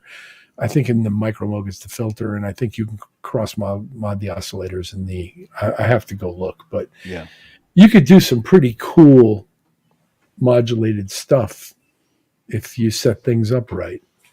Does it have the feedback thing as well with an input? Is it? I don't remember if it. I don't remember. I never used it that way. Okay. No, I don't think it did. Not like the Mini. The Mini Moog, yeah, where some guys would patch the output back into the input and saturate. Yeah. To taste. Add saturation to taste. Place in microwave. Microwave. So Nigella got popular here for a while. She was in a lot of cooking shows in America. So she became kind of a household name, I think. Yeah.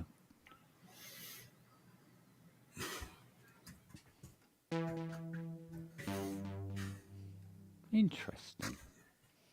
But she never said microwave. Yeah, we weren't. Or Rico Suave or anything else like that. Yeah, we weren't expecting her to say that at all, to be honest. Yeah. Probably a lot of incredulous looks going up and down the country. Yeah, that's just silly. Yeah. It's like the back in the 50s when they said delish and stuff like that. I still say delish. And my mom said it a lot, so that's how I'm used to it. But I always had to roll my eyes, and I was like, "Oh boy, here we go."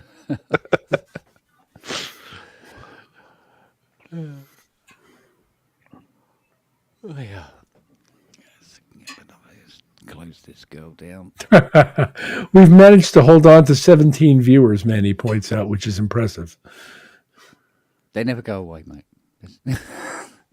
It's all the Moog talk. People love Moog. You mean even when we sign off? Yeah, bots never sleep.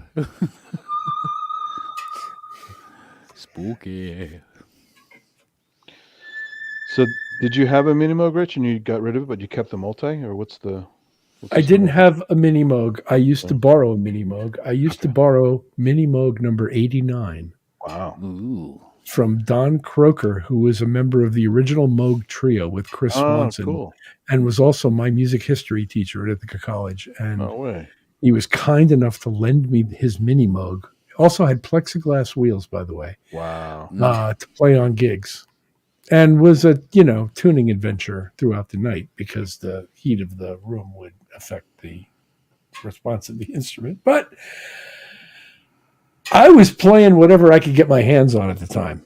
Whoever was lending me a synthesizer until I got the Multimoog, that's what I was playing. At one point, I used a PAIA kit synthesizer that my bass player's brother had built when I first joined the band, and that's what they brought me. Yeah. There's a Pia synth at the local shop I always go to. It's not the Gnome. It's this 2 oscillator job that was home built. Forgot the name of the damn thing, but a little 2 oscillator thing in a rack. And I was thinking about getting it, but it's only $200. And I'm like, I'm gonna start crapping out on me, and I gotta fix the damn thing. I'm lazy. So plus, I think it only has sawtooth waves in it. It's pretty simple. You want to see the money an EML can command today? Yeah. Yeah. So is there hope for my MS-20? No, not so much now. It's pretty covered. Have to wait because too many people have made knockoffs already. Yeah, it's pretty covered. Yeah. Typical me. Yeah, well, we all got bits and pieces like that, mate. Actually, when I worked at Apple, there was some guy that had an EML 101, but I never got a chance to go check it out. It had 4, count them, 4 oscillators. Wow. So it was better than a mini Moog and patch points. That was the sales pitch that my friend purchased it on. Better than a mini Moog, more oscillators and patch points. It was a long time before there was anything that was actually better than a Minimoog. It's true. And that wasn't it. But it was a cool device. Yeah, but at the time, everybody was going, wow, it's got 4. That's more. That's better, Right. isn't it? Right, exactly. Right. Yeah, exactly, yeah. You could sell it on that because, what came next? Like the Korg, micro Korg with the Traveler filter sliders and shit. I mean, there wasn't really much there yet. ARP probably released something shortly thereafter. Yeah. Mind you, the 700S became quite the classic, whereas at the time it was just going to be a little synth to sit on top of an organ. What's that, a Korg? Yeah, the 700S, yeah. Because it had the screwable feet, so it could sit on top of an organ properly, and you could tilt it slightly. I see. And you go, oh yeah, it's just a little addition to, an organ. And now it's a classic now.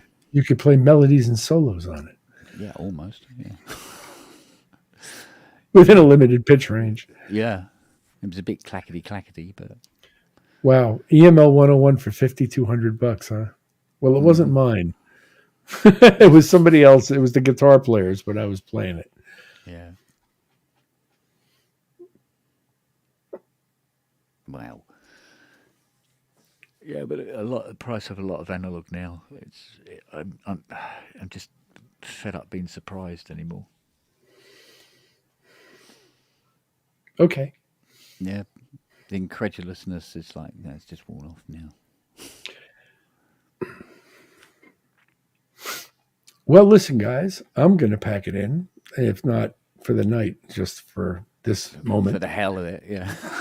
Hey, Rich, one more question about the EML thing. Was Yeah, it man. mainly the filters that were special, or was it just the whole thing was pretty cool?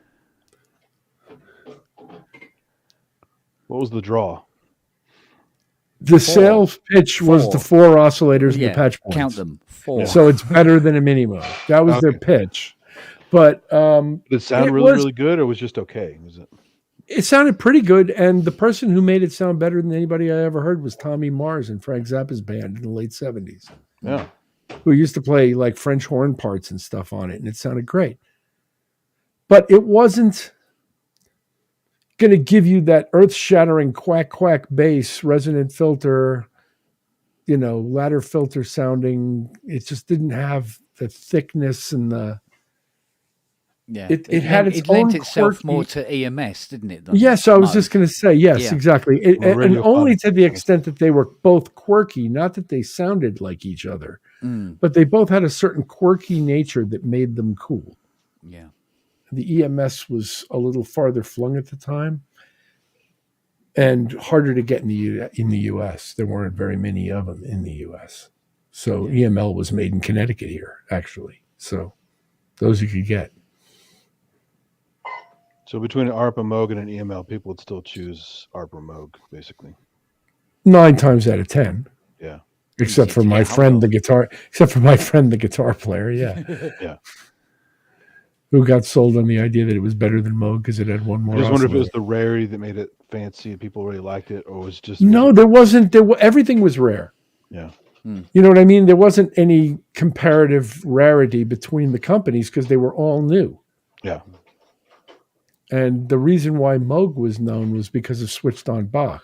Yeah. Yeah. And Keith Emerson, for the most part, at that point. And maybe a little bit of Rick Wakeman by 72.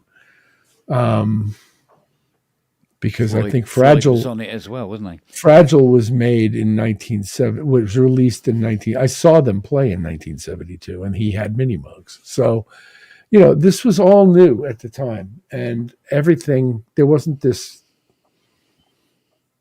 There wasn't those kinds of differences yet. Yeah. It was all new. Cool.